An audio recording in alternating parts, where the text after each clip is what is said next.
Chapter 151. This is called strategy. What crazy talk. Naruto picked up Konohamaru and threw him back to Mo and Yuden. This is a mountain climbing exercise, no need to fight. Oh. Konohamaru was depressed and put away the shuriken dejectedly. Oh, your head. Naruto glanced at him and raised his hand, and Konohamaru hid behind Mo.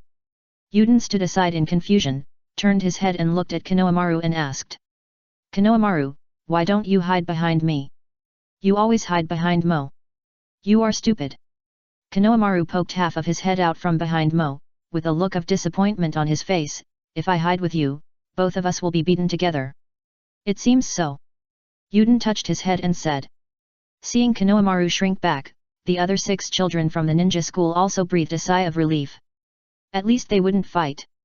In fact, they hadn't experienced a formal battle yet. After throwing away Konohamaru, the kid who didn't know how to read the atmosphere, the scene suddenly became much more harmonious. Hinata breathed a sigh of relief. She didn't want to see anyone get hurt, and a warm smile appeared on her face. She looked up at the sky and mustered up the courage to make a suggestion. It's going to rain soon, let's find a place to set up a tent in advance to avoid the rain. After saying this, Hinata felt her cheeks getting hot, but fortunately, she didn't blush. She looked up carefully and found Naruto looking at her. It's going to rain. Naruto walked forward, stopped between the 2 women, looked up at the dark clouds above his head. This is all forests, find a place with higher terrain. You said it, but it's the same as not saying it. Ino glanced at Naruto, her eyes moved slightly. There's no way for 3 teams to squeeze into one tent, right? Strictly speaking, only 1 or 2 teams can barely hide in a tent to avoid the rain. If a 3rd team appears here, someone is bound to get wet. The thunder can be heard above the head, but it's not particularly clear, but it also means that a rainstorm is coming. The surrounding forests are not lush, and if it rains, there is no suitable place to hide from the rain except the tent. Hinata obviously came prepared, with a small tent in the storage scroll. But as Ino said, there are 3 teams here, and a choice must be made. It's impossible for 3 teams to squeeze into one tent, either 2 teams stay and barely squeeze, and the other team leaves. Either 2 teams leave, and 1 team stays behind to set up a tent to avoid the rain. Ino was silent, the light in the forest was dim, and her heart was slightly stung when her eyes swept over the 2 people, and her eyes shrank back as if she had been electrocuted. The scene of the fireworks festival that night flashed through her mind, and Naruto subconsciously blocked it for Hinata. If it were him, would he block it? Thoughts were like autumn leaves, swaying in the wind as the heavy rain was coming. At that moment, she realized that she didn't seem to be so generous, nor so considerate, and there were some things she didn't want to give up. The tent is too small.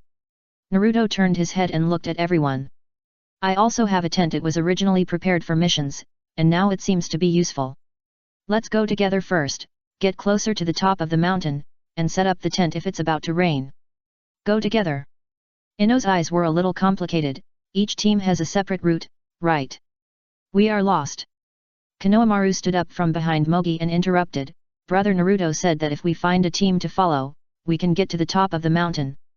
Yukai Ino showed a contemptuous look when she heard it, walked up and pinched Naruto's waist heavily. You didn't hear the rules that teacher Irika read clearly. Ah. Ino, are you going to kill me? This is how you should treat scum. It's just that I didn't hear the rules of the exercise clearly. Is it that serious? Naruto took a breath. Besides, I was on vacation. Why are you so reluctant? Ino snorted. I didn't want to come to this crappy place in the first place. I should be lying on the bed now, not standing in this wilderness in my slippers. If you don't want to come, no one forces you to come. Go back now. I'll take Konohamaru and the other 3. Can one person take care of 6 people? Naruto was slightly stunned. Besides, I'm lost. You're willing to take care of 3 burdens, so take me out by the way. No, find the way yourself. Ino snorted and glanced at him coldly. Then why don't I just follow behind? Naruto felt a little funny and spread his hands in a very rogue way. You can't find it anyway. You. Hinata looked left and right at Naruto and then at Ino, and suddenly panicked. The 2 seemed to be arguing. But the girl's innate intuition told her that the relationship between the 2 was very good. Better than her. Then I'll follow Hinata. Naruto suddenly said. Hey. Hinata's pupils dilated slightly. No. Ino suddenly walked over, grabbed Hinata's hand and pulled her across the camp. Hinata was confused, but still let Ino hold her hand. I can't watch Hinata being deceived by you. Seeing this, Naruto's smile froze, thinking to himself, at least leave one for me. Ino on the opposite side, seeing Naruto's gloomy expression, the corners of her mouth couldn't help but raise a curve, as if she had won. She cleared her throat and said, "Anyway, you figure it out yourself, we can't possibly care about you. Right, Hinata?" Hinata blinked, facing Ino's gaze, with a look of hesitation and struggle on her face. She lowered her head, opened her mouth, and whispered, "Yet." Ino and Hinata each led their own teams to the top of the mountain, and Naruto followed far behind with Konohamaru, Mogi, and Yuden. Thunder roared overhead, and the air was unusually humid. "Brother Naruto, why can't we just follow them?" Konohamaru complained, "I want to follow that sister, she looks more reliable." "Shut up, I'm the most reliable." Naruto curled his lips and said, "What do you know, this is called strategy, they will still have to ask me for help when it rains heavily. How can such a small tent accommodate 8 people? Really? Of course it's true." Naruto vowed. With a loud bang, the sky suddenly became gloomy, as if the lights above the clouds were turned off. Silver-white lightning flashed across the sky, all indicating that a rainstorm is coming. Hinata and Ino's 2 teams have already chosen a place to set up tents. The 6 children from the ninja school don't take up any place at all, and it's not too crowded to hide in together. Instead, something went wrong with Naruto. "Brother Naruto! Where's the tent?"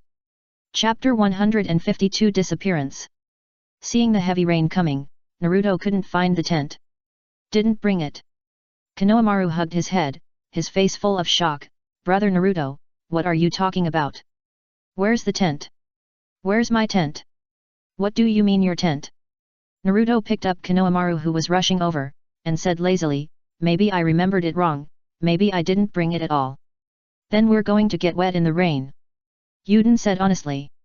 "Are we really going to get wet in the rain?" Mogi looked worried. "It was still sunny when I was in the village during the day, I would have brought the tent with me when I went out in the morning." Konohamaru was still struggling desperately. Naruto squinted his eyes and looked at the sky and said, "There is a lot of rain in the mountains and forests, and this kind of thing can't be fully predicted.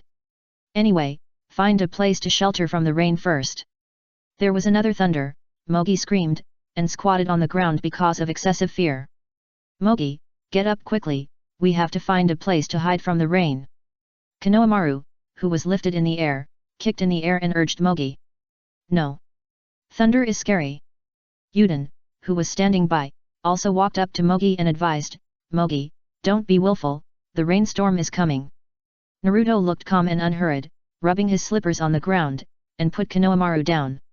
He glanced at the 3 children who were in a mess and said calmly, "If you keep making trouble like this, I will start to get off work." In the tent, the 6 children from the ninja school huddled in the innermost part, while Ino and Hinata sat outside the tent in tacit understanding, with their heads down, one on the left and one on the right, and the atmosphere was a bit dull. That Ino spoke first.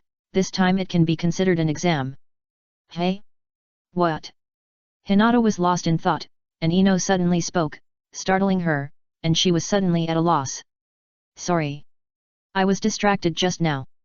Hinata apologized in a low voice. "You don't have to apologize for that kind of thing. It's okay." Ino felt a little embarrassed. She seemed to have scared her, but she couldn't help thinking about it. Hinata was probably worried about that guy, so she was distracted. Damn it! Why do I feel a little jealous? Why does that guy deserve to be remembered? Anyway, I'm definitely not worried about him. A scum like that deserves to be caught in the rain. He might as well be struck by lightning. He only knows how to take advantage of little girls all day long, and he's so shameless. What do you mean by the exam that Ino is talking about? Hinata said softly, smiling before looking up, are you talking about the results of this exercise? Yes, it shouldn't be just for us to take these kids to exercise. Ino glanced at the dark sky outside and analyzed seriously. Hinata also encountered traps and bandits disguised as teachers from the ninja school on the way, right? Yes, I encountered them on the way, but I got through smoothly. Hinata nodded, pursed her lips and thought for a moment, then lowered her head and said, it wasn't that difficult.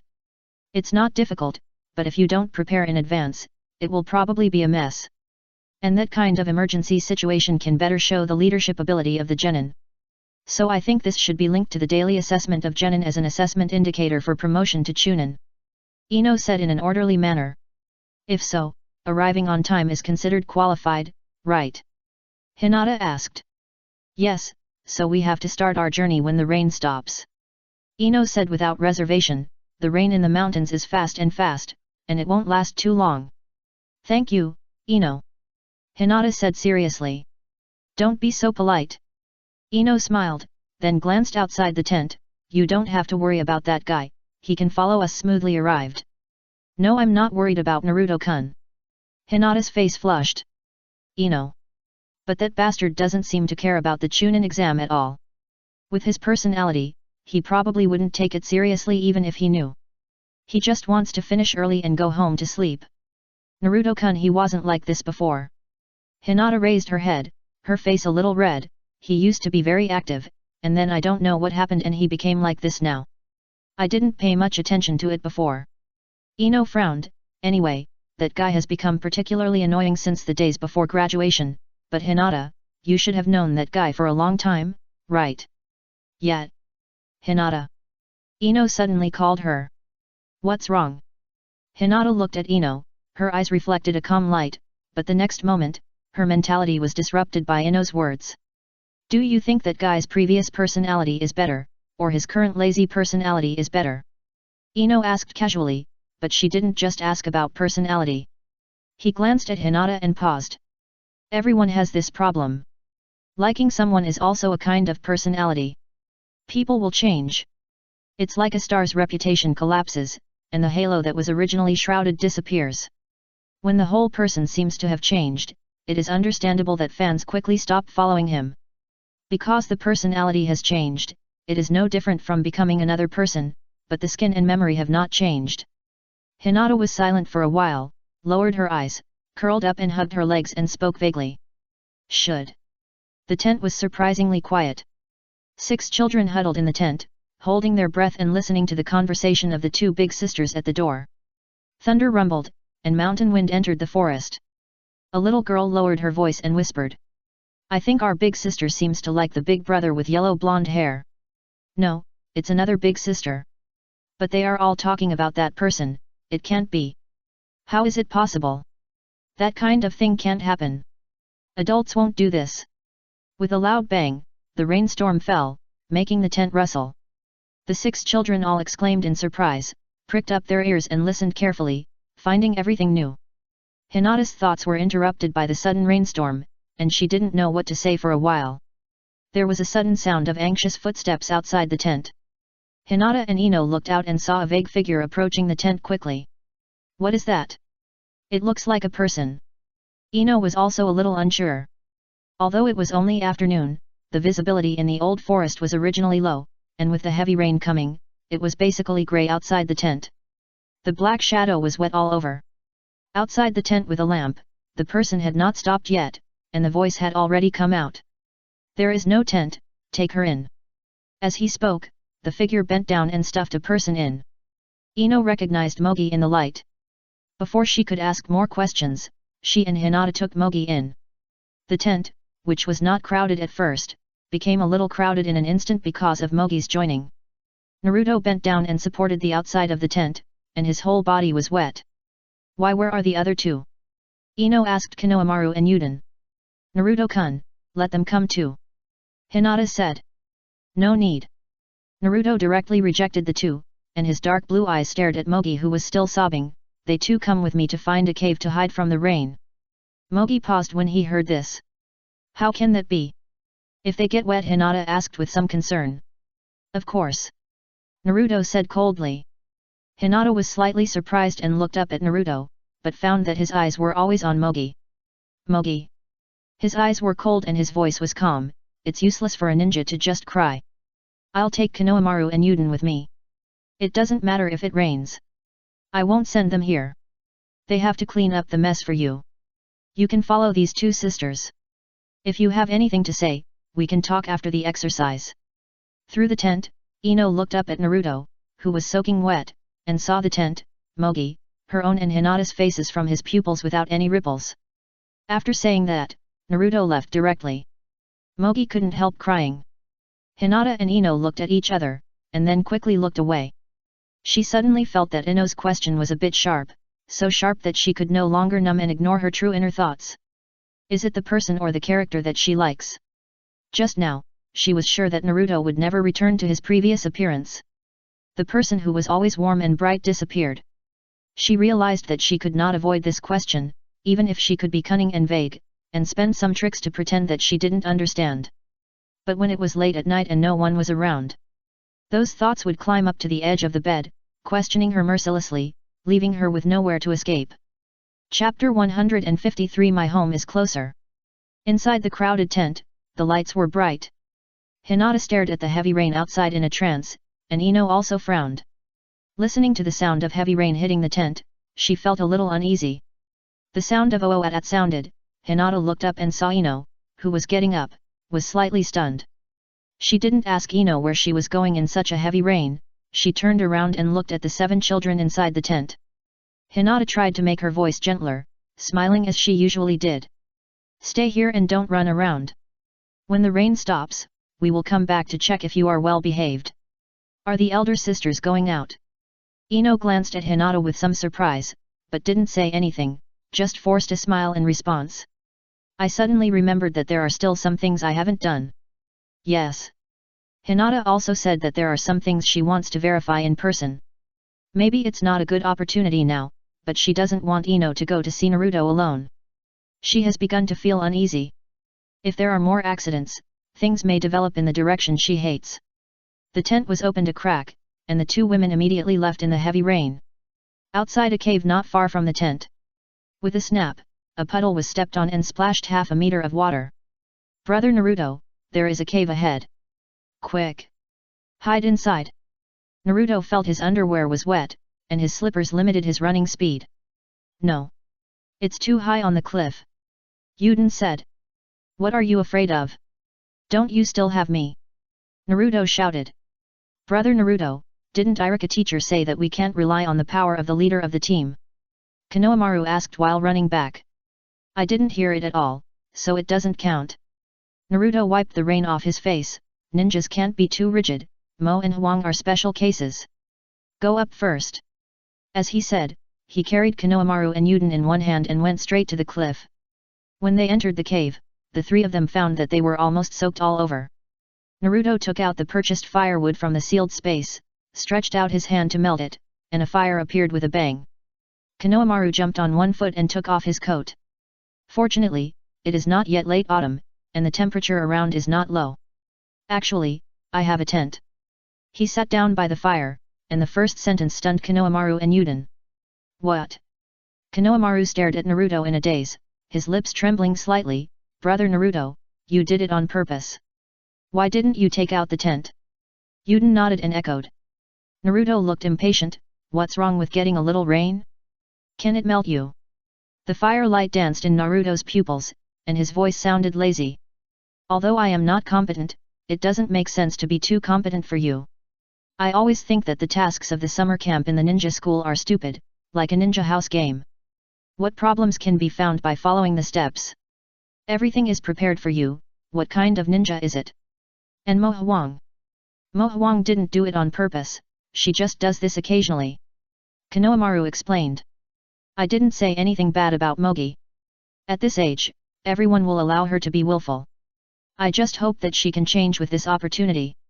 Naruto said. I don't know when we can meet again after today, but since I have become your leader for one day, I will teach you limited things within one day. Konohamaru and Yuden lowered their heads, and the firelight jumped on their faces. Don't be dejected. I was too lazy to take care of you kids. I'm just too idle. Naruto said. Yes. The 2 responded. Konohamaru, do you think Mogi won't be angry? Yuden poked Konohamaru and asked in a low voice. Who knows about her? I might be blamed again when I see her later. Konohamaru sighed, let's see later. I hope Mogi doesn't lose her temper again. Naruto put his clothes by the fire to roast. He glanced at Konohamaru and Yuden who were whispering, then turned to the blazing fire and rolled his eyes. No wonder Tsunade had to cancel her vacation just to catch up with the summer camp of the young third-generation Konoha. Even the class list was clearly arranged. She really spared no effort to add resources to herself. But he really didn't want this bond. In fact, he had almost no contact with this group of young third generations except beating Konohamaru. But Tsunade obviously didn't think so. She didn't know that he had already untied the tail and had nothing to do with the 9 tails. Even if the next Hokage is not from Sarutobi Hiruzen's lineage, he can't do anything to him. But Naruto is not really stupid. Tsunade's intention is clear. It is simply a blatant preference. Whether it is a temporary worker or this summer camp. They are constantly adding network buffs to him, almost wanting to pile all the legacy left by the third generation on Naruto. The method is very rough, but the effect is definitely outstanding, and he can't live up to Tsunade's kindness. The 12 little strong men are basically the backbone of Konoha, except Sasuke. In addition, they have established good relations with the descendants of the Sarutobi clan, the Kaze Festival clan, and the ISE clan. No matter what the situation is in the future, his position in Konoha will be unshakable. And Tsunade doesn't know any conspiracy in the ninja world. She just stands from the perspective of a Hokage and tries her best to get the resources. The source is leaning towards him. Although Naruto was somewhat reluctant, he still spent some time on several people. Although the method was a bit extreme, it was just to get the job done. Even if Mogi might hate him in the end, it didn't matter. It can't be said to be scheming, but routines have always been popular since ancient times, and they have been tried and tested. Compared to those messy things, now it's better to think carefully about how to report to the hot-tempered blonde female boss when you go back. Such a result cannot be said to be excellent, but it is generally qualified. Just when he was thinking about how to make up a reason, Konohamaru's exclamation suddenly interrupted his thoughts. "Brother Naruto, the 2 sisters came here in the rain." "Hey!" Naruto, who was naked, immediately stood up and walked to the edge of the cave entrance on the cliff in 3 or 2 steps. Looking down, there were indeed 2 figures rushing towards the fire on the cliff. "What are they doing?"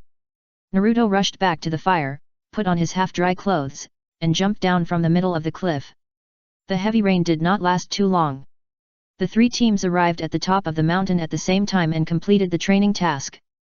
After greeting Iruka in advance, Naruto, who was soaked, walked towards the 2 women who were also drenched in the rain. He had a pair of dead fish eyes on his face and said helplessly, "Let's talk about it later. Let's go. My home is closer." Chapter 154. So, everything has an answer.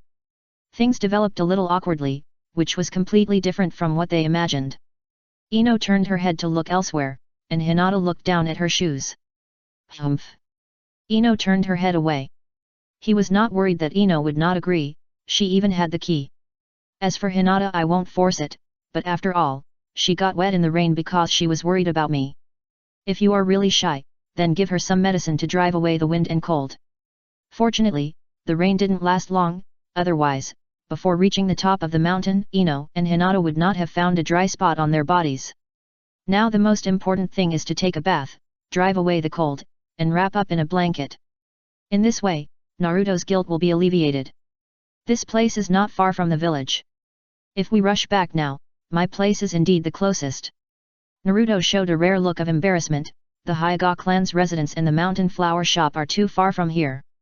Besides, I have everything, and you are still 2 people. There is nothing wrong between the 3 of us. You won't choose to go home even if you are embarrassed and would rather catch a cold, right? Sweet words, Hinata, let's go, don't believe this foot fetish. Ino pulled Hinata to leave. Hearing this, Naruto's face darkened and he immediately grabbed Ino. Let go. Ino's body trembled, and she didn't even realize that her voice subconsciously carried a hint of grievance. Not this time. Naruto sighed in his heart. He really wanted to be a good person, but reality always forces good people to do bad things. He exhaled and stared at Ino's face again and again. Ino, you don't want to. Before he finished speaking, Ino felt very bad. Damn it. He had too many handles in his hands. He couldn't not compromise. Don't say anything more. Ino was a little collapsed. She let go of Hinata, covered her head and cursed with gritted teeth. Seeing that his goal was achieved, Naruto grinned and then looked at Hinata. Hinata, what about you? Hinata hesitated but nodded and agreed.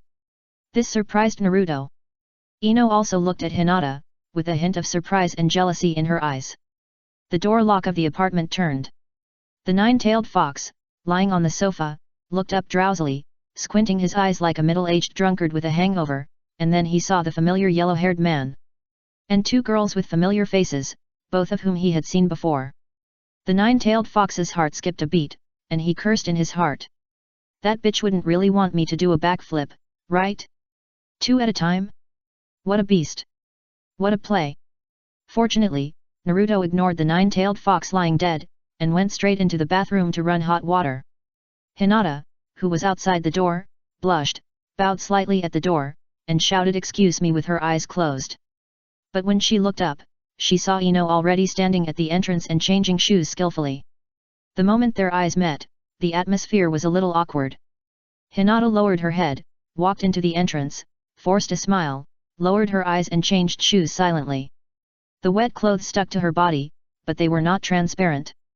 Ino's feet are slender, slightly delicate, white and rosy, and they are food grade when they step firmly on the floor. Hinata's feet feel a bit like jade feet, with plump little soles and sheep fat like jade. When the two stepped on the floor barefoot, Naruto just came out after adjusting the water temperature. Seeing this stunning scene, he couldn't take his eyes away. Ah! Hinata was a little shy and subconsciously retreated behind Ino. Naruto came back to his senses and couldn't help but smile awkwardly and coughed. I didn't mop the floor. I'm so sorry.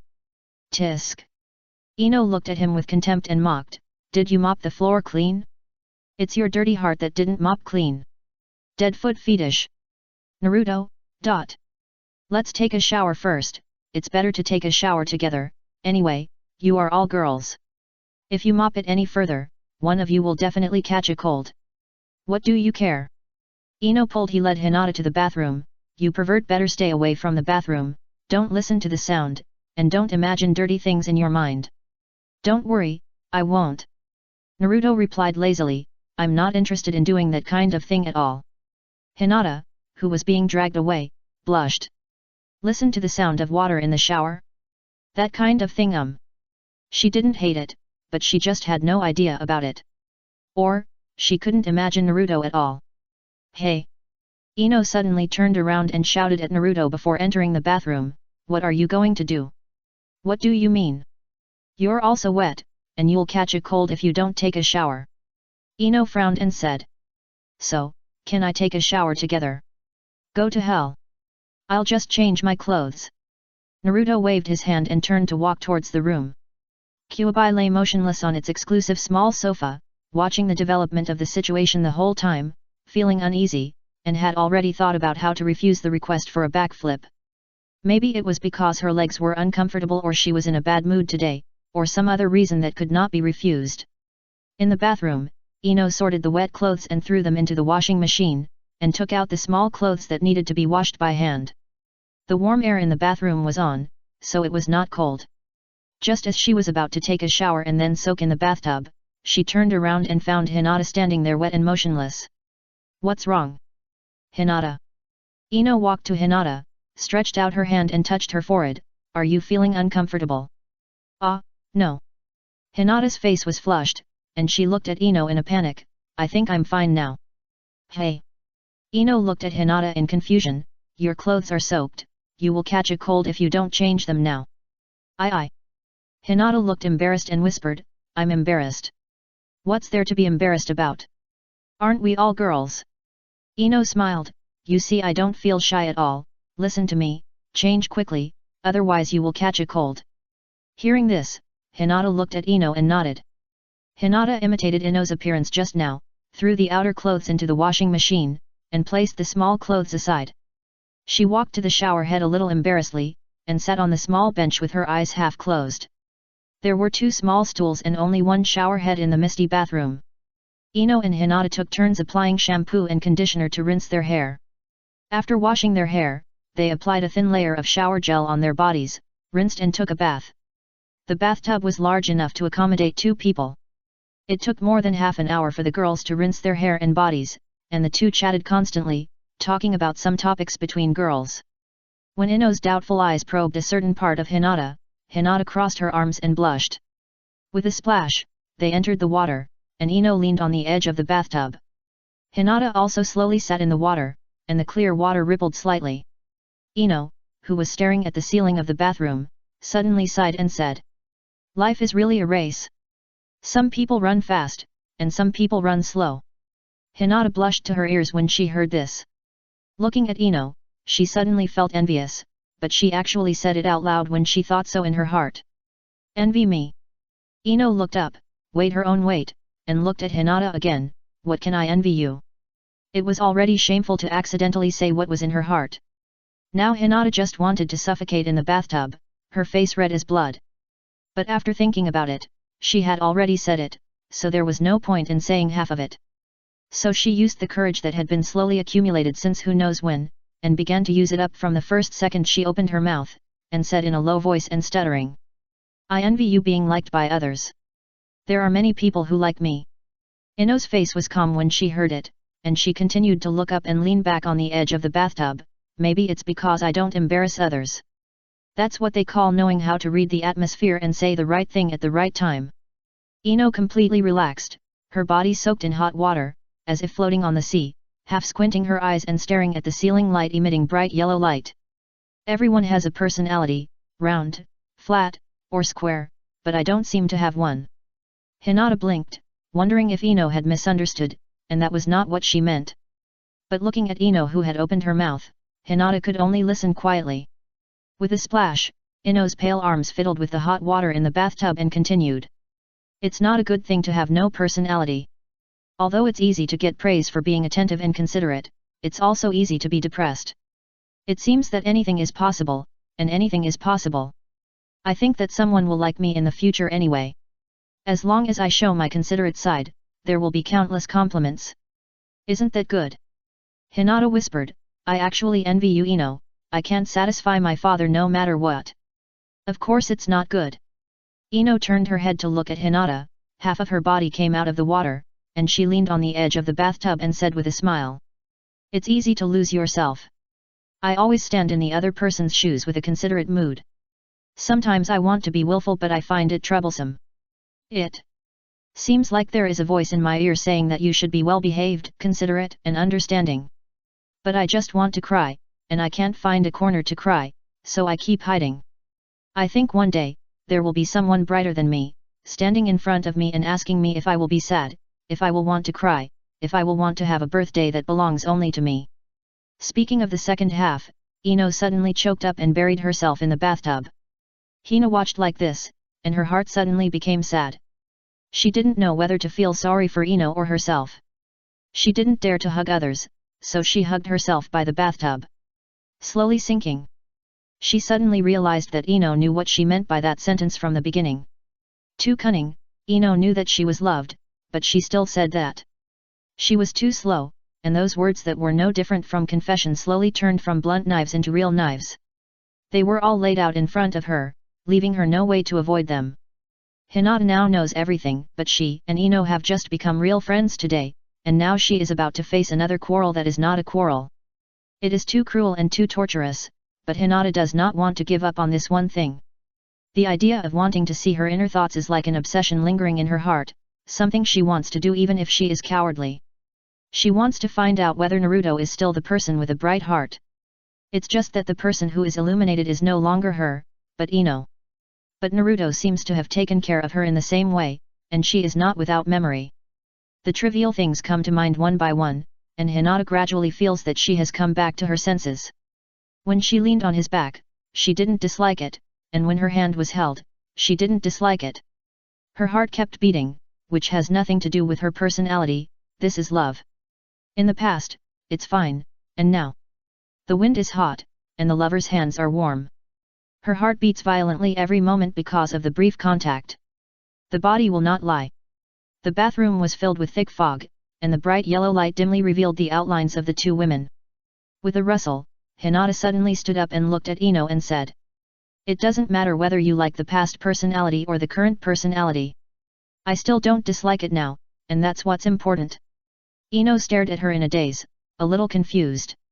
But slowly came to her senses, and found that So she had been thinking about the things in the tent, until she came up with a suitable answer? Outside the bathroom door. Water was boiling in the kitchen, and soup was cooking in the pot. The balcony window was wide open, and the nine-tailed fox returned to the corner, avoiding the backflip backstab that might come from humans. After changing his clothes and busying for a long time, Naruto lay on the sofa yawning, his eyelids heavy.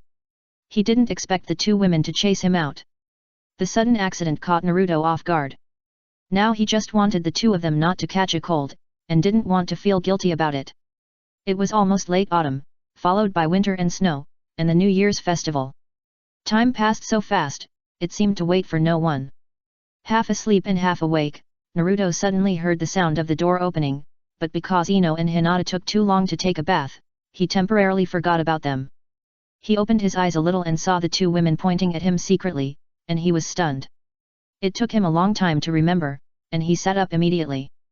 Naruto sat up from the sofa suddenly like a corpse resurrected, scaring the two women. "You want to die?" Ino said, stroking her chest. "I just opened my eyes and saw you plotting against me." "You really are." Before Naruto finished speaking, Ino rushed over and slapped him in the mouth. "Stop talking. I'm going to suffocate. Let go. Then don't say anything weird," Ino warned, "especially about me. I'm not that kind of person." He said, "But what were you talking about in the bathroom? Why did it take so long?" Hinata blushed. Chapter 155. It's you again, Kurama. "Nothing." Ino turned her head away, her face flushed. "Oh." Naruto showed an expression like a teddy bear, and then quickly stepped back. Ino was really anxious, and stood up straight with a start, saying in shame and anger. "What are you saying? Damn! Bastard! Pervert! Foot fetish! Scum! Thank you for the compliment. This is not a compliment. You." Ino was completely helpless with him, pinching the bathrobe with one hand, pointing at Naruto with a finger that trembled slightly with anger. Naruto smiled very restrainedly and said nothing more, then turned and went into the kitchen, and then his voice came out. "Sit for a while, the kitchen has cooked hot soup to drive away the cold. After drinking the soup, the clothes are almost dry." Ino and Hinata looked at each other and silently looked away. Neither of them is the kind of person who is willing to hurt others, but they also have a kind of tenacity. If there is a thorn in their heart, they are willing to let it grow slowly, but when they think it is appropriate, they will remove it without hesitation. In the long time in the bathroom just now, although Ino and Hinata have found a vague answer, but it only exists in their hearts and has no effect on the real world. Naruto didn't know what they talked about, just thought it was a conversation between little girls. Even if he knew, he wouldn't take it to heart. People's thoughts are thousands and thousands, and they may change at any time. And he just needs to continue to live according to his original life trajectory. There will be no disappointment without expectations, and don't have too many expectations of others. On the dining table. It will be better to drink some soup. Naruto used a soup spoon to divide 2 bowls of hot soup and pushed them in front of Ino and Hinata, who were sitting in separate seats. The three of them formed a narrow triangle on the dining table. The wall clock was ticking, and a few wisps of white smoke slowly rose from the dining table.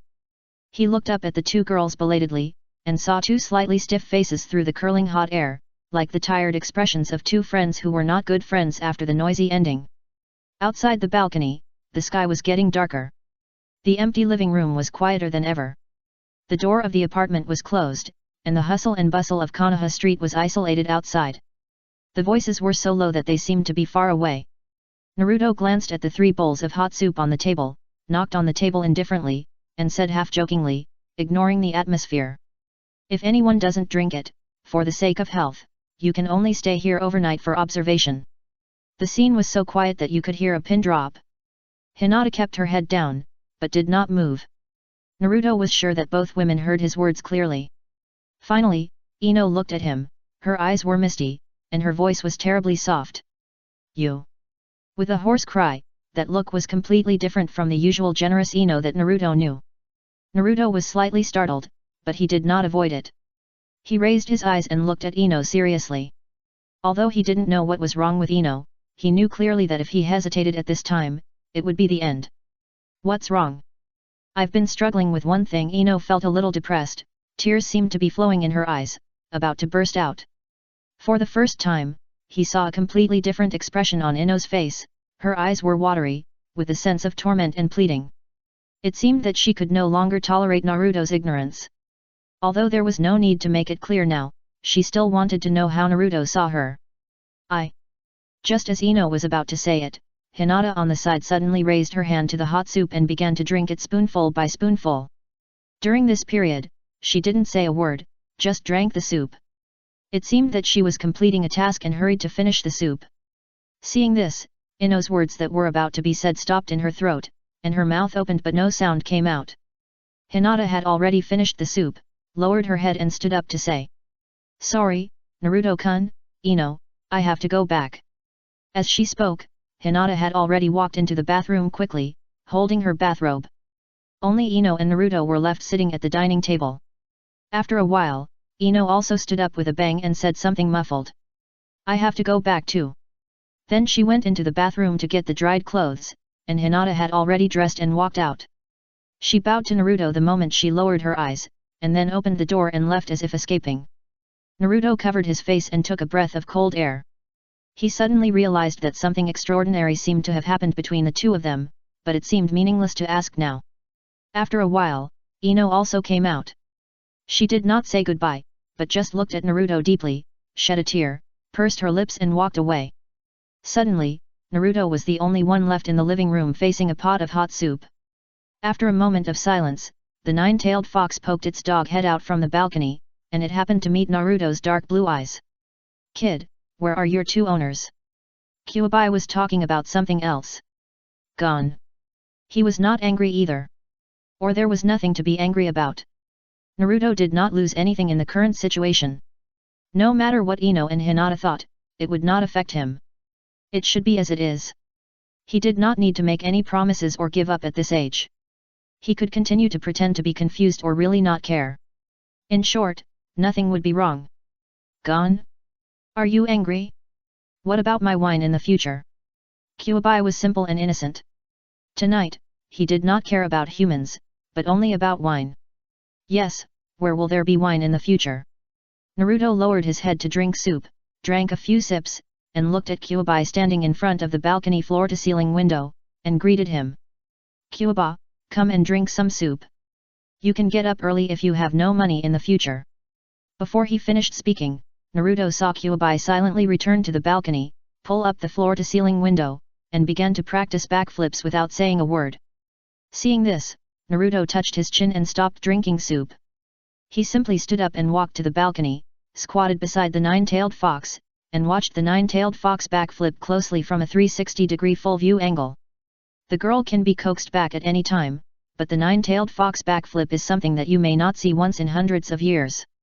"What are you doing?" The nine-tailed fox stopped backflipping and asked seriously.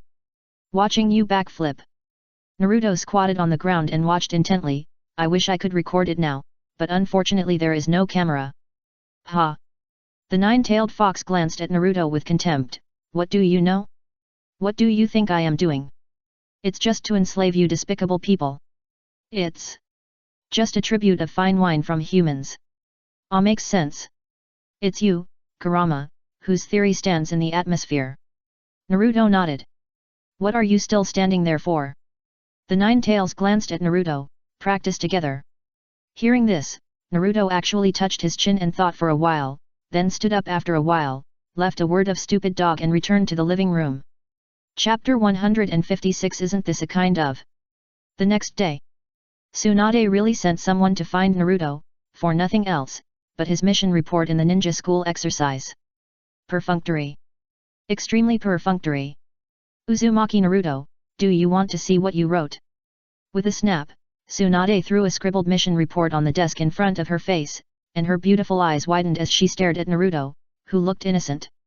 "You begged for it when I didn't give you a mission, and now you have this attitude when I give you a mission, Uzumaki Naruto. What do you want to do? Do you want to die, kid? I've tried my best to complete the mission." Naruto spread his hands and began to argue. "Tsunade-sama should know that the report handed by Mogi mentioned my teachings to her." Hearing this, Tsunade calmed down and patiently pulled out a document from the pile of documents on the table. "Teaching? Can that be called teaching?" Tsunade's face was as if she had eaten a piece of sour jujube cake. She wanted to get angry but couldn't. Mogi's mission report mentioned Naruto's teachings. But that could only be barely called teaching. It was just a lesson for Mogi by punishing Konohamaru and Yuden. The method was too rough, but the effect was also amazing. After gritting her teeth, Tsunade found the mission reports of Konohamaru and Yuden again. Glancing at it, she saw the fragment about Mogi's apology, and her frowning eyebrows loosened. It works, it's teaching. Naruto said with some disapproval. Hearing this, Tsunade put down the documents in her hand and stacked the mission reports of Konohamaru and the other two with Naruto's mission report. She stared at Naruto with complicated eyes and said with her red lips slightly opened. When you have time, you should spend more time with the juniors. It's rare to hear such words from Lady Tsunade. It's really strange. Hey! Tsunade's face suddenly darkened and she clenched her fists. Who do you think I'm doing this for? Am I doing this for myself? If you say one more word, you will have to crawl out today. Hearing this, Naruto was immediately silent. After taking office as the fifth Hokage, Tsunade became more and more irritable. Perhaps it was because she had to solve all kinds of tasks and messes left by the third generation as soon as she took office. If it were someone else, they would not be able to be calm. After 3 minutes of silence, Tsunade finally became a little impatient, leaning on the table with her hands supporting her head, and said disdainfully. Since you don't want to cultivate feelings with Konohamaru and the others, forget it. The backlog of tasks in the village has not been completed. You and Hyaganiji and Tenten should complete the tasks in the Land of Birds first. Where's Xiao Li? He and Kai have another task. Tsunade said perfunctorily. I still have 1 day off. Naruto still didn't give up and tried to lie down for another day. In front of the desk, Tsunade's eyebrows jumped slightly, and a smile suddenly appeared on her face. She waved at Naruto, motioning him to come over and talk. Naruto walked over, somewhat confused. What's going on? Ah! A scream sounded, and Naruto was thrown out with a bang. A mission letter with beautiful handwriting was also thrown out. Ghost warriors from the Land of Birds. Walking on the street, Naruto squinted his eyes and read the mission letter over and over again, and finally tasted a hint of something unusual. Although the Land of Birds is a small country, investigating the ghost warriors who assassinated the daimyo. Just a glance at it with the naked eye will know that the truth must be very complicated. Isn't this the internal affairs of other countries? If it weren't for the sake of profit, who would have nothing to do to assassinate the daimyo? The dense sunlight passed through the shade of the trees and fell behind his heels. Naruto turned his head subconsciously when he noticed someone following him. Hey? Why are you here? Have we become so cold to each other that we don't even need to call each other by name? Sakura asked quietly while holding a lunchbox. On the busy street, Sakura had a smile in her eyes. Her pink hair fluttered in the autumn wind, and her white arms naturally fell in front of her chest. The pedestrians around seemed to disappear slowly, and the noise gradually weakened. If Sakura's heart was still normal, even if she was in love, Naruto would find this scene particularly pleasing to the eye. But when he thought of Sakura appearing behind him silently, that feeling suddenly made him a little creepy. Pink cut black is too scary, and it can't go on like this. Took a deep breath and decided to make things clear here. Can you be normal? I'm quite normal now, don't you like it? Sakura leaned forward slightly and said with a smile, or do you think I'm not Sakura in your heart?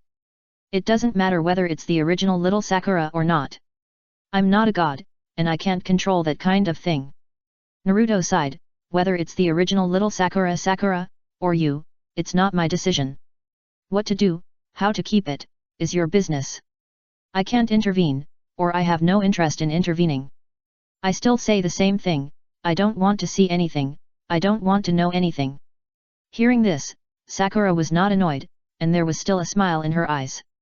Don't be too sure, there is always something about me that you are interested in. For example. He said calmly, first of all, I am not interested in your body, and you use this lame excuse to shut me up. Sakura was stunned and stood there thinking for a while. For example, the body standing in front of you is still Sakura, but there is another person inside. I use her body to tell you that Naruto-kun can use it however he wants, and I am very happy. Wouldn't you find it exciting? Naruto, damn, have you joined some evil cult? No, I just want to win your favor. Sakura pulled back her forward body, smiling, I hope you can remember me. I don't care at all, why do you want me to remember you? Naruto was a little helpless, you can just find someone to confess. But it's meaningless. Sakura said. What's the meaning? Naruto frowned, looking puzzled. Naruto, don't you think this is more interesting? Sakura shook her fingers and said seriously, Naruto-kun has always liked Sakura, right? Not so much, just a companion. That's more interesting. Don't Naruto-kun think so? Sakura said with a smile, when the day I disappear, she finds that her body is already Naruto-kun's, but she is just a companion full of ties. Naruto looked up at the sky and murmured. I really want to give you two. It's okay. Sakura's smile deepened, I like it too. Chapter 157 A Man Who Looks Like Shinhachi. Naruto-kun, were you moved just now? Not at all, I was even a little scared. He took a step back and said, can you be more normal, you're a little scary. Is it because I'm more like her that you like me more? No. Naruto was speechless, thinking what kind of heaven-defying statement this was. Are you going to abandon me? We have no relationship at all. Isn't it just the body? Is the spirit so important? Sakura said weakly. It has nothing to do with that, you don't have to do this. Naruto said. I can accept. It's a bit tiring to talk to Sakura, so Naruto plans to slip away first. I think you're making fun of me, Sakura. Naruto said helplessly, I have a mission on hand now, I have to go first. Take this. Sakura handed over the lunchbox. Naruto didn't take it, frowned and stared at the lunchbox, it must have been poisoned last time, right? No poison this time. She said with a smile. He sighed, staring at Sakura with a dim gaze, there must be something very strange mixed in it, right? Sakura smiled and said nothing. After getting rid of the weird Sakura, Naruto went home and packed up simply. As usual, he did not bring the 9 tails. This mission was not suitable for bringing the 9 tails. It was not because the 9 tails would be used as evidence. It was because the bird country was too small. If the 9 tails did anything, it would be a disaster at the level of destroying the country. Based on the principle of not causing trouble for himself, he left the 9 tails at home. Before leaving the house, Naruto grabbed the door handle and said seriously to the 9 tails lying dead in the living room. Kuroma, I'm going to work to pay off my debts. You should practice backflips at home. If I can't come back, they should adopt you. Hearing this, the 9 tails lying on the sofa like Geu instantly poked its head out and looked towards the door and asked. Really? That means there is endless wine to drink. Of course it's true. With their longing for me, they will definitely treat you well. Kyuubi smiled, little ghost, you'd better die outside. I will recognize your death. I will try my best. After the voice fell, the door slammed shut, the footsteps faded away, and the living room returned to silence. Kyuubi's smile slowly disappeared, and his body shrank back into the sofa. The curtains in the dim living room were closed, and he stared blankly at the ceiling. Then he jumped off the sofa, stood up, walked to the balcony and opened the curtains. The light sunlight covered the entire living room in large patches. Joey narrowed his eyes instantly, and then entered Naruto's room and searched for a while. From the pile of books in the intimate paradise, he found a photo that Naruto used when he registered as a ninja, carefully took it out and then took it out of the room. Kyuubi lit 3 incense sticks, blew a breath of experience, and the burning part on the tip of the incense was hot red. Little ghost, go well. After muttering, it solemnly inserted 3 incense sticks in front of the photo frame with Naruto's portrait. The only thing that made Kyuubi feel unsatisfactory was that the photo was not in black and white. On the other side, Naruto had already reunited with Tenten and Niji. Even though his luck was not very good yesterday and today, Naruto was still the same as usual, as if nothing could make him worry. Things that cannot be changed for the time being. If you have something, don't keep it in your mind. First do the current things well, and then come back to deal with the remaining things when you have time. In most cases, most problems will be solved smoothly. People's thoughts are complicated, not to mention the thoughts of girls. You can't show your love in a high-handed way, nor can you bow your head, you have to look straight. The stronger the love in your heart, the calmer the surface should be. Otherwise, what can be gushing out is often not love, but just a momentary impulse. You don't need to wave flags and shout to say you like someone, nor do you need to hide in a corner where no one can find you and hide from everyone. You should put it in the sun, not afraid of being discovered by anyone, and spread it out flat. On the way, Naruto asked the doubts in his heart, this client doesn't look very smart, is he really reliable? Ah! The man's pupils dilated slightly, and he was tripped by a stone on the road and fell heavily to the ground. Hiss! Kaishima, are you okay? Tian stopped and turned his head, looking at the man who fell worriedly. I'm fine. The man named Kaishima immediately raised his head and smiled reluctantly, with blood clearly flowing from his forehead. So weak. Naruto folded his hands and looked at Kaishima, the bespectacled man who looked like Shinpeki, and said mercilessly. Sorry. Kishima's face was bleeding. He had the face of Shinpeki but not the soul of Shinpeki's complaints.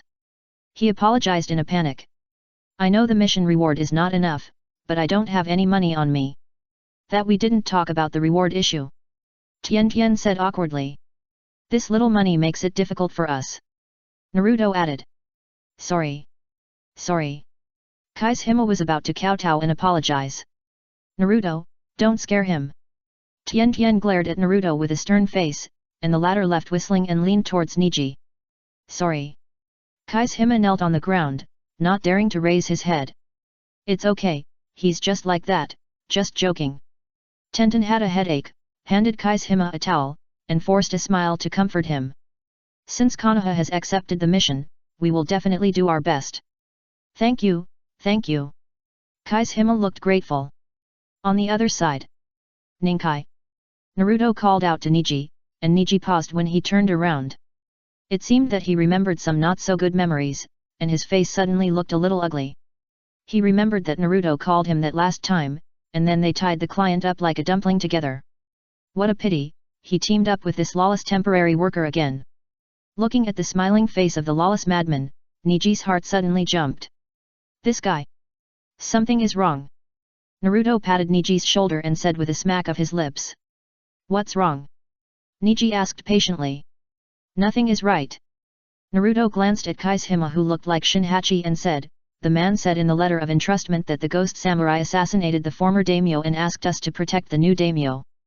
Well, what's the problem? If the ghost samurai can kill people, the current daimyo would have been dead long ago. How could he still be alive and kicking now? Hearing this, Hyuga Niji was relieved. Of course, the ghost samurai naturally does not exist. It's just a trick of people with ulterior motives. In that case, Naruto touched his chin and looked at Niji, can we make a real one? Chapter 158 The daimyo is a woman. Don't mess around. Niji frowned. No, how could it be? Naruto smiled, I'm just fulfilling some of the obligations of a team member and making some suggestions on the feasibility of the mission. Feasible? Niji still couldn't help but asked back, ghosts don't exist. Ding! A familiar mechanical synthesizer sounded, and the panel options popped up. Naruto blinked his eyes, but his face remained expressionless. Option 1, Control the Kingdom of Birds. Reward, Kato Dan's Obsession, the Art of Spiritualization. Option 2, Resolve the Chaos in the Kingdom of Birds. Reward, The Gaze of the God of Death, the Impure World Reincarnation, no sacrifice version. Naruto's eyes swept over Niji and said faintly. Now you can exist. What? Niji subconsciously narrowed his eyes and looked at Naruto with a wary face. You don't want to pretend to be a ghost to scare those people who are harming the Kingdom of Birds, do you? How could it be? Naruto laughed dryly twice, and hit Niji on the shoulder again. Am I such a black-hearted and dirty person in your eyes? Niji opened his mouth and wanted to say that he didn't think so, but after thinking carefully, this person really didn't do anything serious, so he just nodded directly. Naruto looked heartbroken, holding his chest as if he was deeply hit. I always thought I was a good person. Seeing this, Niji didn't have time to watch him get sick, and turned around and strode away. Kaishima on the other side also calmed down and stood up to prepare to go together. Before arriving at the bird country, Shinbeiji, who looked like a weak version, introduced the situation of the bird country. The situation was not complicated. The daimyo of the bird country is a figure similar to Zhu Zitang, the Emperor Xiaozong of the Ming dynasty. His ability to govern the country is average, but his reputation is indeed good. The people are quite satisfied with the previous daimyo. Even if they cannot be compared with the 5 major countries, they can still be regarded as living in peace and contentment. The national teacher Meng Zong is a high-ranking monk who was appreciated by the previous daimyo of the bird country with his skills in alchemy. He has a good reputation and is a respected old man. And the counselor Hongming is a role of the head of all officials, calm and wise.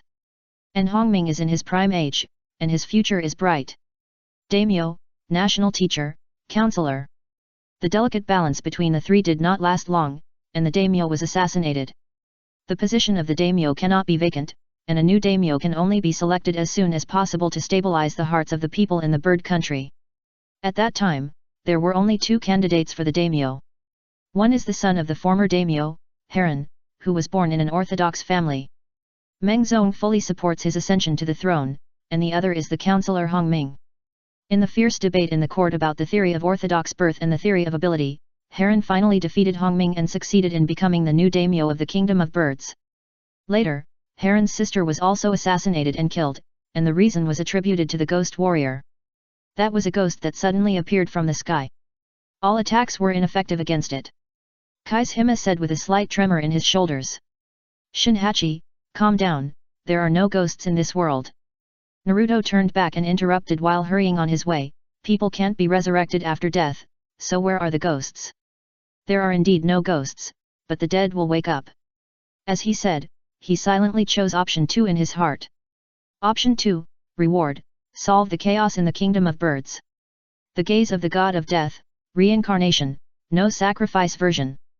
Leaving the reward aside, the task of controlling a small country like the Kingdom of Birds is difficult to complete. In comparison, the second option of solving the bird country mission is much easier. Just find out the truth about the ghost warriors and quell the rebellion. According to the ideas of Ningkai and Tian, this matter is not complicated. There are only 2 people who have vested interests, the national teacher Meng Zong and the counselor Hongming. One of the 2 parties must have a problem. Just a little investigation may reveal other discoveries. But Naruto knows very well that Shinbeiji has no grasp of the truth of the matter. To be honest, this TV original plot is not very good, and even a little boring. But the famous scene of the daimyo's daughter left a deep impression on Naruto, so that he remembered all the plots in his mind. The national teacher Meng Zong was not a high monk at all, but the leader of the wandering ninjas. He ordered his men to kill the previous daimyo, and then killed the successor. His sister Princess Zhu Lu saw her father and brother lying on the board, and she was in great pain. She couldn't accept the reality and wanted to force the family to be together. When the knife was about to pierce into the chest, Zhu Lu's behavior was stopped by the soul of her brother. After the pain, Zhu Lu decided to fight to the death for revenge, so she tied up her long hair and pretended to be her brother to spread the word. It was not Zhu Lu who died, but Zhu Lu, the sister of the daimyo.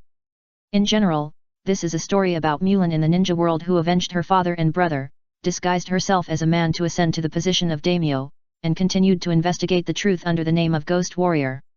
Unfortunately, Princess Zhu Lu was too weak, and the investigation was just like that. To put it bluntly, a group of 3-legged wandering ninjas wanted to control the power of the bird country, but the bird country was even weaker, and there was no one who could fight. Although even wandering ninjas could try to seize the power of the bird country, there was no reason why he couldn't do it. But in fact, their trip was just to hire ninjas and was restricted in many aspects. Not to mention seizing the power of the bird country, even contacting the daimyo was not an easy task. Even though he wanted the rewards of both option 1 and option 2, both the reincarnation technique and the impure world reincarnation that did not require sacrifices were extremely attractive to Naruto. And Mr. Kato's reincarnation technique was still very coquettish. He dragged other people's souls out forcibly and played shamefully. He was a mental bull-headed man, the coquettishest in the ninja world. Fortunately, happiness and risk are proportional. Mr. Kato was hit by a critical hit on a rainy night and died of excessive blood loss.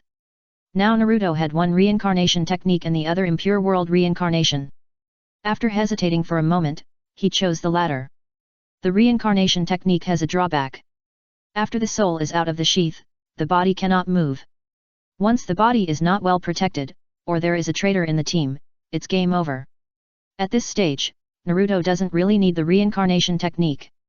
And according to the nature of the system, the reincarnation technique may appear in the options again in the future. Although it's a loss to choose one of the two. But after comprehensive consideration, it seems that option 2 is more cost-effective. At the same time, Naruto had a bold idea in his mind. The current daimyo of the Kingdom of Birds is Princess Toki, who is dressed as a woman. If she is willing to risk her life to avenge her brother and father, then if she changes the form, try to see if you can get stuck in the system bug.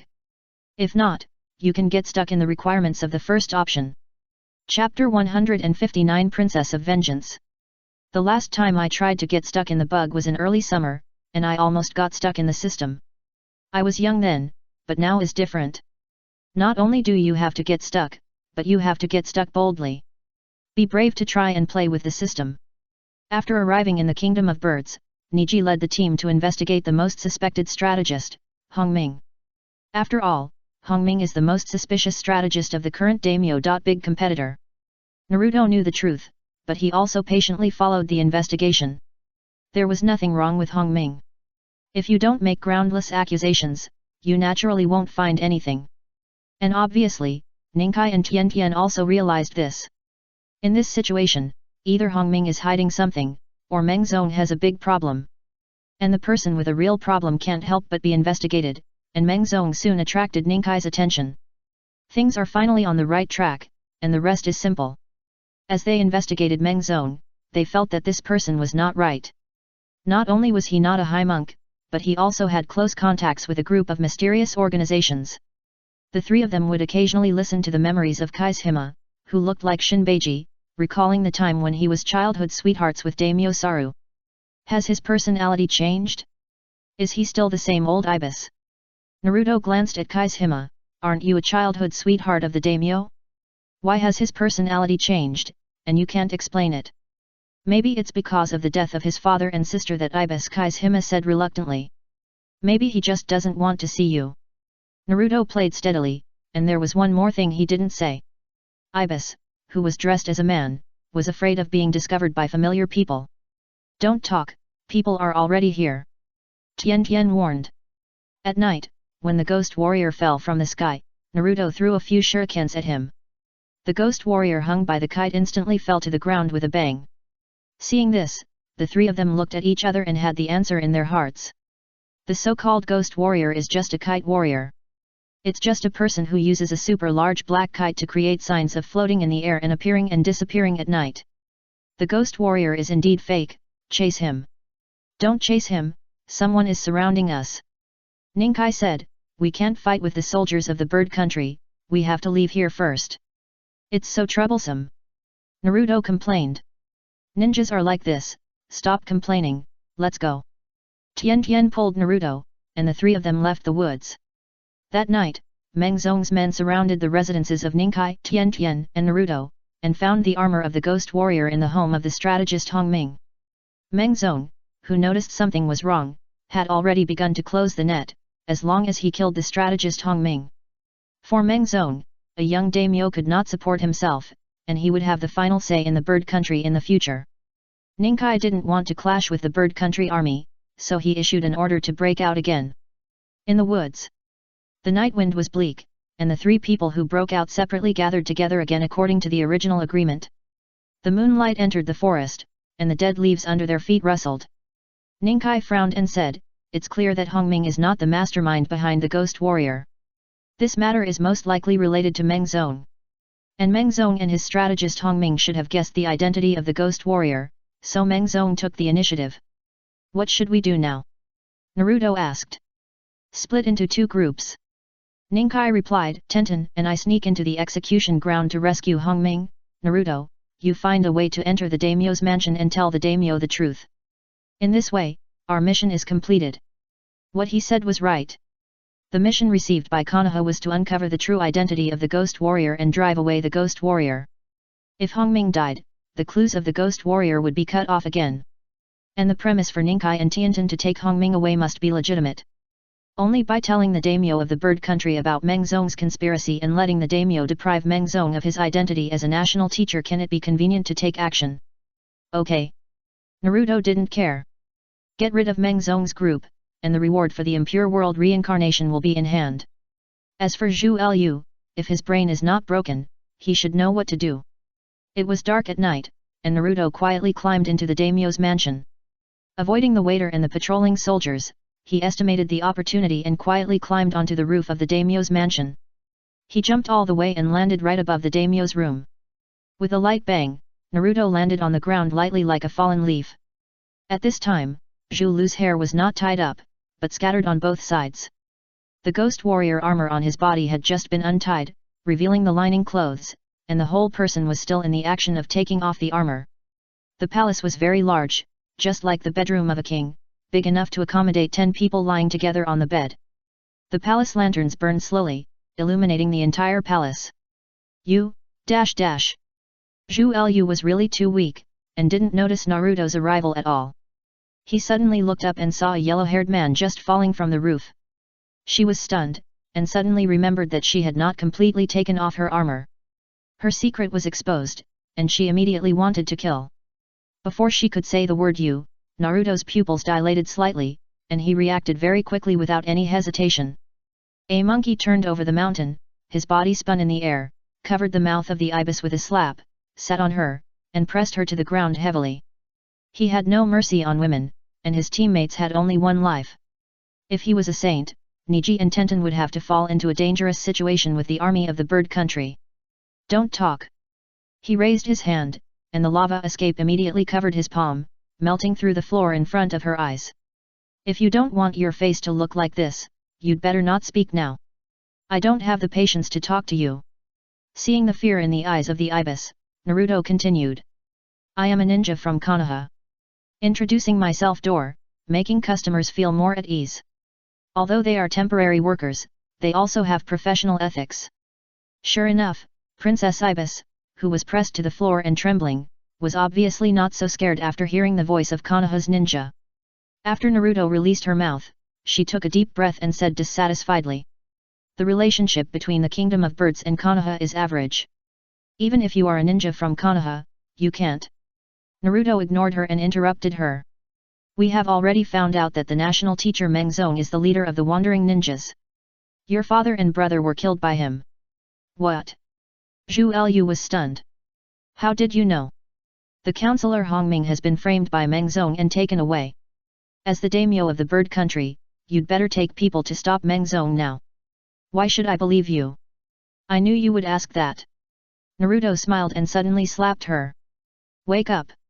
I am a Konoha ninja. What do I want from you? You. Pa. I will kill you. Pa. Zhu Lu's face suddenly swelled up, and she didn't dare to shout anymore. I hate troublesome employers like you the most. With such a small reward, do you still want us to die? Naruto said, you are so incompetent that you can't find out anything. Now that I have told you the answer, why are you so proud?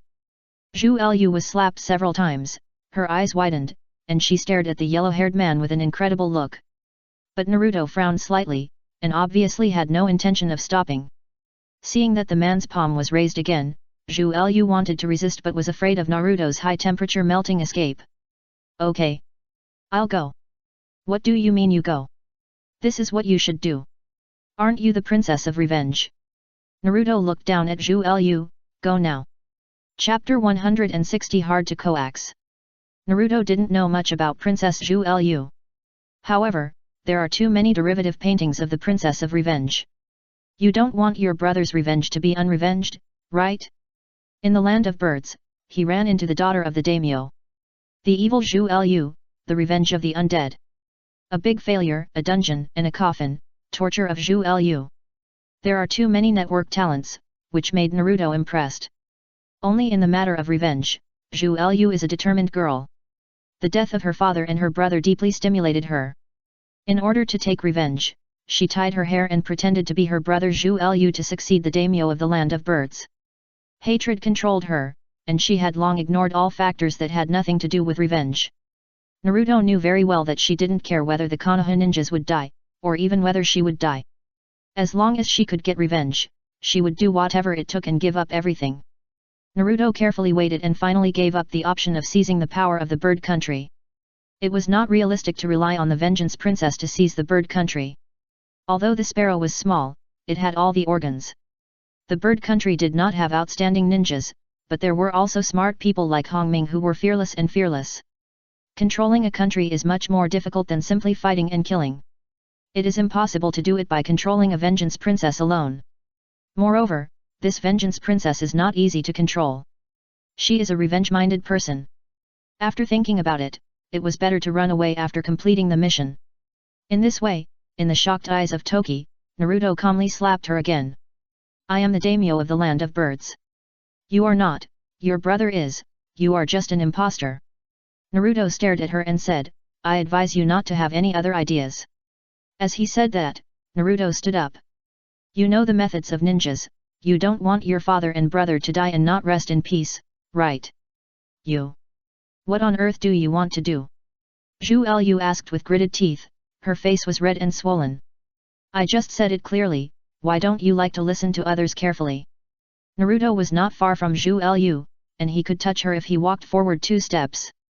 When Naruto's eyes fell on Zhu Lu's cheek again, the latter shuddered fiercely. It is said that you should not hit people in the face. Zhu Lu didn't know what was wrong with this yellow-haired man from Konoha. He slapped her several times as soon as he got up and didn't agree with her. She was a fake daimyo of the land of birds, and her dignity was shattered. But that person didn't seem to care at all, and even wanted to continue hitting. Crazy. Doesn't this person have the concept of diplomacy in his mind? Don't you know what the consequences of offending the daimyo of other countries are? Don't fight me, I remember. Zhu Lu said with his head down. Very good. Naruto took 2 steps back, and his figure disappeared in an instant, leaving behind a sentence, I will wait for your good news, fake daimyo. Zhu Lu was quite smart, and led a team to the residence of the national teacher Meng Zong, and announced along the street that the national teacher Meng Zong was a wandering ninja. Break into the national teacher's residence, directly search for evidence of Meng Zong's collusion with wandering ninjas, and rescue the counselor Hong Ming. Under Hong Ming's testimony, Meng Zong and his party were convicted. The truth is just as Naruto said, but even though Zhu Lu was mentally prepared, he was still stunned for a long time before he recovered when he really faced the truth. Ningji and Tenten are good at physical skills. In comparison, Naruto's attainments in ninjutsu and assassination are better than the 2. More outstanding. The strength of Meng Zong's several wandering ninjas was not high. Naruto held his breath and quietly moved over, killing most of them cleanly and neatly. The gaze of the god of death, the impure world rebirth, no sacrifice version, was successfully devolved.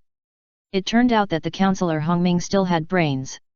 Before Meng Zong took him away, he had sent people to arrange how to notify Zhu Lu and even arranged guards. When all the truths were solved and the dust settled, facing the fake daimyo who succeeded his brother to the throne, the counselor Hong Ming chose to continue to assist Zhu Lu as the daimyo in the situation of the death of the national teacher. It was precisely because there was a person like Hong Ming in the Kingdom of Birds that Naruto gave up the opportunity to get stuck and chose to end the mission of the Kingdom of Birds early. The matter came to an end, but the impact did not disappear. Soon after Naruto and Niji left, the Kingdom of Birds sent envoys to Konoha to submit a request for the establishment of diplomatic relations between the 2 sides. After the mission, Konoha had entered late autumn. The fallen dead leaves hide the hidden chill. Winter is coming soon, and the wide streets of Konoha seem a bit bleak and powerless. Tsunade gave Naruto a few days off. When he returned home and opened the door with the key, the 9-tailed fox behind the sofa poked its head out and saw Naruto's face, and immediately showed a disappointed look. Why didn't you die? It's a pity that the opponent is too weak. Naruto said casually. He walked into the living room, stood beside the sofa and lit the extinguished long incense, looked at his photo in front of the 3 incense sticks for a moment, and said while touching his chin. It's a pity that it's not black and white. I can't find a black and white one. The 9-tailed fox turned his head and looked at Naruto, and the dog's legs were raised, and no one loved him. I'll take a black and white photo for you someday, he said, then walked into the kitchen and started to pull the refrigerator to cook, and the sound came out from afar. Did the girl with golden hair come here during my absence? No. Joey said while drinking, no one has come here. You have lost your value now, kid, find a new owner to buy me a bottle of wine. The sound of water splashing came clearly from the kitchen. Naruto walked to the kitchen door and stopped, leaning against the door frame and asked with a smile. Kuroma, how is your backflip? No more. Joey picked up the bottle of wine with his claws and said, although I don't understand the twists and turns of you humans, I later found that some things can't be solved by backflips. Naruto, who was leaning against the door, seemed to have heard something funny and stood there laughing. The stove was ticking, and the blue flames came out, and the hot oil in the pot was heated. 2 eggs were broken and put into the pot, gradually forming the shape of the sun in the high temperature. The sizzling hot air came out, and bacon slices were put into the other half of the hot oil. Another pot was filled with various condiments, and the soup was boiling and turning under high temperature.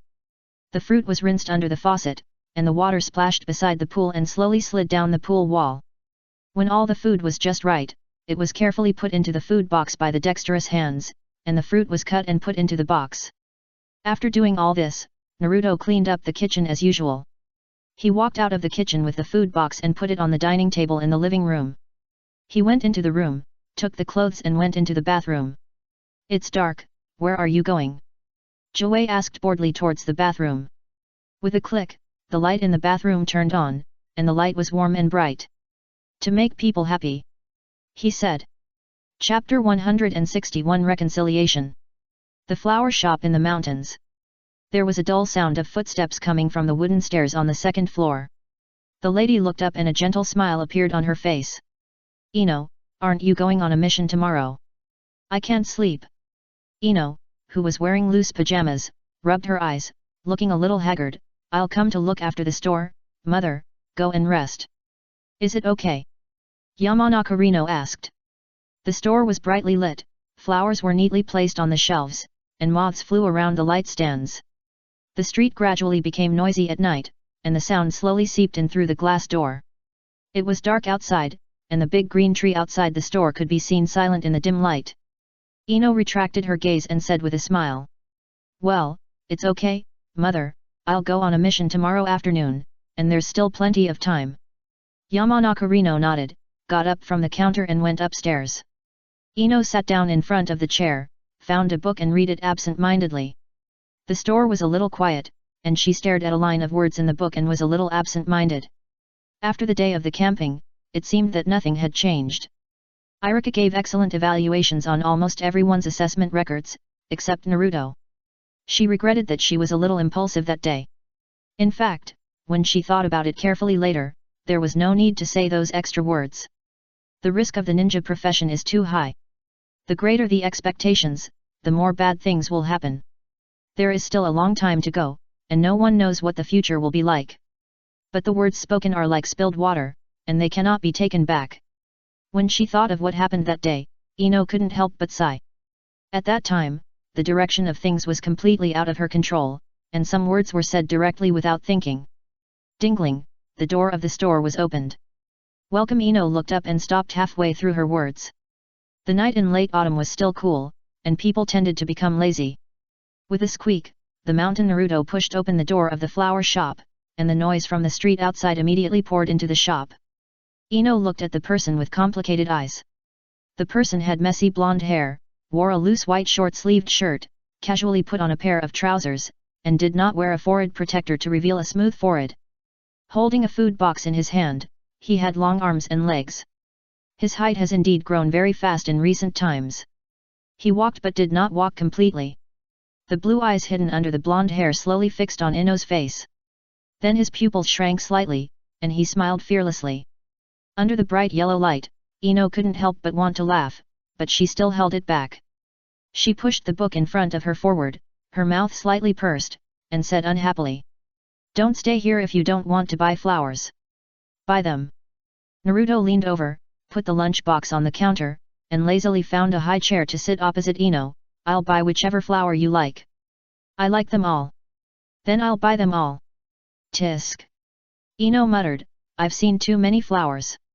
It's meaningless for you to give me anything. I advise you not to waste your energy. Then give me food." Naruto said.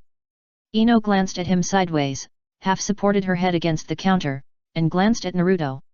She looked out the window again, and finally moved her eyes back, pausing on the lunch box for 2 seconds. "What's that?" "I just came back from a mission and haven't eaten yet. I brought you some food. I'll eat some too." Naruto told the truth without blinking. "Shouldn't you say it's for me?" Ino frowned, looking dissatisfied with his attitude, "Although I feel a little disgusted when you say that. But your truth sounds more annoying." "I'm hungry," Naruto said, if you say that, you will definitely not let me eat on purpose. Maybe you will force me to finish it even though I have already eaten. Hehe, you think too bad of me. Ino turned her head and said with some pride, sorry, I have no appetite at all now. Okay. Naruto sat directly opposite Ino, slowly opened the food box, and began to put a dish, a soup, and a fruit plate on the counter. It's too simple to eat. Ino picked up the book again, sat back in her seat, and said nonchalantly, it looks like a dish made in a hurry. This is already the limit of cooking. Naruto didn't eat it directly, looking at Ino and asked, but I suddenly want to know what Ino thinks of this dish. Are you hinting that I should eat a bite? Not really. If you can taste the flavor by just smelling it, there's no need to go through so much trouble. Your reason is too far-fetched. If that's the case, I won't eat a bite. Ino's eyes scanned the page many times, without reading a single word. Actually, I don't care about your opinion, Ino. I just want you to have a bite, so that I can find a reason to take advantage of you. Pervert. Ino only showed a pair of eyes above the book, showing a contemptuous look. What are you thinking about in your head? Maid outfit. Go to hell. Ino threw the book over with a bang, her face flushed. My mother is still upstairs, you'd better not say anything weird. Okay. Naruto looked like he was about to say something but stopped. Looking at Naruto's slightly threatening expression, but pretending to be sincere, she was immediately furious. She stepped forward a few steps and twisted his waist. Naruto seemed to have lost his sense of pain, picked up a piece of bacon and handed it over, saying with a smile. I was planning to go home and sleep directly, but suddenly I wanted to see you, so I came directly. Ino looked back nervously in the direction of the stairs on the second floor, frowned and approached, hesitated for a moment and bit off the bacon. Her cheeks puffed slightly, and then she swallowed. She lowered her voice and loosened her hand that was twisting the soft flesh on Naruto's waist. I don't want to see you at all. Pervert. That's a pity, we almost fell in love. Naruto lowered his head and began to eat by himself, looking like he hadn't eaten for hundreds of years. Who would want to be with you? Your statement is too disgusting. Ino twisted her hands behind her back. That day. Which day? Naruto didn't even raise his head. The day of the summer camp at the ninja school. Ino stammered, that day I said a lot of strange things. Did you? Naruto stopped eating chopsticks, looked up at Ino, with laziness in his eyes. What did you say? I thought you and Hinata teamed up to tease me. It's not a tease, maybe I'm not feeling well after being caught in the rain, so I said some nonsense. Ino said in a low voice with some embarrassment, and then looked at Naruto and changed the subject.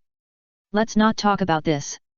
Chapter 162 Only this matter, I hope you can explain it clearly. After Sasuke left, Ino asked, you are now in a state of forming teams to do missions everywhere, right? I guess so, but those missions were also forced upon me by Lady Tsunade. Naruto sighed and said, I would rather lie at home do nothing. That's impossible. I'm telling you, show some energy. Ino held her forehead and glanced at Naruto. Shikamaru is already a chunin, don't you want to become a chunin? The title of ninja is as attractive to these teenage boys and girls as a test.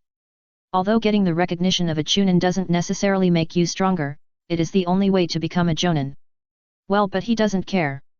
Why are you talking about this suddenly? Naruto was a little surprised. The chunin exam, shouldn't it be next summer? How should I put it? Ino turned her head away. Tsunade-sama is training you as her own, you should at least cheer up. She? Forget it. Naruto said mercilessly, I have almost 7 days of vacation now, so I don't want to get close to that woman. Tsunade has been giving out missions to everyone she meets lately, and Naruto has nicknamed her Mission Girl in private. As long as it is not necessary, he will never appear in Tsunade's field of vision. The time for slacking off is limited, but the missions are unlimited. The 6th generation candidate Kakashi has been completely numb, running around the snow country and the wind country to do missions non-stop. Occasionally, he needs to intersperse between various teams to save the situation and clean up the mess for the unreliable juniors. He is an old mission expert in Konoha, and can be called a hard-working jonin in the early days of the 5th generation's rule. That if you don't go on a mission, you should be taken to practice. Ino suddenly said this. Hey! Naruto showed a confused expression, what practice? Why don't I know? Of course you don't know. Ino sighed, Her cheeks slightly puffed up as she looked at Naruto and said, I heard from my father yesterday that Master Jiraiya has returned to the village. What does that have to do with me? Naruto looked indifferent. I can't go to practice anyway, and the lecherous sage should know that. Why? Lord Jiraiya should be one of the 3 ninjas, right? Ino asked puzzled. That's what you said, but it's 2 different things.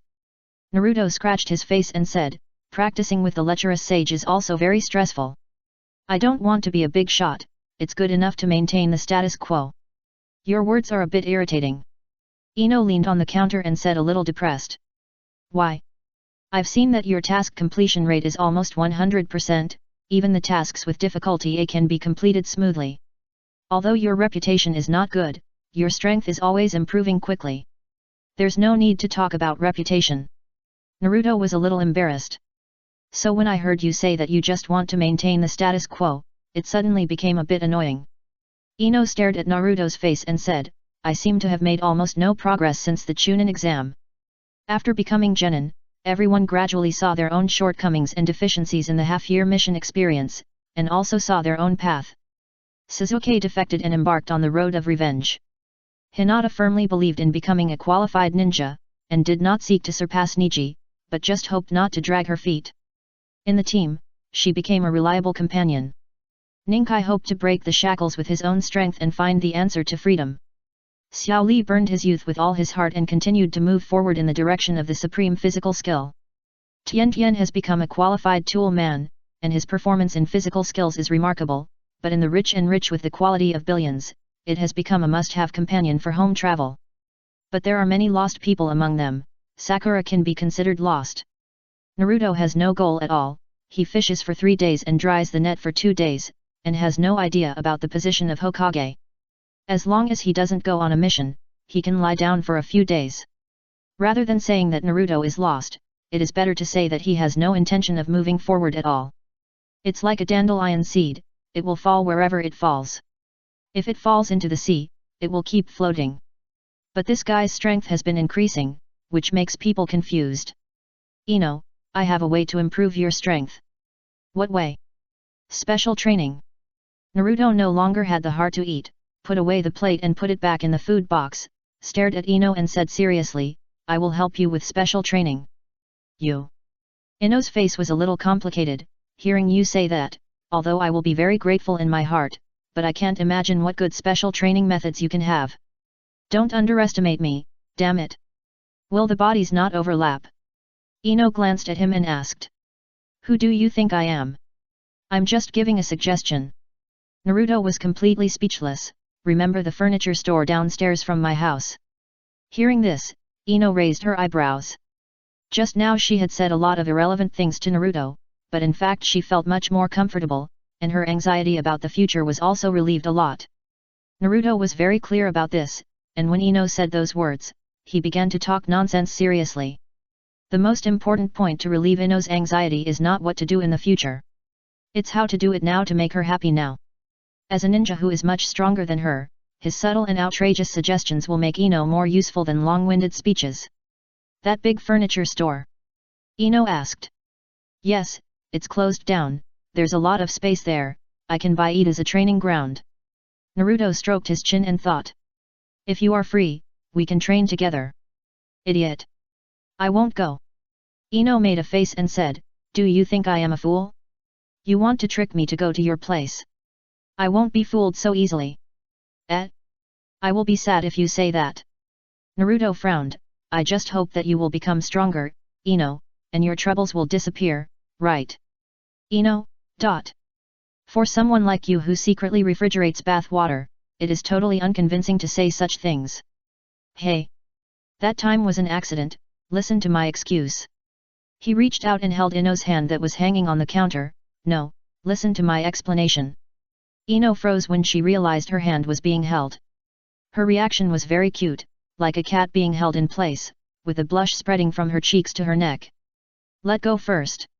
She stammered. You blush even after being grabbed several times? What a cute reaction. Naruto said it like that. Go to hell. Pervert. Ino pulled her hand out suddenly, and turned it over with her other hand, frowning and staring at the yellow-haired man, saying, Don't grab my hand suddenly. Then can I grab it openly next time? Absolutely. No. Ino refused without hesitation, with a firm attitude, we are not that close, please don't act like a pervert.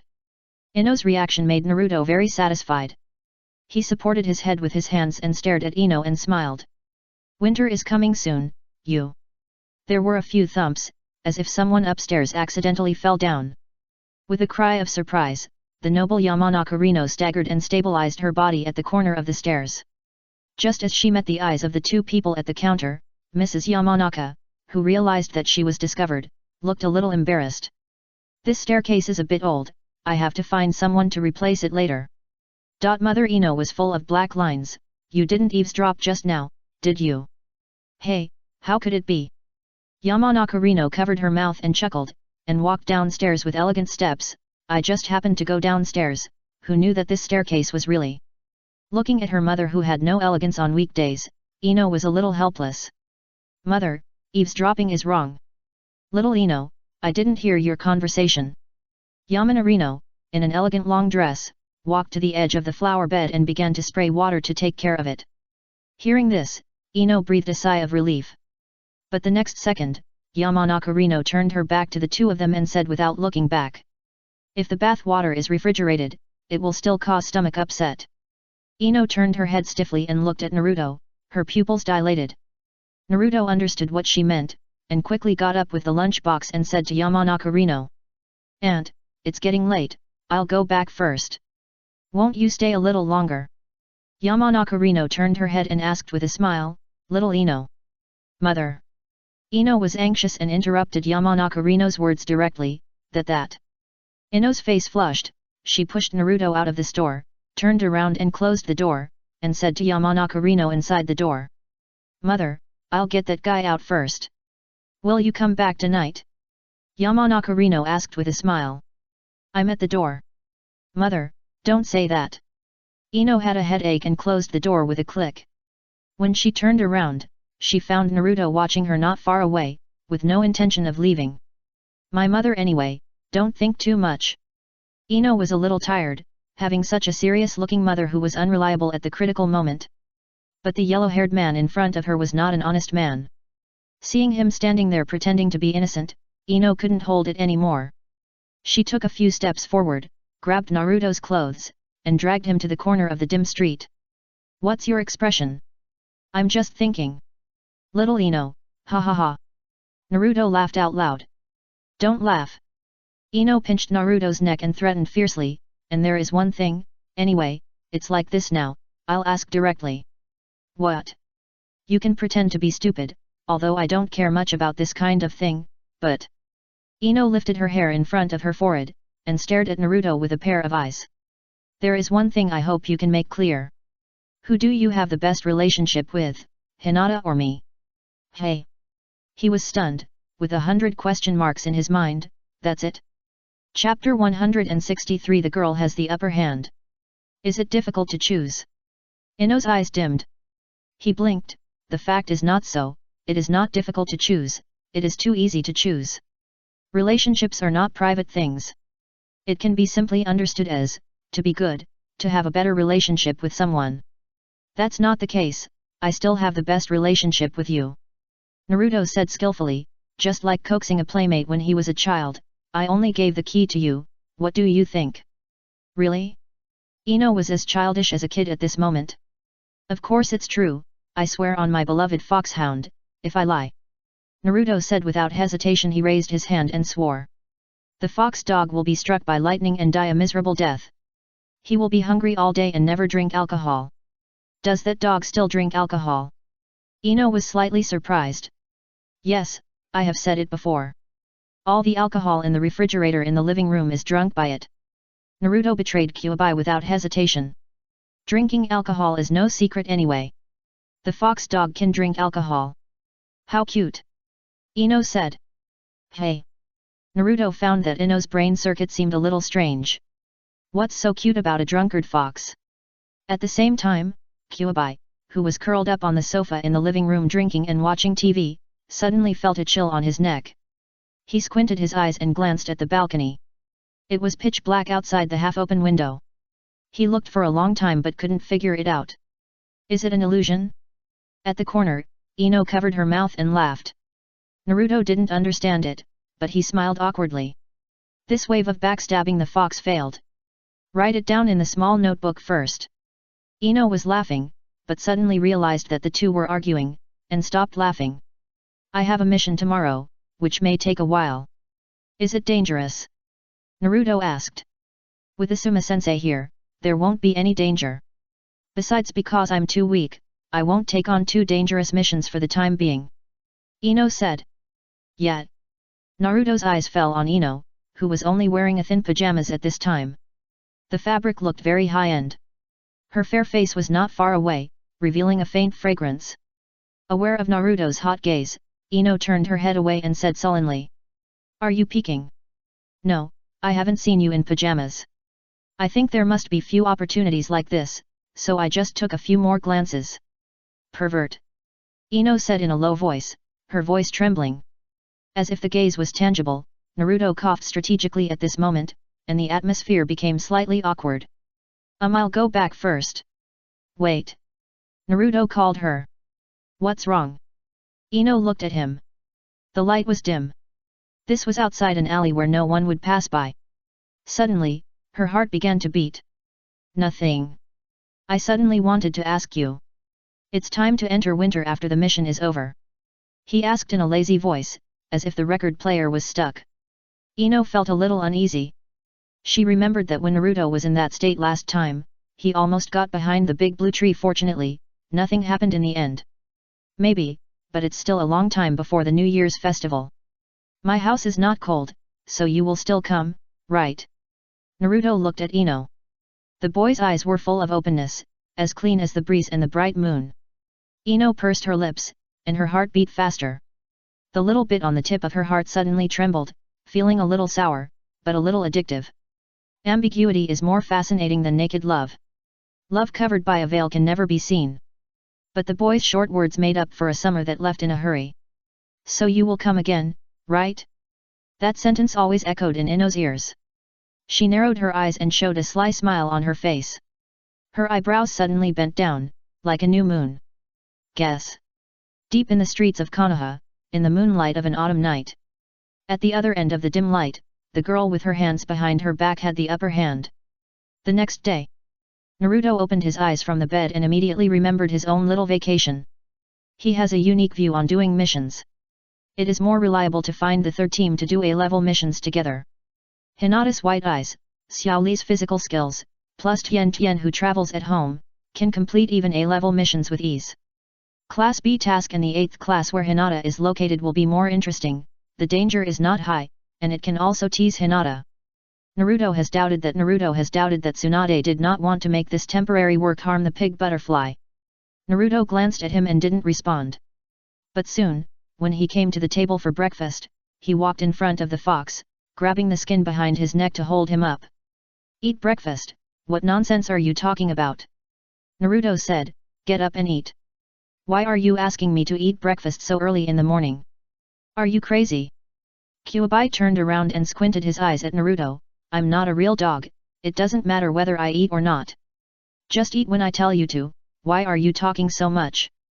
You little brat, why are you crazy so early in the morning?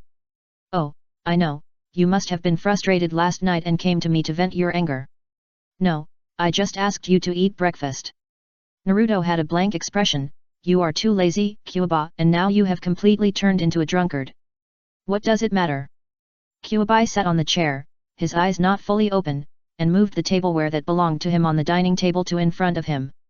I have fought with you humans for so many years, can't I enjoy myself? Yes, it doesn't matter at all. Naruto brought breakfast to the table and kicked Kyuubi's chair. I hope you will have the same attitude next time you work for me. How are you and your owner? Kyuubi asked with squinted eyes, still holding the wine in his paws. What do you mean? How should I put it? Probably falling in love. You still know about falling in love? Naruto looked at Kyuubi in surprise, as if he was surprised that such words came out of its mouth. The latter was a little proud, narrowed his eyes and muttered twice. I have been reading a lot of things recently, and I put them in the big black box in the living room every day. Kuabai took a bite of breakfast and suddenly poured another sip of wine into his mouth. I think you humans are sick. It's better to just reproduce. You said a lot of things and suddenly two people overlapped. It's really boring. That's a good point. Don't say it next time. Shut up. Naruto glanced at the nine tails. After breakfast, Naruto was washing dishes in the kitchen. When he looked up, he saw Uzuki Yujao, who appeared quietly outside the window and was immediately startled. Do all you Enbu like to go through the window? No choice. Uzuki Yujao, wearing an animal mask, said coldly. Is it Tsunade-sama who is looking for me again? Yet. After saying that, Uzuki Yujao left directly. He looked at the direction where Uzuki Yujao disappeared, and his eyes narrowed immediately.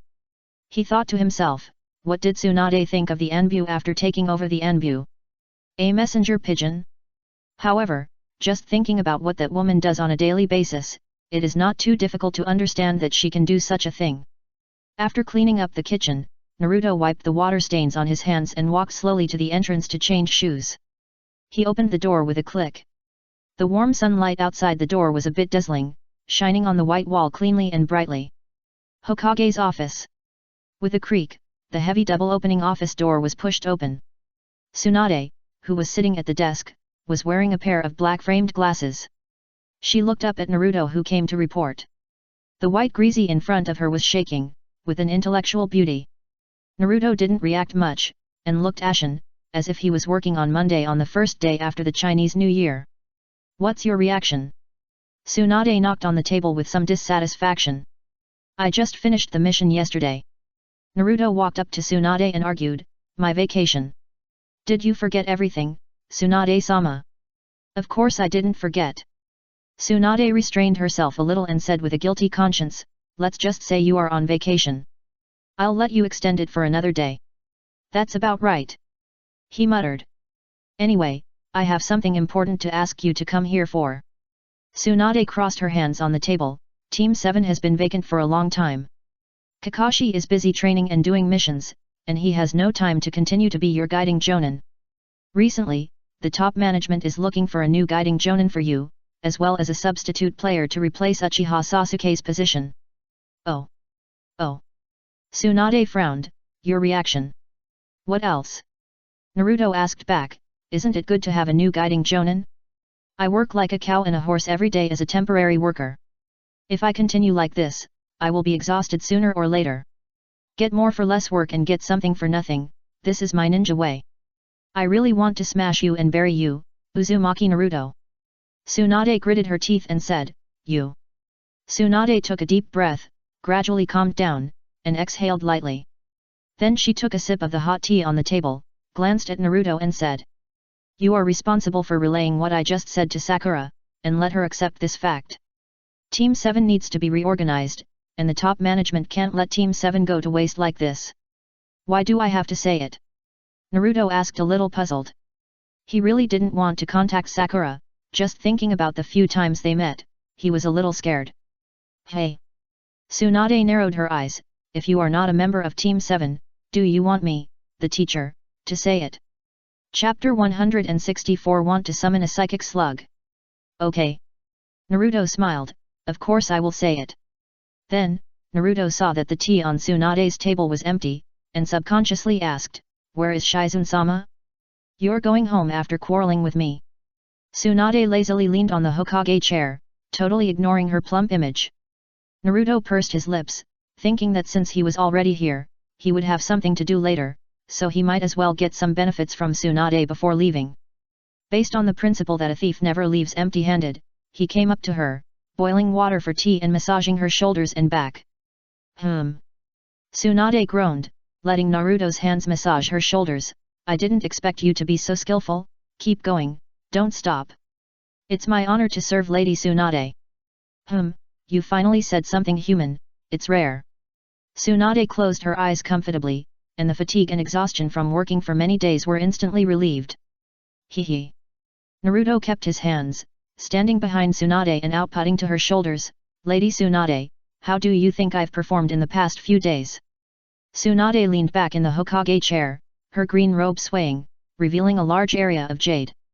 100% completion rate, 60 complaints, barely acceptable. Anyway, the mission is completed. Most of the clients who complained are not mentally normal, let them be. You don't need to take those comments to heart, just do whatever you want. He didn't take it to heart. Others treated the client as a customer, fearing that they would accidentally anger the client of the task. But Naruto didn't care about anything, and always treated the client like a dog. Anyway, he didn't lack money, and he didn't care about the ninja assessment. With Tsunade's protection, being a ninja was just for a bad attitude. That lady Tsunade, I want to learn the slug summoning technique. Tsunade opened her eyes a little, turned her eyes slightly, and asked in confusion, why did you suddenly remember to contract a summoning beast? Isn't it because I don't have a summoning beast? Naruto felt a little guilty and stopped the action in his hand, but Tsunade turned her head and glared at him. Stop for what? Keep pinching. Okay. Naruto said obediently, last time I saw Tsunade-sama's slug, it was very good, with a gentle personality. I like those polite summoned beasts that come whenever I call. Hat. Tsunade glanced at him with her narrow and beautiful eyes, and exposed him mercilessly. At the beginning, Jiraiya asked you to go with him to practice, but you refused to go. I don't know why you have to stay in this village. After you go there, you can summon any toad in the whole Myaboku mountain. You can call any toad you want. Tsunade-sama, although I am still young, don't try to deceive me. Naruto retorted with the strength in his hand, I have seen that toad before, and it has such a bad temper. If I really summon that thing, I don't know how long I can beat it. I will never give up until I knock them down. You. Tsunade was a little speechless, but when she thought of Naruto being able to control the nine tails, she immediately felt that what this person said might be true. People with a strong desire for control can't stand the strong in the actual sense. What's more, this kid is still an old shaman, the kind of person who will not be late for revenge in 10 years. So you want to summon the slug? Tsunade asked. Yes. He said honestly. That's not impossible, but there is one thing I hope you know. Tsunade kindly reminded, the docility of the slug is also treated differently by different people, and it also has a temper. Just like it calls me Tsunade-sama, but when you summon it, it must call you Slug-sama, unless it recognizes you, it will call you Naruto-sama. Is that so? Naruto thought for a while and asked again, if I call it Slug-sama at first, and then it calls me Naruto-sama in return, will it feel weird?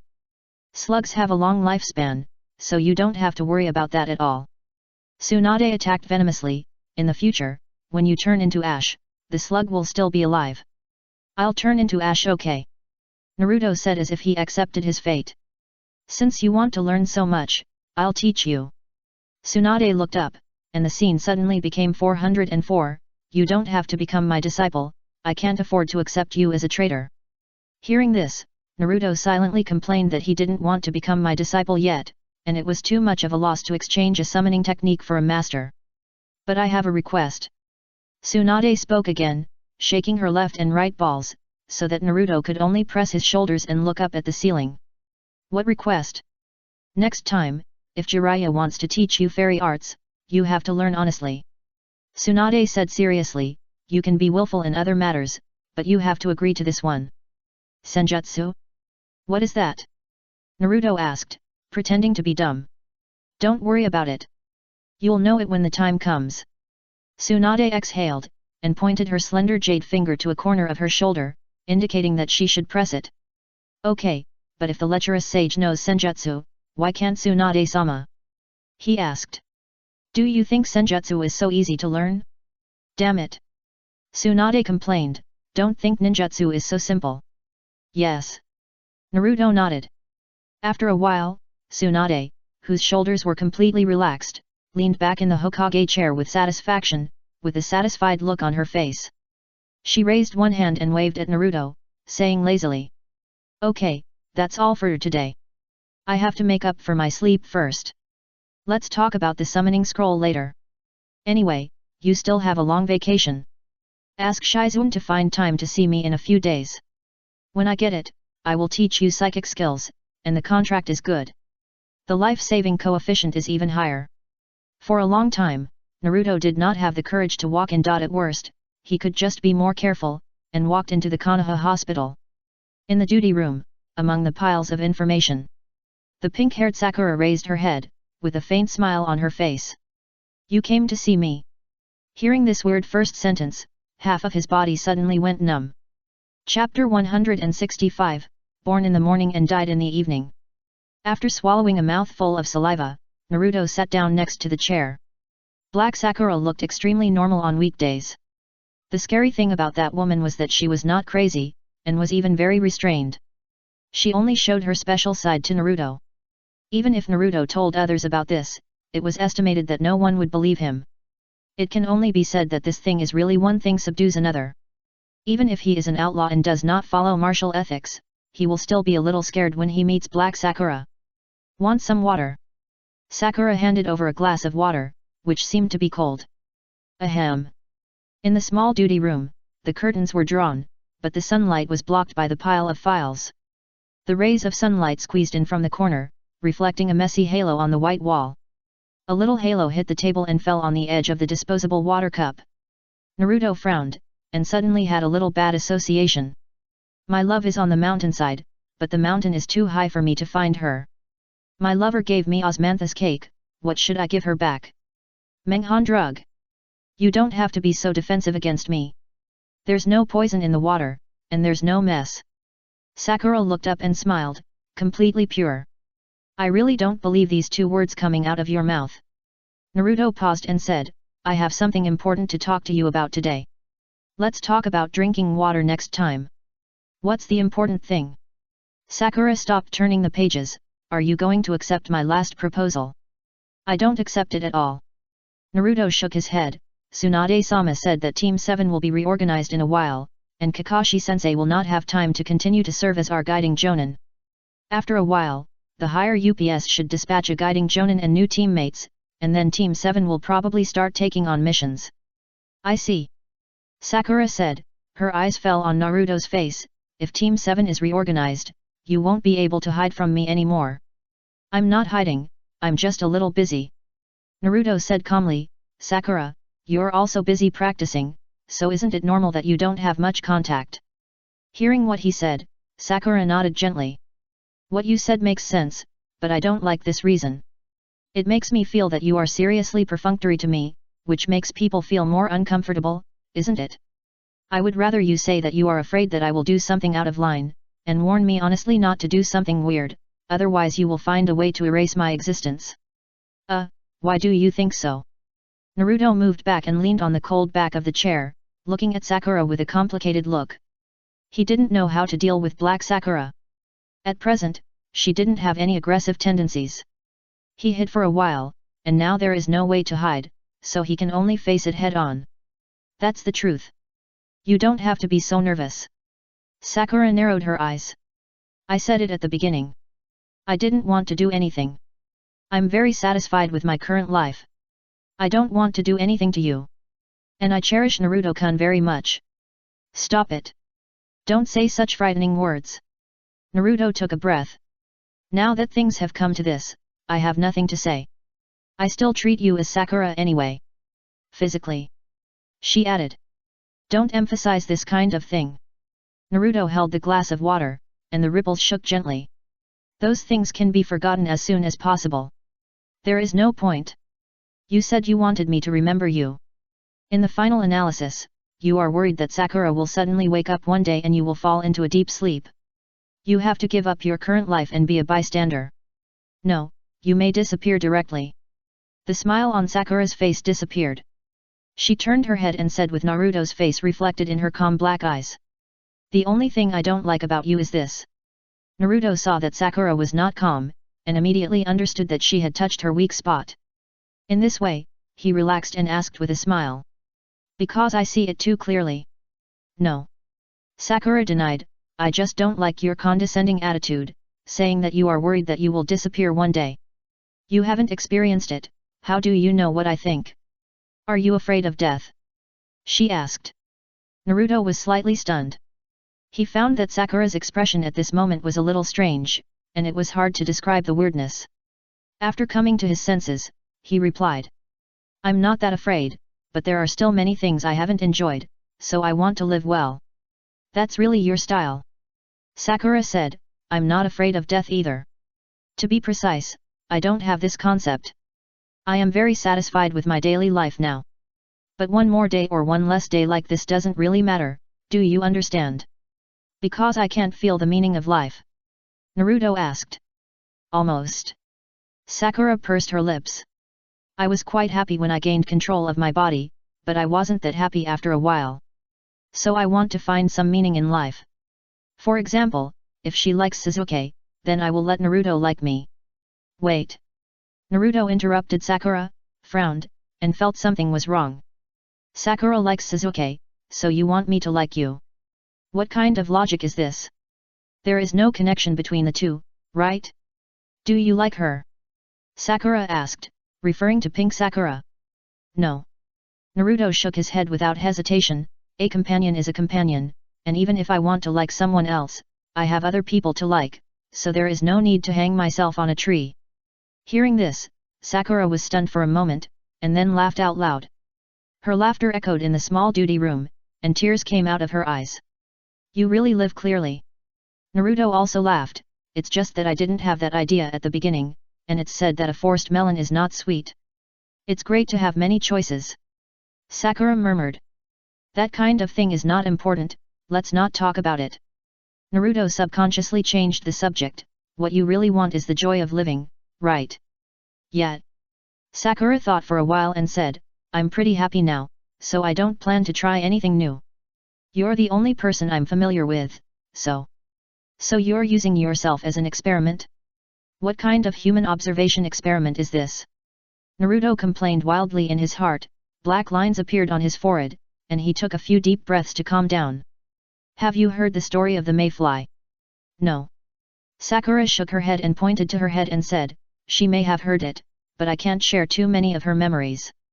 Most of them are about Sasuke, and I don't like to read them. Anyway, I'm free, so I'll tell you. Naruto found that Sakura was not that dark, and he immediately relaxed. Okay. Sakura stopped what she was doing and sat up straight. Naruto simply told the story of the mayfly monster in the 100 Monsters book, without adding any exaggeration or personal work, and simply told the story because he was in a good mood. Can the mayfly only live for one day? Yes, don't interrupt me, let me finish. I knew where the sun would come out before, but I had never seen it. Now I have seen it. It's not that the sun comes out every day. Naruto paused and said, not caring where the story was going, it rains occasionally. I have seen it, and it is also very beautiful, and it is completely different from what she saw in her memory. Sakura said. Have you seen it in the early days? Standing on the Hokage rock and looking into the distance, you can see the end of the Sea of Woods in the Konoha forest. It's hazy, like rime. Naruto asked with a smile as if showing off. No. Where is the waterfall? No, the hospital is very busy during this period, and I have to practice. If I leave, I have to be on duty at night. I can't say I am tired. It feels quite novel. The two chatted in a very calm manner, and the story was halfway told and stopped. Naruto talked about the fireworks festival, and Sakura told him that she saw the fireworks rising into the sky from the window, which was quite beautiful. There was not much emotion in his heart, but he just thought it looked pretty. It's okay, you will see it when you do the mission in the future. Naruto comforted. I understand. Sakura suddenly stood up, scaring him. I know what to do. What? Naruto subconsciously felt that the development of things seemed something was wrong. I still want you to like me. Sakura picked up the pen, and the sharp tip of the pen pointed at him from a distance. In this way, things will become interesting. Interesting? Did you misunderstand something? Naruto also stood up and took 2 steps back. He just wanted a normal teammate. Things were clearly running slowly according to the companion bond script. He tried to activate her yearning for companionship, but now it seemed. It doesn't matter if you like someone else, I'll just be your backup girlfriend. Cough cough. Naruto couldn't hold it in and started coughing violently. You cough cough cough. What did you say? You'd better calm down, Sakura. I'm calm. Sakura's eyes reflected piles of files. The book says that sneaking around behind everyone's back is the most exciting. What book are you reading? Book? Hearing this, Sakura turned around and took out a copy of Intimate Paradise from the drawer. Seeing this, Naruto was hit hard in his heart. He recognized Jiraiya's writing ability. He played with a sense of immorality, and the secret of being a bestseller was his. Facing the backstab of the work from his cheap master, Naruto opened his mouth and tried to save it all before things became more weird and deformed. Wait a minute. Wait, something is wrong. I can accept it. Stop. Don't repeat that again. Naruto took a deep breath. He finally knew where Sakura's most terrifying part was. He was actually shaken at that moment just now. Terrible. Too terrible. Don't you want it? On the surface, it is obviously a close companion, but secretly it is private property. Sakura's words were like the whisper of a devil. I don't like this, but if it's Naruto-kun, it's okay. Chapter 166 Winter. What? He was stunned, his mind went blank. Let's do something weird together. Sakura approached step by step. Wait a minute, this shouldn't be the case. Naruto tried to back away, but bumped into after he got on the backrest of the chair. Sakura pushed him directly onto the chair. Sakura, you. Sakura had already pressed over and stood in front of him, stretching out her pale arm to hold Naruto's hand. The moist and hot temperature came from the palm of her hand, and the touch was slightly slippery. Since she has completely hidden, I also have the right to use her body. She said so, biting the little finger of the other hand. Remember me well. Before Naruto could speak, Sakura had intertwined her fingers with Naruto's and clasped them together. Her blue pupils stared at him, opened her lips, licked the tip of his index finger, and then bit it. A tingling sensation came from the fingertips, and Naruto's pupils suddenly dilated, waking up from his indulgence. I think even if this is done, it is not a good idea. He gently pushed Sakura away, as if he had never breathed before, took a long breath, and his mind instantly became clear. Don't worry, I won't compete with Ino for the first place. Sakura's arms fell down, and a relaxed smile appeared on her face. I don't like this kind of emotion at all, so don't worry about it. I just want to try it. No one will know. Just treat it as a practice in advance. This won't work. Although Naruto's moral bottom line is more flexible, that's only for strangers. He is still more sincere to his companions, and this is not a matter of whether it works or not. But Sakura is now completely contrary to what she wants. Why? Sakura was a little puzzled. Do you still care about her more? But she has already hidden for Sasuke, do you still insist? It has nothing to do with this. He said. Naruto doesn't care whether Black Sakura will disappear or when she disappears. Just treat her as Sakura, pink or black doesn't matter, just a companion Sakura. People have troubles because they think too much. Naruto just needs to cut it off and completely block all troubles. If Sakura wants to live a more interesting life, take her to see more interesting things. Instead of watching her not understanding anything and letting her go on like this. In short, if Black Sakura can still communicate, the situation is okay. In the next period of time, we will slowly get used to each other and guide her to the path of a normal and reliable companion. Why? If you agree, I can help with Ino, although I don't have much contact with her now because I'm too busy with work. Sakura said with a smile. But I can contact him. Really, there's no need.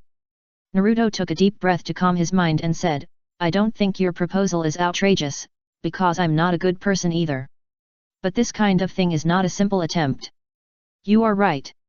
I just need to agree. I can accompany you to try without any psychological pressure, and there will be no loss. To be honest, this has nothing to do with Sasuke. Sasuke chose his own path, and I will not go to him and let him go. Maybe that's why Sakura was stimulated and hid, so you were able to control your body. But these are not important. These are two different things. I hope you can live well every day. I don't know if you will disappear, and I don't know when you will disappear. Before this, you are my most trusted companion. I will always remember you. When I die, I will carve you on the tombstone. You will exist forever. Mayflies are born in the morning and die in the evening. People have their own way of living in a short 100 years. Sakura stood there without moving, leaning on the edge of the table in silence for a long time.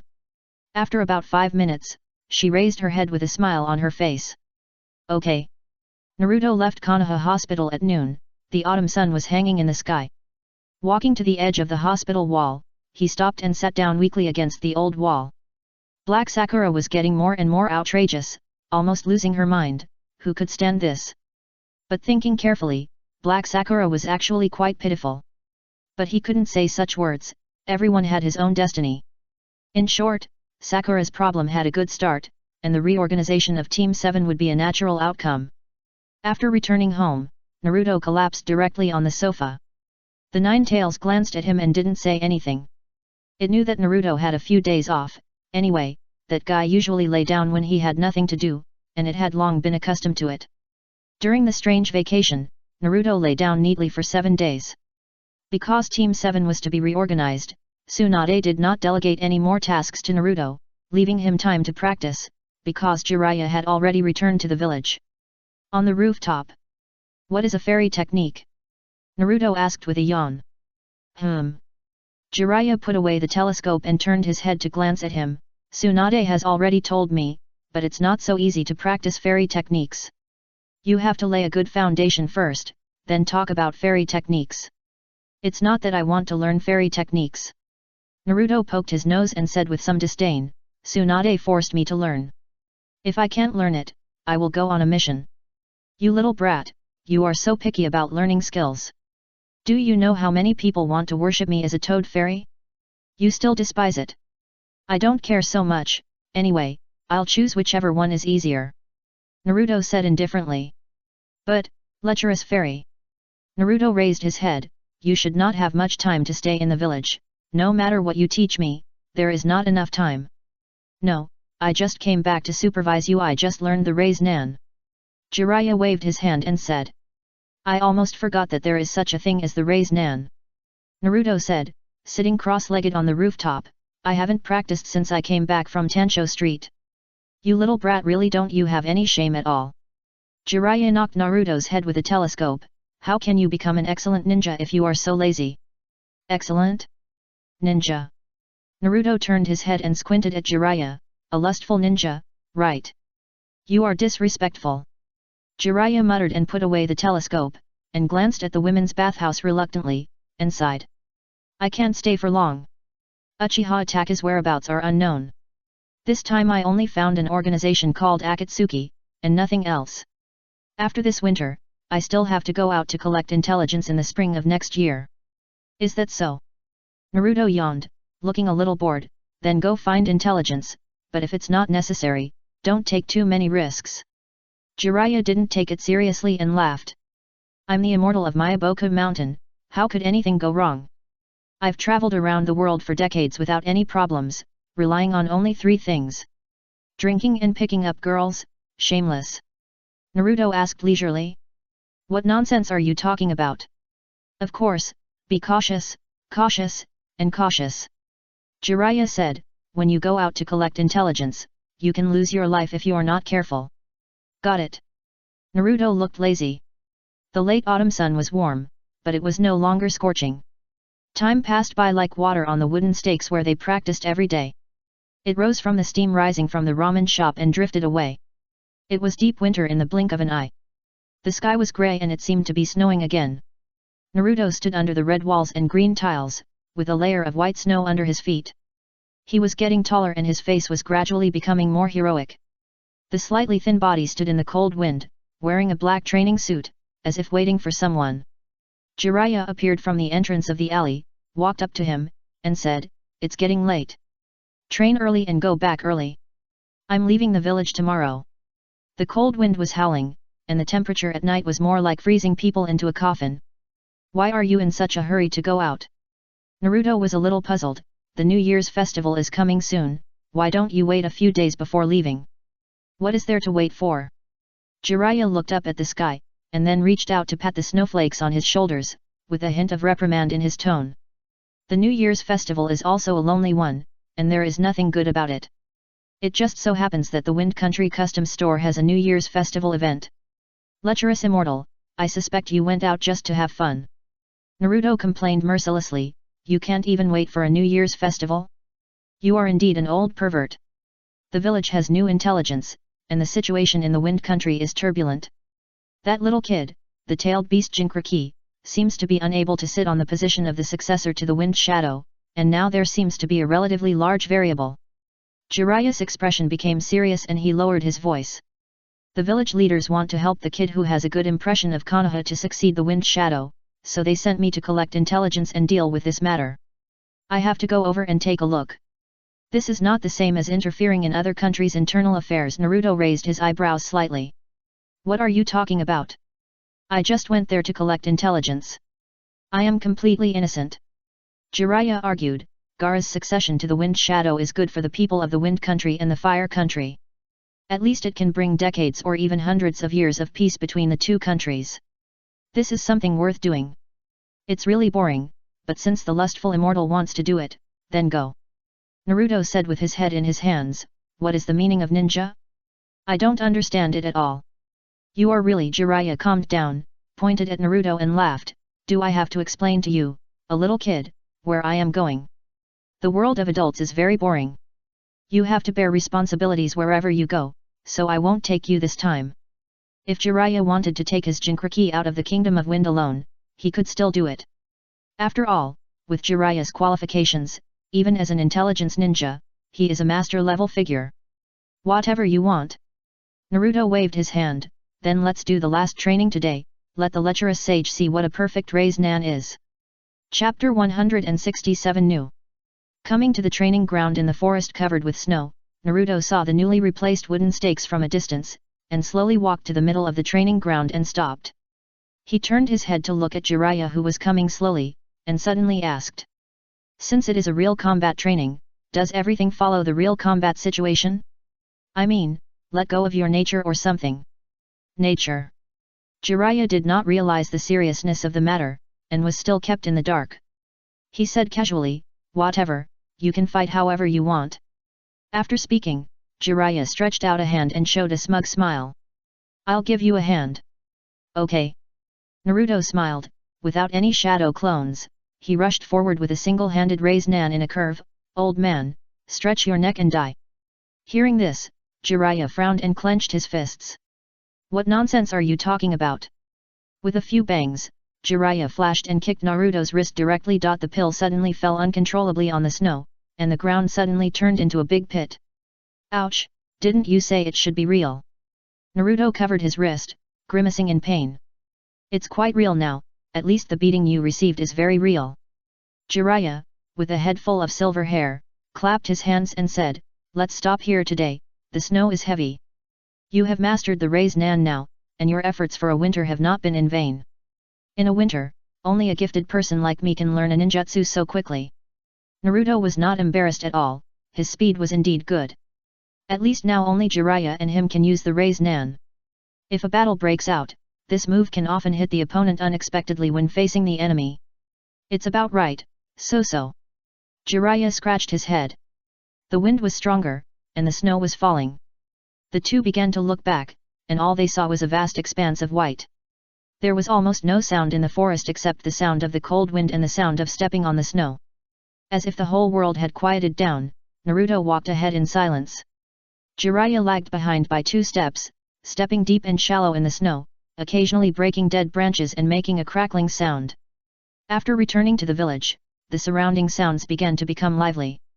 Children wearing thick cotton hats and cotton gloves were running and fighting on the street, shouting lines from ninja games, and using snow as shuriken. Jiraiya and Naruto stood by the street and watched for a while, watching those children throw white snowballs on the red wall with force. The tiles on the old wall were smashed down and fell on the thick snow layer, and no one cared. Naruto looked at everything in front of him, and thought of the red wall and white snow on the motion mountain in his mind. He just felt it was interesting and smiled. Jiraiya, who was standing beside him, suddenly patted Naruto on the shoulder. Naruto turned around and saw an awkward smile on his face, as if he was a little embarrassed and a little uneasy. Seeing this, Naruto was slightly stunned and asked, "Lecherous immortal, what's wrong with you?" That he pointed at the kids who were playing, with a flattering smile on his face. He blinked, he had seen that smile in his previous life. It was a winter night, and the grandfather who had been lost for 5 years was sent back by the police station. Heavy snow fell on the shoulders of the shiny military coat, and the hands that were chapped and swollen red from the cold, but he tightly grasped the toy of a 7-year-old child and handed it to the 16-year-old. With this flattering and awkward smile on his face, he panted hard and said, "Take it and play." What? He came back to his senses, his voice was a little hoarse, and he asked with a cough. Jiraiya laughed dryly, still pointing his finger at the group of kids throwing snowballs, and asked a little restrainedly. Have you ever played this with your friends when you were a kid? Yet. That's good, that's good. Jiraiya retracted his hand, smiled awkwardly, and then walked towards the izakaya, shouting loudly. Really, we should have a few drinks in this weather. Naruto stood there without watching Jiraiya leave, without saying a word or showing any expression on his face, until the snow fell all over his shoulders, and then he slowly left. Let's talk about the future later, but the Akatsuki organization really has no meaning to exist. If there is time, just kill them all. He doesn't care what grievances or deep hatreds others have, just kill them all together. Standing in front of the enemy's tombstone to repent is always the most pious moment. I returned home on the rustling snow, and the moment the key turned, the door suddenly opened from the inside. Ino, wearing a green apron, opened the door. Her hair was slightly messy, and she was wearing a thick pink sweater under the apron. She was a little confused when she saw Naruto. Naruto was also stunned for a moment. He had been training with Jiraiya for the past few months. Basically, except for eating and sleeping, he was training day and night. All kinds of physical skills, illusions, and raise-nan were practiced. The effect was of course very significant. An old man like Jiraiya, with quick reactions and rich experience, has endless tricks in battle. Naruto was beaten for a month before he slowly adapted. The last training just now was also to vent his anger. He called out old thing and didn't expect to be beaten again. Why are you here? Naruto smiled. I came when I wanted to. Ino pulled him in, pulled his sleeve with one hand at the entrance, and patted the snow off his shoulders with the other hand. Training again. How did you know? I haven't seen you for 2 or 3 months, how could I not know? You underestimate Jiraiya's reputation too much. Ino put the shoes in front of him and said, change your shoes quickly. As she said that, Ino hurried to the kitchen. Naruto was still a little confused, not knowing what happened to Ino today. He walked into the living room and stood there for a while. Kyuubi was lying on the small sofa, sleeping with his eyes closed, his stomach heaving slightly. Water was boiling in the kitchen, and the soup in the pot began to boil, emitting wisps of white steam. In the living room, under the bright yellow light, Naruto looked at the kitchen for a long time. Ino walked up to him, frowned and stared at him, then reached out and touched his forehead. What's wrong? Are you stupid? Are you obsessed with my beauty? What day is today? New Year's festival. Ino sighed and looked at Naruto. I knew you would forget, so I came here specially. How is it? Without me, someone will miss the New Year's festival perfectly. Isn't the New Year's festival in a few days? Naruto asked after a long pause. You remembered it wrong. Ino said with her hands on her waist, snorting, your brain has been damaged by training, and I'm afraid no one will want you in the future. Thank you, Ino. That kind of thing you don't have to thank me specially. When you say that, Ino's face turned red. I think the atmosphere is weird. It's like. Ino spoke too softly, Naruto didn't hear it, and he had rolled up his sleeves and walked to the kitchen. As expected, Ino's cooking skills are very limited, and she cooks a lot of soup in one pot. He sighed silently, took out the ingredients from the refrigerator, and started to do it himself. Ino saw Naruto cooking, so she sat nervously on the sofa. She finally mustered up the courage, and although she pretended not to be nervous at the door, but Ino. Naruto suddenly poked his head out of the kitchen and called out. Ah? What's wrong? Come with me to meet someone later. Hey? Who? Chapter 168. Let's meet Jiraiya together. The lecherous sage. Oh, Ino sat on the sofa and thought about who the lecherous sage was, and then suddenly remembered that there was only one person in Konoha who could call himself a sage, and her pupils suddenly dilated. Do you think it's Jiraiya-sama? Yet. Naruto leaned against the kitchen door, staring at the pot in the kitchen from time to time, and said nonchalantly, besides him, there is no other lecherous sage in Konoha. That's Jiraiya-sama. Ino's body was straight, her eyes were wide open, and her fingers were on the sofa, one of the legendary 3 ninjas. What's so strange about this? Haven't you seen the other 3 ninjas? They don't seem so rare and precious when they stay in the Hokage building every day. Ino was full of black lines on her head, and turned around to see that Naruto had turned back to the kitchen to continue working. Of course it seems sparse and normal to you, but it's Hokage-sama after all. She sat on the sofa and stared at the drunken Nine-Tails in a daze, muttering. It's rare to see her once before a mission. After Tsunade-sama became Hokage, I haven't seen her a few times. Maybe you're the only one who thinks Tsunade-sama is nothing, but you can't see the Hokage whenever you want. You think too simply. I don't know, maybe, they're close. Naruto's voice came from the kitchen. Anyway, you'll know when you see her, the lecherous immortal is not that great, just like an ordinary person. Even though you said that, you must still be nervous. Ino clenched her hands, put them on her thighs, shook them uneasily, turned her head and looked at the kitchen and asked. Do you want to prepare some gifts? Isn't today the New Year's festival? I really forgot about this, and I haven't prepared it yet, forget it. Naruto said while stirring the soup, just bring some food, he won't mind. Well, I suddenly don't dare to go. Ino fell on the sofa, and her face buried in the pillow began to get hot. There was a gurgling sound of bubbling in the kitchen. Naruto seemed to be cutting vegetables, and the sound of the knife chopping on the chopping board was urgent. The washed meat slices were covered with powder and slid into the hot oil. The golden coat gradually expanded like cotton. Across half of the living room, his voice mixed with the sound of hot oil came out clearly. I won't force you to do this, but because the lustful immortal is about to go on a mission. It's definitely too late to celebrate the New Year's festival together, and I got the time wrong. There's nothing good to give him, so just make some food and bring it to him. If I go alone, you should be bored staying here, so why not go together? Okay. Ino said sullenly. After a while, Ino climbed up from the sofa again and hurried into the bathroom.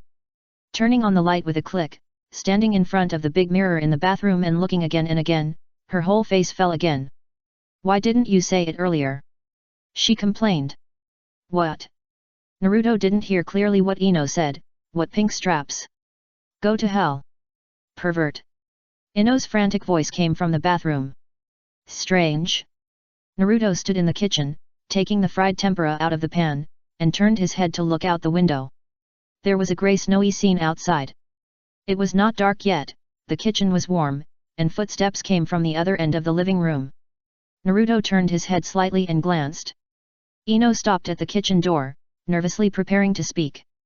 The ultimate romanticism in the winter night, the living room that was not too warm and bright, the sweater girl who couldn't hide her thoughts.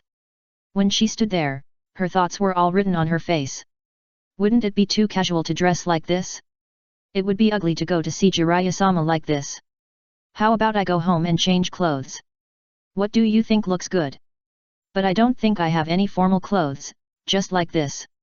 Hey? Why are you in a daze? Really, did you listen to me carefully?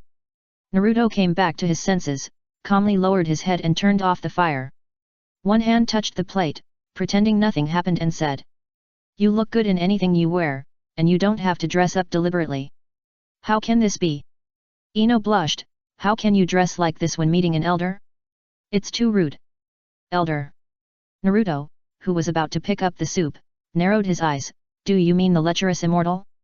That should be considered an elder, but you don't have to be so formal. After dinner. Hurry up. Ino urged at the door with a lunchbox, her ears slightly red. Hurry out, it will snow even harder if you are late. It doesn't matter, he can't run away, the lecherous immortal is drinking in that tavern. Naruto came out of the kitchen slowly after washing dishes, wiped his hands and said. The brothel is not very busy now, he won't leave the pub so early. Ino, there is no need to explain that kind of thing in such detail, and how do you know so much about brothels? What are you thinking about? Naruto put on a thick coat, lowered his head to pick up the scarf on the sofa, glanced at Ino and said, I just know, I can't go to that kind of place. Who knows? Ino turned her head away. Naruto didn't say anything, but handed the scarf to Ino, and then the two of them went out slowly. Ino was still dressed the same way. Under Naruto's strong persuasion, she didn't waste time going home to change clothes. She was wrapped in a light-colored coat on the outside and a pink sweater on the inside. The usual agile temperament was gone, and now she had the flavor of a cold girl. Going downstairs, the two walked on the snow-covered street. With a bang, Naruto opened a big black umbrella. It was like a flower suddenly grew in the snow. Black lotus, unusually conspicuous. At this moment, Her body was trembling slightly, but it was not entirely because of the cold weather. Thinking about what the man said at the kitchen door just now, she couldn't help but feel a little hot. Now, it seems like meeting the parents. Shaking her head, Ino tried her best to dispel that idea. This is just to meet the legendary 3 ninjas. Master Jiraiya has always been very mysterious. Just think of it as going to see the world. There are not many such opportunities. Don't think about it anymore. It's so cold. Ino exhaled a breath of white air. The fine snow fell on the black umbrella without any sound. Naruto turned his head to look at Ino, tilted the umbrella towards her, and then reached out to take the food box she was carrying naturally. The road is a bit far, let me carry it. Oh. Outside the tavern, Ino paused outside the warm curtain. Naruto was about to go in, and noticed Ino's movements. He immediately looked back at her and asked in confusion. Why did you stop? Ino lowered her eyes, intertwined her fingers, and spoke awkwardly, I'm a little nervous. What's there to be nervous about? It's just a lecherous sage. Naruto glanced at Ino up and down, reached out and grabbed her hand, and led her directly inside. Hey! Ino was caught off guard and her body was taken into the tavern. Her vision suddenly became bright. Lecherous sage, how can you drink so much after just a few dishes? Naruto put the food box on the table. Why are you here? Jiraiya raised his head from the table, the white wine cup was placed aside, and he was full of alcohol. I remembered the wrong date, New Year's festival, I sent you a few dishes. Naruto said calmly, while opening the food box, are you going to drink here all night? How is that possible? I'll be there later. Jiraiya's drunken face showed a lewd smile. Just when he was about to say something, he saw a pretty girl standing behind Naruto. He was slightly stunned and immediately swallowed the words style shop that were in his throat. Who is she? Jiraiya pointed at Ino and asked. My friend, the daughter of the Yamanaka family, you should have an impression of her. Ino blushed and trembled all over. She didn't hear what Naruto and Jiraiya were saying at all. It was not until Naruto pulled her that she suddenly raised her head. This is the lecherous immortal. Naruto introduced to Ino, my name is. Hello, Jiraiya. Ino bowed suddenly, looking very flustered and cute, my name is Yamanaka Ino, and my name is. Ha ha ha. Jiraiya was amused, and said while holding the bottle of wine in his palm, is she the daughter of the brat from the Yamanaka family? Is your father in good health? Very well, Master Jiraiya. Ino said with a smile. She relaxed immediately. She didn't expect Jiraiya, one of the 3 legendary ninjas, to be so easy to talk to. She was so nervous before entering the door that her heart almost jumped out. Naruto rolled his eyes at the boring greetings between the two. The lecherous immortal was about to say the words love shop just now, wasn't he? Good guy, in order to maintain his image, he swallowed it back. I'll go get some juice, so I can drink some with you. Naruto interrupted at the right time, try some while these dishes are still hot. Okay. Jiraiya put down the bottle of wine with great interest, looked at Ino, and said, no need for that. Why? Are you so reserved? Sit down. Naruto went to get some juice. Ino smiled and sat down nervously next to the chair. Are you living together? Jiraiya asked suddenly after picking up a piece of food with chopsticks.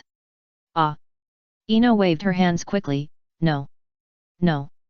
It's just that today is the New Year's festival, and my parents are busy going out, so I don't want to go and then I didn't want to watch the store, so I happened to go to his place. Oh, it happened. Jiraiya nodded, you have a really good relationship, it's really enviable. That kind of thing. Ino's face flushed, the tips of her ears turned red, and she stammered, actually, the relationship is not that good, we just meet occasionally. What relationship? Naruto came back with a bottle of juice and asked casually. No, nothing. Ino denied with a red face. What did you ask, lecherous immortal? He glanced at Jiraiya who was drinking calmly and asked. Chapter 169 Going Home. I didn't ask anything, just asked if you lived together. No. Naruto was very calm and filled his and Ino's cups with juice.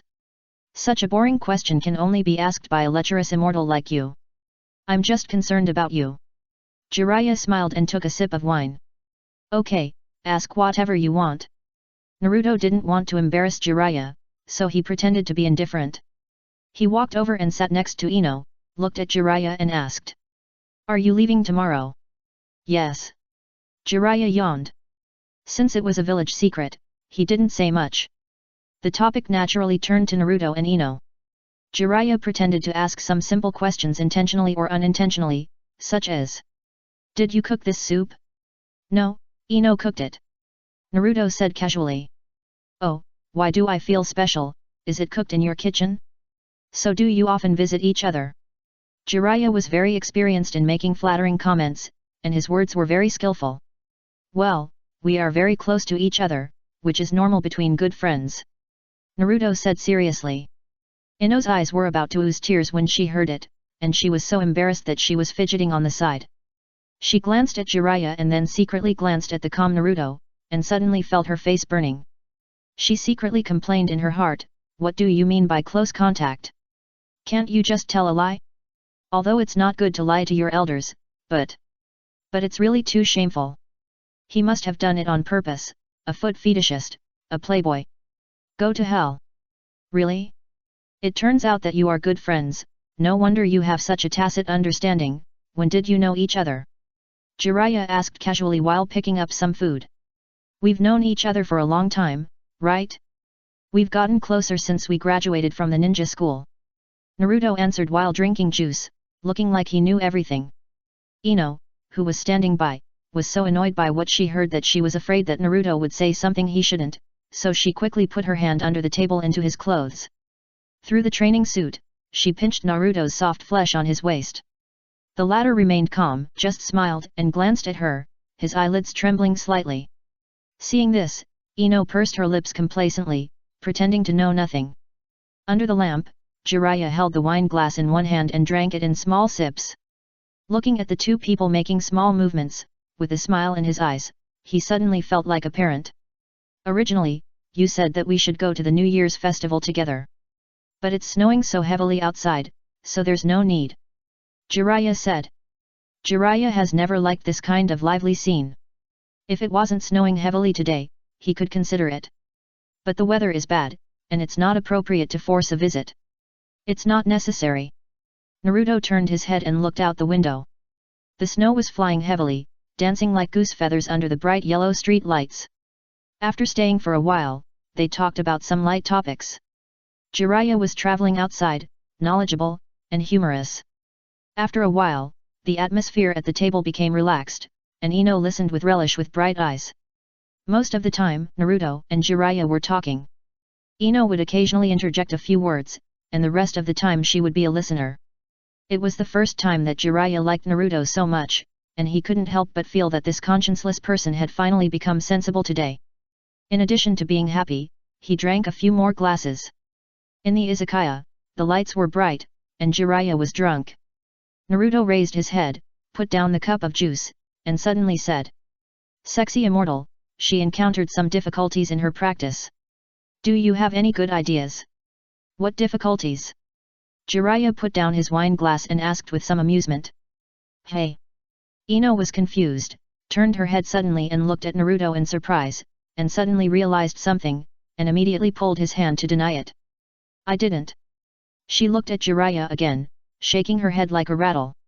"Master Jiraiya, don't listen to him, he's talking nonsense." Naruto rolled his eyes and didn't say anything. Jiraiya's eyes dropped for a moment and smiled. He was not afraid of being troubled by Naruto at all. Naruto didn't ask him for anything, which was his biggest trouble. "I may not be able to help, but you can ask Tsunade, she shouldn't mind taking in another disciple. Or ask Yuta and Koharu, those old guys are also very free on weekdays." This Ino couldn't speak anymore. "Okay." Naruto nodded. "What's good?" Ino pulled Naruto's hand and said softly. Naruto ignored her and looked at Jiraiya, who stood up and said, "It's snowing heavily, we have to go back first." "Go, go." Jiraiya smiled and waved his hand, with mixed feelings in his heart. He had been wandering for half his life and felt a bitter sense of responsibility for the first time. "Be careful on the road." "Yeah." "Sorry, Master Jiraiya, he always talks nonsense. Please don't take what happened just now to heart." Before she finished speaking, Ino was pulled away by Naruto. Halfway through the walk, Naruto stopped again, turned his head to look at Jiraiya, and warned. Lecherous sage, don't die outside. Damn. You little brat, I'm from Miyaboku Mountain. Jiraiya didn't say anything either. Naruto had already walked away with Ino, and a big black umbrella was held up at the door. He stared at her for a while, and suddenly smiled with relief. He got up drunk and said to himself. Well, there's no point in drinking anymore. Let's finish that thing first. Anyway, it's rare for that stupid apprentice to ask me for help. There's no point in having a love shop in Konoha. On the way home, snowflakes covered the sky. The two walked side by side in silence, with big black umbrellas on their heads. Why did you say that just now? Ino broke the silence and turned her head slightly to glance at Naruto's profile. Just a casual question. I know you're doing this for my own good, but this is inappropriate. Ino's expression was a little complicated. That's Master Jiraiya. If you say that, I don't want Master Jiraiya to think that He won't think too much. I've never asked him for anything. Naruto stopped, and the big black umbrella in the snow also stopped. He will be very happy, and he will also like you. Ino was suddenly speechless, and her heart was a little complicated for a while. She found that she seemed to have stepped into a deep pit. If she didn't pull it out now, she might never have another chance in the future. Why do you have to do this for me? I'm just complaining. In fact, I can live a good life even if I become an ordinary ninja in the future. I am the eldest daughter of the Yamanaka clan. In the future, I may inherit my father's job and work in the intelligence department or the interrogation department. In fact, even if I don't make progress, it doesn't matter much. The two stood in the snow.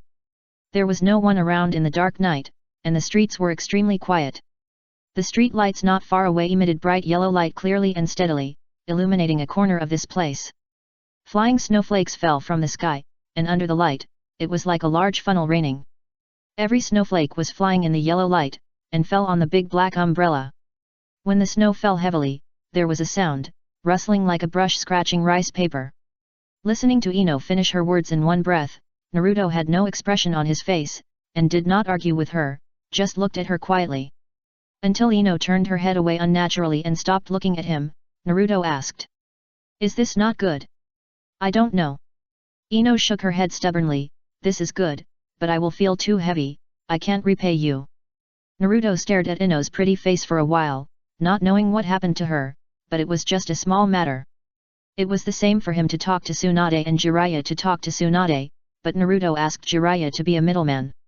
And according to Jiraiya's personality, he would probably ask Tsunade first and then ask Yuta and Koharu. Are you unhappy? Naruto asked seriously. No.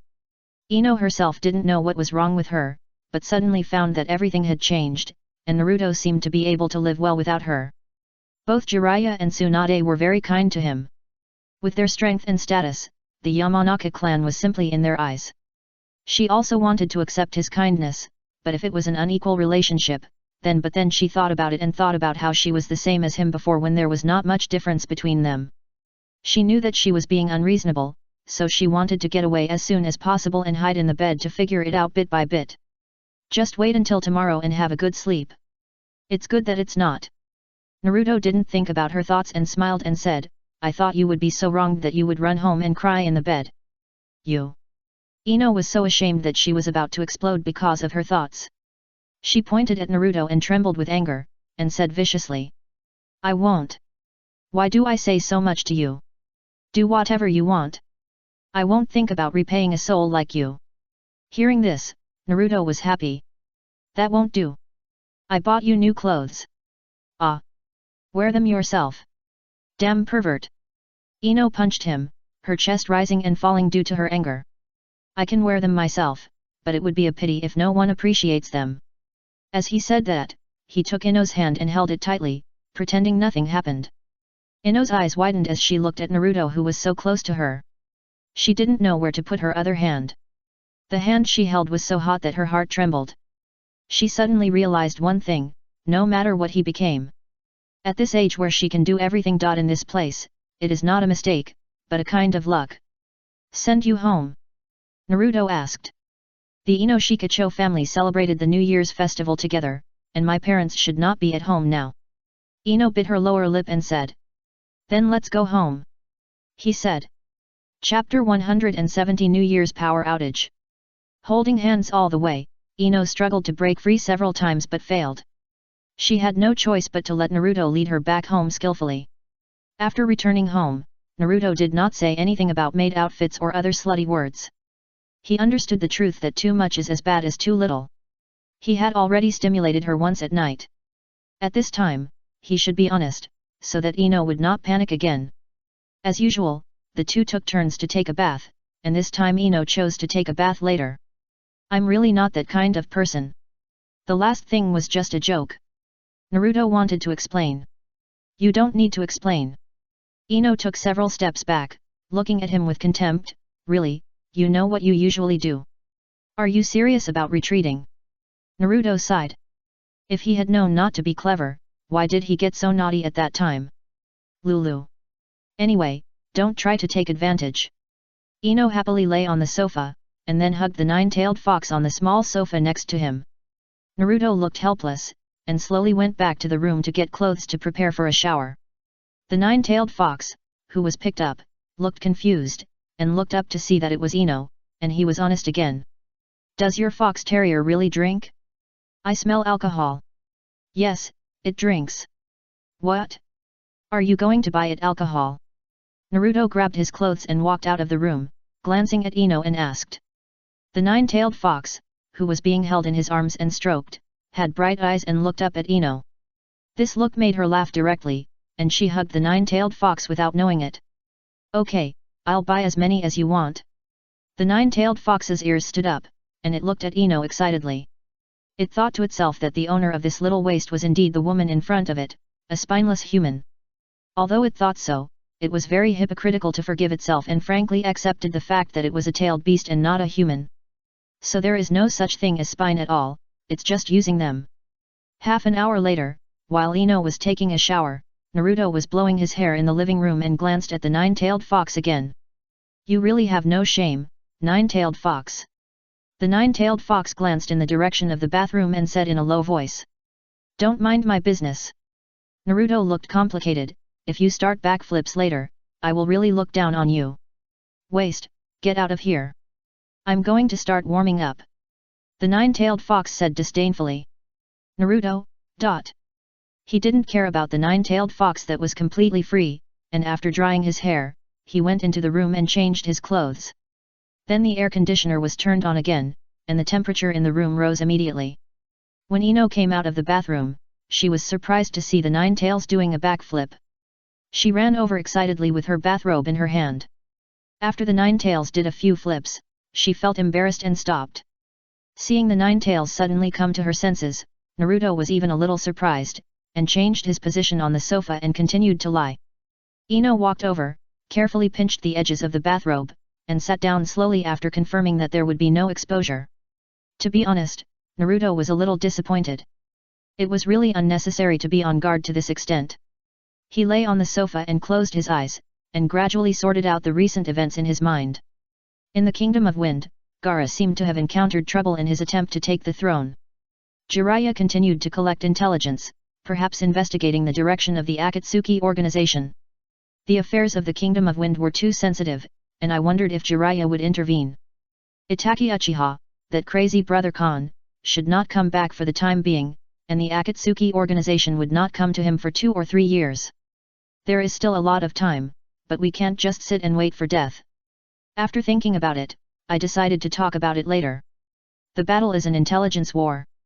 It is said that knowing yourself and the enemy will win every battle. Apart from other things, Jiraiya's combat power is still very strong.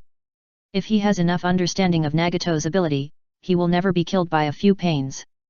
With a traitor like me who knows the intelligence, Nagato commanded pains to come, and he will definitely not leave Konoha village alive. If Tsunade and Jiraiya join forces, plus myself and the Nine Tails and call Emperor Kai and Emperor 55 Kai, even if Uchiha Madara comes, he will have to take a few slaps. He also knows the impure world reincarnation, the Thunder Fang Coffin, and the Raise Nan. After counting, there is still 1 fairy technique left to learn, and he knows 2 sealing techniques. What he lacks most now may not be ninjutsu, but physical techniques. The reaction and muscle memory required for fighting, as well as the intuition and experience of various life and death struggles are all what he lacks. But this can't be rushed, it can only be cultivated slowly. In general, for things like shadow clones, just ask Tsunade directly. If she doesn't give it to you, just keep asking for it. Anyway, the Book of Forbidden Techniques will be yours sooner or later. I have learned the dirty world, what taboos are there? No taboos. One day, he will be able to stand in front of Uchiha Madara and roar to wake up, so that all the dead will open their eyes. Climb out from the dark underground and dance with him slowly. If thinking of this, it seems that there is not much pressure, and the future is promising. Standing in the perspective of God, it feels like playing a cracked game. Are you asleep? Ino's voice sounded in my ears. Naruto felt that his cheek was poked, and he suddenly opened his eyes and stretched out his hand. Ino was startled by Naruto's sudden reaction, and was dragged to the sofa without paying attention.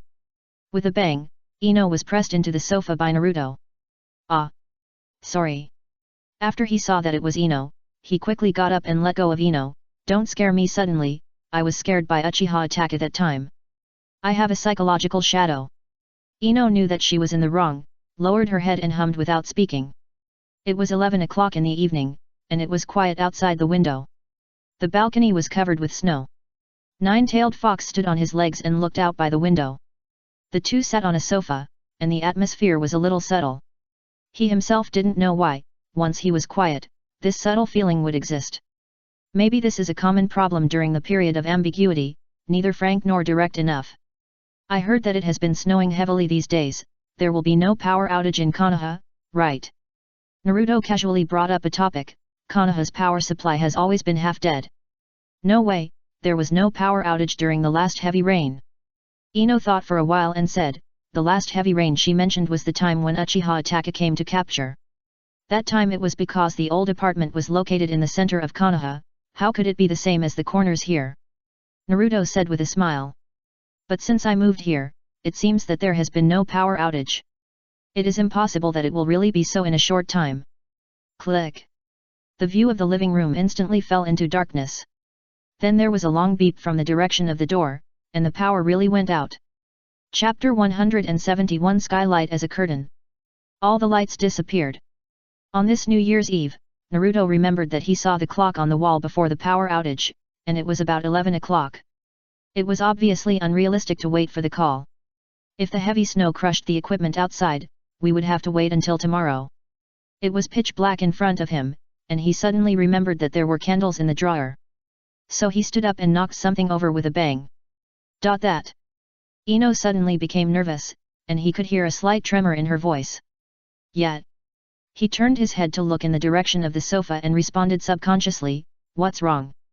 The light in the living room was very dim, and after his eyes got used to the darkness, he could only see a vague outline. The residual image before the power outage was still in his mind, so Naruto could easily determine Ino's location.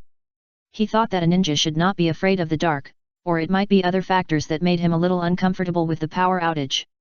It's okay, Ino's voice became weaker and weaker. Are you afraid of the dark? No, the power outage suddenly happened, and I feel a little uncomfortable. That's good, I'll go get the candles, you sit here and don't move. Naruto reminded. Okay. Ino really sat there motionless, looking at the darkness that enveloped the living room and became quiet.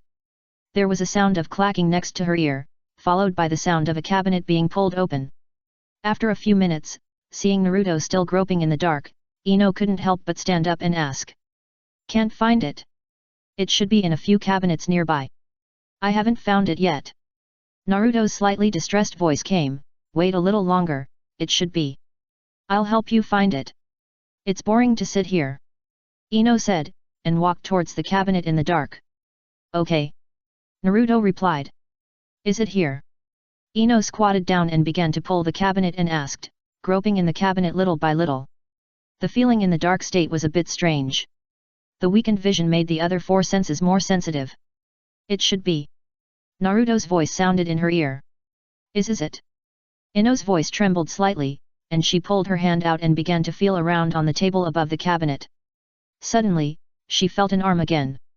Then her backhand was grabbed, and her body trembled violently, and a groaning sound came out of her mouth. What's wrong with you? Naruto looked nonchalant, as if nothing had happened. His other hand seemed to be still groping in the dark for a candle. Ino could hear the rustling sound of things being messed up, but she also felt the familiar body temperature in the palm of his hand. A current flowed from the palm of her hand through her heart, and a tingling sensation surged into her brain. Almost instantly, Ino felt that she almost couldn't stand. Her body was very soft, as if she had drunk alcohol. When people are nervous, a faint bitterness gathers in the throat and the tip of the tongue, and there is no strength to speak. Ino wanted to say no, but her heart was beating hard. It was pitch black in front of her eyes, and her vision was completely lost. In her ears was the sound of Naruto constantly rummaging around at the counter. After that, they held each other like this, and he didn't say anything. But Ino didn't dare to move, and let his palm be kneaded and played with. "Have you found it?" Her voice was trembling, and mist appeared in her eyes, so she had to close them. "No." Naruto had already touched the candle and put it aside. "Maybe I got it wrong, maybe I put it in the cabinet on the balcony." As he said that, he stood up and pulled Ino up with him. He was obviously playing with it, but he still pretended that nothing happened, very said naturally. "Let's go over there and look for it, maybe we can find it." "Okay." Ino supported herself and stood up, began to move her feet, and let Naruto lead her forward in the dark. The nine-tailed fox, leaning on the sofa, was full of doubts. With its excellent night vision, it glanced at the two people holding hands in the dark, and then looked at the candle on the counter. He couldn't help but start to wonder, the stupidity of humans is far beyond its imagination. It thought about it, should it take the candle over? But then it thought about it, wouldn't it really become a dog, so it decisively gave up the idea. So the nine-tailed fox leaned on the sofa, raised its dog legs, stared at the two stupid humans with a sneer on its face, ready to watch the show. Naruto had already led Ino slowly to the small cabinet in front of the floor-to-ceiling window on the balcony. Ino's hands were a little cold, and there was a layer of callus at the base of her palm. That was caused by holding the sword and kunai in her hand, but the rest of her palm was soft. The hands are cold, Naruto thought to himself, then he can only rely on his own heat transfer. He suddenly realized that Ino had not said anything until now, which was too easy to fool. Based on the principle of not taking advantage of the opportunity, he continued to pretend to find a candle. He knew best whether there were candles in this place, and it was nothing more than taking the opportunity to touch his hands for a while longer. After touching for a while, Naruto felt something was wrong. Ino was too silent. He paused in his heart and thought to himself, "Not good, is she really angry? Do you want to open the curtains? If it snows, the light outside will be brighter than the living room." He turned around and asked, and his other hand had already pinched one end of the curtain. Ino finally responded, gently shook his hand back, and said in a low and trembling voice with a hint of begging, "No, don't." But it was too late. The curtains were opened with a bang, and the light reflected from the snowy night instantly increased the visibility of the entire living room. With this weak light, he saw Ino's current state. Tears rolled in her eyes, her delicate and fair face was hot and red, her lips were slightly pursed, and she exhaled white air unconsciously. Seeing this, Naruto was slightly stunned, and his other hand covered her forehead. "Are you not sick?" Ino suddenly closed her eyes. "It's so embarrassing. I was seen in that state. I want to die." She thought about it, and she couldn't speak at all. The light that hit her face was reflected by the snow, and gathered from the glass floor-to-ceiling windows outside the balcony. The two stood together holding hands, one on the left and one on the right. The skylight was the curtain, and the silhouettes of the two people leaned on the sofa and extended infinitely, passing the Kyuubi who was watching the show. They leaned against each other on the empty white wall, like a couple in love. The hand covering her forehead did not let go immediately, and the flowing time seemed to start to slow down at this moment. Snowflakes fell outside the balcony, but it seemed to fall on the shoulders of the two people. Ino slowly opened her eyes and saw the strange emotions overflowing from his blue eyes. That was an emotion that only she could understand, the light in the feelings. With a heavy gasp, time began to flow again. Naruto took back his palm covering her forehead, coughed and his expression returned to normal. He smiled and said to Ino, "I think I saw where the candle is." "Okay." Ino suddenly pulled out her hand, lowered her head with a guilty conscience. In the dim light, Naruto walked to the original cabinet with ease and picked up the candle, and lit it with a lighter. The bright yellow candle light lit up, illuminating a corner. He carefully held the candle diagonally, burned a little wax, and then dripped it on the table in the living room. After a pause of 1 second, he pressed the candle on the wax. Ino also sat over and sat on the sofa closest to the candlelight, her face had returned to calm. Ninetales didn't move from its nest the whole time. It looked at the two of them with contempt, picked up the bottle with its claws, and drank the remaining few sips of wine in one gulp. Foolish human, it thought. After Naruto lit the candle, he stood up again and lit another candle, then walked into the kitchen with it, saying as he walked.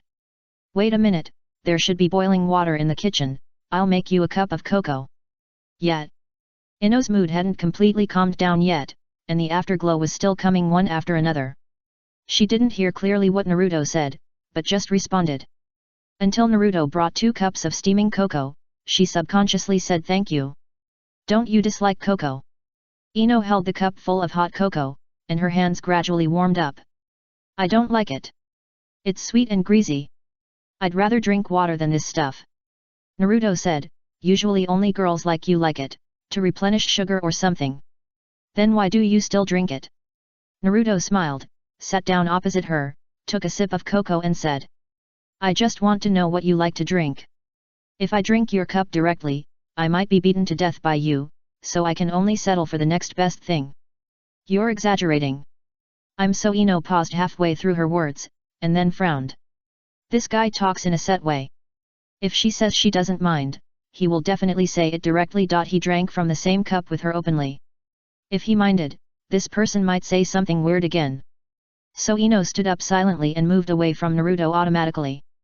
Naruto. The power went out, and the temperature in the living room naturally dropped. Ino, who was just wrapped in a bathrobe, couldn't help but shiver, and Naruto also realized the coldness. He stood up and said to Ino. Go to my room to sleep. Ah? Why? The quilt in the guest room is very thin. Now there is a power outage and no heating. You will catch a cold if you sleep there. Naruto explained patiently, the quilt in my room is thicker, so. I thought Ino would refuse righteously, and it would not be surprising if that was the case. After all, he is very self-aware. In Ino's mind, he probably ranks among the top 3 most dangerous things. Maybe he has been labeled as the kind of person who can never be trusted. But surprisingly, Ino did not refuse, but just asked after a moment of silence. Where will you sleep? Ah. This was a question he had never thought about. Of course, he thought it would be nice if they could sleep together, but he couldn't say it out loud. Hesitated for a few seconds, frowned and said. There is a thick blanket in the fox dog's room, so we can only let it go. Chapter 172 More Important Things. Kyuubi understood and stood up from the sofa in anger, like a standing tomcat. Before the Kyuubi sent a telegram, Naruto spoke first. At most, I can buy a bunch of wine for the fox dog tomorrow as compensation. Hearing this, the Kyuubi lay back silently, pretending that nothing had happened. In fact, the weather was not very cold, at least it didn't feel it, as long as it wasn't free. After stabilizing the Kyuubi's emotions, Naruto smiled and said to Ino. Don't worry about me. Go into the room first. But. Don't say but.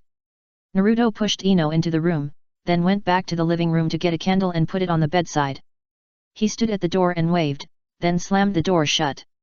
The light in the living room was dim. He stood at the door of the room and did not leave immediately. Instead, he silently counted down 10 in his mind, starting from 10. 10, 9, 8, 3, 2, 1. The door opened with a sound of yay. Ino was startled when she saw Naruto standing at the door. She quickly turned her head and whispered. You'd better not go and grab the fox dog's blanket. It's okay to sleep on the same bed. Anyway, we are innocent.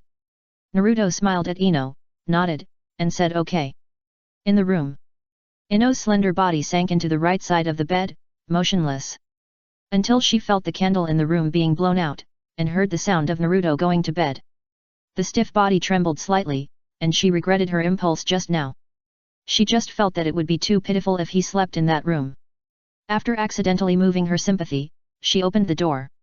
Now it feels like the rice has been cooked, and it is too late to regret. Are you nervous now? Naruto asked. Don't say weird things.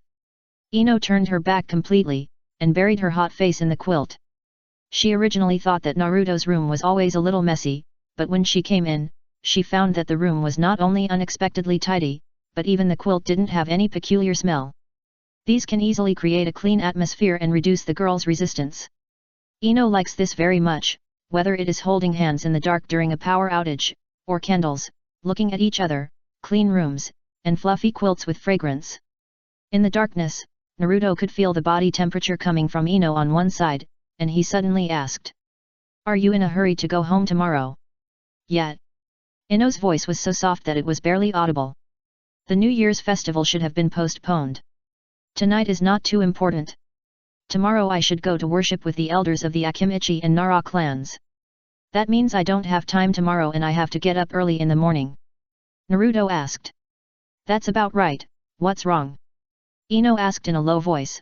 She felt that her voice was so low that she almost couldn't hear it clearly.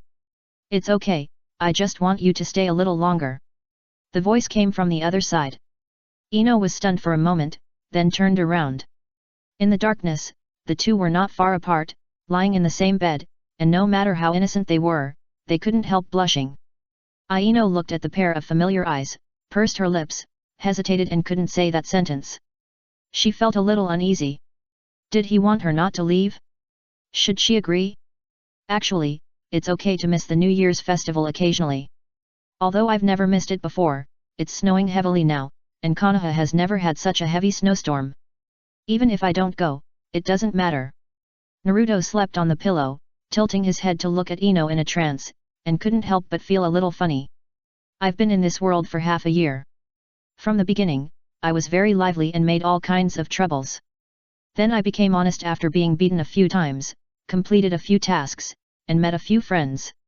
I've experienced life and death, and seen many troubles. In fact, it's not bad now. At least he won't be controlled by others in the future, and he can afford everything he wants. I can actually go back later," she said. "Yet." Naruto agreed with a sound. Ino brushed her hair behind her head, as if she had made some kind of decision, and looked at him with a dazed look.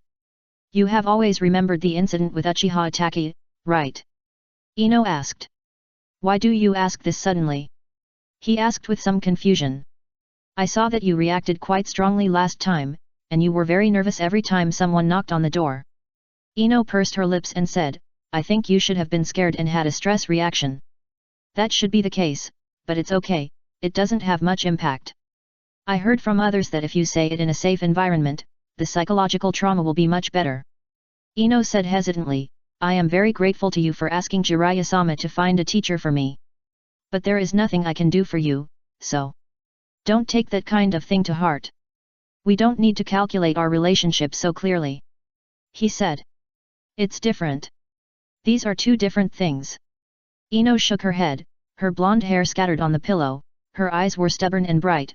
"I can't pretend to know nothing and accept it with peace of mind. If it's just a small favor, it doesn't matter, but this kindness is too precious. Jiraiya-sama, Tsunade-sama, and I are people who can never have any intersection." Naruto didn't know how to describe the girl in front of him. Sometimes she was stupid, but she was too clear-headed about some things. To be honest, she is very suitable to be married home. It's just that there is no rush now, and there is still a long time. "Well, how do you want to repay me?" Naruto asked. Ino stretched out a pair of hands to hold his face, and said in his stunned eyes, "Now you can say it." "What?" He was confused. Talk about trauma.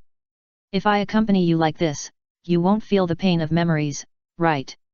Ino said with some surprise. "Doesn't it work?" "That's what the book says." "What book are you reading?" Naruto had a bad premonition. Ino blushed and pursed her lips without saying anything. Naruto was speechless, thinking that Jiraiya's little uncle really hurt people. What a great writer in the 404 world. Damn it. Is the method wrong? Ino looked flustered. Not only wrong, it's completely opposite.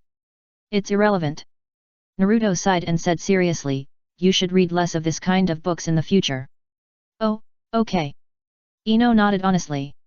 "Things are a bit awkward now, the method is ineffective.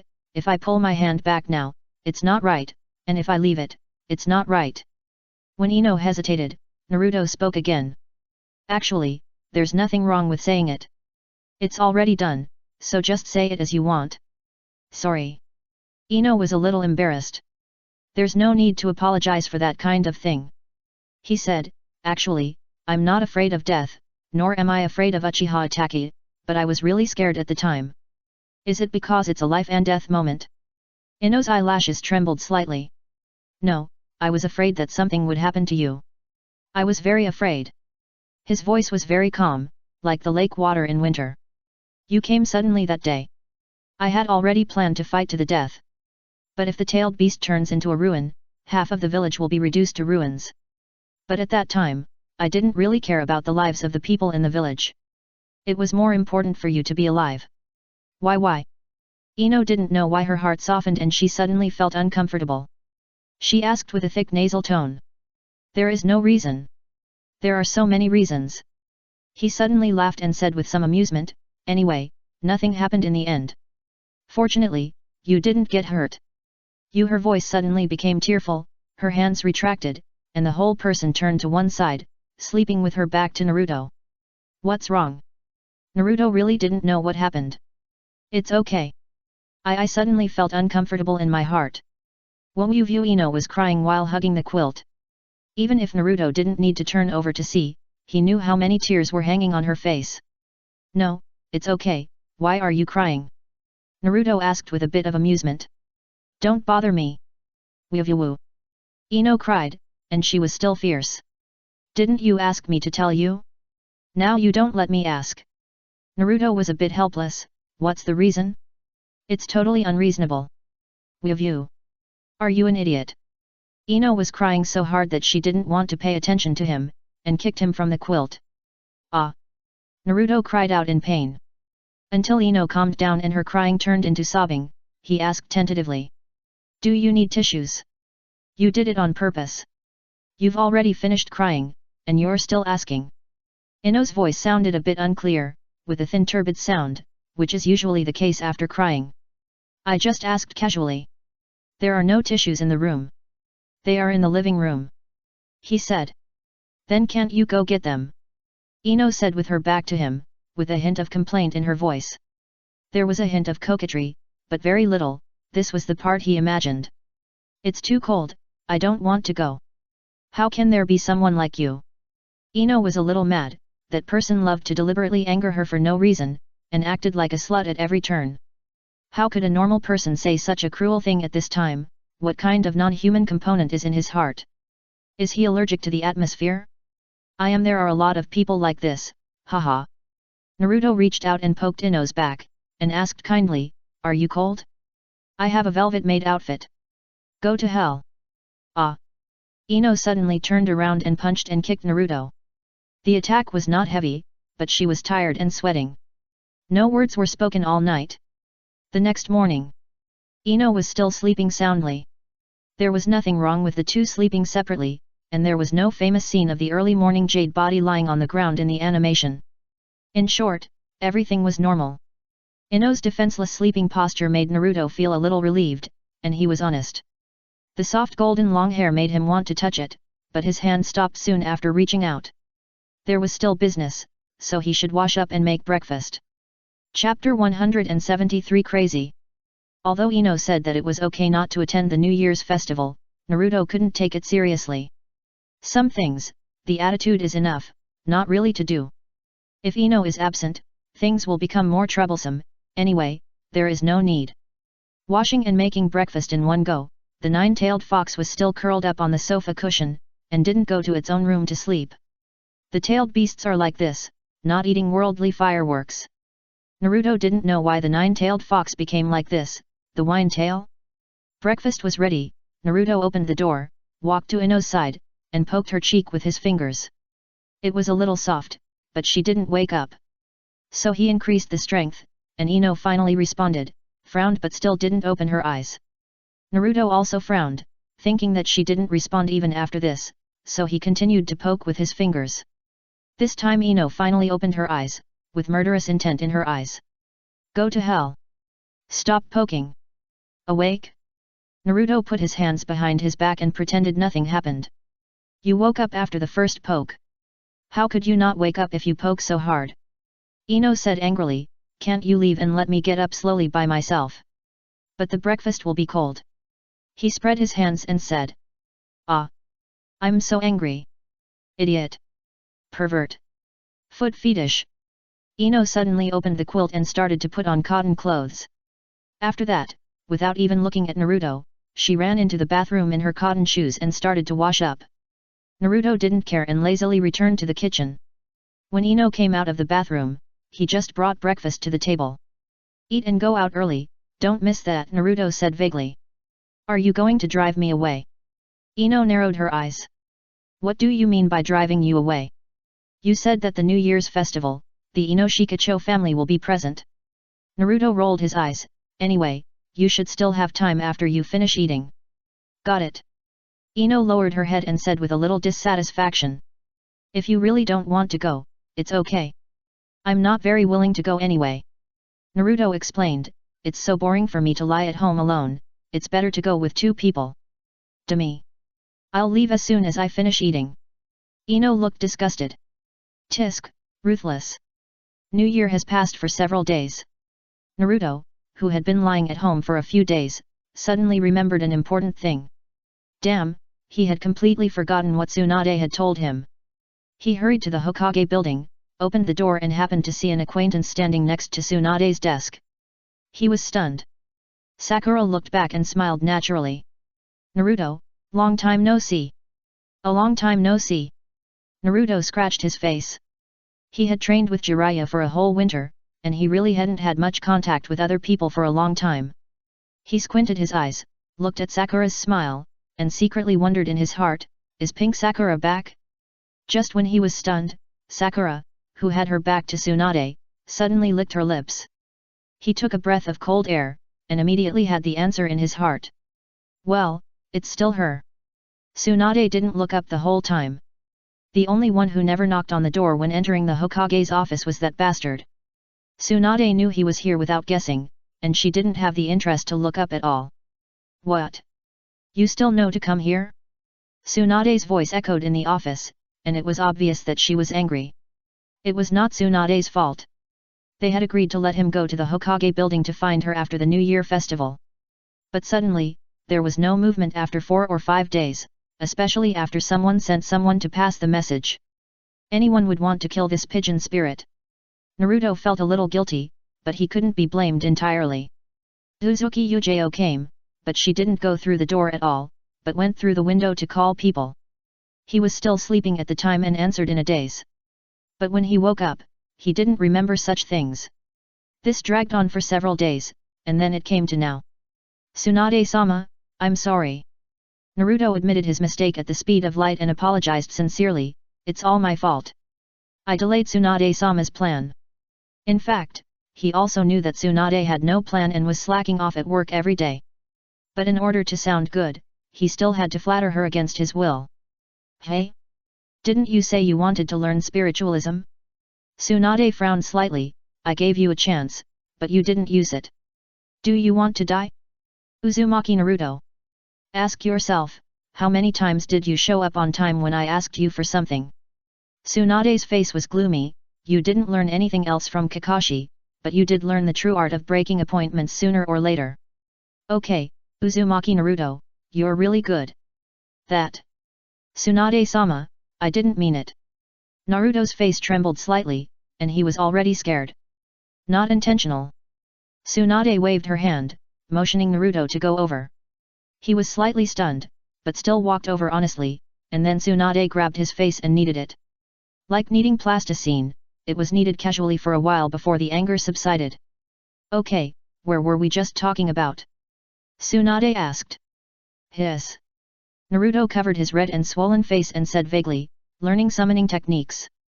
Speaking of this, Tsunade held her forehead and asked as if to confirm it one last time. Do you really want to contract a slug? Yeah. Naruto nodded like pounding garlic. Anyway, you will follow Jiraiya to learn fairy techniques in the future, why don't you just sign a summoning contract with the toads of Myaboku Mountain? Tsunade asked in confusion. This may be because I don't like toads. He made up a random excuse. What nonsense! There is no such thing as likes or dislikes in training. If all ninjas were like you, they would have died long ago. Tsunade scolded. Yes, yes, Tsunade-sama is right. Naruto stood there, listening in one ear and out the other. Looking at his stubborn look, Tsunade got angry and waved her hand to drive him away. Then it's settled. Don't regret it later. I don't have time today. Come back tomorrow at 4 p.m. Got it. Naruto felt relieved, turned around and slipped out. But he didn't walk far when someone called him from behind. Naruto stopped suddenly, turned around and found Sakura trotting over with a task clipboard. Finally, she stopped in front of him, leaned forward slightly, and began to laugh. Naruto, do you know the news about the incident in the Kingdom of Wind? I don't know. Naruto shook his head honestly. He had reconciled with Sakura, so he didn't need to avoid it deliberately. What can happen in the Kingdom of Wind? I heard that Gaara is in a bad situation now, and some ruling elders want to kill Gaara. Oh, this should have nothing to do with us, right?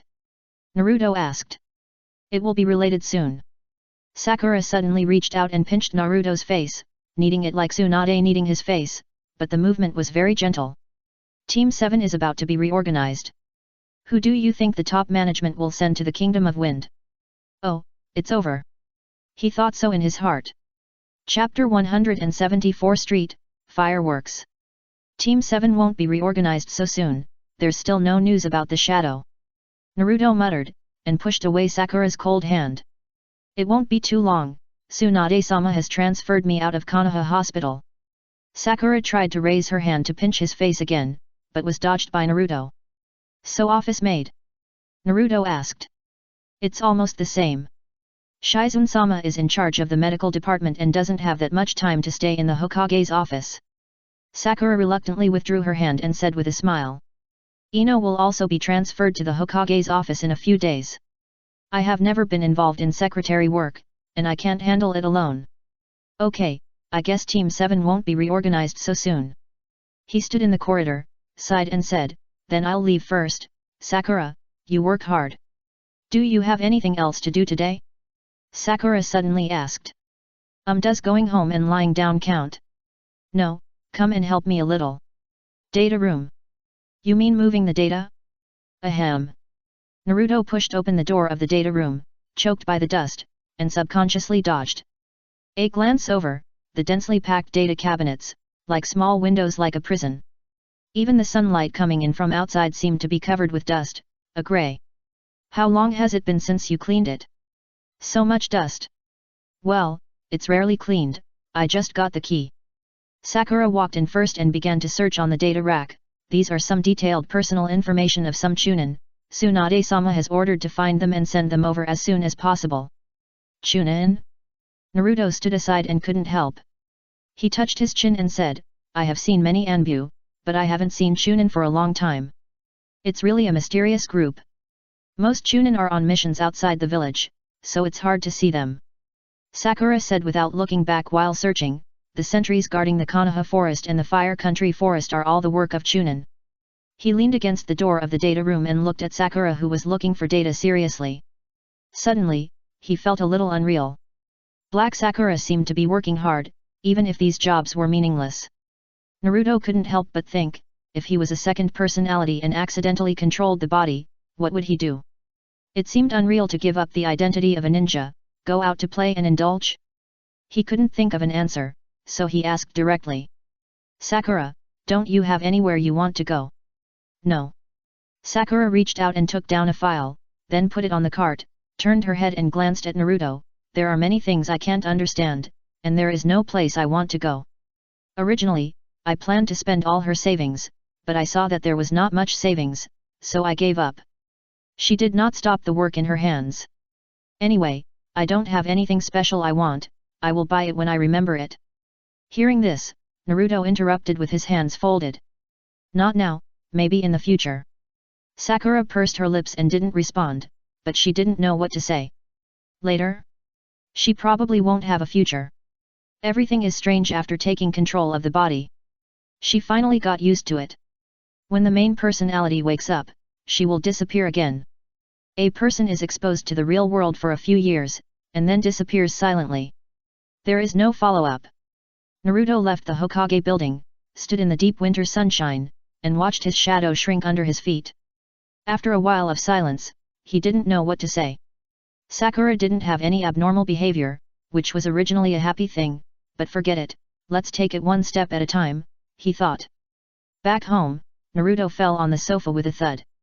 Kyuubi came over with a bottle of wine, still with his usual tomcat steps, and stopped beside Naruto. He poked Naruto's slightly swollen face with the bottom of the bottle and asked unceremoniously. Are you going to buy takoyaki today? No. Naruto said unhappily, if you want to go, go by yourself. I just came back. He changed his position on the sofa and turned around to ignore Kyuubi. Kyuubi still didn't give up while holding the bottle of wine, and knocked on Naruto's back again. If you don't go, I will start to make trouble for you now, and you can't even think about sleeping. Are you serious? Naruto looked back with a pillow in his arms, and said unhappily. Kyuubi thought for a while and nodded his head. In desperation, Naruto had to get up and take Kyuubi out, but Kyuubi didn't want to walk on all fours. So Naruto carried it out of the apartment like a handbag. Kyuubi didn't have any objections, anyway, he didn't have to walk. Just after the new year, the hidden chill returned. Naruto, wearing a thick coat, stood at the door of a takoyaki shop with Kyuubi, thinking about how much to order. Suddenly, Naruto felt that he was suddenly bumped by someone. Suddenly turning back, he found a little girl, who suddenly raised her head. Naruto couldn't help but gasp, what a familiar white pupil. Hinata Hanabi was wearing a brown training suit, looking a bit like a boy. She was stunned for a moment, and when she came to her senses, she didn't see who she bumped into, so she bowed and apologized first. Sorry, I was too careless, are you okay? Naruto knew that the Hyuga clan liked to use honorifics. Whether it was an apology or other etiquette, it was also very formal, appearing polite but a bit stupid. It's okay. Hearing this, Hinata Hanabi was relieved, and was about to leave when she suddenly found that the yellow-haired man in front of her looked familiar. His forehead was smooth and he didn't wear a forehead protector. With a fiery red fox dog, he was also looking at her. You are Hinata's sister, Hinata Hanabi? Naruto asked with a smile on his face. If Niji were here, he would definitely recognize that this was a scheming smile that belonged to this guy. Naruto and Tsunade are the same kind of people, and it's not good to see them smile. The pure enemy of the Hyuga family has been harmed twice. Naruto didn't expect that when he took the Nine Tails out for a walk, he actually ran into Hyuga Hanabi. He couldn't let her run away when he got the chance. He had to ask where Hinata was. Last time he promised to accompany her for training, but he missed it for a whole winter. Although it was under the influence of force majeure, I still feel a little guilty when I think of it occasionally. I don't know if he really got Kakashi's true teachings, but the level of the people who missed is getting higher and higher. I am Hyuga Hanabi, do you know my sister? Who are you? Hanabi asked with her eyes downcast. No need to use honorifics. He waved his hand, thinking that Hyuga Niji seemed to not use honorifics when speaking. Okay. Hyuga Hanabi nodded seriously. Seeing this, Naruto was slightly stunned. This girl seemed to be as dumb as Hinata. They were indeed sisters. I am. Customer, the takoyaki is ready. The boss handed over the takoyaki. Thank you. Naruto took the takoyaki, handed it to Kyuubi first, and then handed the other one to Hanabi. I know your sister very well, you can call me Naruto. Hanabi hesitated for a moment and didn't take it, but Naruto pushed the takoyaki forward again, and then she took it honestly. Is your sister busy these days? He asked, and naturally picked up Kyuubi. Kyuubi was busy holding the takoyaki and chewing it, and didn't care about the stupid human. He was only focused on eating, and kept sticking out his tongue because of the burn. Well, I don't usually see my sister. She must be on a mission. Hinata Hanabi's eyes were completely attracted by Kyuubi, who was eating takoyaki with her claws. Is that so? That's fine. Naruto said, with a vague guess in his mind. With the absence of Team 7, the tasks had to be evenly distributed among the other genin teams. Although there were many tasks, they were not too dangerous. Some people lay down for more than half a year with a clear conscience. The pain of doing tasks would not disappear, but just be transferred to others. But unfortunately, whether it is Team 3, Team 10, or Team 8, they are all distinctive classes without exception and cannot deal high damage.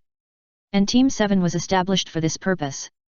If it were not for Sasuke's defection, Team 7, which has the tailed beast Jinchuriki and Uchiha bloodline Genkai, would not have been able to deal high damage. Team 7 is positioned as a fast attacker. Since graduating from Genin, Naruto has completed 100% of his missions, except for recovering Sasuke. No wonder he is in a hurry to reorganize Team 7. Glancing at Hanabi, he saw that she was staring at the Nine Tails. He simply carried the Nine Tails over. Do you want to touch it? Will it get angry? Hanabi kept staring at the Nine Tails, looking like she wanted to reach out, but seemed very restrained. No. Naruto didn't even think about it. It has a good temper, because I plan to buy it something it has always wanted. Thank you. Hanabi carefully brought the Nine Tails over. The Nine Tails looked up and exchanged a look with Hanabi, and then lowered his head to continue eating takoyaki. The sauce was splashed everywhere, splashing on Hanabi's clothes. Naruto saw it, but didn't react. Anyway, this stupid dog has always been like this. Hanabi was amused, and her slender arms were a little reluctant to hold the Nine Tail, with a different expression on her face from the restraint she had just maintained. She lowered her eyes and looked at the Nine Tail with loving eyes, with a soft expression that was completely melted by cuteness. In fact, it seemed that except for Naruto, everyone's first impression of the silly Nine Tail was cute. Perhaps it was because of the rare fiery red fox fur, which looked like a fox dog like a ball of fire. Perhaps Hanabi herself did not realize that her expression now was in stark contrast to her serious image. Her pink face showed a peaceful smile, which was extremely cute. Naruto stood aside with his eyelids drooping, waiting for Hanabi to have fun and solemnly hand the Nine Tail back, and then turned his head. Thank you. Hanabi bowed and said. It's okay. Naruto stood on the street, smiled and waved goodbye to her. Give my regards to your sister. Okay. Hanabi's expression was serious. It was just a casual remark from Naruto, but she really remembered it. Chapter 175 What kind of monster? When Hinata returned to the Hyuga base, it was already dark. The chill gradually rose, and she couldn't help but gather her clothes. She walked quickly across the street and hurried home. The moment she got home, Hinata breathed a sigh of relief. She silently pushed open the door, turned around and gently closed the door. The moment she turned around, she found that the light in Hanabi's room in the yard was still on. Before she could be stunned, the door opened and a girl rushed out. The light in the room suddenly poured out, like a bright yellow light cloth falling at her feet. The yard was cold, and Hyuga Hanabi was wrapped like a cotton doll, and her face was red from the wind. She walked to Hinata and called out. Sister. Hanabi, why are you? Hinata wanted to ask why you came out when it was so cold. Sister, I met someone today and asked me to say hello to you on his behalf. Hanabi shook her head and said, he said his name is Naruto. Ah? Naruto-kun. Hinata's eyes were confused, she blinked violently, and pointed at what did he say? He asked if you were busy recently. Hanabi said. Not really, I still need to train after the mission, so Hinata began to explain to herself, and suddenly stopped when she realized that it was only Hanabi in front of her. Hanabi, what did you say after that? Hinata Hanabi was a little surprised that her sister suddenly became nervous, but she still told the truth. I said that my sister was probably very busy and had to go on a mission. Hearing this, Hinata secretly breathed a sigh of relief. That's all. Hinata Hanabi tilted her head, looking puzzled. What did my sister say? Nothing. Hinata waved her hand, looking a little embarrassed. I know, you should go to bed early, I'll go back to my room first. Okay. Hinata hurried back to the room, leaned against the door, covered her chest and took a long breath. She pursed her lips and showed a relaxed smile on her face. She took off her backpack with a light movement, took off her waist bag of ninja tools and put it on the table. With the bright light, she took off her thick coat and threw it aside. Hinata's room had an independent bathroom. With a beep, all the lights turned on. She leaned against the wall to take off her shoes, revealing her bare feet as white jade. As if testing, her white and red toes separated, slowly stepped on the cold tatami, and covered it with a soft cry. Then the other foot, all stepped firmly on the tatami. The temperature in the room slowly rose as the switch was turned on. Hinata undressed and walked slowly towards the bathroom. After putting the bath water in place, she walked out again with light steps. She saw herself in the full-length mirror with a faint smile on her face, her eyebrows slightly curved, and the fatigue of the mission disappeared instantly. Hinata stood in front of the mirror and turned her body slightly. After looking at it for a while, she seemed to be dissatisfied. So she took off another piece of clothing, admired it for 7 or 8 minutes, and turned briskly into the bathroom. The bath water in the bathtub was clear. After entering the water with a splash, Hinata seemed to be climbing on the edge of the bathtub. The beautiful white lines on her back made the water clearer. The girl was worried about her sudden departure from Naruto's house, and she was happy about what happened today. She suddenly realized one thing: she was too passive. It is difficult for outsiders to approach Hyuga. The Hyuga clan, even Shino and Kaiba who are in the same class will only wait outside the Hyuga clan's base when they go on a mission. Naruto's identity is sensitive, so it is even more impossible for him to find her casually. In addition, Naruto is training with Jiraiya, and she has heard about this news. The mission is also busy, and there is not much time. If she has been looking forward to this chance meeting, perhaps, in the future, she can only know the news of Naruto-kun through other people's mouths like today. In fact, it's not that she has no time at all, but she instinctively doesn't want to get close. That day, she was stimulated by Ino's words and got used to avoiding. But now Hinata finally understands that no matter how she avoids, Naruto's words can still make her heart turbulent for a long time. In fact, she is not living well. In the 8th team, she is the only one with the worst foundation, and she is always afraid of dragging her feet. But her companions are all very good, and this goodness is like a hot knife covered with icing sugar to her. Being deeply stabbed in the heart, but still pretending to be comforted, makes her feel even more uncomfortable. Her father had never looked at her straight in the eye. It seemed that everything now, including her, was a joke. A joke in the eyes of the family, a failure in the eyes of her father. Is it okay no matter what? She murmured, staring at the ceiling light in the bathroom with dilated pupils. With a splash, the white jade-like body slowly sank into the water. With a splash, Naruto lifted the 9-tailed fox from the pet bathtub with disgust on his face and said angrily, "Kuroma, you deserve to die. Why did you touch the soy sauce in the kitchen? Are you sick?" "Ah! It all poured out. Damn it! Didn't I clean it up?" 9-tailed fox said a little unconvinced, "It's all because of you, a stupid human, who insisted on putting the wine bottle in that place. You are drunk. Damn it! That's not a wine bottle at all, it's obviously soy sauce." Naruto was a little speechless, and he wanted to throw this evil beast out of the window on the spot. "It's fine that you dirty the kitchen, but you're also covered in soy sauce. If I hadn't seen it by chance, you would have wanted me to get on the sofa, right? I didn't. Let me go first." Kyuubi was still quibbling.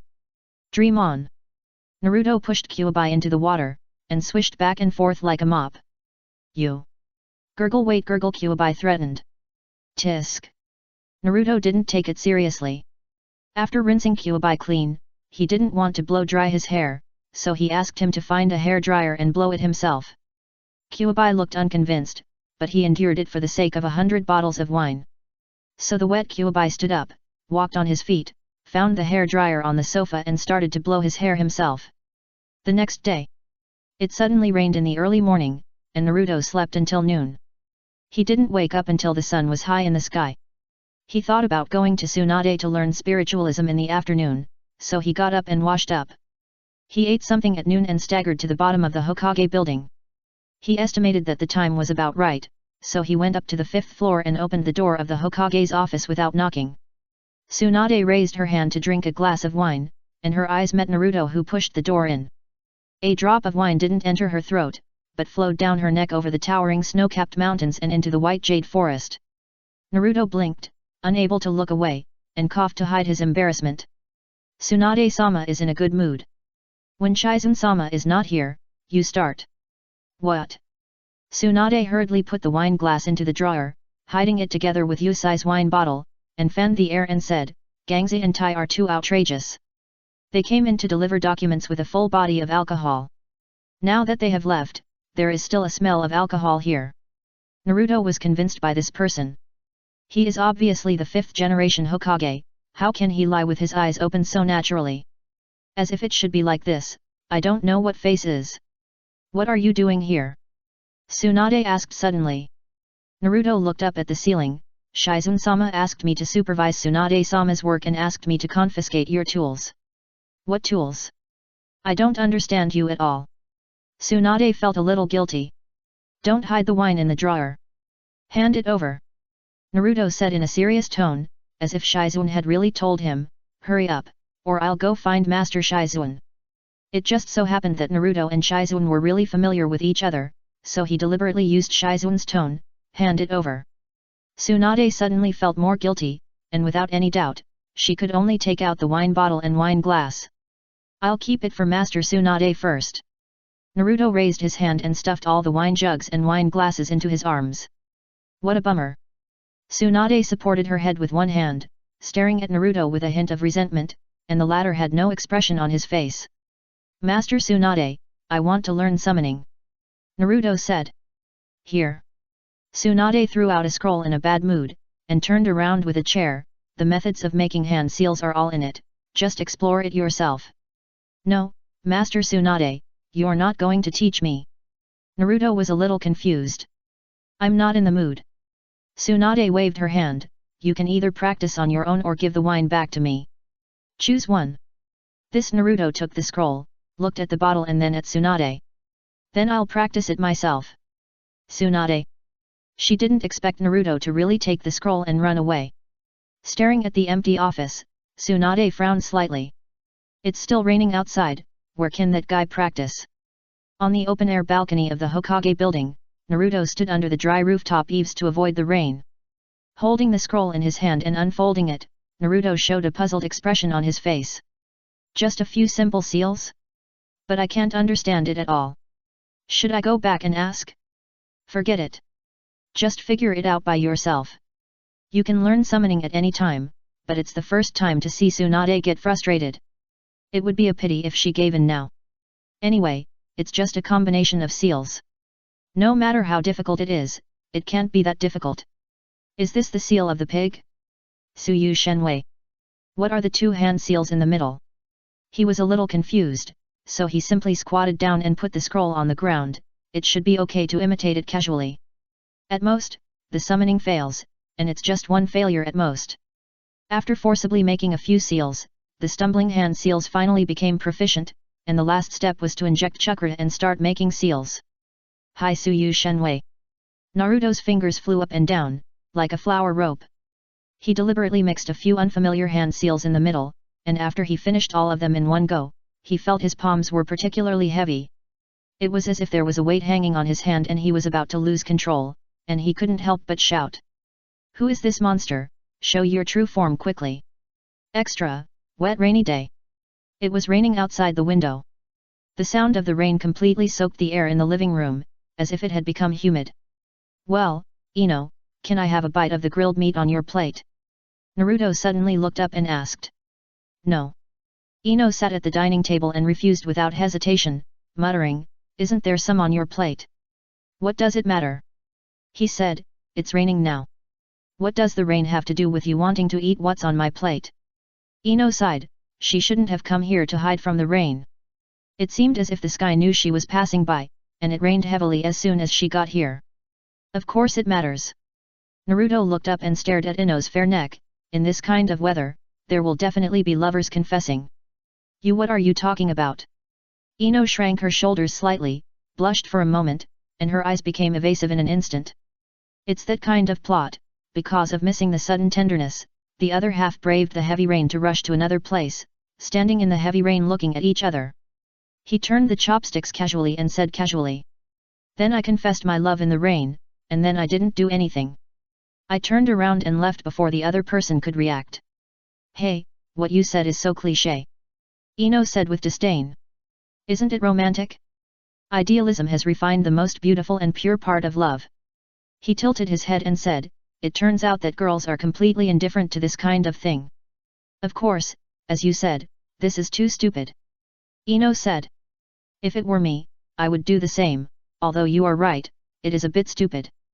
Naruto said after thinking for a moment, but there must be some things that can capture the other person's heart. Although this is the case, if you can't feel the other person's feelings, you will still feel confused, right? Ino said so, but the joints of the hand holding the chopsticks were a little strong. Maybe, but this youth and purity are still easy to move people. Naruto said, if it hadn't rained, there might not have been a confession. The rain will definitely stop soon, and this impulse may disappear with it. That kind of thing Ino. Ah. She was startled, like a frightened rabbit. Can I have a bite of the barbecue on your plate? He asked. Whatever you want. Ino stood up suddenly, and the chopsticks fell to the ground with a clatter.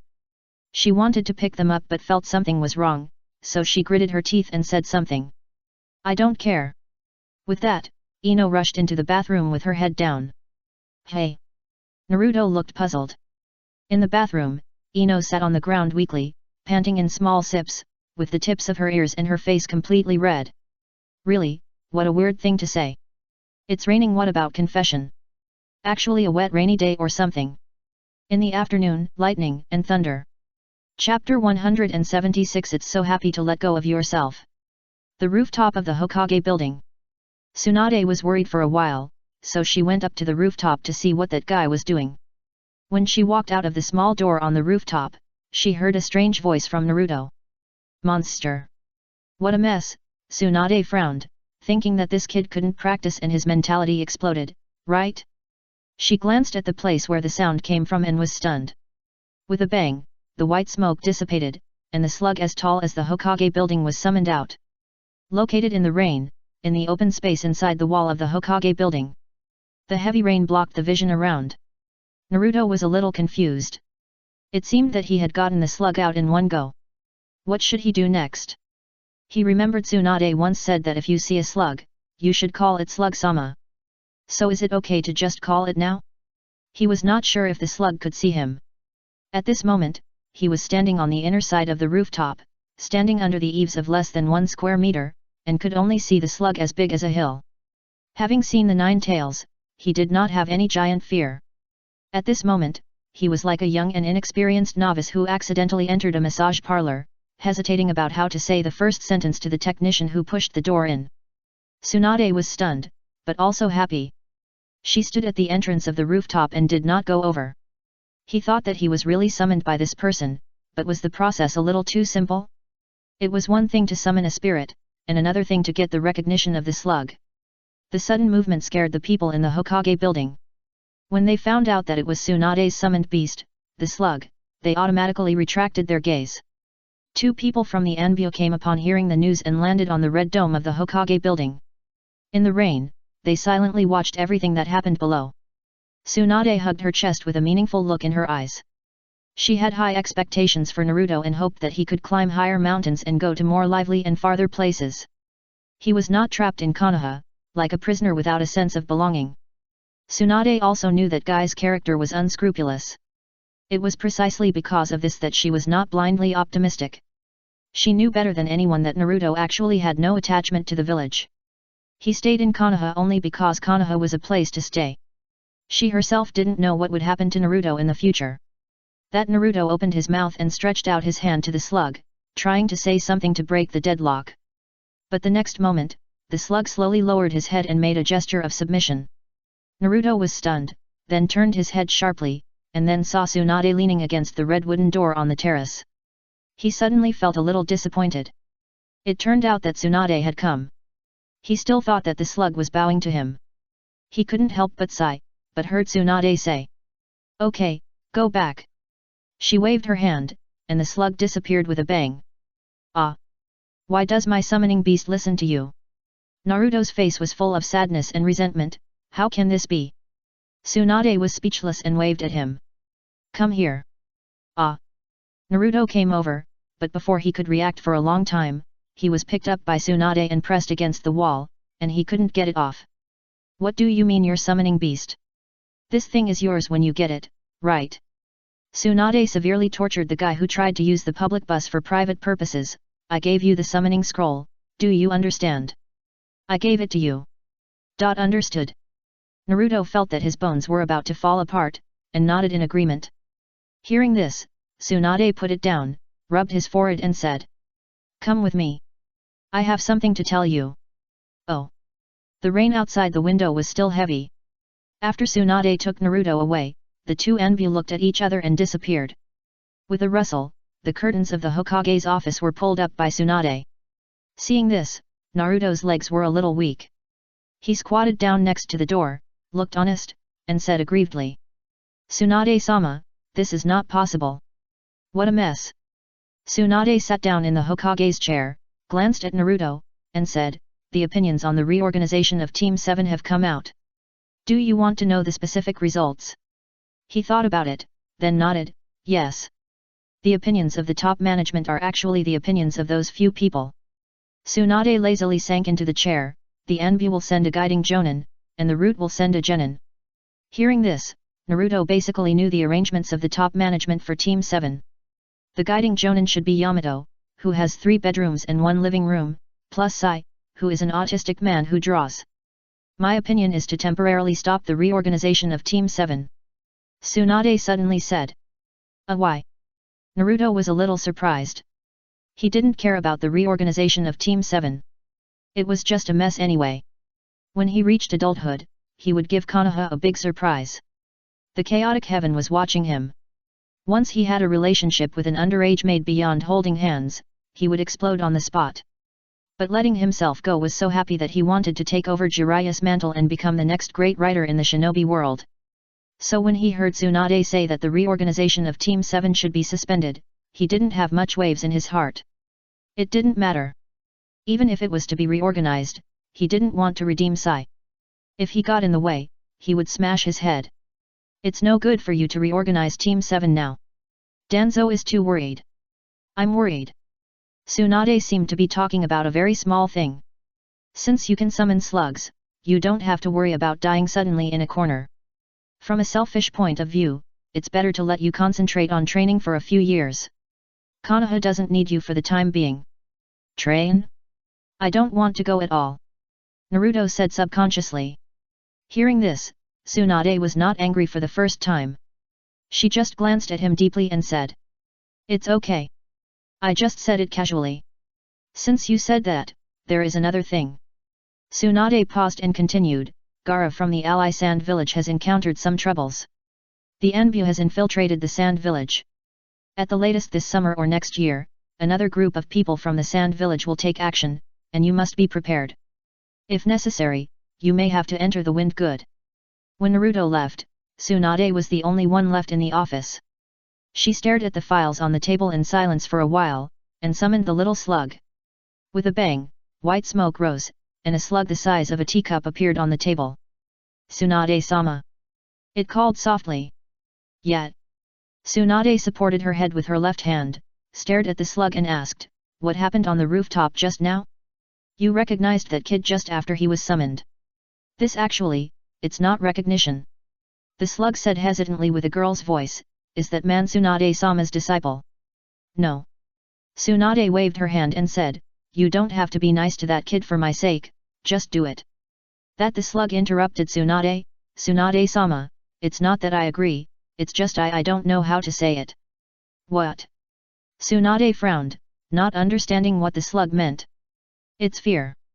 The slug said weakly, it's like being dominated, completely unable to move Tsunade-sama, you may not believe it.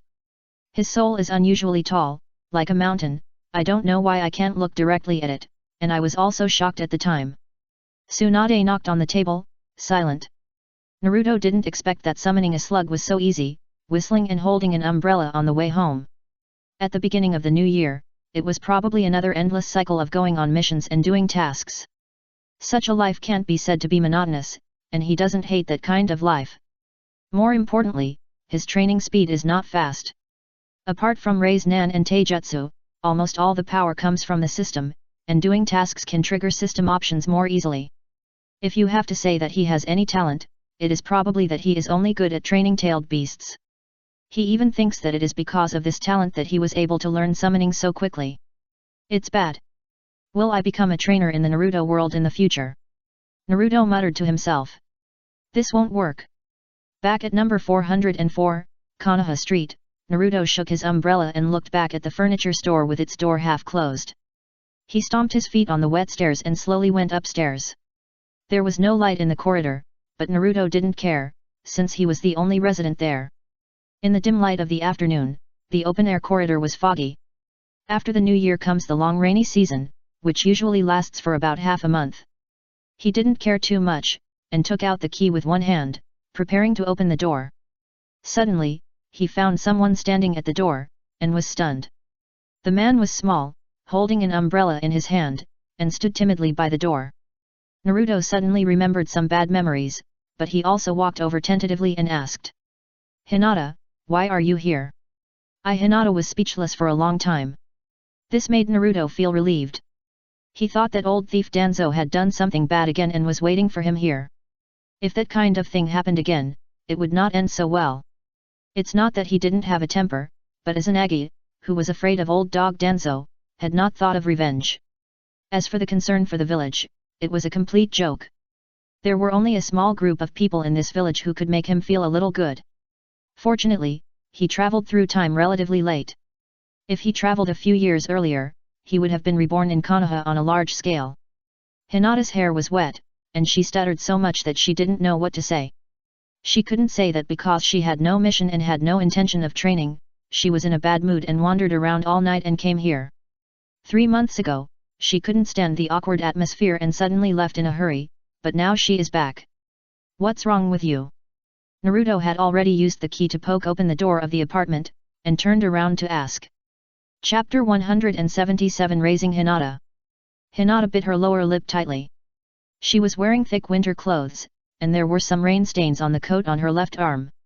She tightly grasped an umbrella, and the joints between her fingers were faintly white. In the dim light, her face could not be seen clearly. Naruto couldn't guess Hinata's thoughts for a while, thinking that something had happened. Pushing open the door, his hand immediately touched the switch beside the door and opened it with a snap. The bright yellow light shone from the entrance, illuminating the square-sized area of the corridor. Hinata stood there in a daze and didn't speak, looking very pitiful. Hinata? He asked again. Yesterday. Hinata lowered her head and suddenly whispered, her voice was very soft. Yesterday? What happened yesterday? Naruto thought for a while and said, yesterday I met your sister at the snack street, she said you were very busy recently. It's really hard to go on a mission, Hinata, you. Hearing the familiar tone, she suddenly felt a little blocked in her heart. It was as if something in her heart had begun to burst, and the emotions that had been accumulated for 3 months completely poured out, and there was no way to restrain them. You asked Hanabi to say hello yesterday, but I didn't feel well at all, and I was getting more and more sad. Hinata raised her head, but still couldn't make eye contact. She looked at the bright area on the ground, and stopped at the tip of Naruto's toes. Further back was a line of light and dark, separating the door from the corridor. It was raining outside the building, and downstairs was a furniture store that was about to close. It was silent all around, and the whistling wind was mixed with damp rain and mist. Naruto pursed his lips, didn't say anything extra, grabbed Hinata's wrist, and pulled her into the entrance with a little force. Come in first and talk, he said. Hinata seemed to have not yet gotten out of that state, and her eyes were a little confused. After being dragged into the entrance, the door slammed shut, and the sound of rain outside the corridor was completely isolated. The two were bathed in bright yellow light, and a small area of the brown shoe cabinet in the entrance reflected the light. Naruto took the umbrella from Hinata's hand with some effort. Her knuckles were twisted pale when she held the umbrella, and it took a lot of effort to pry them open. After staring at Hinata and seeing that she still had no reaction, he was already stroking his chin and thinking about whether to take off her shoes. This seems not good. Hinata suddenly came back to her senses with a cry, as if she had just found that she was pulled into the entrance, and she fell back in shock. Fortunately, Naruto was quick and pulled her back. I'm sorry, I just said something strange. She apologized in a low voice. Change your shoes first. Naruto did not answer directly, but skillfully changed the subject and said, your clothes are all wet, I'll help you dry them later. Hinata was slightly stunned and waved her hand to refuse. No, no. I'm leaving, sorry for disturbing you. Sorry. As he said that, he quickly bowed shallowly and turned to leave. Naruto had long noticed that Hinata was not in a good state, so how could he let her go at this time? He grabbed her arm with a snap and made up a random excuse. The door is broken. Ah. Hinata didn't understand. I closed the door too hard just now, and it's broken. Naruto said with a little embarrassment, anyway, change your shoes first, and I'll find tools to fix it later. Hinata couldn't argue with Naruto, so she had to agree in a low voice, her voice soft and light. Naruto-kun, you want to fix the door? Hinata was changing her shoes, and when she looked up, she found that it was Naruto who was staring at her feet. She felt embarrassed and blushed. The door can be fixed at any time, I just saw that your shoes seemed to be wet, so I was a little worried. He said seriously, but he didn't intend to look away. That Hinata's face was completely red. Although she was just taking off her shoes, Naruto's eyes always made her feel like she was about to lose something important. It's so weird. What's wrong? Naruto asked without raising his head. Naruto-kun, can you please not look at me? Hinata said weakly, trying to struggle. I'm not looking at you. There seems to be something wrong with the floor of the entrance. I have to fix it another day. Naruto waved his hand and said, it's okay, just do your thing. Hearing Naruto's almost rogue words, Hinata blushed terribly, but was very obedient. She thought to herself, if Naruto-kun likes to look, then look. Anyway it's just feet, at least there is something to be liked. He was not really shameless. After staring for a while, he left contentedly. Returned to the kitchen, boiled water, and opened the window skillfully. Pulled the glass door of the balcony open to a gap as wide as the width of the forearm. By the way, when passing by the sofa, he put a thin blanket on the nine-tailed fox and covered it completely. In fact, the nine-tailed fox didn't have that much temper. After being woken up by a piece of cloth, it just stretched its head out and looked around. Seeing Hinata sitting on the sofa in a restrained manner, he immediately shrank back and continued to sleep. Ha, stupid human. So boring. Naruto poured a cup of hot water, asked Hinata to cover it with her hands, and then asked, where are the clothes? Hinata grumbled and struggled for a while, then took off her coat obediently and handed it to Naruto. Naruto took it, and hung it aside without rushing to dry it. He had to figure out one thing, what did Hinata mean when she said she was not living well? But Naruto didn't ask directly, he knew that Hinata was good in everything, but her heart was too closed. Her first reaction when encountering things was to hide, or to endure it silently. She was so timid that even Naruto felt a little outrageous.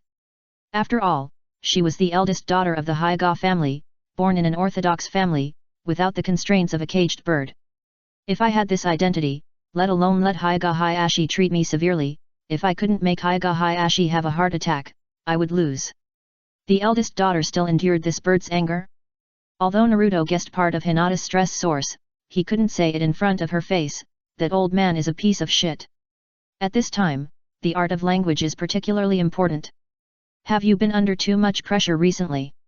He said carefully, if you have any trouble, you can tell me. No. Hinata shrank back and whispered. Are you sure? Naruto frowned and looked at Hinata, who was stubborn. It's a bit unfair to guard against law-abiding villagers like me. Ah. Hinata didn't understand what Naruto said, and her body trembled slightly. I'm just a little unhappy. It will be fine in a few days. Maybe I'm not working hard enough. Hey? What does this have to do with hard work? Is it related? He frowned, stood up and sat directly next to Hinata. It should be related, right? Hinata leaned back slightly, if I can work harder, maybe. What? Naruto took advantage of the situation. He knew Hinata's character very well. If he didn't ask her right away, it would be better not to ask. The more times like this, the more you should get to the bottom of it. It will become stronger. Hinata said hesitantly, her voice getting lower and lower. That may be true. If hard work is useful, what is the point of having a teacher?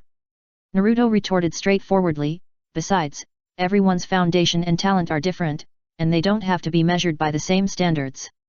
Although that's the case, Hinata was a little flustered and didn't know what to say. It's not that it's the case, it's the way it is. Naruto sighed, stretched out his hand and patted Hinata on the head and said, tell me what your strengths are? Eyes. Hinata said cautiously. You know it's the eyes. Last time I saw you practicing, you kept holding on to the soft fist. Naruto said, although it's a bit cruel to say this, not everyone is a genius like Hyuga Niji. Hearing this, Hinata lowered her head. But Hinata, you are different from Hyuga Niji. At this point, Naruto suddenly lowered his voice. There were only two people in the living room, but he pulled Hinata over. As if afraid that others would hear, he whispered in her ear. If you practice the Byakugan, you might be even more powerful than Hyuga Niji. There's no need to keep holding on to the soft fist. It's easy to lose yourself if you insist on following someone else's path. Hinata was so nervous that she froze in place, unable to move. The warm breath kept turning around her ears, and every word hit her heart like a heavy hammer. She opened her eyes wide and her nerves were trembling. Especially before Naruto left Hinata, he sniffed her nose deliberately. The tiny movement did not escape Hinata's perception, making her cheeks blush. I know. She wanted to tell him that she came very early and waited there for a long time, and her heart was as wet as rain. Her father didn't care about her at all, and the family members kept their distance from her. In terms of cultivation, no matter how she practiced, she would always be the one with the worst qualifications. Even the person she liked was taken away, as if the whole world was against her. Nothing went smoothly, and there was no hope in the future. But the words couldn't be said at all, no one would easily say their troubles. Some words went around in my mind, and when I went back, they were actually half calmed down. That's good, are you hungry? Naruto stood up and prepared to help her dry clothes, and suddenly turned around and asked. Not hungry. Hinata shook her head. 2 takoyaki, 2 more. After reading a lot of dishes, Naruto suddenly turned back and looked at Hinata, who was sitting there obediently, squinting his eyes. Just ordering these should not be enough. Fortunately, all my money is in the sealed space, and Hinata's appetite will not make me go bankrupt, so I'll change the restaurant. Anyway, I'm here, at least I have to feed her. After changing the 3rd restaurant, Hinata felt a little embarrassed, glanced at Naruto, who was almost full, and rolled his eyes, and whispered. Or, let's just stop here, I want to go back. No. Naruto coughed, patted his chest hard, and swallowed the octopus balls. I'm fine. Chapter 178 Snow Princess Ninja Scrolls. Eating with a girl is a mystery. Some people have BBQs by the sea at night. Some people have 3 rounds in a row and fall unconscious in the arms of a girl. Fortunately, with the blessing of the protagonist's halo, he was lucky enough to save his life. Naruto-kun, let's go back. Hinata was already crying. She was really afraid that Naruto would die in front of her, or in such a hasty way of being full. No. I can still eat, you must not be full, right? A yellow-haired man said, let's go. Eat somewhere else. Don't force it.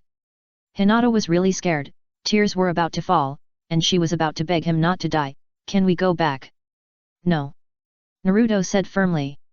Hearing this, Hinata really wanted to cry, tears welled up in her eyes. She was just impulsive today and wanted to talk to Naruto about her troubles, not to visit the grave. You don't have to go, unless Naruto turned around and said to Hinata, tell me your troubles, and I won't eat. Good guy, this hand holds the emperor hostage to command the princes. Okay, Hinata had no choice but to agree. Worried, she wanted to laugh, but also wanted to cry, as if no one except him could really understand her mind. Hinata is just timid, not dislike talking. In fact, it's no big deal, Naruto has plenty of ways to make Hinata speak. Seeing that she finally let go, Naruto was relieved. Konoha Street. The two walked on a dim path on the back of the street, with only one every few dozen meters. The street lights were dim, and some of them were even broken. Fortunately, this road only led to a dead end, and the remaining direction was the Hyuga base. The Byakugan ignored any darkness, and the more powerful ones could even clearly see any small stone on the road. Hinata could do it, but she couldn't open her Byakugan at this time. The two walked side by side, very slowly. Hinata's voice was very low, and she talked about her troubles intermittently. Naruto just listened quietly, occasionally interrupting to ask a few questions. Hinata's performance has always been tepid since she was a child, and she has not made any name for herself with the title of the eldest princess of Hyuga. Although it can't be said to be too bad, it is definitely not too good. It is the level of being better than the best and better than the worst, and this better refers to the 12 little strong men of Konoha. They are the elite among the elites of the new generation. Although they are still at the level of genin, they are growing very fast, but they just lack experience temporarily. Time will make up for all deficiencies. All the people in the lineage of the third Hokage believe that they will become the backbone of Konoha in the future, except Sasuke. Sasuke's defection is an irreversible fact, and there is no point. Naruto doesn't know whether the micro-fragrant insects that the high-level officials asked him to catch before will be used. He doesn't care at all. That kind of thing can't escape the eyes of Orochimaru. In fact, among the 12 little strong men now, although Naruto is lazy and doesn't do missions, his combat power is still recognized as the first echelon. Everyone knows his identity as the tailed beast Jinchuriki. Since the mission in the country of River, Hyuga Neji has no intention of competing with him. Ningji thinks he is a genius, but he happened to meet a monster. Who can be so cunning and take the opportunity to take away the Black Horega and the man on his back without any hesitation, like a ruthless mission machine? In this regard, Hinata didn't know what mission Naruto had carried out specifically, but she only knew that they were silent when they mentioned Naruto's strength. It seems that it has been excluded, just like there are mountains beyond mountains. Hinata still believes in the words of Naruto, whose strength is far higher than hers. After all, she doesn't know whether the path she is taking now is right or not. Maybe it's just like what Naruto said, just make some adjustments, there's no need to keep sticking to the path that Neji has taken. People's troubles are never the same, and it's extremely difficult to empathize. It's like for Jiraiya, the most beautiful sound in the world is a woman's. And for Might Guy, the most beautiful sound in the world is undoubtedly the crisp sound of his body when his strength reaches a new level. But for a certain yellow-haired man, the most beautiful sound in the world is just a tasteless and crisp ding. Just like now. Ding. Option 1, protect Fenghua Xiaoxu and go to the Snow Country to overthrow the tyranny of the Snow Country. Reward, Wind-style Rasen Shuriken. Option 2, threaten Fenghua Xiaoxu to hand over the geothermal generator, force the people of Snow Country to pay taxes. Reward, full-level Flying Thunder God, gift, Flying Thunder God Kunao X6 that only the host can see. The panel has popped up, and Naruto still has no expression. He was listening to Hinata's intermittent talk about new things, so he casually times-ed the panel. The Snow Princess Ninja Scroll, according to reason, should have happened when the second pillar defected, but because of Sasuke's early defection, it was offset. Spring is indeed coming soon. If Fenghua Xiaoxu wants to come to the Fire Country to shoot a movie, she should also choose this time period. The winter in the Fire Country is very short. A few rains melt the winter snow, and spring will come soon. The temperature will gradually rise, and time will be a long summer again. It doesn't matter if you don't choose the option for now, let's see what's going on with Tsunade first. Anyway, I rejected the suggestion of practicing alone, and I will probably have to do the task. But based on Naruto's understanding of Tsunade, she will still delay the day of the reorganization of Team 7. Maybe this time it's another temporary team, but I don't know whether he will perform the task in the form of a temporary worker or a temporary team. But for a task of this level, at least a senior ninja will be sent to follow. The situation is unclear, so Naruto didn't act rashly. Don't care too much about other people's ideas, just do it according to your own ideas. He said to Hinata at the right time, I always think that Hinata, you are already very good, there is no need to be so anxious. There is still a long time, just take it slowly. Hinata was slightly stunned, and at the right time the night wind blew, and Naruto's scattered golden hair was blown up. She realized that after a year, it seemed that Naruto had grown faster than her and was already a head taller than her. The face had the edges of a teenager, and the voice became low. Okay. Hinata nodded, her face was slightly hot, she exhaled a breath of white air, and finally smiled. It seemed like 10 days had passed. Tsunade summoned Naruto to the Hokage building again, and Sakura was waiting there early. She waved at him, which was considered a greeting. Tsunade, who was sitting on the Hokage chair, coughed and said, a new mission has arrived.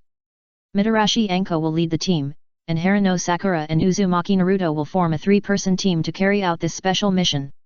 Chapter 179 The Princess of the Snow Country is on the run. Tsunade-sama, you haven't said what the mission is yet. Sakura asked, and she didn't seem to be abnormal. The actress Fuji Fuyuki, who protects Princess Fengyun, went to the Snow Country to film. I heard that it is a new movie series. The final chapter of The Adventure of Fengyun is an A-level mission. Tsunade yawned absent-mindedly, and continued with a weak look. The client is Fuji Fuyuki's agent, and the reward is very considerable. Since the mission is not too dangerous, Konoha has accepted it. Naruto knew that she was drunk when he saw her state, and he was speechless. He thought that this mission was dangerous, and the people of the Snow Country were waiting for Fuyuki to come to the door. It's impossible that people don't know Fuyuki, the former princess of the Snow Country, just because she is a stage name. It doesn't matter if we just fight with the group of people in the snow country alone, but we have to protect Fuyuki, who is powerless, and the difficulty rises sharply. Why is she the leader of the team? Naruto looked dissatisfied. Where is Kakashi, teacher? Shouldn't he lead the team? And we only have 2 genin. Where is Kakashi? Where is such a big Kakashi? Kakashi is busy with a confidential mission and can't come back for the time being. Tsunade glanced at Naruto and said, Mitarashi Red Bean is also an extremely excellent jonin. You should have more trust in your senior. It's not that I don't trust you. Naruto understood Tsunade's implication. Kakashi was gaining experience outside and was rushing towards the road of no return to the successor of Hokage. It's just, can Tsunade-sama give me some equipment? He hesitated for a long time and finally said something. Tsunade frowned. Walked out of the Hokage building. Sakura quickly caught up with Naruto, walked beside him with her hands behind her back, and asked with a smile. You seem to be very worried about this mission? Do you know something? No, I just don't want to deal with such a troublesome woman. Naruto said with a smile, after all, she is a movie star, so she always has some personality. You are right. Sakura thought, if it's too troublesome, just kill her secretly on the way. Naruto. I'm kidding. Sakura bumped him, this is a protected object. You'd better. Naruto glanced at Sakura with a complicated look, thinking that this woman was really dangerous, but it's not that there is no way to deal with it. What is that? You'll know when the time comes. Naruto looked straight ahead and said, walking side by side for a while, he turned his head and reminded as if he suddenly remembered something. The snow country should be very cold, you should wear something thicker. Now that you say that, I remember it. Sakura added, that Princess Fengyun seems to be very popular, almost to the point of being a household name. Is she so famous? Naruto was full of doubts. He knew that Fenghua Xiaoxia was very famous, but he didn't know she was so famous. Well, that kind of heroic face of a girl is rare. Sakura said with a smile, well, I don't know how to put it, it's as if she really was a princess. Really? He perfunctorily said, thinking, is there a possibility that she is the princess of the snow country who escaped? The two stopped and arrived at the lounge on the first floor of the Hokage building, waiting for the leader, Mitarashi Red Bean. About half an hour later, a figure of a fishnet flashed into the lounge.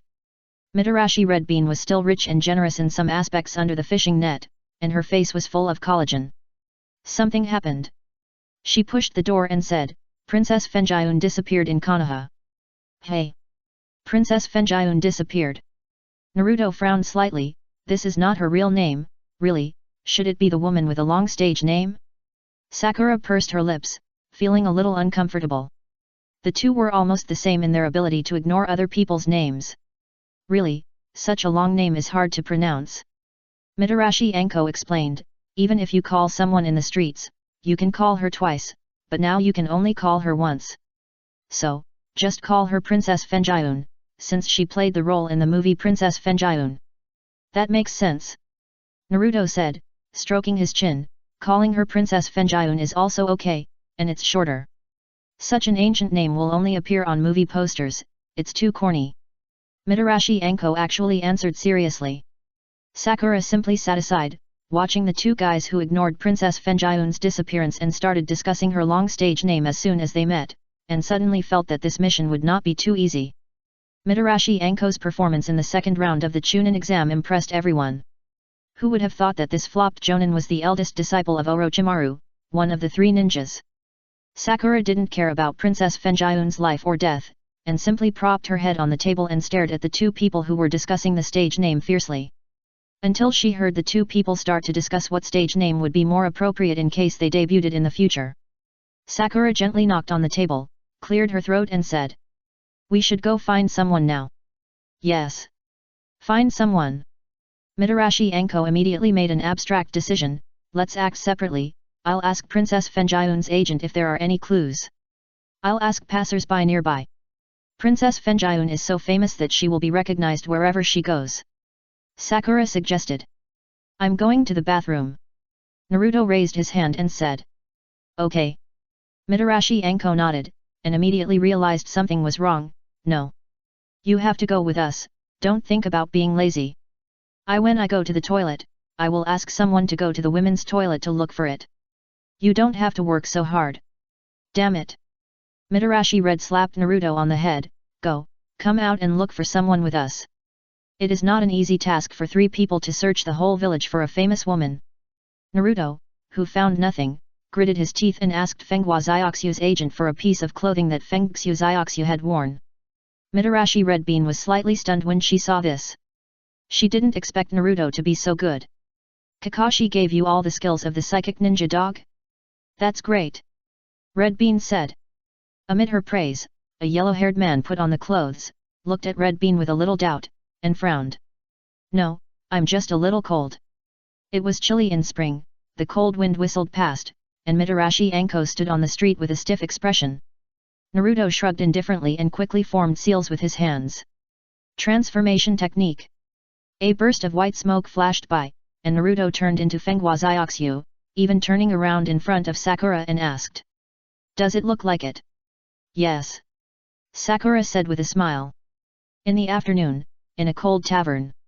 The curtain at the door was lifted, the dazzling sunlight suddenly hit in, and noisy voices came in. What is there to find? Go on a mission first, isn't it just acting? I can do it too. Naruto was a little indignant, he was now in the appearance of Fenghua Xiaoxu. Damn, what nonsense are you talking about? Mitarashi Anko said, keep looking for it seriously. And how long are you going to hang around in that dress? You look so ostentatious, you almost got chased by a fanatical fan just now. What does it matter? They can't catch up with us. Go up to the roof and circle around a few times, and those idiots will completely lose their way. Naruto said nonchalantly. I'm your team leader now. You'd better figure it out. Hongdu was a little depressed. Does the team leader come to the tavern to look for people during the day? This is the experience of adults. The best friend to escape from reality is alcohol. Hongdu said with a stern face. Really? I'm going to the bathroom. You. Damn it. Hongdu instantly felt like punching cotton. She clenched her fists as she watched Naruto walk towards the toilet in the tavern. Sakura was silent the whole time, watching the two bickering and playing around, not knowing what she was thinking. Outside the toilet, Naruto hesitated in front of the men's and women's toilets, then turned and went into the men's toilet. A drunk was peeing, and suddenly saw a woman walking in, and he shuddered. Naruto remained calm and peed calmly. He even whistled at the person next to him when he noticed the sight of the person next to him. The magical encounter began at the door of the toilet in the bar. Fenghua Xiaoxu, who had just come out of the toilet, stared at the person in front of her who looked exactly like her and was stunned. Realizing that something was wrong, Fenghua Xiaoxu wanted to run, but heard Naruto say slowly. If you run away, I will go to the street and start taking off my clothes. With your face. Take off clothes. You. Kazeka Koihoki, who was baptized by the owl face-changing technology of the ninja world for the first time, stood there gritting her teeth. She wore a cocky women's windbreaker with a pink long-sleeved lining, long black hair, and a mature woman's dress.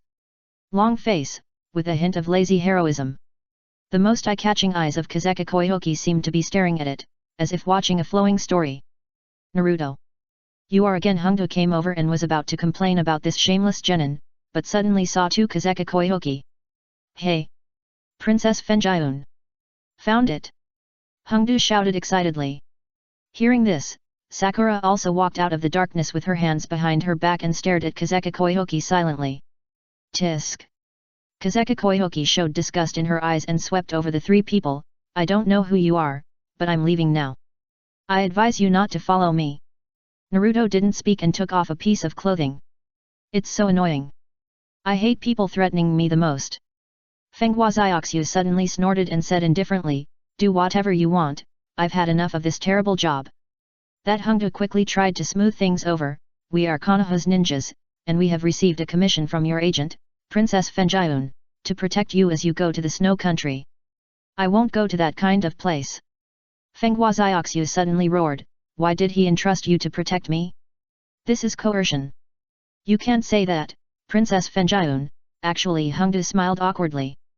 Hehe, Princess Fenjiun is done, whoever wants to act can act, this fake life. Fenghua Xiaoxu said with a sneer. How can this be? Stop talking, You guys, can you disappear quickly? Hearing this, Naruto thought for a moment, and with a bang, he lifted the transformation technique. He took out a wet cloth at lightning speed and covered Fenghua Xiaoxiu's mouth fiercely. Woo woo woo. Fenghua Xiaoxiu lost consciousness and fell to the ground 2 seconds later. Yu Hongdu witnessed everything that had just happened, a little stunned, while Sakura had a familiar expression, blinked her eyes and still didn't speak. Ah, I accidentally overused it, the medicine given by Tsunade-sama. Naruto scratched his face, looking like he had a headache. I probably need to sleep for a day before I wake up. Turning around, seeing Hongdu looking at him, Naruto asked in confusion. What's wrong? The person has been found, take him away quickly, the client is still waiting. Yu Hongdu looked like he was about to say something, and finally took a deep breath and gave up. Forget it, I'll take Princess Fengyun to report first. As he said that, Hongdu carried the unconscious Princess Fengyun on his shoulder with one hand, and said to Naruto and Sakura. You two go and get ready, and meet in the mission room of the Hokage building in 2 hours. Okay. The two responded. The fugitive princess of the snow country was finally caught, and Hongdu also breathed a sigh of relief, and quickly left the tavern with the target. In the deserted tavern. After completing the task, Naruto sighed a little tiredly. These jobs should have been done by Kazi. But he was left with an unreliable and lame Jonin. What kind of Jill ninja is it if he keeps doing the task? Just when he was about to leave, he found that Sakura was staring at him. Naruto couldn't help but narrow his eyes and asked. What's wrong with you? Nothing. Sakura smiled, looked around, and pulled Naruto to a dark corner. It happened to be noon, and there were not many people in the tavern. The boss was sleeping on the table, and the only light above his head seemed to be dying. The few guests also left in the farce just now, and suddenly there were only 3 people left. The boss's slight snoring continued, and it seemed that he would not wake up for a while. Sakura, Naruto felt a chill on his back. Don't be afraid, there's no one here. Sakura leaned close to his ear and said, no one will know, it will only take a while. The cold little hand climbed up his cheek and slid down to the back of his neck. Naruto didn't know what Sakura was going to do, he could feel the coolness on the back of his neck. Sakura's fingertips rubbed a spot in the middle of the back of his neck. This feeling was a little strange, like a popsicle in his chest. Okay. Sakura slowly left Naruto, withdrew her hand, and showed a satisfied smile on her face. Naruto was a little confused and asked. What are you doing? I should be the first one to do this to let you remember this feeling, right? Her eyebrows were curved, but there was a creepy feeling. The more she restrained herself, the more difficult it was for Naruto. Where did you learn it from? From a book. Chapter 180 On the Sea. Naruto held his breath and was silent for 3 seconds before saying, read less useless books. Oh. As he spoke, Naruto had already left muttering. What clip is it? Why haven't I seen it? Has the lecherous immortal published a new book? Sakura pursed her lips, said nothing, and followed slowly behind. 2 hours passed in a flash. Mitarashi Red Bean also brought a cotton coat and a few strings of hot red bean balls. The cruise boat had already docked at the pier, and Fenghua Xiaoxiu was also picked up. I heard that she slept peacefully, like a sleeping rose princess. Unfortunately, it was not the prince who made her faint, but a heartless yellow-haired man. Damn it! I'm most worried about you. Hongdu said, pulling Naruto's clothes, be polite to the target of the commission. We are ninjas, not bandits. Okay. Naruto dragged out his tone and said nonchalantly. The 3 of them walked crookedly, and Hongdu felt a little tired. He felt that he and this guy were destined to clash. This mission was destined to be not easy. Sakura walked beside Naruto, and suddenly secretly took Naruto's hand from behind, holding it tightly and letting it go immediately. Naruto's face was full of question marks, and the action was only a moment, so Hongdu didn't notice it at all. Sakura didn't say anything, just smiled at him. He felt a little puzzled, but after thinking about it, he was too lazy to ask. As long as the task can be completed, nothing else matters. So, Naruto brought up the system panel. The last option popped up and hadn't made a choice yet. There was a countdown in the upper right corner of the panel, showing that there were only 3 hours left to choose. The cruise fleet has not yet set off, and it may still be floating on the sea in 3 hours. The options can't be delayed for too long, and a choice must be made now anyway. Is it option 1, to protect Fenghua Xiaoxiu and go to the snow country to overthrow the tyranny, or option 2, to threaten Fenghua Xiaoxiu to hand over the geothermal generator and force the people of the snow country to pay taxes? These two are not in conflict, and can even be done one after the other. If you have to choose one of the two, there is no need to choose the first option. The key to the geothermal generator is on Fenghua Xiaoxiu. If you get it, you also need to clean up the current king of the snow country. In addition, the content of this mission is to protect Fenghua Xiaoxiu to go to the snow country to shoot a movie. In other words, no matter what, you need to protect Fenghua Xiaoxiu's safety. Choose 2. With a thought, option 2 flashed and then disappeared, and the panel slowly faded. Even if it was a system option, he didn't want to do something too troublesome. He chose 2 simply because the reward could upgrade Flying Thunder God. If it were other rewards, maybe Naruto would choose 1 to save trouble. After making the choice, he didn't think about the system anymore, just wait and see. The coast, the port. The late winter is far away, the mountains are located by the sea, most of the trees are dead, and the world is full of silence. Occasionally, you can see a small bunch of green buds. Someone ran down the mountain, and fell into the sea on a bicycle, attracting the surrounding attention. Sakura has boarded the ship, and did not look at the person who fell into the water, but cast her eyes on the dock. A yellow-haired man stood squatting on the coast, watching the excitement with a smile on his face. His expression was happy, and he danced with joy. Soon he met the eyes of the unlucky man who fell into the water, and the two began to curse each other. The man who fell into the water was red-faced, and after cursing, he climbed ashore with the help of the sailor. Almost without any pause, he ran angrily to find the yellow-haired man to argue. With a bang, a beautiful parabola passed by, and the man was thrown into the sea by the yellow-haired man with his bare hands. Ha ha ha! Is that kid a ninja? Which ninja? Throwing people into the sea, aren't you afraid of being punished? He didn't wear a forehead protector, he must be a wandering ninja. Maybe he's not a ninja, but I can do it too. The big ship was not sailing smoothly, it was shaking. The sea water in the distance connected with the sky, forming a thin line with silver edges. Hongdu was handing over the procedures with the client, and seemed to be arguing about something. Naruto and Sakura had nothing to do, so they stood on the deck and looked down. The sea water was as blue and clear as the sky above, and the turbulent white waves were rolling around like swimming fish. The salty and wet sea breeze was a bit greasy on the face, more bitter than soda water. So the sea looks like this. Sakura stood about 3 meters to Naruto's left, half of her body leaning out from the railing. It's my first time seeing this, she said. Me too. Naruto said, go west from the Valley of the End and you can see the sea. The last time Sasuke left, I almost chased him to the Valley of the End. Hearing the word Sasuke, Sakura was silent for a moment and tightened her clothes. Do you still want to chase Sasuke back? Naruto shook his head subconsciously, not at all. Sakura didn't ask any more questions. You're all here? It saves me from looking for you one by one. Red Bean's voice suddenly came from behind. This mission journey is a bit long. Naruto and Sakura turned around and saw Red Bean walking over wrapped in a cotton coat and scarf.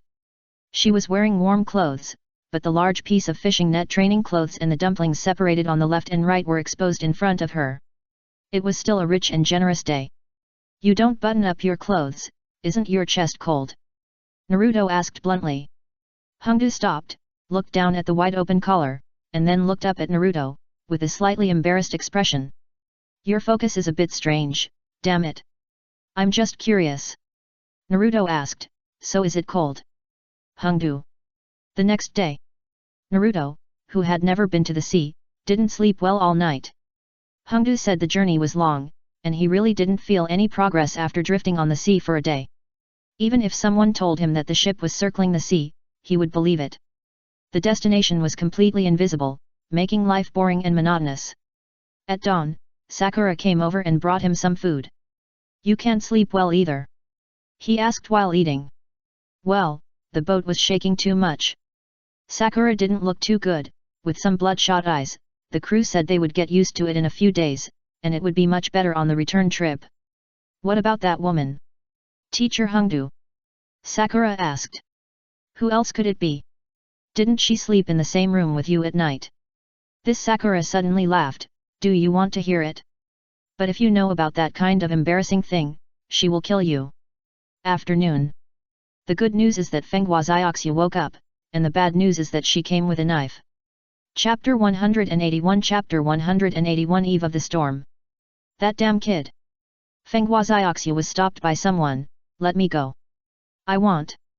On the sea, white birds flew across the blue sky, and the scorching sun fell. The sea breeze blew her hair, and Fenghua Xiaoxu's sight passed through the props of the crew and the crowd, and was fixed on the yellow-haired man leaning on the deck in the distance, looking leisurely and contented. Naruto leaned against the railing to bask in the sun, his golden hair messy. He was wearing a slim-fitting black combat uniform and looked away. Sakura stood beside him. She had been following Naruto since they boarded the ship. She rarely spoke, just followed him and watched the sea view in silence. At first, Naruto was a little uncomfortable. The Sakura in the past would not be so quiet, but he got used to it slowly. No matter if it was pink Sakura or black Sakura, as long as she was obedient, she was a good Sakura. For some reason, Naruto had a vague feeling that black Sakura seemed to listen to him very much. Over time, he did not reject this feeling. Originally, he had no feelings for Sakura because he did not want to get involved in the trouble of bringing Sasuke back.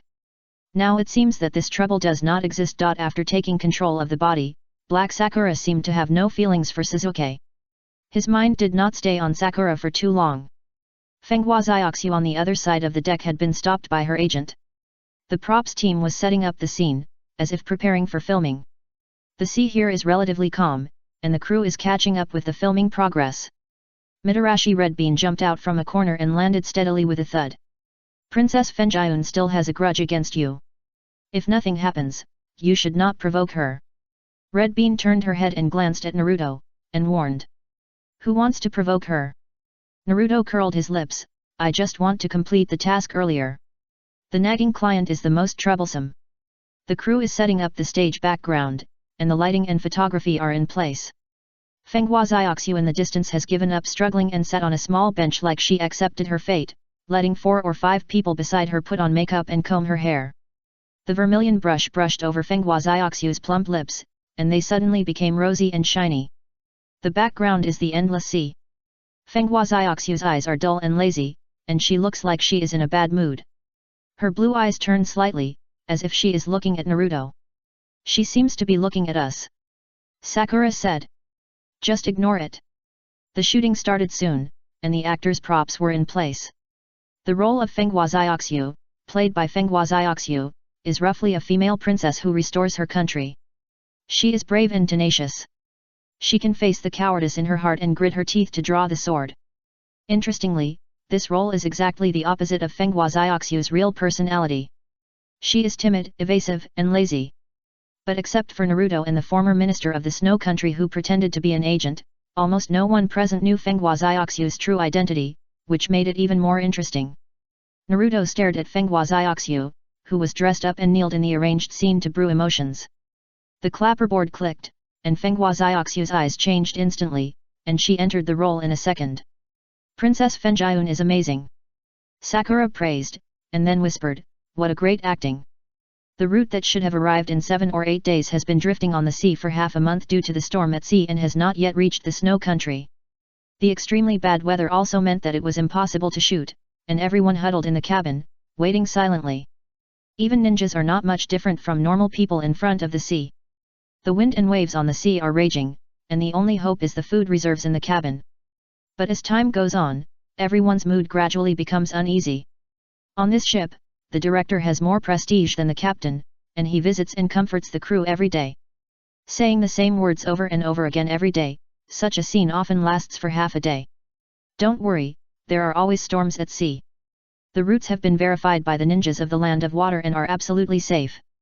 The fresh water and food on the ship are enough for everyone to eat for 2 months. In 3 days at most, we can get close to the waters near the Land of Snow. The director's hoarse voice echoed in the corridor. Naruto stayed in the small room, glanced at the low-rolling dark clouds outside the porthole, and fell on the bed with a bang, muttering and complaining. It won't be really impossible to avoid the storm.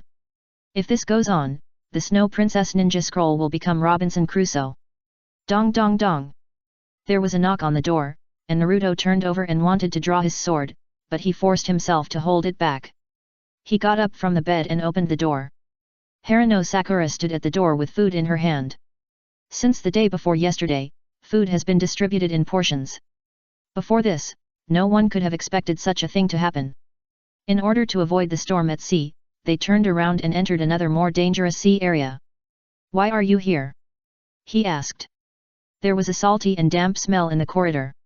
In order to save energy, the lights were not turned on. It seemed that the whole corridor was shrouded in grey fog. The sound of the surging waves came clearly into his ears from the deck, and the surroundings were shaking.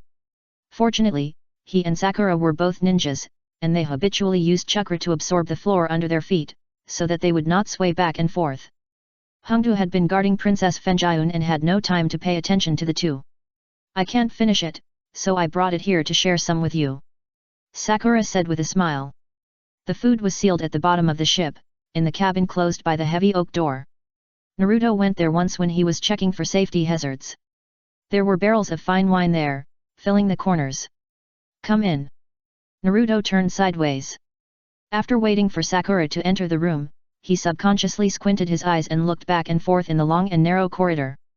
After confirming that no one saw him, he slammed the door. With a click, Naruto locked the door. When he turned around, he saw Sakura sitting on the edge of the bed, staring at him with a pair of big eyes, and he couldn't help but explain awkwardly. "The door lock is broken. If it's not locked, the door will open when the boat tilts." "Okay." Sakura smiled. "What does okay mean?" Naruto was a little confused, walked to the edge of the table, and sat on a chair fixed on the wooden board. The food was also relatively simple, it was air-dried meat. It can be eaten directly after a little steaming and adding some seasonings. It is very convenient to fill your stomach at sea.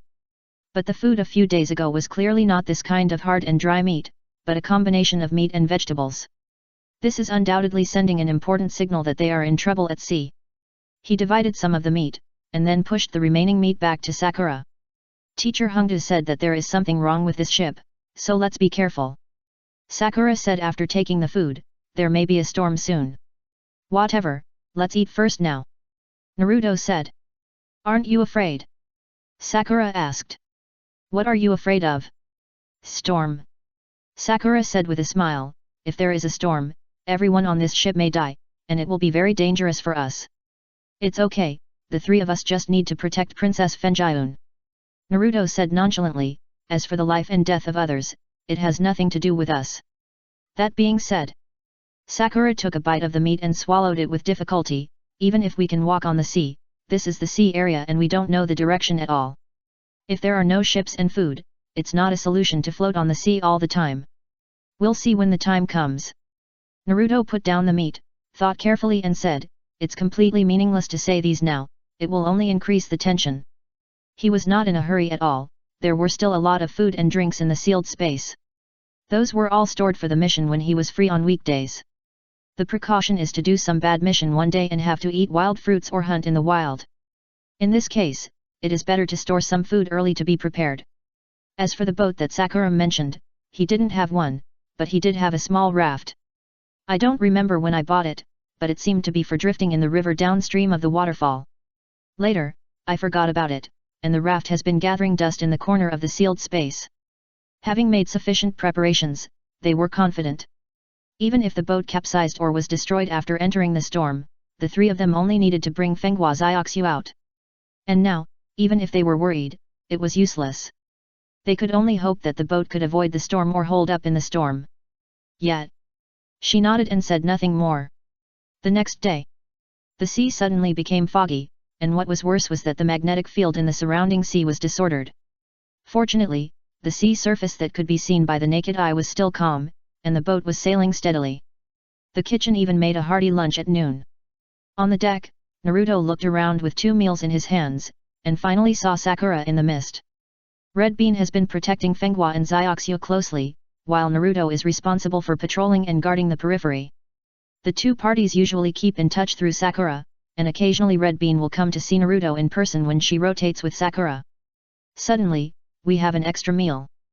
Naruto smiled bitterly and raised the 2 meals in his hand and said, "Everyone in the crew thought we were about to arrive in the snow country, and they were so happy. Compared to a celebratory meal, this is more like a last meal." Hearing this, Sakura smiled and said. It is indeed close to the waters of the snow country, and it is expected to arrive in about 2 days. Afternoon. The mist dissipated, and the originally clear sky suddenly became gloomy. The storm gathered not far away, and the desperate sky-high waves slowly hit the big ship. Everyone stared at the huge waves and the almost black and purple sky in the distance. And the big ship they were on was heading straight towards the huge wave. A huge sense of powerlessness and fear enveloped them, and the ship suddenly became a mess. Naruto took a breath of cold air, thinking that this mission was a huge loss. Chapter 182 Underwater. The crew on the ship had gone crazy. They originally thought it was a business trip, but now it seemed that they were going to have a funeral.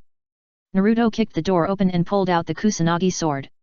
Looking at the crazy crowd in the corridor, they screamed and ran around like headless flies, and staggered here and there. Either they couldn't accept the reality, sitting on the ground and muttering to themselves over and over again. Angry roars sounded, and some people began to lose their minds. Screams, screams, and roars sounded everywhere. Naruto didn't pay any attention at all, just glanced quickly, and then quickly retracted his gaze. He stepped on the wall and ran diagonally in the cabin, holding the Kusanagi sword tightly in his hand, with a fierce look in his eyes. The storm had not yet arrived, and the raging waves were hitting the hull. Ninja? He is a ninja, right? Come up with a solution. Someone in the corridor found Naruto running fast on the wall and shouted. Stop that kid! He is a ninja, there must be a solution. Please don't leave us. I can pay, I have money. The people in the corridor seemed to have seen a life-saving straw, desperately reaching out to Naruto. But he ignored it, and didn't even look back. He was a ninja, but not a savior. Who can be a savior in front of the huge waves that connected the sky? He didn't care about the lives of others now, he just wanted to find Hongdu and Xiaoying. The three of them stayed together, and it would be best to pull the target Fenghua Xiaoxiu with him. In this situation, once he got out, he would die. Take them and hide, as long as they survived the huge wave and were not washed away. It didn't take too much time for Naruto to find the location of the three women smoothly. Hongdu and Xiaoying were walking to the bottom of the cabin with the panicked Fenghua Xiaoxiu. There was a crowd of people ahead, and it was too late to run. Naruto put away his sword, and landed directly from the wall next to the three people. He kicked open a door and said to Hongdu and Sakura. Hurry! The huge wave is coming soon, and it's too late to go to the bottom of the cabin. Come in and hide first. Hongdu was stunned for a moment, and when she reacted, she had been pulled in by Sakura. Fenghua and Xiaoxiu were also forcibly pulled into the room. The four people in one room suddenly seemed a bit crowded, but fortunately there were straps around the room to fix the body. During the half-month of time at sea, Naruto had already explored the functions of all the rooms on the ship. This is a well, room 404 that was accidentally discovered during the patrol. But at this moment, the straps nailed to the wall were of great use. When the hull was about to bear the impact, at least there was something to grab and stabilize the body. Just grab it, don't fix your body, it's easy to be strangled. Naruto reminded, if the ship is swept under the water and the straps can't be untied, you will definitely die. Sakura didn't recognize these wild straps, but Hongdu and Fenghua Xiaoxiu recognized them belatedly. Fortunately, now is a matter of life and death, and all worldly customs have no meaning. Being able to survive is the most important thing. Naruto's face was pressed against the porthole, still mumbling something. Then he stood on the side of Sakura and grabbed the straps on the walls around him. The three of them formed a triangle, surrounding the target Fenghua Xiaoxiu tightly. The so-called holding the restraints tightly was just a warning to Fenghua Xiaoxiu. Naruto, Sakura, and Hongdu are all ninjas, and it is strong enough to rely on the chakra of their feet to absorb the ground. As long as they are not directly hit by the big waves, hiding here, the most worried person should be Fenghua Xiaoxiu, an ordinary person. The sound of the approaching huge waves was deafening, the whole hull was shaking violently, and the atmosphere in the cabin was very tense. Here it comes! Hongdu shouted in a low voice, the wave is coming.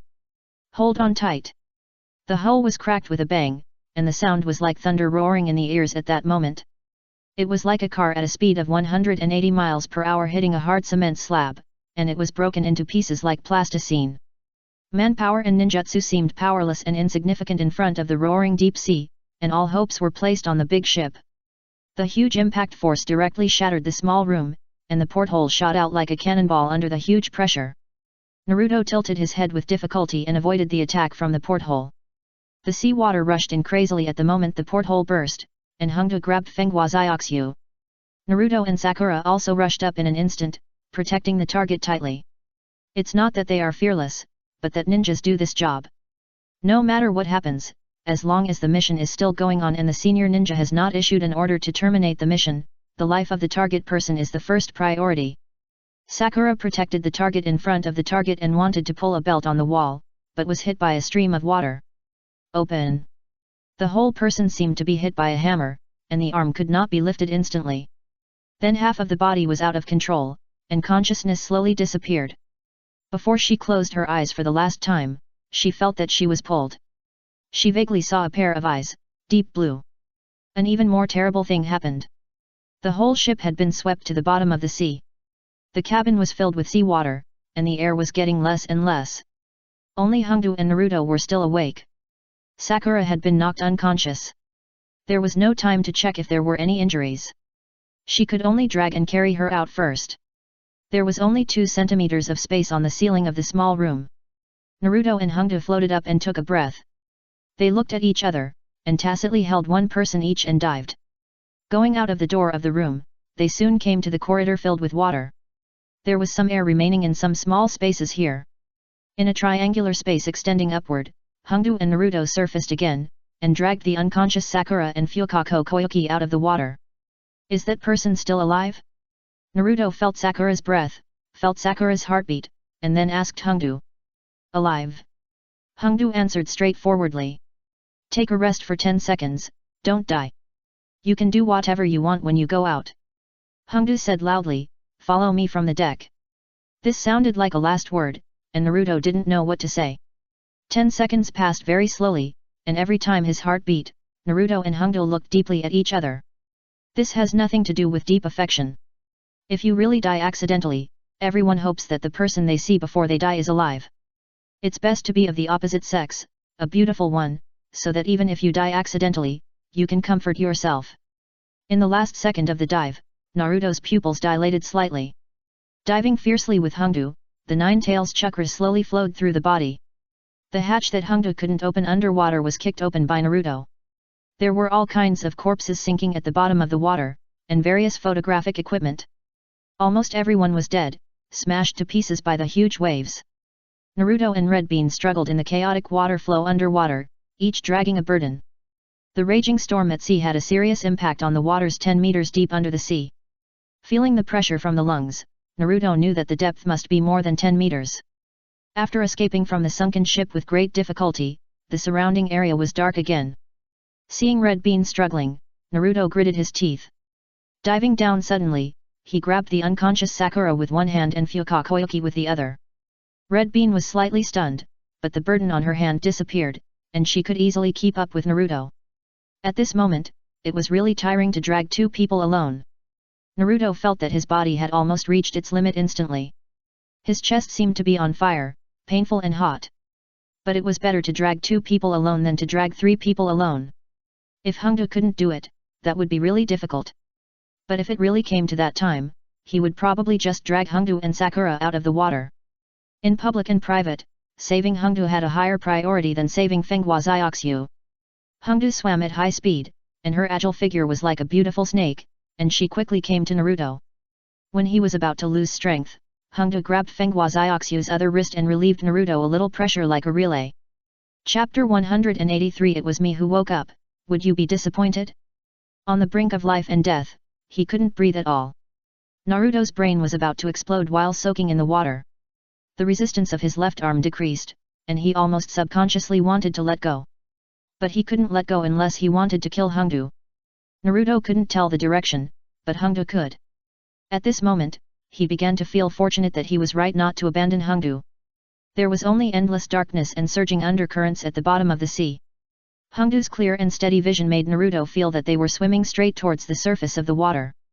On the cold sea, 2 wet people emerged from the water. Hongdu's chakra had been exhausted, but she still held Fenghua Xiaoxiu's hand tightly. Naruto, wrapped in a red chakra coat, slowly stood up from the sea. The sea water on his body evaporated instantly, leaving white salt grains sticking to his body. He dragged the unconscious Sakura out of the water and carried her on his back, then walked in front of Hongdu. Hongdu looked up, but her pupils were upright, just like the pupils of a snake. Seeing Naruto stunned, Hongdu's face changed instantly, and when Naruto looked again, the pupils in her eyes became normal again. Did he see it wrong? Naruto frowned slightly, and without thinking too much, he dragged Hongdu out of the water. But soon, Hongdu sank into the water again, revealing an awkward smile. Chakra is exhausted. Naruto was helpless, watching the storm still not over, but the huge waves had passed. So he took out the raft from the sealed space and placed Sakura, Hongdu, and Fukakoyuki on it. 4 people floated on the sea, 2 were unconscious, and only Naruto and Hongdu were left with solemn faces. Survived. Hongdu said with emotion. The raft rose and fell with the waves, but it would not threaten them again. As long as there were no terrifying sea beasts, they basically had saved their lives. That's not necessarily true. Naruto said, I don't even know where this place is. Who knows? Hongdu said, and was silent for a while. About a few seconds later, Hongdu began to silently check the unconscious Fukakoyuki. Seeing this, Naruto also pulled the unconscious Sakura over and began to sniff her heart. Alive. Hongdu sighed. Sakura is alive too. Naruto said. Hongdu didn't say anything, and seemed to be ready to do something else. Naruto looked at her and planned to imitate Hongdu's first aid action. If he could wake up the two of them, it would be much easier. He watched Hongdu open the collar of Fukakoyuki's clothes, so he followed suit and opened Sakura's collar. Then, he saw a scene he shouldn't have seen, and didn't dare to imitate it anymore. The jumping mountain. Hongdu used a unique method to wake up Fukakoyuki. Naruto realized that this method was probably from Orochimaru, and only he could develop such an efficient method. Soon, he observed that Fukakoyuki frowned quickly, coughed, and slowly opened her eyes. Then there was a scream, and after being glared at by Naruto, she suddenly realized something and immediately quieted down. Seeing that Naruto didn't move, Hongdu frowned and motioned Naruto to push Sakura over. He did it obediently, and Hongdu did the same, and Sakura slowly opened her eyes. She felt cold, looked down, and then looked up at Naruto. There was not much expression on her face, and she put on her clothes naturally. Naruto watched the whole process without saying anything. This is the situation now. Except for us, everyone is dead. Hongdu fumbled out a few wet pills from her arms and distributed them to the 3 people. All dead. Fenghua Xiaoxiu seemed to have not recovered yet. Yes, dead. Naruto looked normal. Sakura was the same, looking at the sea, and looking at Naruto from time to time. There was a hint of indifference in her eyes, mixed with something else. How could they all die? Fenghua Xiaoxiu murmured, holding her head, and she was wet all over. Didn't you save any of them? Aren't you still alive? Naruto said in a bad tone, Princess Fengyun, do you know that we almost died in the sea to save you? If you dare to say something saintly, I will throw you into the sea 300 times. Fenghua Xiaoxiu was stunned. She saw the serious look on Naruto's face. When she thought about the current situation, she knew that the yellow-haired man was not scaring her, he would really do such a thing. But she still tried to resist a little and whispered. I didn't want to say that, but... Naruto ignored her, turned his head and looked at Hongdu, and asked. Where is this? How do I know? Hongdu said, it may be the sea near the snow country, or maybe somewhere else. This is not the sea of the snow country. Fenghua Xiaoxiu said, the color of the sea water is different, maybe this is the deep sea. Hearing this, the two tilted their heads and looked at Fenghua Xiaoxiu. Hongdu, Naruto, After floating on the sea for another day, the 4 of them squeezed on a raft. Relying on the inventory in Naruto's sealed space, the 4 of them lived quite well. Although they didn't know where the blind gill floated to, at least he wouldn't die for a while. Why do you have everything prepared? Hongdu was a little confused. Hongdu didn't find it strange that Naruto had space ninjutsu. The 5th generation had a good personal relationship with the Miyaboku Mountain Toad Sage, one of the 3 ninjas. With this network of resources, even if Naruto used some forbidden techniques, Hongdu wouldn't be too surprised. But Naruto had everything from rafts to freshwater food, drinks, daily necessities, camping equipment, fishing gear, winter and summer clothes. He even had several sets of blankets and quilts, which was really too amazing. If Naruto were a woman, Hongdu even doubted that he could take out dozens of boxes of sanitary napkins. I have money but nowhere to spend it, so of course I buy a little bit of everything. Naruto answered casually, who knows when it will be useful, it's better to be prepared. Hongdu suddenly remembered that Naruto was alone, and immediately looked embarrassed as if she had said something wrong, and said sorry. Naruto was stunned for a while before he understood, and said it was okay. He didn't care about such things, and he was used to being alone. After a long time, Fenghua Xiaoxiu suddenly said something to Hongdu, and then stood up with a calm face, and began to lift her skirt at the edge of the raft. Naruto turned his head and met Sakura's eyes. Sakura also stared at him, then lowered her eyes and leaned towards him, and asked in his ear. What were you thinking when you saved me? Hongdu didn't look at them at all, just holding Fenghua Xiaoxiu's hand to prevent her from falling into the water. She stared at the endless sea in a daze, not knowing what she was thinking.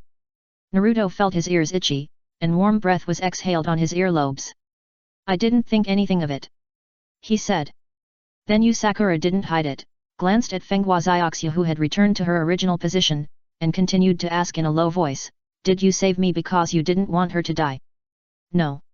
Then I'm the one who woke up, will you be disappointed? Sakura hung on Naruto and asked softly, her voice very calm. Why do you think so? Sakura didn't say anything, sat back in silence, her pupils as dark as ink, looking away. This made Naruto feel a little uncomfortable, but it was hard to say it. The sun was scorching on the sea during the day, and several people hid under umbrellas. Sakura was still silent. Naruto didn't like to talk much, but Hongdu would chat with Fenghua Xiaoxiu from time to time. Most of the things they talked about were the details before the accident, suspecting that the captain had problems, and thinking that there were ninjas among the sailors. But after talking about it, there was no clue.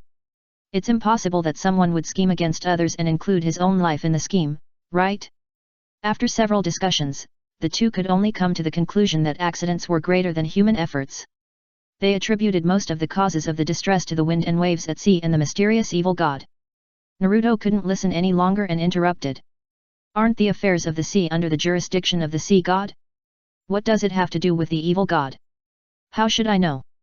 Hongdu turned back in confusion and asked, don't everyone say so? Why are you so serious?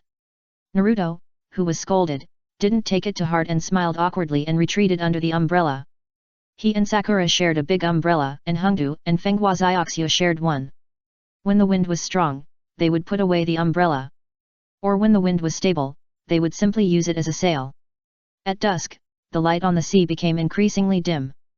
Naruto took a sip of water and asked Hongdu who was sitting quietly opposite him. Does Konoha know that we are missing? It's hard to say. Red Bean dispelled Naruto's expectations with one sentence, the mission deadline for the Snow Country is 1 month.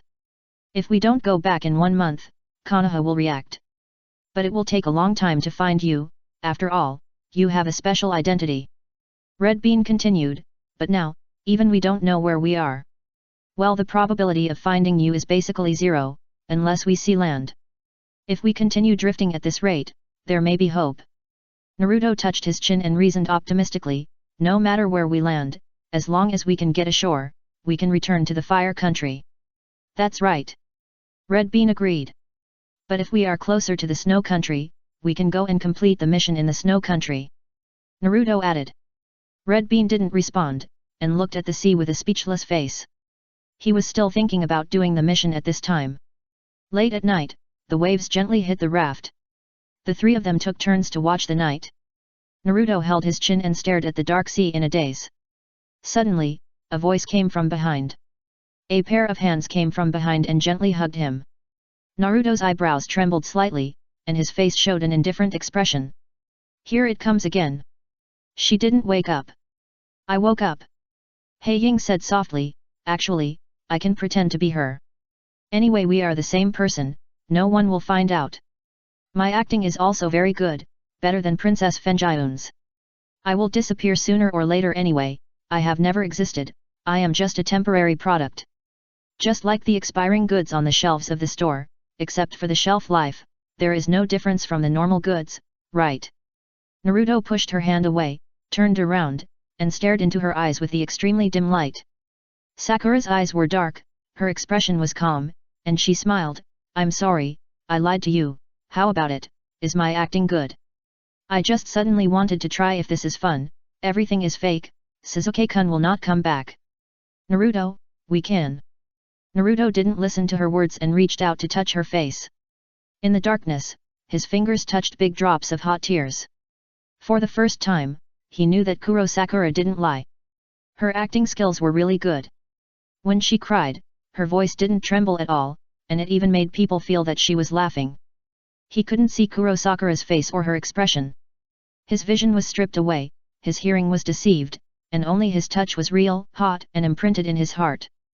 Naruto knew that from now on, he might not remember Sakura, but his hands would always remember the Kuro Sakura who acted very well in the dark.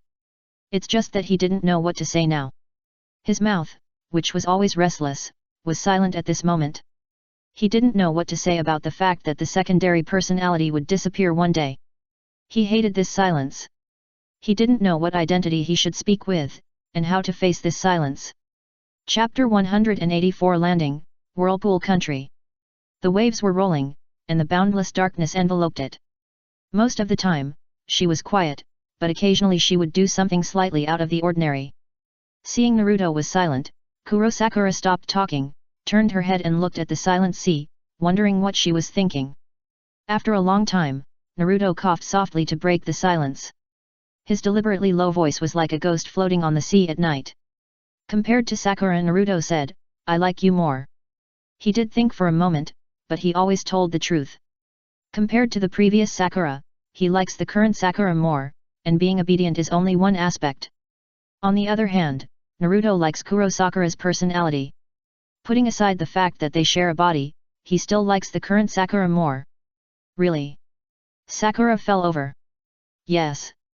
Sakura smiled, and in the dark, she put her arms around Naruto's neck and hugged him tightly. It was dawn. Red Bean yawned as she finished her last night shift. After washing up, she curled up under the umbrella and began to rest. In the morning, Fuka and Koihoki watched over her. Thanks to Naruto, the major problems of food and clothing for the few people could be solved. But now the fate of the few people is still tied to the raft under them, drifting around. Now the only hope for the few people is to meet land, or a passing ship. Even an isolated island is not bad. In the first few days together, Sakura didn't seem to avoid Naruto from beginning to end. Whether it was changing clothes or doing other things, even if she met Naruto's eyes sometimes, she was unusually calm. Red Bean and Fuka and Koihoki were still a little restrained in some aspects. After all, there was a yellow-haired person squatting there, which was rounded up to be a member of the opposite sex. But after 3 days of drifting, the two women completely let go. It rained at noon. It rained, and the few people took a bath. It was unknown how long they could live, but they were honest.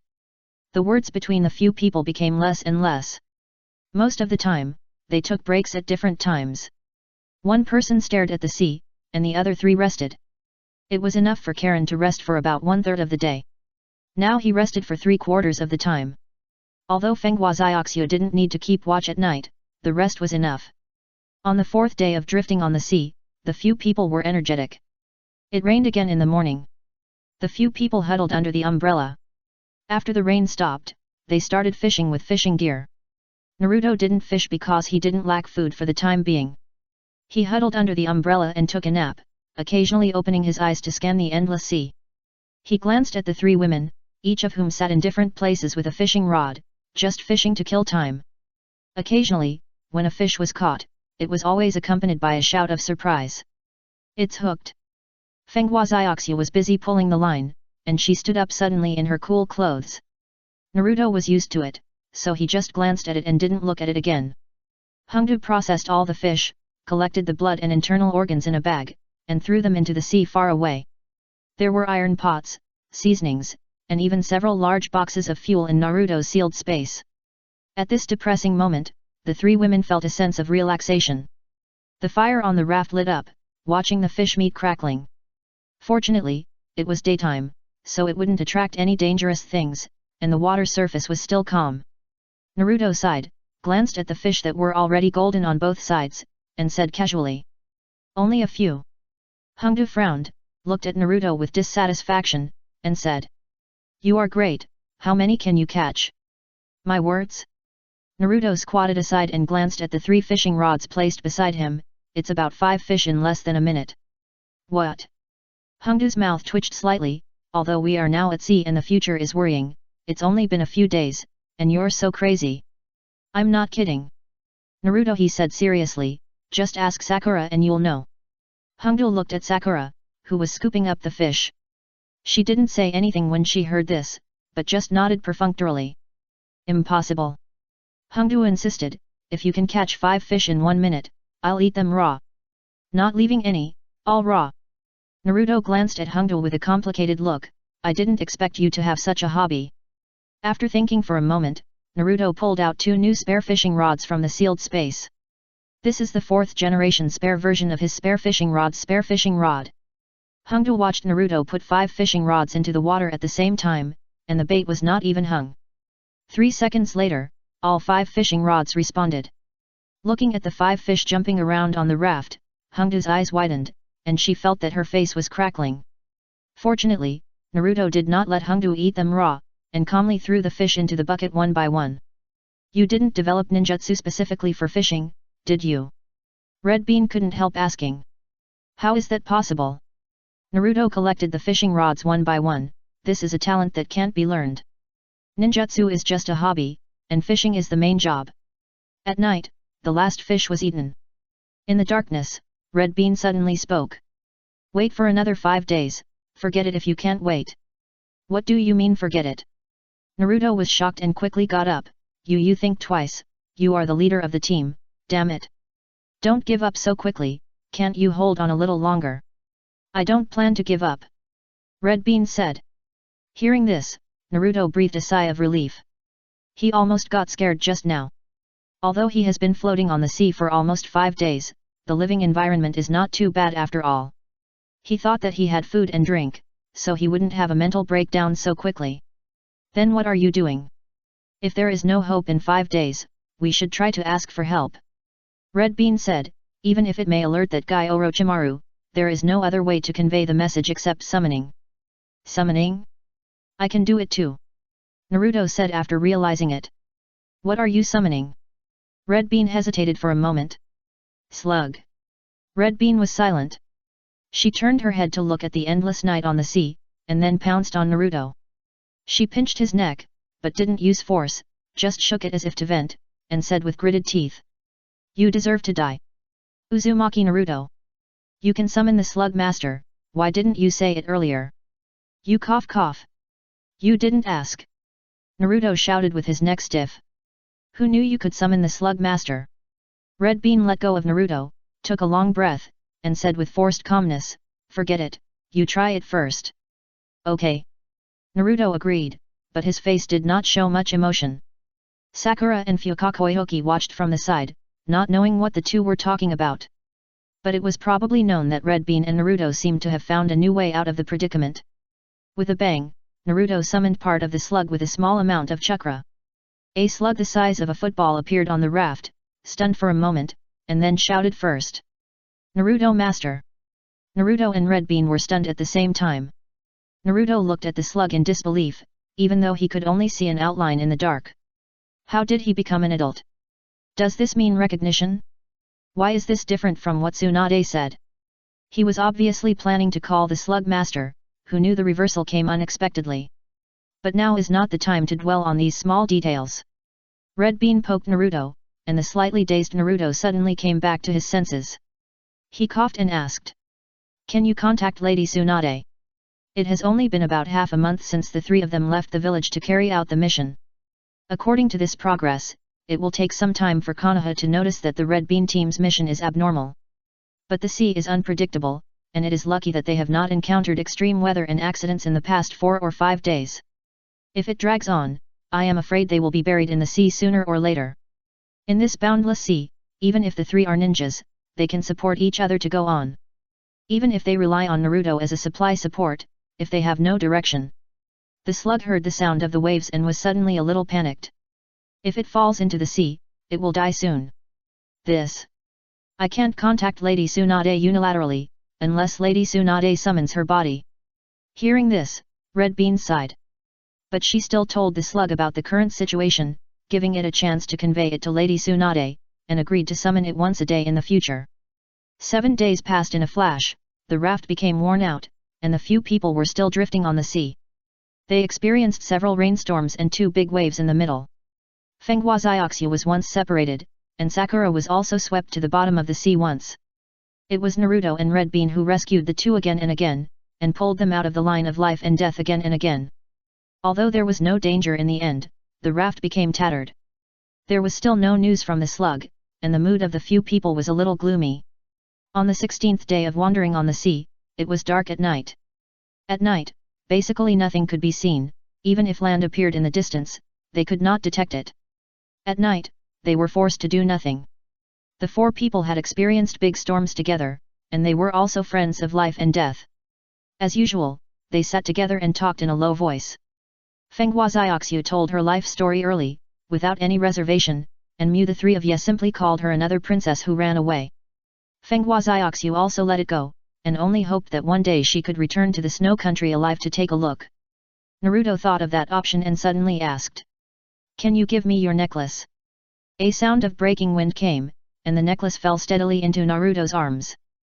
Fenghua Xiaoxu's voice came, lazy and casual. "Nothing is impossible, you can do it if you want me." On the 22nd day, the raft was completely scrapped. Naruto carried Fenghua Xiaoxu on his back, and Sakura and Red Bean stood on the sea with him, watching the tattered raft slowly sink to the bottom of the sea, and no one spoke. Without the raft, they were not far from death. On the 23rd day, the 4 finally found land and boarded it happily. But they found that it was a completely deserted land with no one living there. Naruto climbed up and looked far away, and saw a big logo of the Whirlpool clan. Chapter 185, The Land of Ruins. He stood on the top of a cliff, and in front of him was a vast expanse of extremely desolate forest. The trees and vines that blocked out the sun could not cover up the traces of the ruins and debris of the village. The hillsides facing away from the sun were full of exposed rocks, and low shrubs spread and grew recklessly. The dead trees formed a sharp contrast with the green vegetation nearby, just like a Mediterranean. The sound of waves came to his ears, and there was a pool of stagnant water in front of his eyes. Naruto nodded and turned his head, and saw white smoke rising from the other side of the island, which was the direction where the 3 women were staying. Naruto withdrew his gaze and left. When he met up with the 3 women, Hongdu had already prepared food, and Naruto walked over and sat down, talking while eating.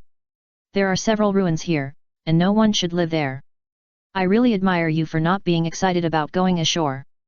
Hongdu glanced at Naruto and sighed, "Sometimes I really doubt whether my job as a jonin has come to an end. Especially jonin," he reiterated in a mean way. "What's so strange about going ashore?" Naruto said indifferently, "We have been floating on the sea for almost a month without any problems. It is impossible that we have not encountered a piece of land." "Okay." Hongdu was convinced. She had been floating for a month, and she had become unconfident as a jonin. None of her ninjutsu had anything to do with water. Facing the endless sea was like looking at a huge blue coffin with no end in sight. This new team of 3 ninjas, each of whom had inherited the legacy of the 3 ninjas, was still not good enough in front of the sea. There was even a moment when Naruto even regretted not signing a contract with the Myaboku mountain toad. At least the Myaboku mountain toads can transmit messages in both directions, but the slugs can't. After the clone returned to the original body, Tsunade could only get the news when she summoned the slug. "This may be the ruins of the Whirlpool country," Naruto suddenly said.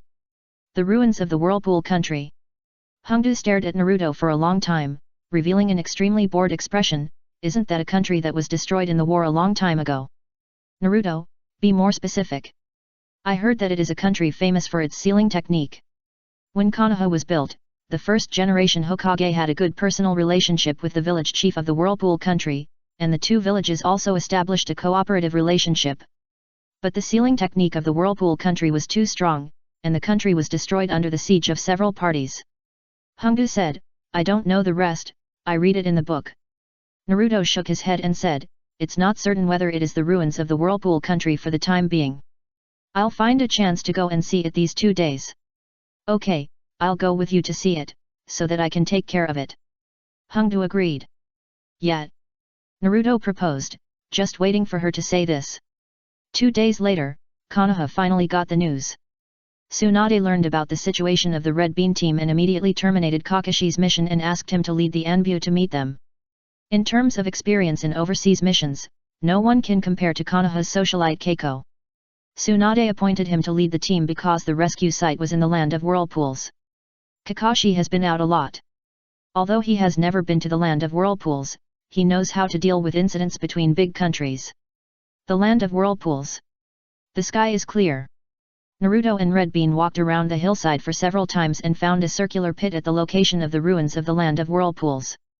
There were obscure words around the hole. Can you understand it? Red Bean asked. I'm not a local, how can I understand it?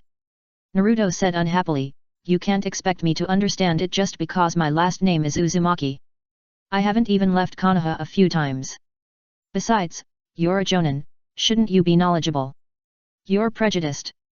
Red Bean seemed to be stabbed in the pain, her face flushed, and she said angrily, who said that jonin must be knowledgeable? Do you think everyone is Kakashi? Can Kakashi-sensei understand it? Naruto asked curiously. Maybe, he's been to many places, maybe he knows a little more. Red Bean said, glancing at Naruto again, muttering. I'm going to say something I shouldn't say. Since Konoha has sent people to rescue us, they may arrive tomorrow. Why not wait? We finally survived. If we take risks now, we may lose something. Yes, we finally survived.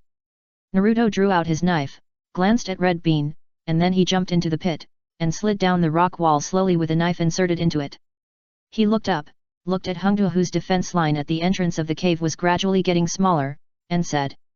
There is a saying that goes, now we are here. Inside the ruins, there are portraits of the god of death everywhere, and various sacrificial activities are engraved on the rock walls.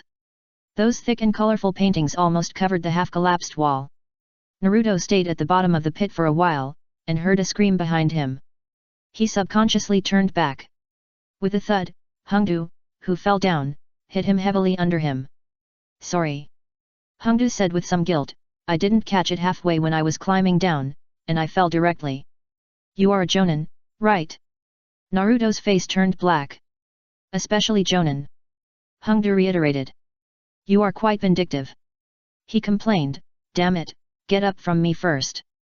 If you don't get up, my bones are almost broken. How can I be that heavy? Hongdu stood up. When we go up later, you'd better not ask me for anything. Naruto sneered, you half-baked jonin, I told you not to come down, but you still came down. If you die, I, the leader of the jonin, will also be responsible. Hongdu looked indifferent, if I can't go up, I will seduce you with my beauty. Do you think I will pay attention to you? It's not like I haven't seen it before. You have a small mole under your chest. Naruto chuckled. What can I do if I have seen it? Hongdu also sneered, anyway, I have to watch you no matter what you say. If you die here, Lady Tsunade will tear me alive. Trash jonin. Erotic genin. While mocking each other, the two walked deeper into the ruins. Down below was a building similar to a sacrificial palace, most of which had collapsed and ruined. Why is the place of worship built underground? Is it to save space? Hongdu turned around and asked in confusion, the land above the whirlpool country is scarce, so the altar can only be moved underground. The whirlpool country is not big, but most of the land has no signs of being cultivated, proving that there are not many people. Naruto said, it can't be to save space. These statues here are hideous and terrifying. They should be the gods worshipped by the whirlpool country. But it's a bit strange. Why would the gods be moved to this dark underground? Who knows? Hongdu said with his hands folded, maybe those gods like this dungeon-like altar. After all, who knows what the gods think? Naruto stopped and looked at the statues with hideous expressions, and Hongdu's words echoed in his mind. Dungeon? Compared to the altar, this place is indeed more like a dungeon. The sealing technique of the Lord of the Whirlpool country has been suppressing various tailed beasts and various spirit beasts that are malicious to humans. The existing summoned beasts are basically the recruited teams that have hung up signs on the human side. Although there are some wild beasts, they don't like to contact with people. In general, the people of the Whirlpool country seal everything they see. If they don't like someone, they will seal the barking wild dogs on the roadside. In theory, if you have such a great sealing technique, how can you worship hundreds of gods? Shouldn't it be that the sky is big and the earth is big, and I am the biggest? Is there a possibility that this is not the altar of the gods, but the prison of the gods? Naruto's mind was in chaos. He glanced at the bottomless crack in front of him and gave up the idea of going down to explore immediately. Let's go out first, he suggested. It took some effort for the two to climb out of the deep pit ruins. The sunlight hit him, but there was no warmth at all. Naruto looked back and saw Hongdu stretching in the sunlight. With a slender waist and a towering body, she was in her prime, and her figure and appearance were at their peak. You should eat less sweets in the future, Naruto said solemnly. Why? Hongdu was a little dissatisfied. Why do you care about me? If I can't eat sweets, what's the point of living? It's up to you, I just said it casually, it's up to you whether you listen or not. Anyway, it won't be me who will become a bucket in the future, you can decide for yourself. You are the one who will become a bucket. Hongdu felt a little guilty. In the next few days, Naruto had already explored half of the Uzumaki Island.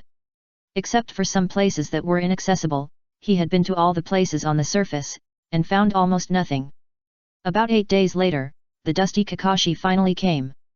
When he saw his two disciples standing there with their hands and feet intact, he was secretly relieved. Then Kakashi drooped one of his exposed dead fish eyes and asked lazily with one hand half raised. Hey, are you all okay? It's okay. Naruto scratched his face and said, they are fine too. Teacher Kakashi. Sakura also waved. I'm glad you're okay. Kakashi smiled with narrowed eyes, but it's not easy for you to float from the root of Snow Country to the west of Whirlpool Country. Hongdu stood there a little embarrassed. It was a bad luck for her, a special Jonin, to encounter such an unexpected incident. Although she survived with her target and subordinates, she still felt a little embarrassed. Kakashi didn't bring the topic to Hongdu. He simply handed over the matters to Hongdu and changed the nature of the mission with his own authority.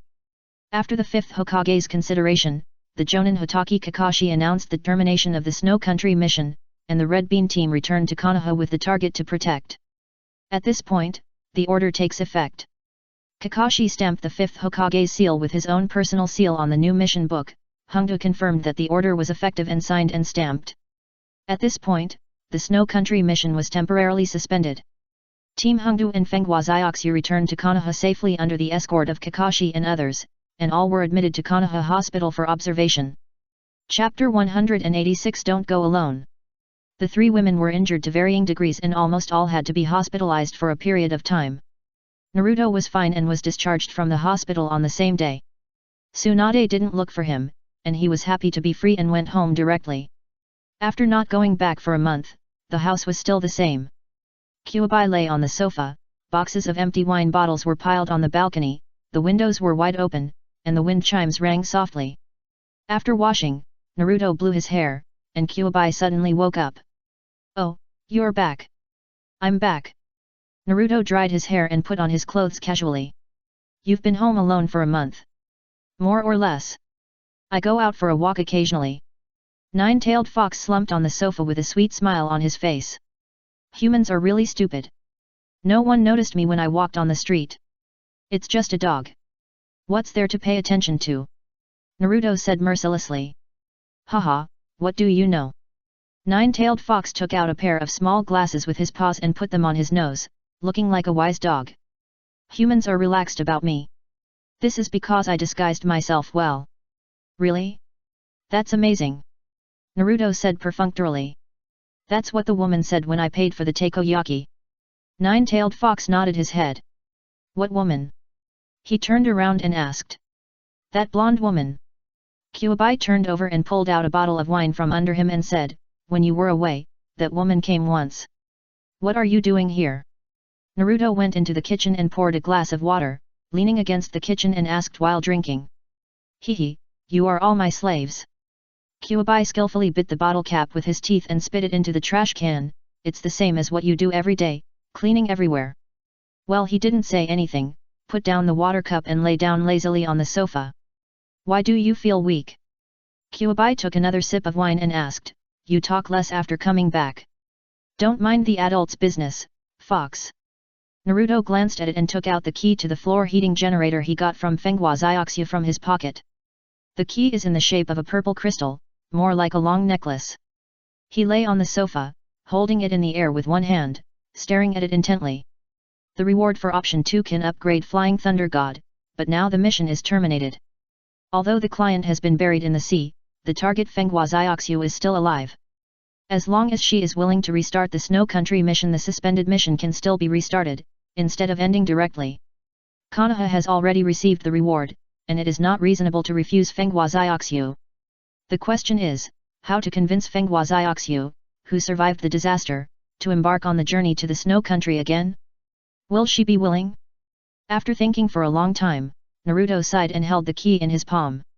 Let's take it one step at a time. Now that such a thing has happened, whether it is an accident or some other reason. After drifting on the sea, Fenghua Xiaoxiu's spirit is already fragile enough, so it is better not to stimulate her easily. Some things can't be rushed, anyway, there is still a long time. After temporarily putting Fenghua Xiaoxiu's matter aside, he thought about the mysterious murals and strange statues in the Whirlpool country, and suddenly remembered that there seemed to be a shrine of the Whirlpool clan outside the village. After careful recollection, the number of statues in the ruins seemed to be 27. Hey, Nine Tails! He turned his head and looked at Nine Tails on the sofa. Have you seen the Six Paths Sage? Yes. Nine Tails paused in drinking and looked up at Naruto. Why? Is the Six Paths Sage a god? Naruto suddenly asked. I don't know, I think so. Kyuubi paused for a moment and changed his words. No. What exactly is a sage? Naruto sat up from the sofa and looked at Kyuubi with complicated eyes. A sage who will grow old, get sick, and die doesn't look like a god at all. You ask like this, I don't know either. Kyuubi thought for a moment and said, I haven't seen the Six Paths Sage many times, but whenever he appears, I feel his presence. What about now? Now?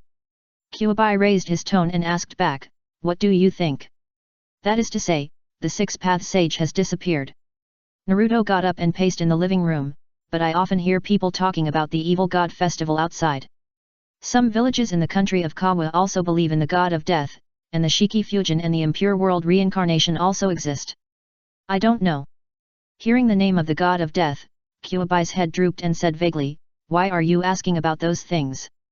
Nothing, just asking casually. Naruto said. If the Six Paths Sage really existed, what about before the Six Paths? If those gods also really existed, their powers were extracted and used as ninjutsu. Shiki Fusion and impure world reincarnation are both sealing techniques in a sense. But the end of all truth is destruction, disappearance. The traces of the Whirlpool country. Naruto began to get excited. This is much more interesting than ninjutsu. Since the ghost warriors of the bird country, he has been interested in the option of seizing the power of a country. Simple illusions can even establish faith and control the people of a country. What if it is a real god? The Uzumaki clan can cut off the power of the god of death. Can he try it? He really doesn't want to be a Hokage, but if he becomes a belief, it's still quite exciting to think about it. Konoha can't stay there until old age, there will always be a day to leave. The River Country mission, the Bird Country mission, the Snow Country mission, the system has been tempting him to seize control of the small country. Naruto is not stupid, and secular power is of no use. If he really wants to manage and run a small country diligently, it will be blind. What's more, he is still a Konoha genin now, and there is no point in seizing control too early. The ibis of the bird country, the windflower and snow of the snow country, the queen of Lulan mission that has not yet been triggered. The blood of the kingship is continued through the princess. If this is the case, the role of the church comes. The problem now is to figure out the relationship between the Uzumaki clan and those strange powers. Although the Uzumaki clan is dying, the blood is not dead, and something special will definitely be found.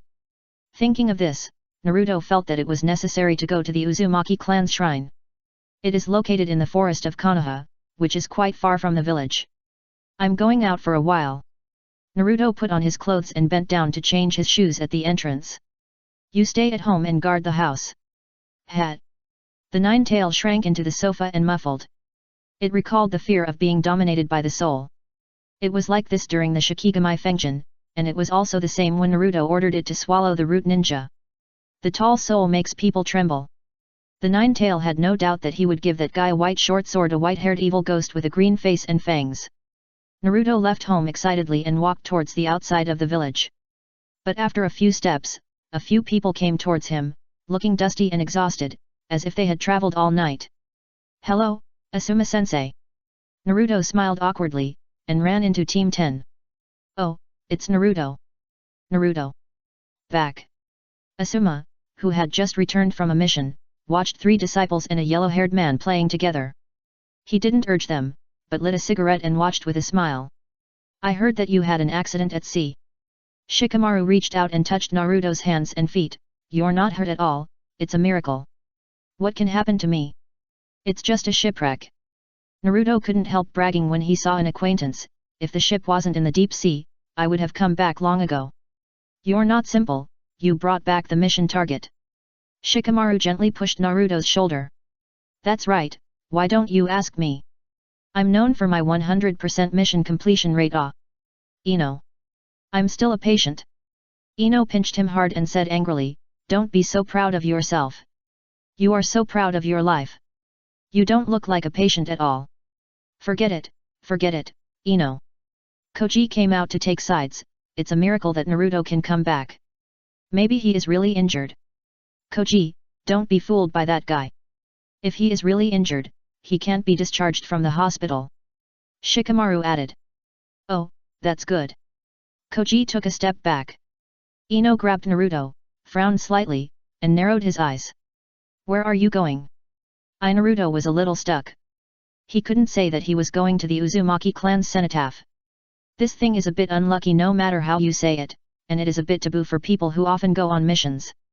Except for himself, he has no taboos, because he doesn't believe in this, and it doesn't matter if he dances on his grave before going on a mission. Even if there was an accident on the sea last time, he would dare to go next time.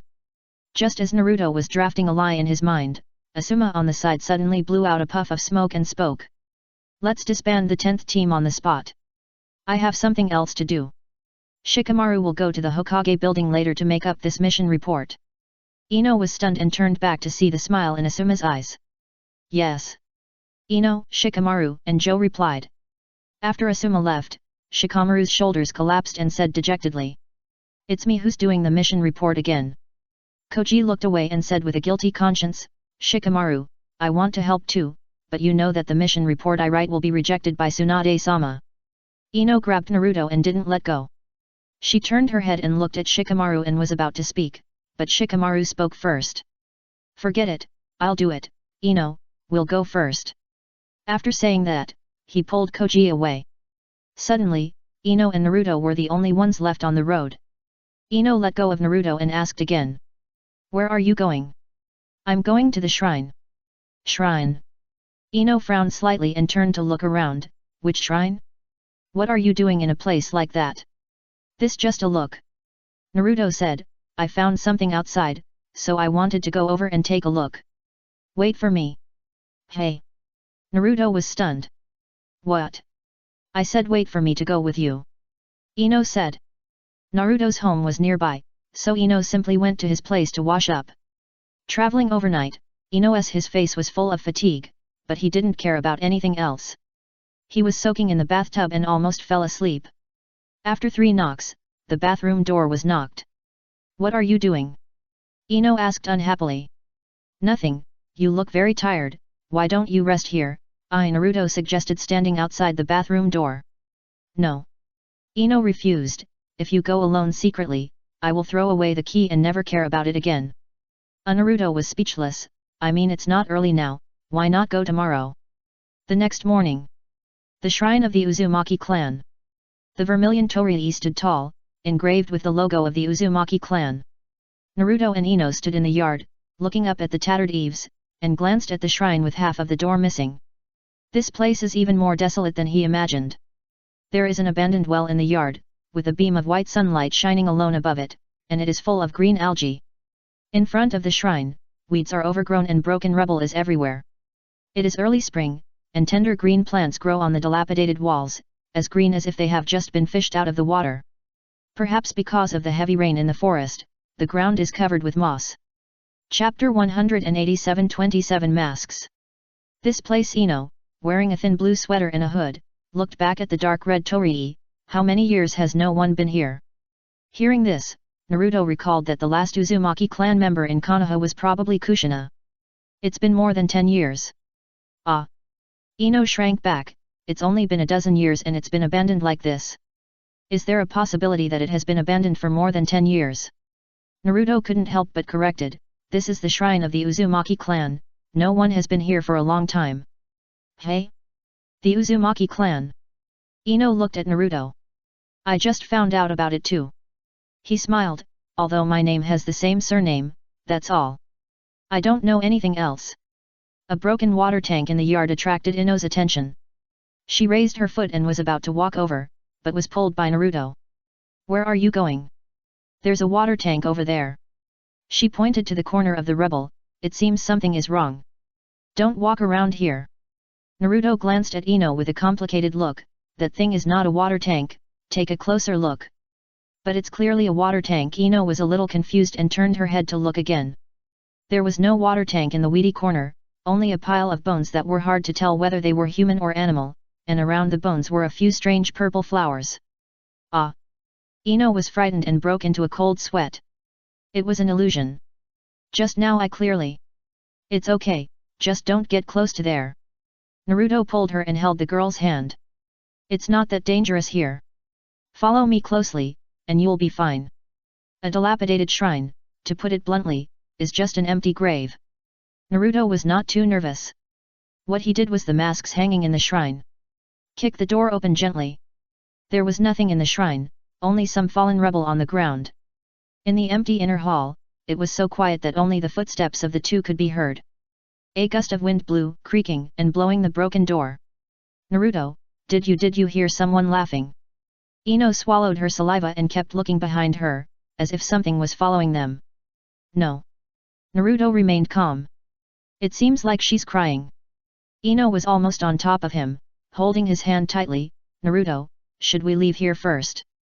The girl's voice was trembling, and Naruto could feel Ino's grip on his hand gradually increasing.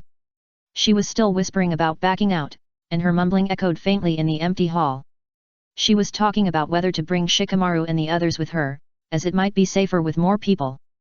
Naruto just listened, his eyes fixed on the 27 masks on the wall.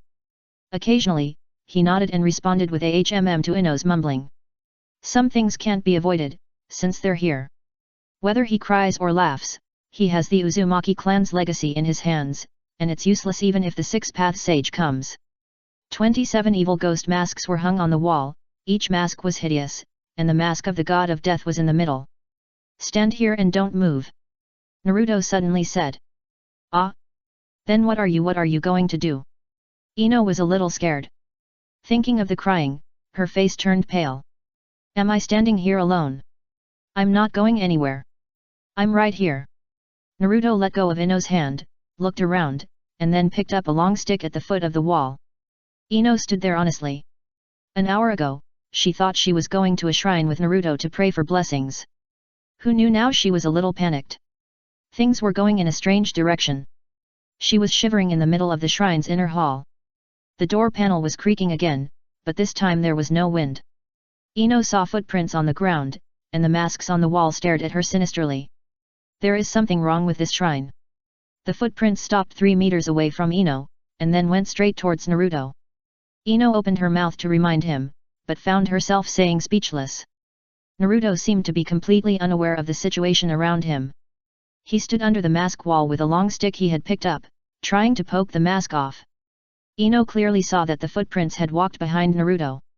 Her body was completely frozen, unable to move or speak, and she could only watch. Suddenly, with a snap, a mask fell from the wall. Naruto bent down to pick it up, and suddenly heard the sound of wind behind him, which made him feel a little strange. Ino watched Naruto turn his head suddenly, but he was already wearing the fallen evil ghost mask on his face. Hey! All the sounds disappeared, and the inner hall of the shrine returned to silence. Ino suddenly felt that she could move, and took a deep breath, as if she had never breathed before. Naruto, behind you. Halfway through her words, she was stunned again. Because there were no footprints in front of Naruto, who turned around, as if everything just now was an illusion. What's behind?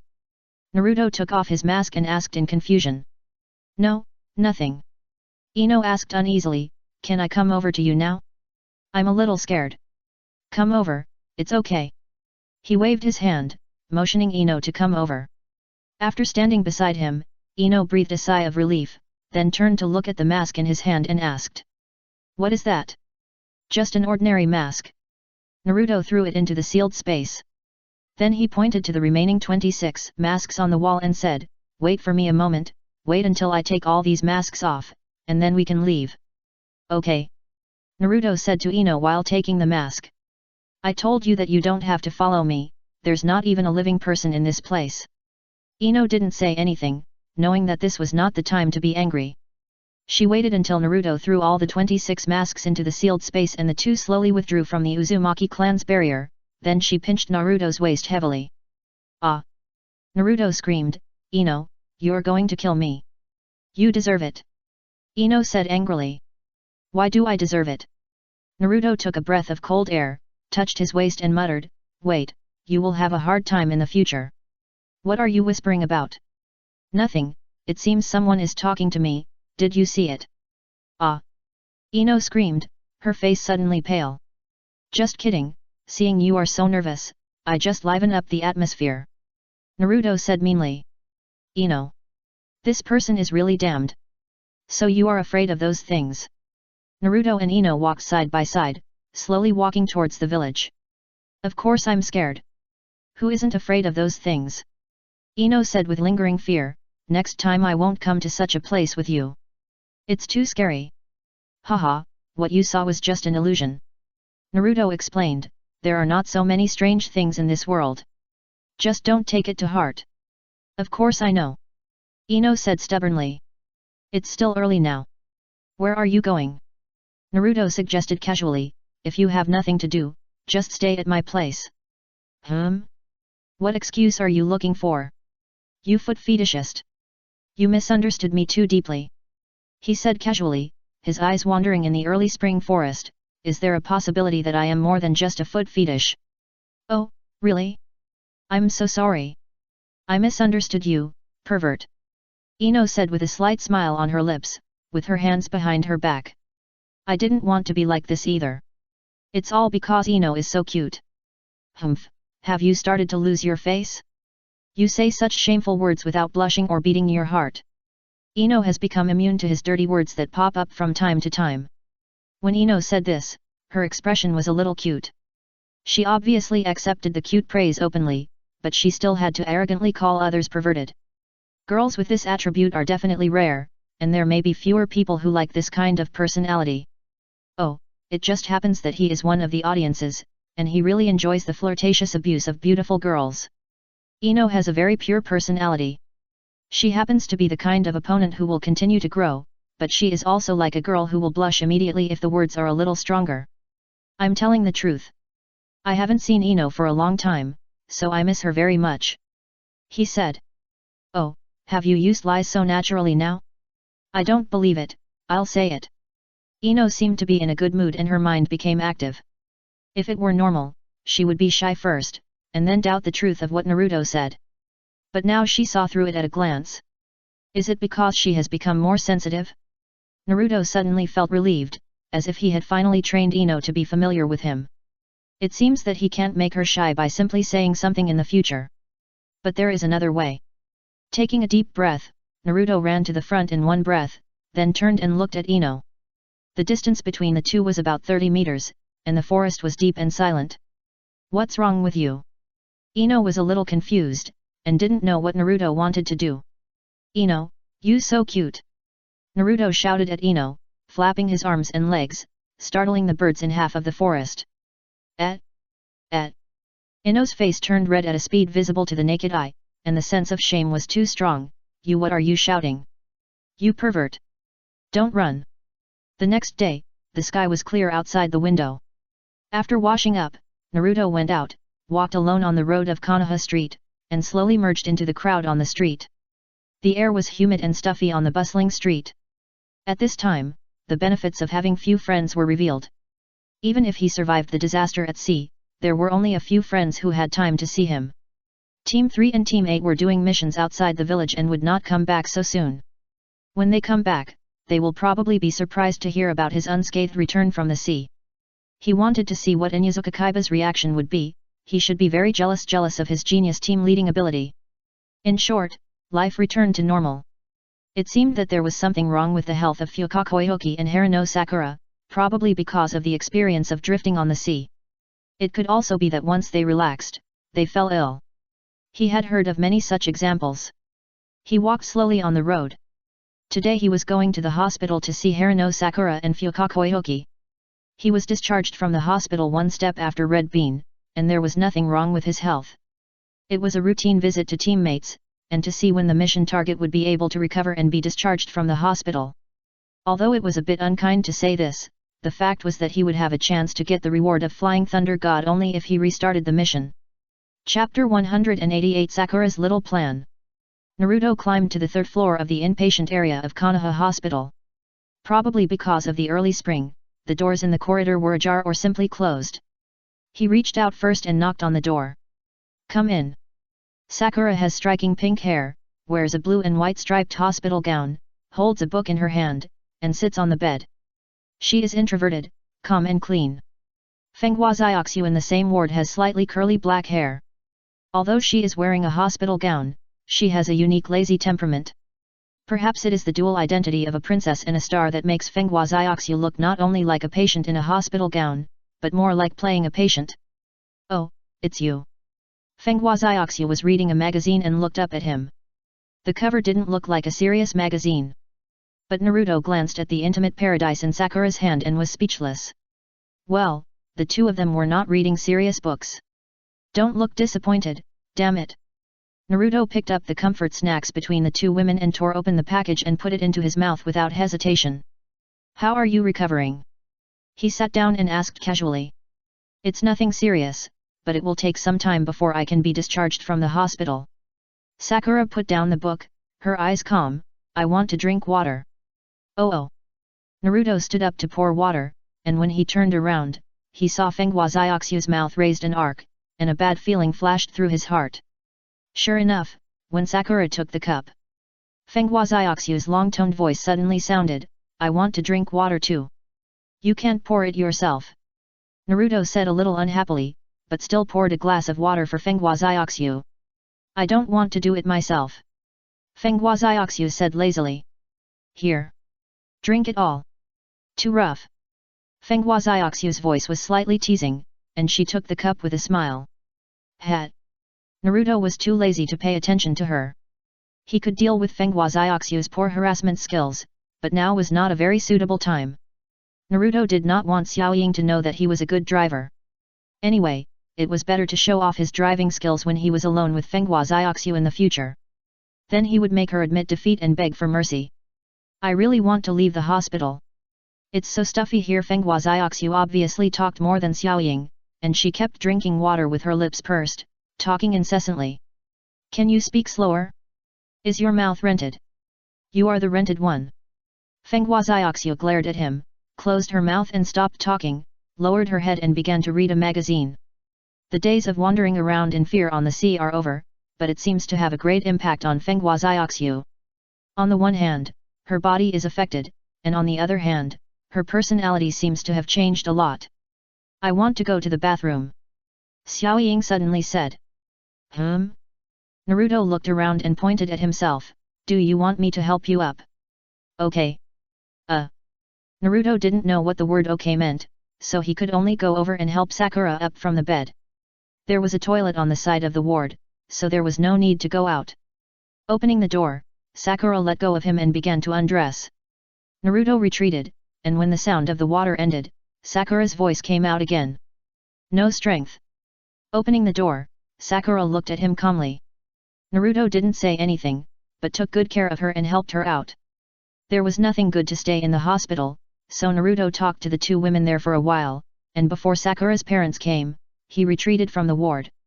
It seems that both Sakura and Fenghua Xiaoxiu need to be hospitalized for a while. In this case, there is no need to be too anxious to reveal the purpose. Come a few more times, and finally it would be more tactful to state the original intention again, and the possibility of restarting the mission would be greater. And he only needs to spend some time to invest, which is very cost-effective compared to the return. This is actually a win-win situation. Fenghua Xiaoxiu can't escape for a lifetime. She will eventually return to the land where she was born and raised, sooner or later. And Naruto simply wants to upgrade Flying Thunder God. Another week passed. When he thought Tsunade had completely given up on him, Tsunade finally found someone to summon him. Uzuki Yugeo's voice was still cold and businesslike. The whole person squatted on the branch by the window, with an envy mask on his face. The 5th generation is looking for you. Oh. Naruto calmly put on his pants, got out of bed with his upper body naked, put on slippers and washed up.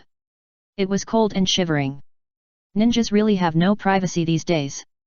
The only consolation is that this body is still very developed and has a well-proportioned figure. It's not as good as the abstinence handsome guy that Sass gave, but it is definitely a pure prison guy. Naruto in front of the mirror has yellow hair, a fair face and a straight nose. His eyes are scattered, and he has an evil look when he smiles, but he has a youthful feeling of light from the other side. That boy doesn't look like a good person, but he is really evil. After a closer look, he even thinks he is a little good-looking. This is Hongda's evaluation of him. In this regard, Naruto's opinion is that the phrase "not like a good person" can be removed. Appearance is not something he can decide at all. Fortunately, this face is not very handsome, but it is also more than 70% of the appearance. As long as he dresses up well, it can also give people a bright feeling. The 9-tailed fox did not fall asleep for the first time. Seeing Naruto was about to go out, he stretched out his dog head from behind the sofa and asked, "Are you going out?" "Yes." Naruto yawned and stood at the entrance, bending down to change his shoes. "I'm going out for a while, too, takoyaki." The 9-tailed fox's voice was very excited, as if it was a holiday. Naruto did not have the habit of refusing the 9-tailed fox. If the 9-tailed fox wanted to go, he let it go. He waved his hand, signaling him to follow. The man and the fox went downstairs and headed straight for the takoyaki shop. In the Hokage's office, Tsunade flipped through the mission report that Red Bean had revised 5 times, and finally her eyes stopped on the words Whirlpool Country. Suddenly, the office door was pushed open. Tsunade looked up and saw a man and a dog standing at the door, and her beautiful eyes wrinkled slightly. "Are you here?" "Ah, didn't you ask me to come, Tsunade-sama?" Naruto was a little surprised. "Yes, it's me." Tsunade nodded, raised the mission report in her hand and said, "I suppressed your mission report, delete the part about Whirlpool Country." "Why?" Naruto was a little confused. He didn't care, Whirlpool Country did have secrets. But no one had cracked the secret in the past 100 years, so even if it was not concealed, there would be no problem. Anyway, he had put away the 27 masks, and others could not find any other clues. When the matter of the mask is clear, it won't be too late for him to go to the land of whirlpools again. "Don't ask so many questions about this. I'll delete it for you anyway." Tsunade sighed, and the murder weapon shook slightly. "You'll know later." What a puzzle. I know everything about the land of whirlpools, not to mention the blood of the Uzumaki clan. Forget about these things, actions speak louder than words, and I'll show her how to revive them in the future. "Tsunade-sama, did you drink fake wine again?" Tsunade's face trembled slightly. "If you can't talk, shut up." "What fake wine? I already." Halfway through, she sneaked to the window and looked down a few times, and then ran to the door to look around. After confirming that Shizune was not there, she raised her voice and spoke. "I haven't drunk for a long time." "Oh." Naruto responded perfunctorily, but suddenly changed the subject. "But Tsunade-sama, I want to restart the mission of the Snow Country." "Hasn't the mission been terminated?" Tsunade sank into the office chair and said lazily, "You can't restart it just because you want to. Princess Fenjiun must agree." "What if she agrees?" he asked. "Why do you have to go to the Snow Country?"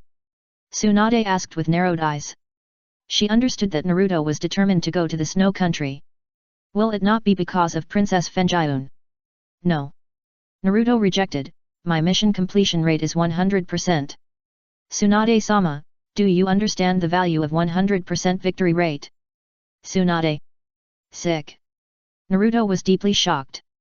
What a psychological harm a sick person would cause to a teenager.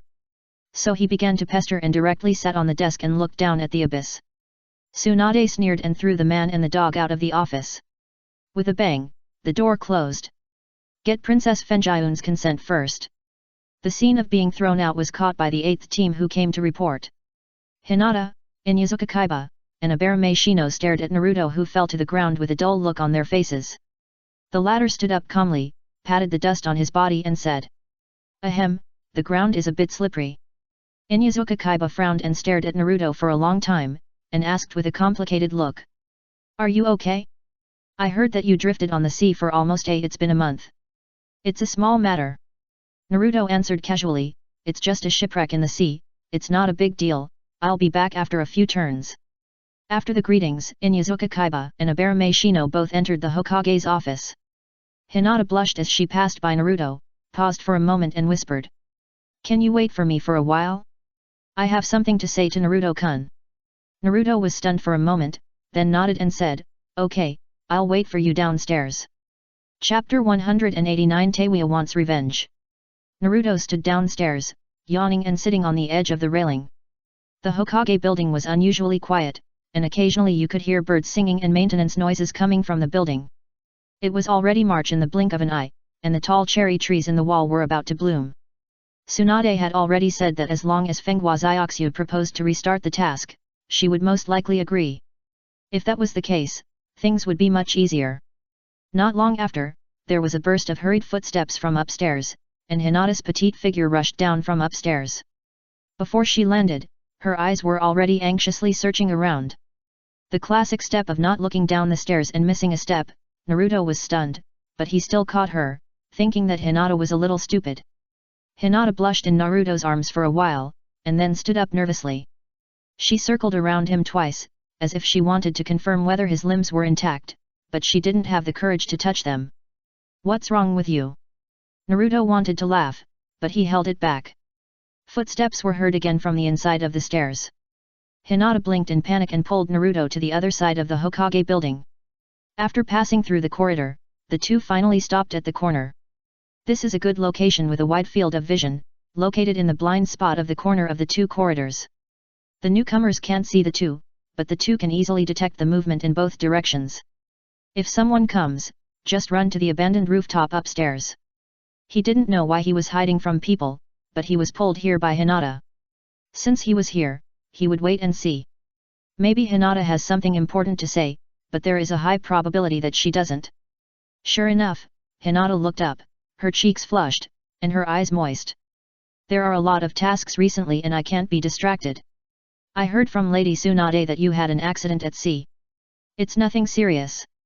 Naruto felt more and more strange as he listened, and quickly interrupted and said, "Am I not fine now? Don't worry about me. To be honest, if I go to the sea alone, I can come back in 10 days. How can I not worry?" Hinata's little pearls are about to fall out, and she was suddenly amused when she heard it. "Naruto-kun, you said you would accompany me to practice. So, are you worried because of the practice?" he asked with a sly look. "No, it's not like that." Hinata lowered her eyes and grabbed her hands, hesitating. "It's not because of the practice, I have changed my practice strategy now. Thanks to Naruto-kun's guidance I just want to continue to follow you, maybe I can be the same as you in the future." "Really?" Naruto glanced at Hinata's small lotus that had begun to take shape. He understood that there was not only a gap in strength between the two, but also a system. "Then I will accompany you to practice next time when I have time. Do you have any tasks recently?" he asked. "And?" Hinata lowered her head and whispered, "I have a lot of missions recently, maybe I will have time next month, or maybe in 2 weeks. Next month? Naruto thought about it carefully, and estimated that Fenghua Xiaoxiu would be discharged from the hospital next month, so he simply agreed, "It's okay, tell me when you are free." After that, he added, "When I don't have missions, I usually lie at home." "Okay." Hinata twirled her fingers around her chest and shyly turned away. Naruto swore that he was talking seriously. Someone happened to come, so Hinata said goodbye nervously and left in a hurry. Walking out of the Hokage building, he suddenly realized that he would have nothing to do for a month. Spring was lonely and the breeze was blowing.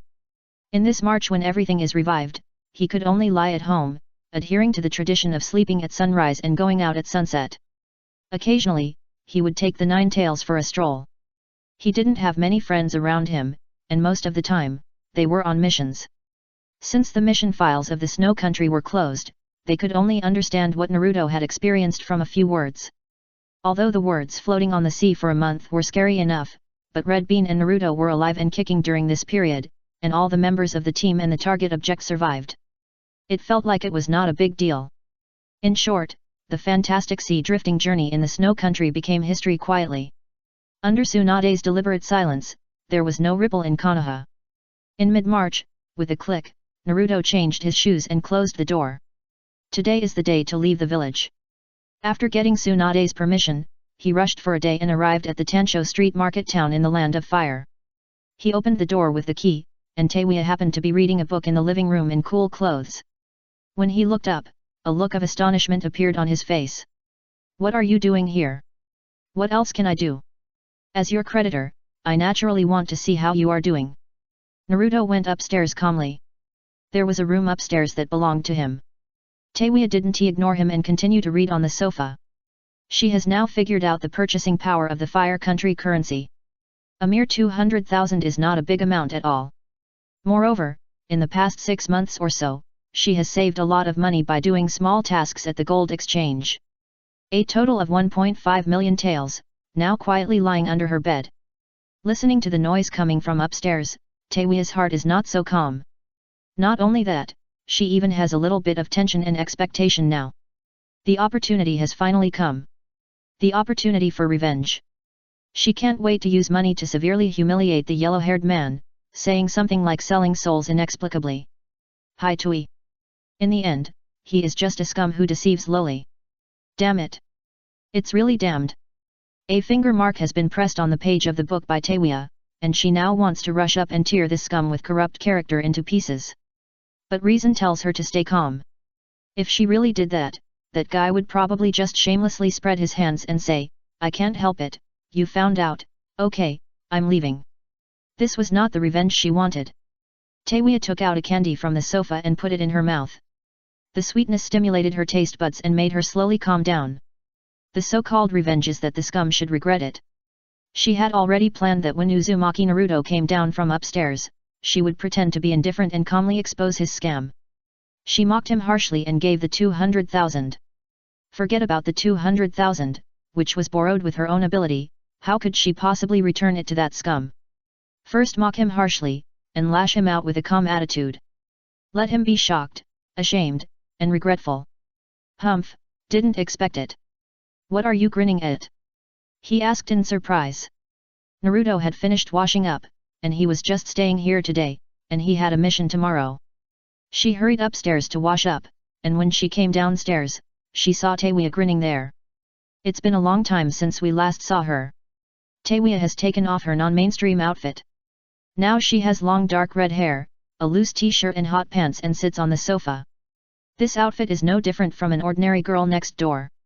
From a bad girl to a girl next door, she is still plump, and her pure buff is fully pulled. Even though Naruto is not very interested in her, he has to say that she is still quite pleasing to the eye after a glance. Nothing. Teiwaya frowned, glanced at him coldly, and said, "It has nothing to do with you anyway." Naruto didn't know what was wrong with her, but he didn't plan to ask. This house is a duplex structure, with a living room and kitchen on the first floor and 4 rooms upstairs. There are spiral staircases on both sides, which he thought about when he bought it. For real estate, buying in Konoha is a blood loss. Konoha will collapse at any time. If you are in Konoha, it is better to rent a house than to buy one. But if you buy it in Tansho Street, you will make a lot of money.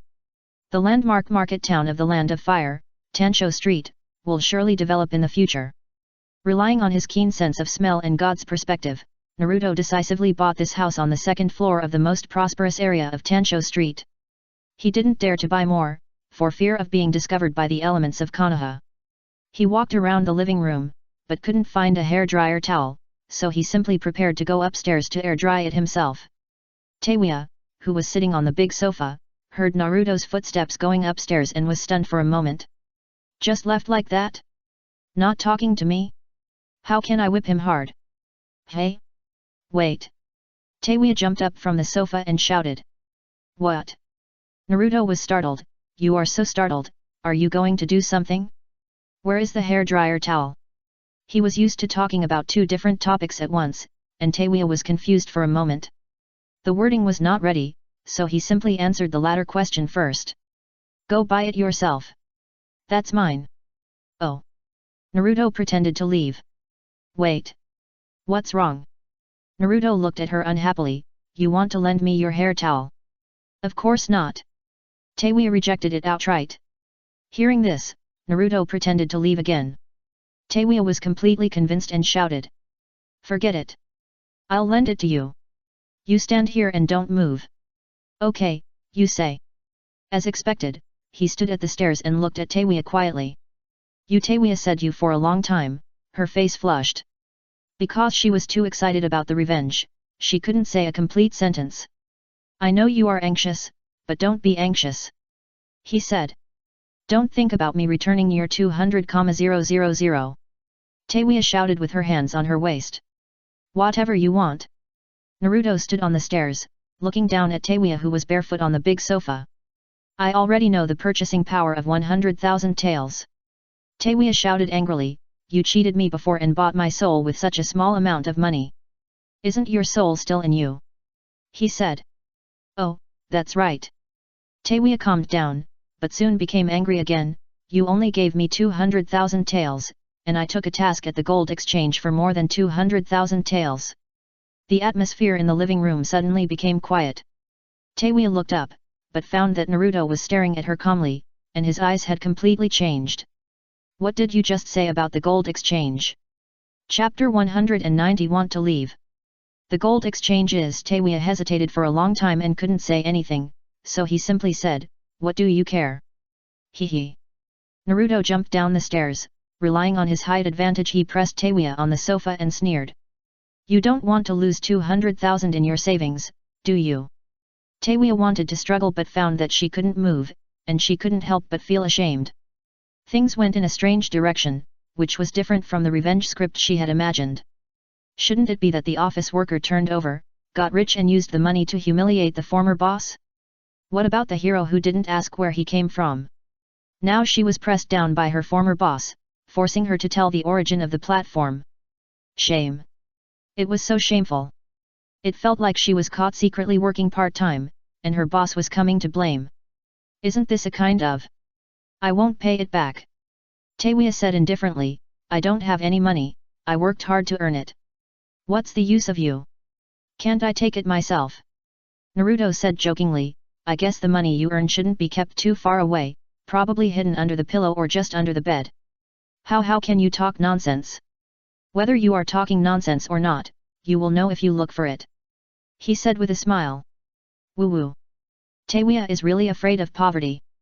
Although she doesn't lack money to spend, she is willing to spend it. But it's not her money, it doesn't matter at all. But now if the person in front of him takes back all the debts, doesn't it mean that the money she spends lavishly is her own money? Pain. This is more painful than death. No. Don't rob me of my money. Teiwaya's tears are about to fall. Her money. That's her money. Money earned penny by penny. Naruto was surprised to see this.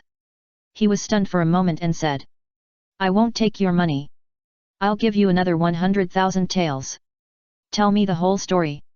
Who wants to tell you? Damn it. Teiwaya gritted her teeth.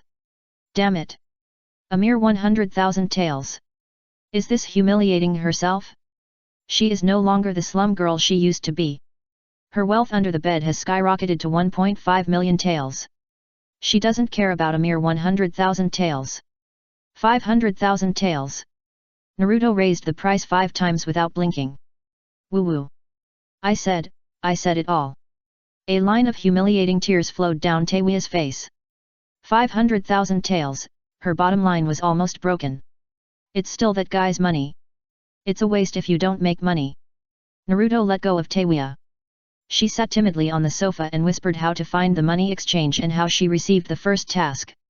They are all small tasks, scattered here and there. I saved a little money. Teiwaya whispered. I can't do the bigger missions by myself, and those missions are not for everyone. It depends on your ability. What else? Tell me the truth. I didn't hear anything interesting today. You don't need to sleep tonight. Naruto continued with a straight face. I'll tell you everything. Teiwaya said a little aggrieved. Just like that, Teiwaya spoke intermittently, and Naruto simply leaned on the other side of the sofa to listen, occasionally responding. After talking for about an hour, Teiwaya's mouth was dry. Naruto glanced at her and suddenly said, "What is the bounty ninja you are talking about?" "I don't know." Teiwaya gulped down water. "The ones who suddenly appeared recently are all doing big missions worth tens of millions. This kind of thing has nothing to do with me. I just heard about it. I don't know the details." Hearing this, Naruto thought to himself that Kakuzu started to make money to support Zionin so quickly? If so, doesn't it mean that the Akatsuki organization has already started to act? Grass, a kind of plant. Pain deserves to die. He is not afraid of Kakuzu Hiden now. Just take the Nine Tails with you in future actions. He is equal to 73% of the Yin-Yang Nine Tails, which is about equal to 1.5 Yang Nine Tails. All in all, he and the Nine Tails together are about 2.5 Nine Tails. I have to find a chance to discuss with Tsunade how to hunt down the crazy people of the Akatsuki organization. Instead of waiting for them to come to the door, it is better to let the lecherous sage come back and hunt them together. Why are you distracted? Teiwaya asked. It's okay. Naruto stood up and took out 500,000 ryo in front of Teiwaya. I'm leaving tomorrow, don't take too dangerous missions. What do you care? Teiwaya said. Of course I will take care of it. I'm your creditor. Naruto said casually, slowly stood up and looked down at Teiwaya. Anyway, I won't restrict your freedom. I won't interfere with what you want to do. If you get into trouble, you can come to Konoha to find me. Anyway, with your outfit, as long as you restrain yourself a little and change your appearance, no one will recognize you. Tisk, who will look for you? Teiwaya said with some dissatisfaction, it's up to you. Anyway, I will take care of it myself. Don't worry about it. Of course Naruto didn't care and stepped up the stairs. Midnight. Teiwaya tossed and turned in bed and couldn't sleep. When she thought of the failure of revenge, her heart was full of bitterness and unwillingness. She has worked so hard to make money, but still can't. How much money does that guy have?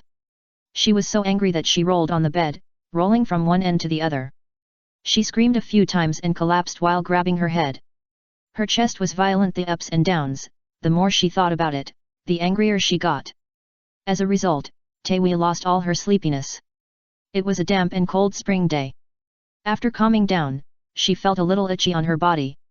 She simply got up and walked to the bathroom in the dark, ready to take a bath. She turned on the light with a click, adjusted the water temperature, and habitually threw a piece of clothing with every step. Seeing that the dry hair towel was not in the bathroom, she subconsciously wanted to go to the living room on the first floor to find it. The bathroom door opened, Teiwaya yawned and stepped on the floor with her tender feet. When passing by Naruto's room, the door near the stairs suddenly opened. The light in the room overflowed like a silk thread, directly illuminating half of the corridor. Looking at the light that suddenly appeared, Teiwaya was in a trance for a moment. Naruto, who opened the door, was also stunned. He wanted to go to the bathroom, but saw Teiwaya, who was covered in snow white, appeared at the stairs. Ah! Teiwaya squatted down suddenly and hugged herself. Naruto subconsciously turned his head away, and the scene suddenly became awkward. Too close, Teiwaya's reaction was too slow, like a VR movie. It's too late to 404 after watching everything. I didn't expect you to have such a hobby. Naruto laughed. You have such a hobby, I just forgot you were still here. Teiwaya's face flushed, and her heart was completely filled with shame. She got up in a hurry, and didn't care about taking a bath. She wanted to go back to the room and continue rolling. Uzumaki Naruto. Damn it! Where did you want to go? Naruto didn't leave, but squatted in front of her. Ah! You, what's it to you? Get out! Teiwaya fell back suddenly, her hands were stretched for a while, and she didn't know where to put them. Then the next second, Teiwaya felt that she was suddenly picked up. It wasn't my business just now, but it's my business now. Naruto picked up Teiwaya on the ground and glanced in the direction of the bathroom. Let me go. Teiwaya kept twisting, but it was no use. Don't move, I'll let you go in a while. Naruto said perfunctorily, holding Teiwaya and walking towards the bathroom, as if he was holding a cat in his arms. Teiwaya felt herself getting hotter and hotter, watching the man's expression hidden in the dimness. Occasionally he looked down at her, his eyes were straight and clear. This man is really a bastard. As she thought about it, her body became weaker and weaker, and everything became a little strange. She had never experienced these things before, and there was an electric current passing through her back from time to time. Taewia even suspected that the bastard had used some strange ninjutsu. In his arms, she felt a little warm and numb from her tailbone to her heart. Taewia was held like a princess, watching the dim and warm light in the bathroom getting closer and closer to her. She suddenly realized that the guy would see everything in a while. She opened her eyes wide and twisted with her last strength, trying to break free from Naruto's arms. But this was impossible to do. Naruto carried her steadily into the bathroom and sank her into the bathtub. Then he clapped his hands, looking like he had completed his work. He himself had no guilt. It was just an accident, so he didn't take it to heart. "What were you looking for just now?" he asked. At this time, Taewia's mind was a little confused. She curled up in the bathtub and answered in a muffled voice. "Dry hair towel." "Oh, I took it," Naruto said calmly, and then patted Taewia on the head. "You take a bath first, I'll get it for you later." "Yeah." Taehu didn't know what to say, her eyelashes fluttered. Click, the moment the bathroom door was closed. Taewia was busy splashing the hot water in the bathtub, took a long breath and exhaled heavily. She didn't know how to describe her current feeling, and she was a little powerless. In fact, she was very smart, so she had never run away, but now she didn't know whether she should run away. Originally, she had planned to live here for a while because she had no money. Anyway, that guy is stupid and rich. As long as she shows a little obedience, he will give her money. Even if she can't make money, she can get some money from him and run away. She was never afraid that he wanted something from her. Orochimaru had given up on her. Going back would be like sending herself to death. For her, it didn't matter whether it was her body or being used as a tool again. In the past, Taewia always thought that the bastard was superficial and just wanted to use money to get her body. In this way, she was not afraid at all. She knew that most men except Orochimaru were mentally ill. When they met a good-looking monster, they wanted to make it their private property. She defined herself as a monster. So even if that guy didn't come for 10 days or half a month, she didn't feel lost. In essence, it was an exchange. He wanted her body, and she wanted his money. It was a clear relationship. But why did her heart beat a little faster when he touched her just now? Taewia sank into the bathtub, her knuckles clenched white. The light in the bathroom was clear and bright, but it couldn't make her chaotic heart bright again. Her heart was burning, as if it was about to jump out of her throat. She was a little irritated, and remembered what he had just said, that he would come again. "Want a dry hair towel?" Taewia suddenly didn't want anything, and had a bad premonition in her heart. She didn't want anything, just wanted to escape from here with the 2 million taels under the bed. Chapter 191 Give You Flowers. Dong dong dong, the bathroom door rang. Hearing the sound, Taewia was speechless. "Didn't you just come in directly?" "Really? I don't remember." Naruto's voice came from outside the door. "Anyway, it's impolite not to knock on the door. Can I come in now?" "Whatever." Taewia was a little irritated, covering her head in the bathtub. She really didn't know what to do, so she just broke the jar. Anyway, her life was like this, always dark and twisted. No matter what she became, it was meaningless, and the money she earned was meaningless. She was a little depressed. This was an emotion she had never experienced before, and she didn't know what to do. I couldn't say I hated it, nor did I say I liked it. I subconsciously wanted to escape. The door was pushed open. Naruto took the dry hair towel, put it on the shelf, and turned to leave. Suddenly found that Taewia was too silent, so he asked more questions. "What's wrong with you?" "I'll give you the money back," Taewia said while shrinking in the bathtub. "Why do you say this suddenly?" Naruto realized that something went wrong when he picked her up, but he didn't regret it much. He just wanted to keep Taewia. She didn't know anything. Orochimaru's education was problematic, and he didn't care about his cannon fodder. This gave him a chance to cheat. "I don't want to stay here anymore. I'll give you all the money I owe you," Taewia said in a muffled voice. "That won't work." "Why?" Taewia turned around, not caring about being shy, and the sound of water splashing was heard. "I'll pay you back, and I won't owe you anything. All the debts will be offset.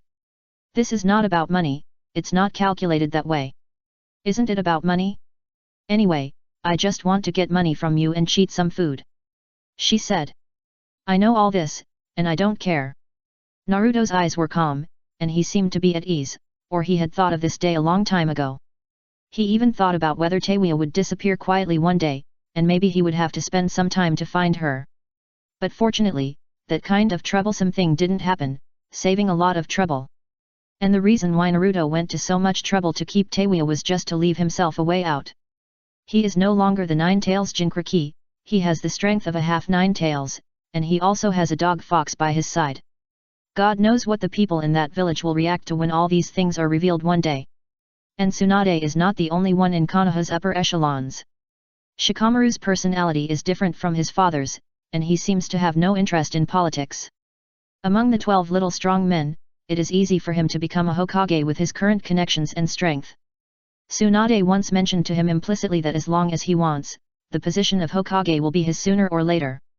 Tsunade is the 5th generation, Jiraiya and Kakashi are both reserve Hokage, and the 3 major tribes of Ino, Shika and Jo are good friends with him. The old Hyuga clan, Inyazuka clan and Abarame clan are also like this. As long as he doesn't commit suicide, he can stay in the reserve team of Hokage and then move towards the path of the strongest Hokage. But there is always a chance of something happening, not to mention that Naruto has never thought about becoming a Hokage. He stayed in Konoha not because of a sense of belonging, but because he was not too strong and did not want to make too much trouble for the time being. But if he did not become Hokage, he was destined to not stay in Konoha. It would be fine if Kakashi was the next 6th generation, but who would take over after Kakashi abdicated? He would still be feared, so he had to plan to leave early. After leaving, he might rebuild the Whirlpool country. The 27 Masks gave him a new direction. He did not want to look for it alone, and he would probably take Teiwaya with him. It was hard to say how things would develop in the future, but Teiwaya was the way out left by Naruto. If the worst happened in the future, he could still find Teiwaya.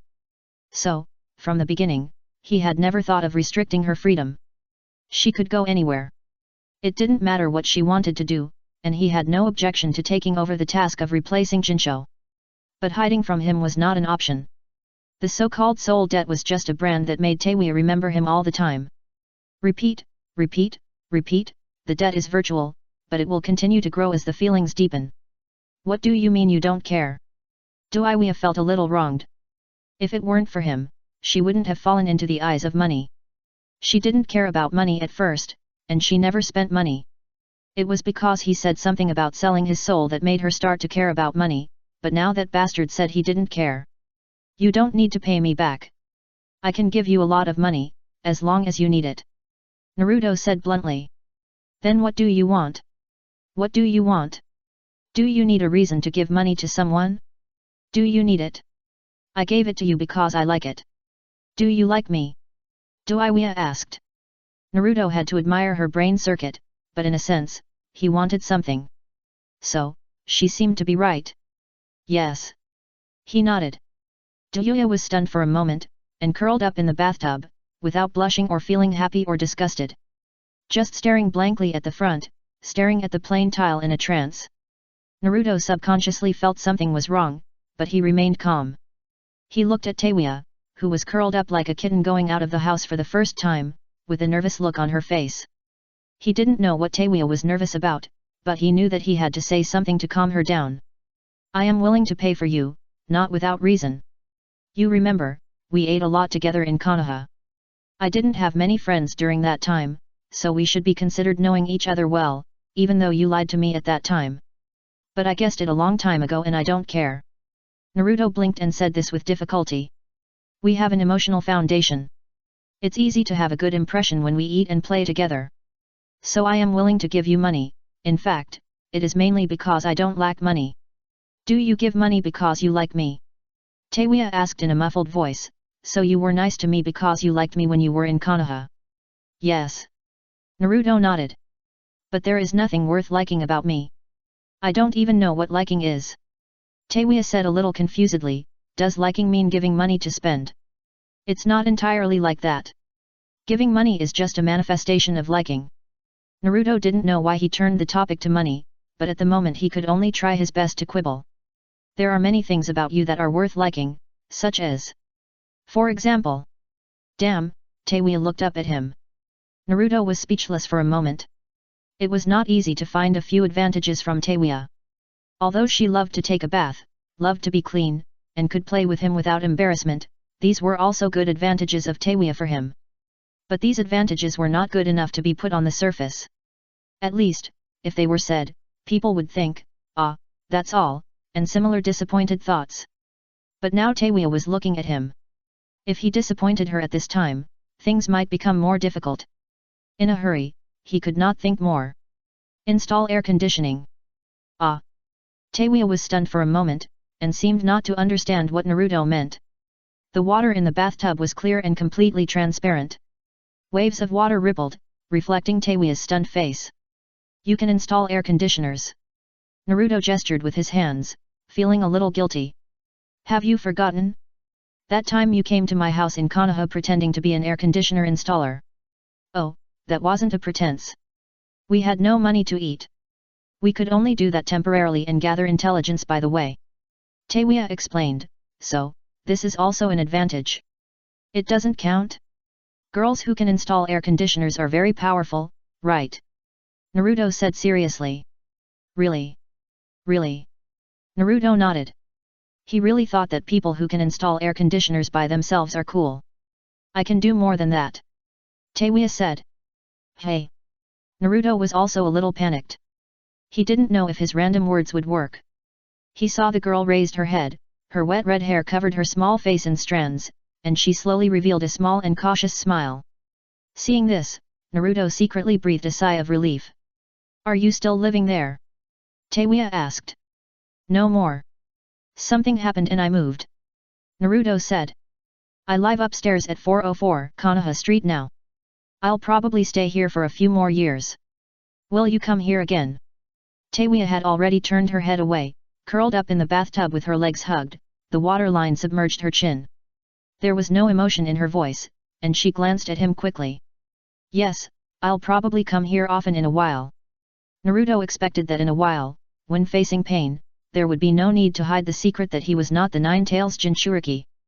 Since he was no longer the Nine-Tails Jinchuriki with Tsunade and Jiraiya here, he would not have so many restrictions. Oh! Teiwaya nodded. The atmosphere in the bathroom fell into silence, but this atmosphere was originally very strange. After all, who would reason in front of a bathtub? Under normal circumstances, this is perverted behavior. Naruto, realizing that he should leave, coughed slightly, you take a bath first, I'll go to the bathroom downstairs. Hearing this, Teiwaya suddenly stood up from the bathtub with a splash, which scared Naruto. What's wrong with you? He asked.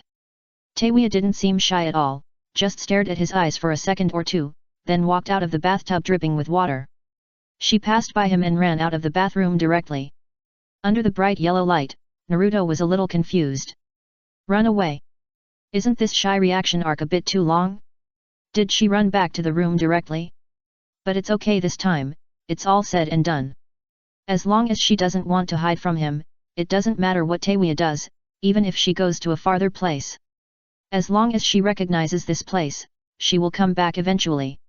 She has nowhere to go, so this place should at least be her home. As long as she can think of coming back, it's fine. As for the question she's thinking about, why should she be nice to her? Naruto has 100 reasons to convince her. Does being nice to someone require any reason? No need at all. He may be attracted by her beauty or just want to kill time. But it doesn't matter. He wants to be nice to her without asking for anything in return. But just as this thought came to his mind, he heard footsteps outside the bathroom door. He turned his head and looked at it, wondering why he came back again. Outside the bathroom door, a jade-like girl was holding a handful of Fire Country currency in her arms, with her red hair wet and sticking to her face. She held the scattered banknotes in front of him and said, "Give you, spend." Chapter 192 The villain supporting role is always ignored. Naruto looked at the pile of banknotes in front of his chest, and was stunned for a long time before he came back to his senses. Several banknotes fell on the bathroom floor, and 2 of them were stuck on Teiwaya's wet face. The money in her hand was taller than her, and the floor was slippery, and she looked a little shaky. The words, "spend for you," still echoed in his mind. Naruto subconsciously wanted to say that he had money, he was indeed rich, Kato's money. But at this moment, money was no longer money. Naruto had money, but in fact, money was not enough for him. Is very useful, but it can't carry anything. Having so much money doesn't mean he is rich. Just like Teiwa can bring all of her to him and share with him, Naruto can also take out all of Kato's money, and the whole house may not be able to fit it. But that's different, because he doesn't care about the money. Compared with Teiwa, Naruto is poor at the moment, because he finds that he doesn't seem to have anything very precious. He just secretly shared the girls' summer and got what they cherished. Okay. Naruto nodded in response. With a rustle, he took all the money, and some of it scattered in the air. Teiwa's pupils were slightly bright, reflecting the bathroom ceiling light in his face. I have money too, I can spend it for you. She said. I know, I know. Naruto smiled, you go take a shower first, I'll help you put the money away. Oh. Teiwa took a few more steps and returned to the bathtub with a splash. Naruto sorted out the money and carried it out, and went downstairs to use the toilet. On the way upstairs, he suddenly realized a problem. In fact, Teiwa had nowhere to go. She didn't dare to run into Orochimaru. All her teammates were dead. She was now a child abandoned by the world. What Orochimaru taught her was to use the curse seal to fight. Overusing the power of the curse seal would eventually be swallowed by the curse seal. Just like monsters will eventually go berserk and be killed alone. The next day, Naruto originally planned to do the mission, but then he thought that there was no rush for this day. He just delivered a letter to the Fire Temple. Master Glu is still alive and well, so there is no need to rush there. Where to go? Teiwa looked at him puzzledly in her loose pajamas. Nowhere to go. In the morning, the two went out together and strolled in the market town of Tansho Street. Naruto found that Teiwa did not pursue external things very much. She lived cleanly every day and lived like an ordinary person. She learned things by watching them once, and spent money normally. But she didn't seem to be affected by external things. It was like she was living behind a screen, and the real her was shrunken in her small heart. When she saw someone crying or laughing on the street, her face was indifferent. Only when she saw a couple walking hand in front of her, she would quickly glance at Naruto. She seemed to have difficulty understanding other people's emotions, so most of the time she chose to ignore them. If you don't see it, there is no problem. If you ignore the problem itself, there is no problem. Where the crowds gathered, there were small open-air performances. What is that? Teiwa asked. Well, let's perform. It's about a lover's story, maybe. Naruto was not sure, squinting his eyes and looking at the stage. A crowded market town, a lively stage performance. Amid the noise, actors with exaggerated makeup tried their best to perform, as if they wanted to portray the characters to the core. But the script was obviously a bit bad, even though the villain actor had tried very hard, his expression was almost hideous. But the development of the script never follows the actors. Snap, the bad guy died, and the good guy had a perfect ending. Well, it should be that the princess of a small country was kidnapped by the bad guy, so the good guy took action. Naruto explained, and was afraid that Teiwa would feel bored, so he added another sentence. Let's go, it's not good to watch anyway. That person is a bit pitiful. Teiwa suddenly stretched out her finger and pointed at the supporting actor who left the stage silently. No one saw him, and he died like this. Naruto was slightly stunned, looking at the supporting role who only appeared for 2 minutes. He thought to himself, did this person really appear just now? No one should pay attention to a villain's minions, and there will be no lines or background stories. Anyway, standing in the villain camp means being full of evil, and no one wants to know the story of a villain supporting role. If standing in the protagonist group, the supporting role still has the meaning of sacrificing life to create an atmosphere. But the villain supporting role is something as low as dust, just making up the numbers in the world. Supporting role. Naruto said carefully, he was beaten to death in an instant, so no one paid attention to him, and he had to leave in a hurry. In your eyes, am I also? She pointed to the supporting role who had changed his clothes and said. No. Naruto said seriously. I don't know what happened before. Konoha will definitely not accept you, but I don't plan to stay in Konoha for the rest of my life. You don't have to think so much, anyway, I won't abandon you. This was straightforward enough. Duiu stared at him for a long time before nodding. Their relationship would continue, so he held the girl's hand and led her through the busy streets. Through the quiet alleys, they arrived at the other end of the town. There is no sea here, and as the night falls, the open plain is shrouded in darkness. I am very happy today, the first time I am so happy. She suddenly said, with a cautious smile on her face, but I am a little nervous, and I don't understand a lot of things. You know more than me, and I also know that you are good to me, give me money to spend. Duayu looked at him, with a lonely look in her eyes. But I have nothing but money.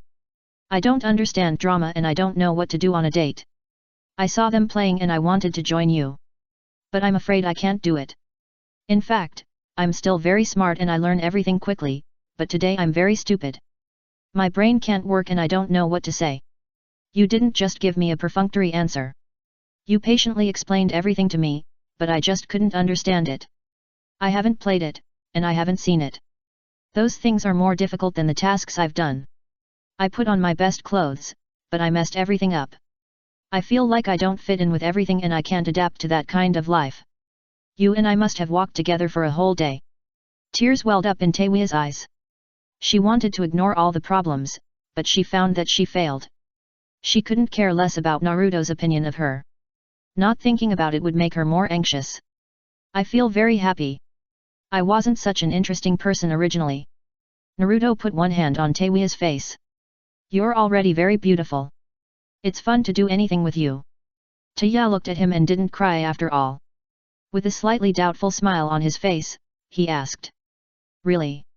Of course it's true. As long as I'm with you, I won't be bored even if I walk for a day. He said.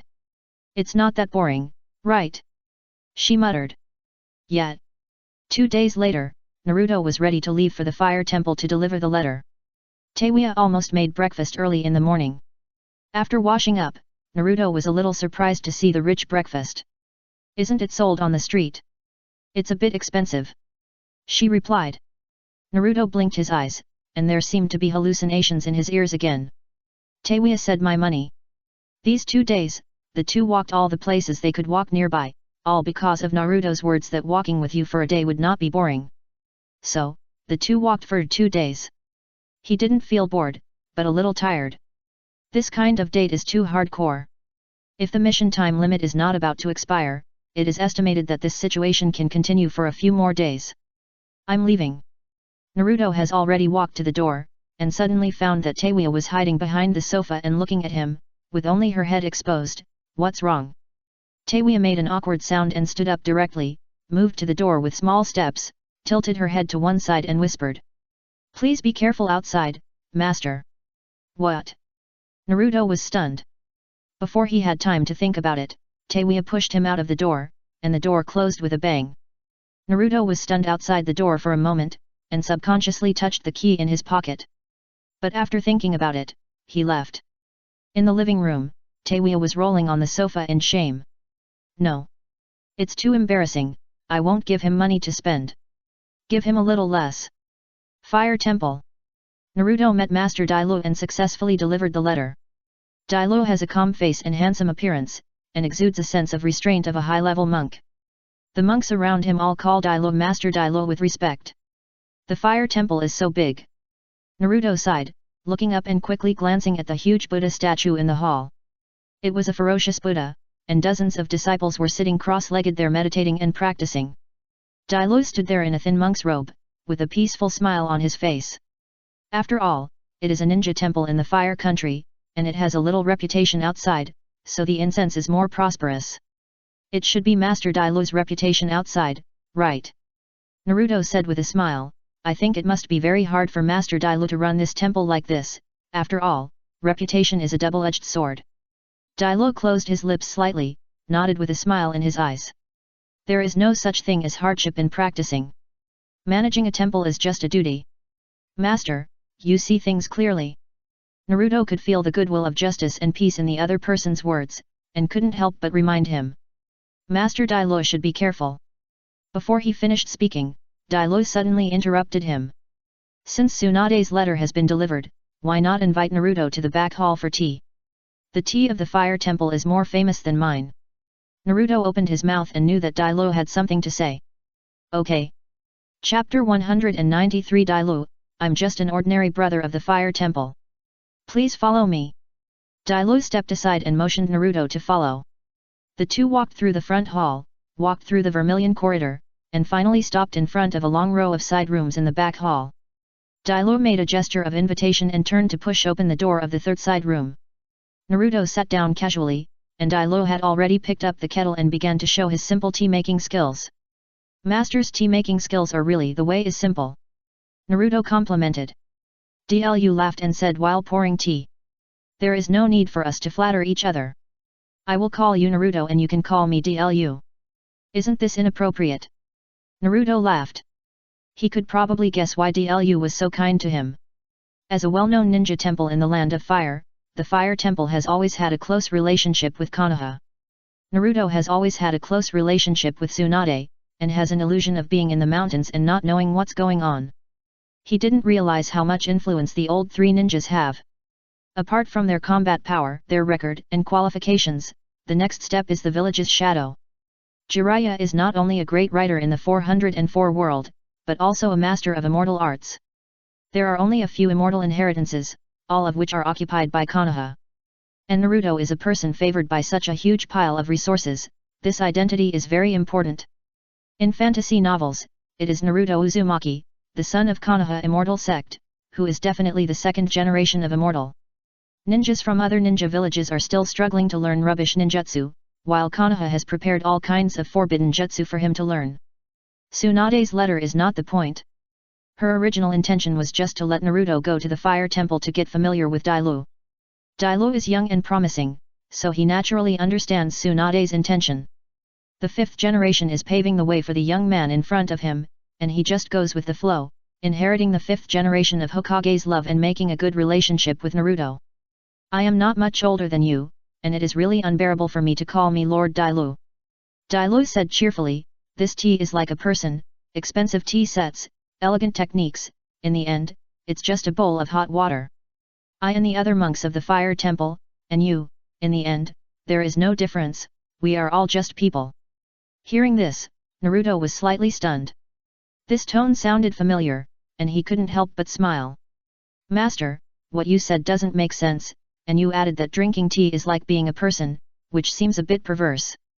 Is this just like saying something casually and then adding the word love? Why? Dlu asked with a smile. You can't drink boiled water right after it's boiled, and the same goes for love.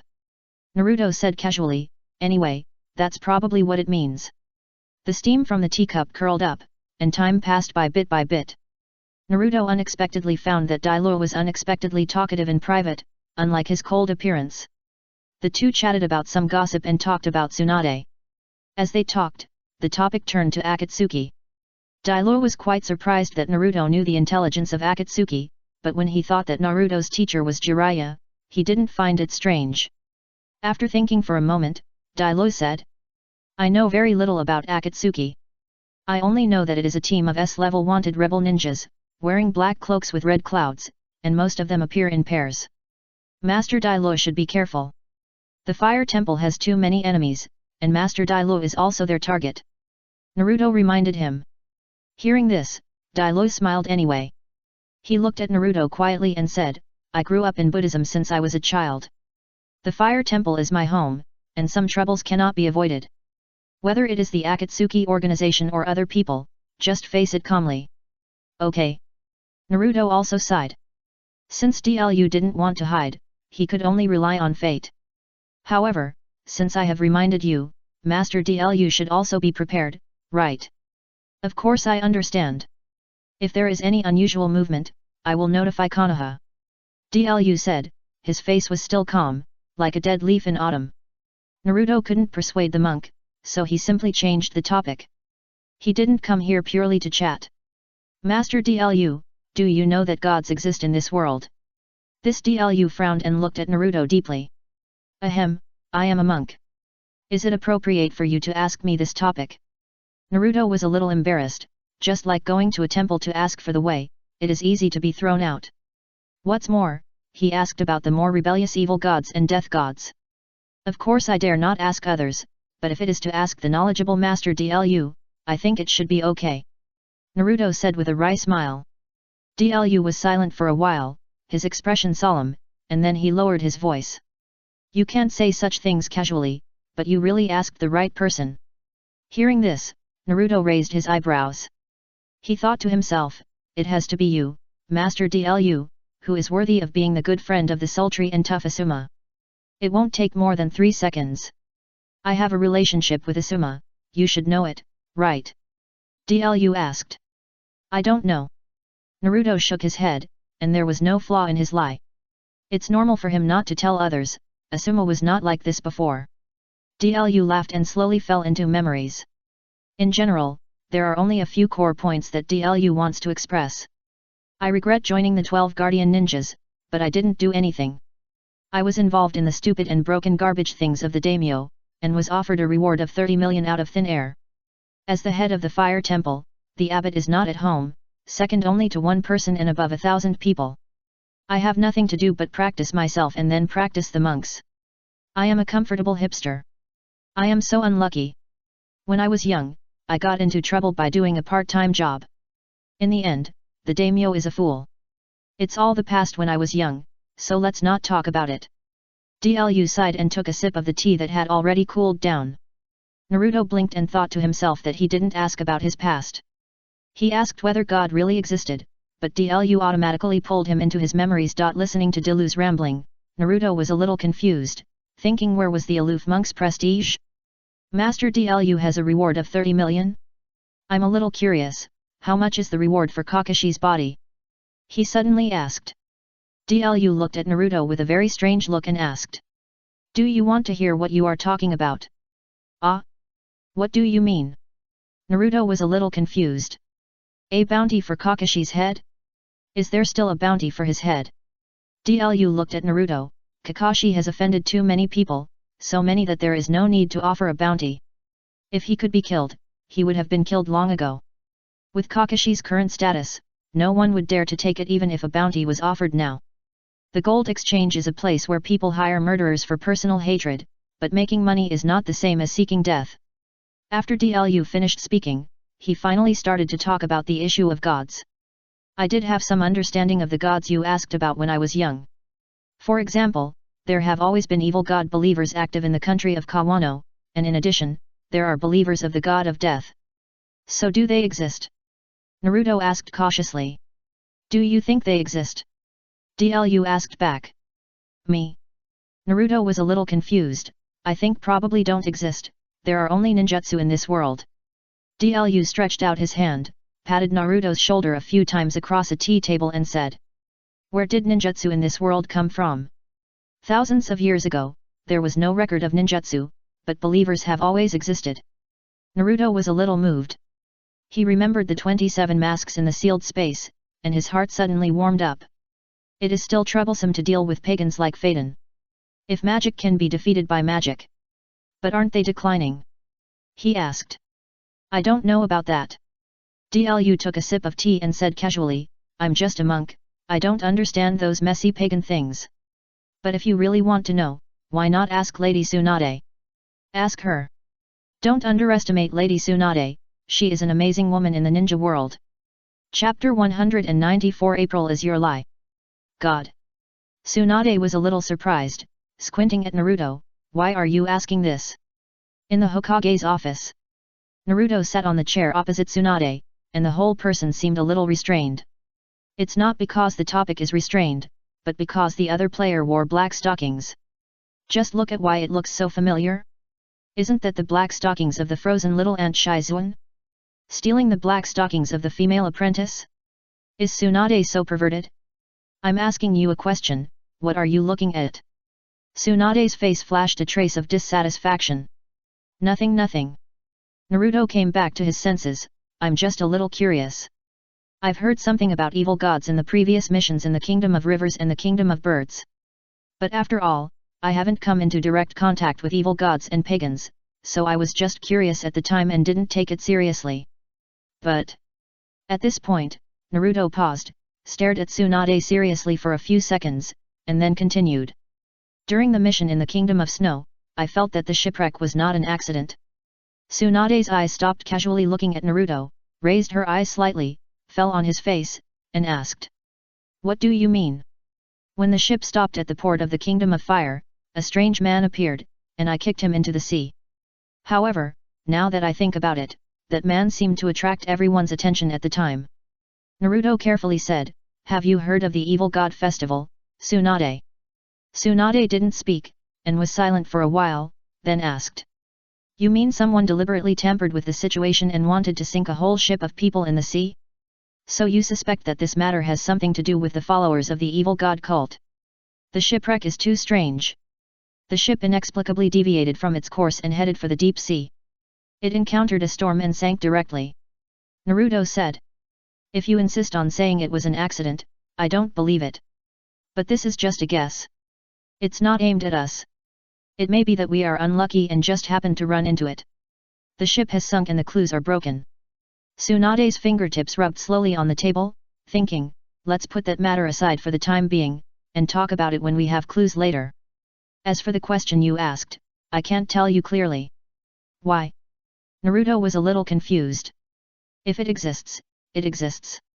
If it doesn't exist, it doesn't exist. What does it mean to not say it clearly? Why are there so many whys?" Tsunade was a little irritated. She suddenly remembered the original words of the slug that day. It was fear, as if he was dominated.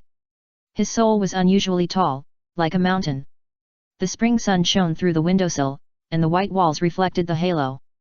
The atmosphere in the Hokage's office suddenly became dull. "You go back first." Tsunade's voice was a little tired. "I will give you an answer to your question. I have forgotten most of the details. I will tell you when I have time to sort them out." Naruto noticed something unusual, but it was not easy to ask in detail, so he simply agreed first. "Okay."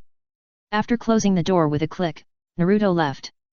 After a while, Tsunade stood up from the chair, and the crisp sound of high heels rang out in the empty office. She walked to the filing cabinet and stopped, squatting down with a curvy figure, her wide green robe touching the ground, and pulled out an old file bag from the bottom cabinet. Judging from the dark yellow cover, it must have been sealed here at least 10 years ago. After the death of the third Hokage, most of the things in the office were moved away and replaced with office supplies that Tsunade liked. Only this large file cabinet has been placed in the corner, and no one cares about it. Tsunade has returned to her desk and tore open the top secret file with a sizzle. The first signature is Jiraiya, and this is a piece of information about the land of hot water that Jiraiya sent back 10 years ago. The evil god believers of the country of soup, this small country really likes to create gods. Tsunade muttered, sat down in the chair, and began to read page by page. The gaze of the gods is always there, overlooking the world. Sakura put down the reading material in her hand, her eyes smiled into a crescent moon. "Why did you buy this kind of script reading material?" "The rooftop of Konoha Hospital." It was noon, and the spring was bright. Surrounded by green steel wire mesh, Sakura was wearing a thin blue and white hospital gown, holding a thin script in her hand and smiling at him. Behind her was a large area of thriving cherry blossom crowns, and in early April, the falling cherry blossoms fell silently. The breeze blew past, outlining the girl's thin figure. The blank area lifted by the wind flashed white. "I just suddenly became curious about these things." Naruto looked up and put down the reading material. 4 or 5 thin books were placed on the edge of the concrete handrail of the rooftop. "At your age, shouldn't you be curious about the body structure of girls?" Sakura asked. "Haha." Naruto smiled perfunctorily, "Not at all. I have something to do now. If you are really bored, go back to the ward." "I don't want to." "Then please keep quiet. I will go back after visiting Princess Fenjiun." Naruto lowered his head and said while flipping through the books. "I thought you came to see me specially, but it turned out that you came to visit Princess Fenjiun." Sakura's voice was a little resentful. "I also came to see you, my dearest companion. Get well soon." Naruto said without raising his head, his voice without any sincerity. "Just a companion. Of course, we still have to do the mission together, don't say those weird things anymore." Naruto said absent-mindedly, scanning the pages of the book at a glance. "What does it matter? I don't want to possess you. Doesn't it feel good to hold hands behind everyone's back?" Sakura tilted her head and asked word by word, "Naruto-kun." "Yeah." Naruto rubbed a paragraph on the page with his fingertips and answered casually, not listening to Sakura's words at all. Sakura also found that Naruto ignored her at all, and her lips pursed slightly. She walked in front of him and leaned half of her body. With a troubled expression on her face, her lips slightly opened, and she read out the obscure words. Humans' iron hooks pierced the evil god's body, pulled out the flesh, and greedily devoured it. They gave up their souls and became immortal monsters, but the gods didn't care. What are you reading? She asked. It's just a folk reading book, nothing to be surprised about. Naruto snapped the book shut. How are your injuries? Me? Sakura asked. Or what? Naruto stared at her pupils and said. I thought you would ask Princess Fanfiction first. How is her recovery? Naruto-kun's words don't make me happy at all. Sakura said, although I'm not jealous, I still feel a little sad. Don't be so annoying, she is a target of protection. Whether the Snow Country mission can be restarted depends on that shameless princess. Naruto closed the book and prepared to take it away. You seem to want to restart the Snow Country mission. Sakura leaned forward slightly, with a faint smell of disinfectant. Think about it. If it's frozen, the mission is equivalent to failure. Naruto looked at her and said, get well soon. The next Snow Country mission will be enough for me and teacher Hongdu. You really want to be alone with the two of them, right? What a mess.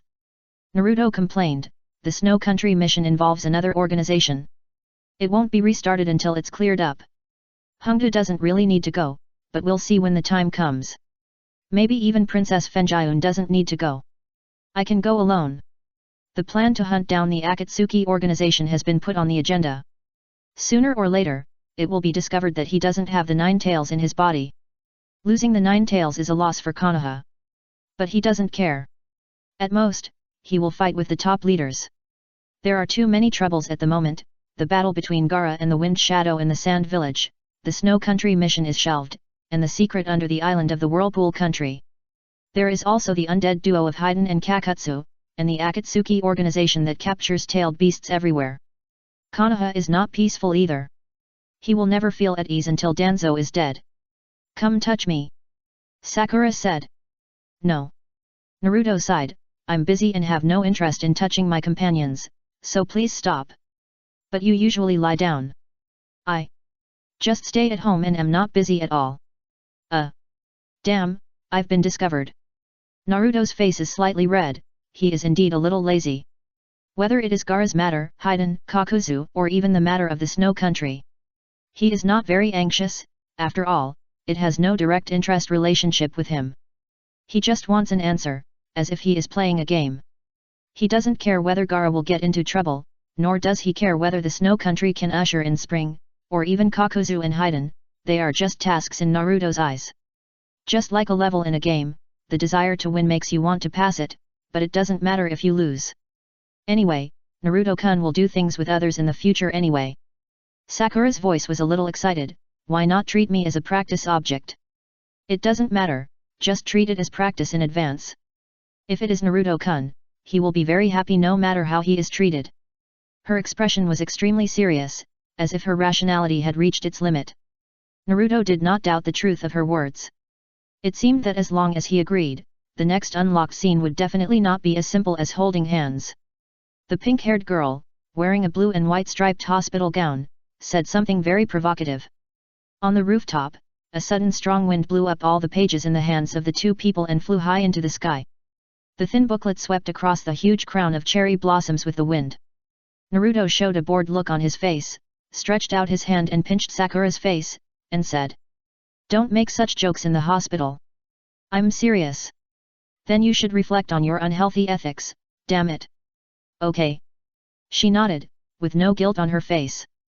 Chapter 195 The beginning of the story is always half a bottle of soda. You guy Naruto couldn't do anything with her, let's not talk about this first. Don't want it. Private property and the like. Sakura said with her hands behind her back, I don't mind, anyway, I don't have anyone I like. No. He refused decisively. Really? That's a pity. She smiled, I just want to share my feelings with you. Do you know that you can also administer drugs through mucous membranes when you are sick? What kind of weird mood is this? It's like April, a very humid mood. Sakura showed a naughty expression, her pink hair was messed up by the wind. She was thin to begin with, and the color of her hair made her skin look delicate and white. The clouds began to become dense, and Naruto glanced at the thin booklet blown away by the wind in the distance, and his voice was lazy. That's enough. The atmosphere became silent at this moment, and the two stood quietly on the rooftop. Sakura stared at Naruto for a few seconds, and suddenly smiled. Okay. She said, if you are unhappy, you can find me, I will comfort you. Naruto said nothing and nodded. Then I'll go back first. Sakura waved and left the rooftop first. 2 months passed in a flash. Konoha Genin was busy on missions most of the time, and there were few opportunities for the teams to meet. The reorganization of Team 7 was nowhere in sight, and Sakura was transferred to Tsunade's office after she recovered. Naruto took on the identity of a temporary worker again, reorganized freely, and spent most of his time with Team 3. His relationship with Tenten, Lee, and Niji became better and better. Tenten was a small rich woman, Naruto was not short of money, and Niji was aloof but not short of money. So, Naruto naturally became the soul of Team 3's team building. He would invite people out for team building after a mission, and occasionally he would bring Might Guy along. The third team graduated early, and unlike the other two Genin teams, they have a more mature attitude towards tasks. A task is a task, and everything is based on the task. Even if there are any unexpected situations in the middle, they will not be chased. Naruto is even more ruthless than little Lee Ninkai and the others in terms of being a bad son. Not handcuffing and beating the client is already a good attitude. He is even more unstoppable in completing tasks, and he can complete them all in one go. With Naruto, the task master, the success rate of the third team in completing tasks independently has increased sharply. Even if the difficulty of the tasks received by the 4 people has increased sharply, it does not affect the completion rate of the tasks at all. And he has become a non-staff member of the third team as a result. Early summer. Cheers. The mission went well. Finally, I'm waiting for the vacation. This sentence was added by Naruto. 4 cups of juice collided in the barbecue restaurant, the windows were wide open, and the evening breeze filled with hot air poured in. The charcoal fire burned slowly like breathing, and moths flew around under the lampshade. With a sizzling sound, the barbecue was surrounded by hot air and the aroma of meat was everywhere. The 4 people sat together, Tien Tien laughed while grilling meat, and Ninkai drank juice silently. Xiao Li and Naruto were playing rock paper scissors, whoever lost would eat the barbecue. The juice was placed on the table, and insects chirped. It's only a 7-day vacation. Tien Tien complained, and the 2 meatballs shook, it would be great if we could have a half-month vacation. It's also good to use the vacation to practice. Xiao Li raised a finger and said, practice for 1 day tomorrow, and if you can't do it, practice for another day. What's the difference between this and doing a mission? Naruto stuffed the barbecue into his mouth and said vaguely, don't roll up when you finally get a vacation. That's right, Xiao Li, do something interesting occasionally. Tien Tien supported his chin with one hand and smiled helplessly. Teacher Kai said that summer is the season for cultivation. Xiao Li stood up suddenly and said. All right, all right. Naruto pulled him down and sat him down. Just don't drag me along when you practice. I want to go home and sleep. Last month, you sleepwalked to my house in the middle of the night and dragged me to practice. Is there such a thing? Tien Tien asked curiously. I can't remember clearly. Xiao Li scratched his head, I woke up in the training ground, and Naruto. Xiao Li, don't you feel guilty? Naruto's face was complicated, you dragged me to the training ground, and you opened the 8 gates, which is a bit too much. Damn it. I will never believe you if you say you don't have any personal grudges against me. I'm sorry. Xiao Li was full of guilt, maybe I wanted to spar with you too much. Forget it, just don't disturb my sleep this time. Naruto threw a piece of barbecue into Xiao Li's plate, I thought I wouldn't be disturbed if I slept at home. Next time, I have to change places and sleep anywhere. Ningji put down his chopsticks, the situation in the sand village has not been good, and this vacation is not necessarily complete. Maybe there will be an emergency mission in the middle. It's really troublesome. The moment Naruto raised the cup, Temari's figure appeared in his mind. She seemed to have recovered in the end, and she probably still had some memories. It would be better not to meet, otherwise it would be awkward. No. It was more than awkward, that kind of unbearable thing would probably affect the relationship between the 2 villages. That can't be helped, after all, Sand Village and Konoha are allies. Tenten said, and now it's not just Team 3, even Shikamaru and Shino's 2 teams have stopped their missions, and they are probably on standby. Konoha and Sand Village are allies. Naruto lowered his eyes and looked at the barbecue, his eyes looked a little dim under the lights above his head. Then we have to deal with each other. Yet. Tenten replied. Gaara is very strong. Xiao Li frowned and interrupted, if we can fight him again, maybe. Xiao Li, Sand Village is fighting to the death, he may not have time to spar with you. Niji spoke, his bony hands tightly grasping the cup. Don't rush to fight if you don't agree with me. We are allies now. Be careful of the impact. Got it. Xiao Li said with regret. Hearing this, Naruto laughed out loud and patted Xiao Li on the shoulder. It's okay. Gaara is the tailed beast Jinchuriki. It's not that easy to die. As long as you don't kill him completely, you can still survive. Ninkai looked helpless, but didn't say anything. The shadows of trees were mottled under the street lights at night. Naruto stood at the intersection and said goodbye to the 3 people. The early summer evening breeze lifted his messy golden hair. Holding a half-drunk soda in his hand, he stood at the intersection for a while, sighed that it was good to be young, and turned back lazily with his shoes on. The lights on Konoha Street were still bright. Looking around, they were crooked and connected to the horizon. He walked slowly, with hot air around his ears. He would stay at home tomorrow and the day after tomorrow. I might go out for a walk the day after tomorrow. That's probably what a vacation is like. What are you thinking about? The girl's voice sounded beside his ear. Chapter 196 The Purple Rabbit on the Towel. Naruto turned his head and saw Ino standing on the stone steps that were 1.5 meters higher than the road. Under the dim street lights, the soft light completely outlined the girl's figure. Her soft blonde hair hung in front of her forehead, and a golden ponytail was tied casually behind her head. She wore an orange slim short-sleeved top and grey 3/4 cotton pants, revealing a small section of her well-proportioned white calves. She exuded a youthful atmosphere. Nothing. He looked at Ino, smiled and asked, "Why are you here?" "Me." Ino put a bunch of hair behind her ear, looked down at Naruto and said, "Asuma teacher invited us to dinner, and I saw you from a distance when I was about to go home." As she said that, Ino jumped down from the stone steps and landed in front of him. "I'm talking to you," she dragged out her tone with a hint of coquettishness. "You've been doing missions with Tenten, Niji, and Lee recently, right?" "Ah, Tsunade-sama arranged it. Didn't you choose it?" Ino said this without making people feel resentful, but rather cute. "You have the best relationship with our class, but it seems that you have never done a mission with us." "No." He shook his head and added, "Because the missions performed by the Genin team that I partner with are more dangerous, and they all take on those A-level missions. So, the 10th team, the 8th team, and the 7th team where Naruto and Sakura are all ninjas who graduated last year, but the 3rd team where Tenten and Lee are graduated earlier and have more experience. Whether it is Naruto or Tsunade, they naturally prefer the 3rd team to issue missions with higher risk factors." "Okay." Ino pursed her lips. "Are you going home?" Naruto changed the subject appropriately. It was a long way off for him to partner with the 10th team, and it was hard to guarantee anything for a while. Besides, carrying out a mission is not a game. During a mission last month, Team 3 encountered danger.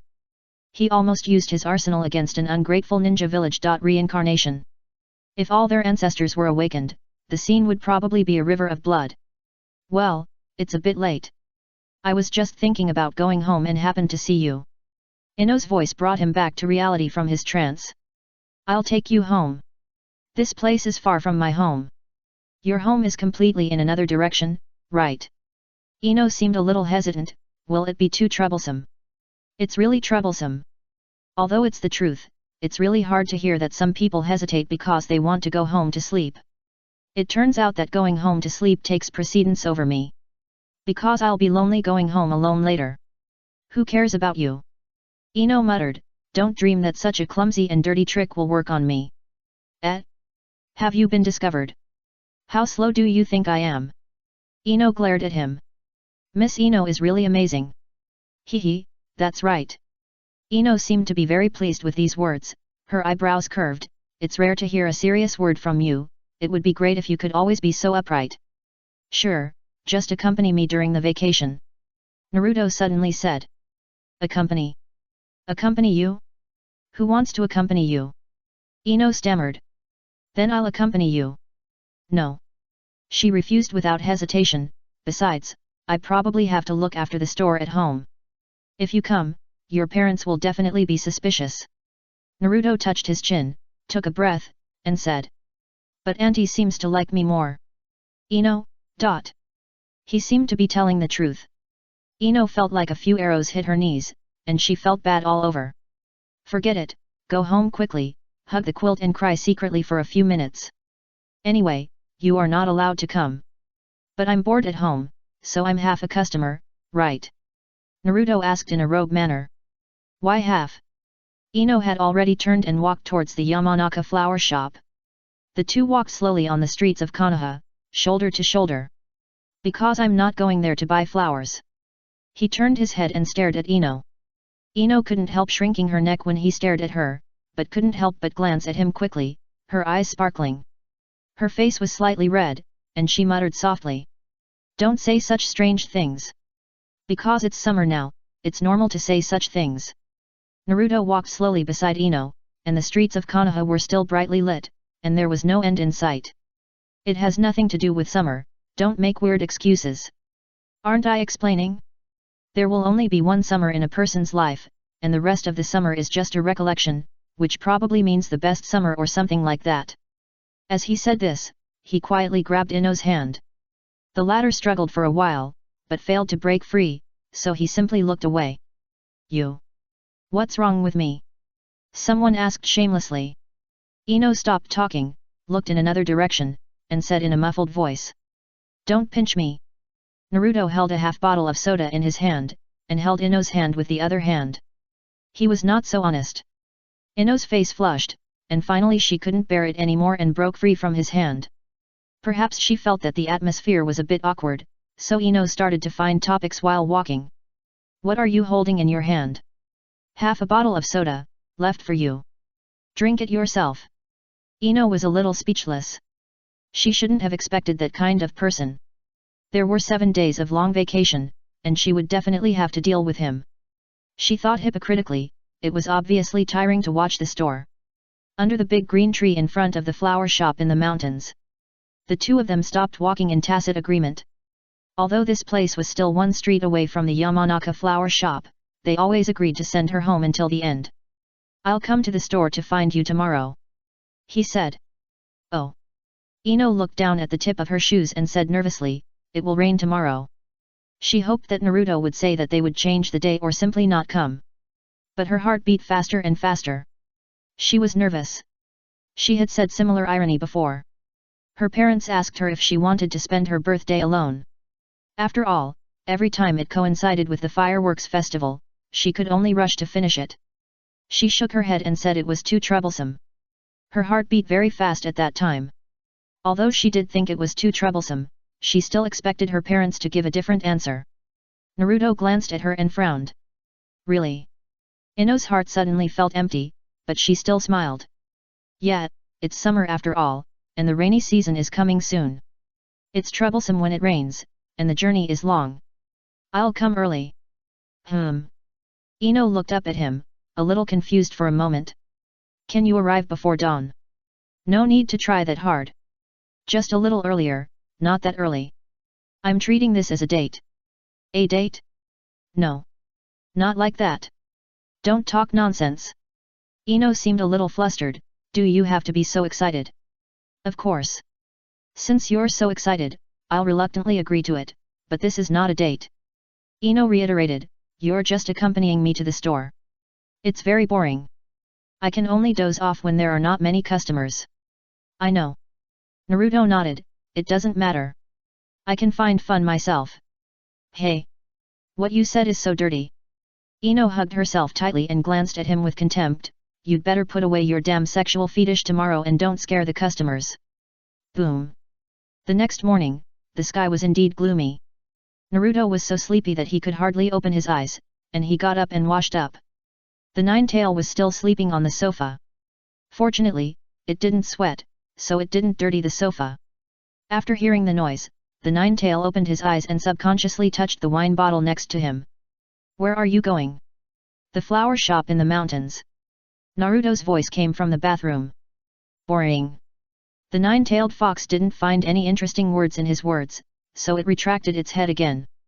The sky was a little gloomy, and thunder occasionally sounded in the thick black clouds. The smell of earth before the rain and the cool rain were mixed in the wind, and all blew on his face the moment he opened the door.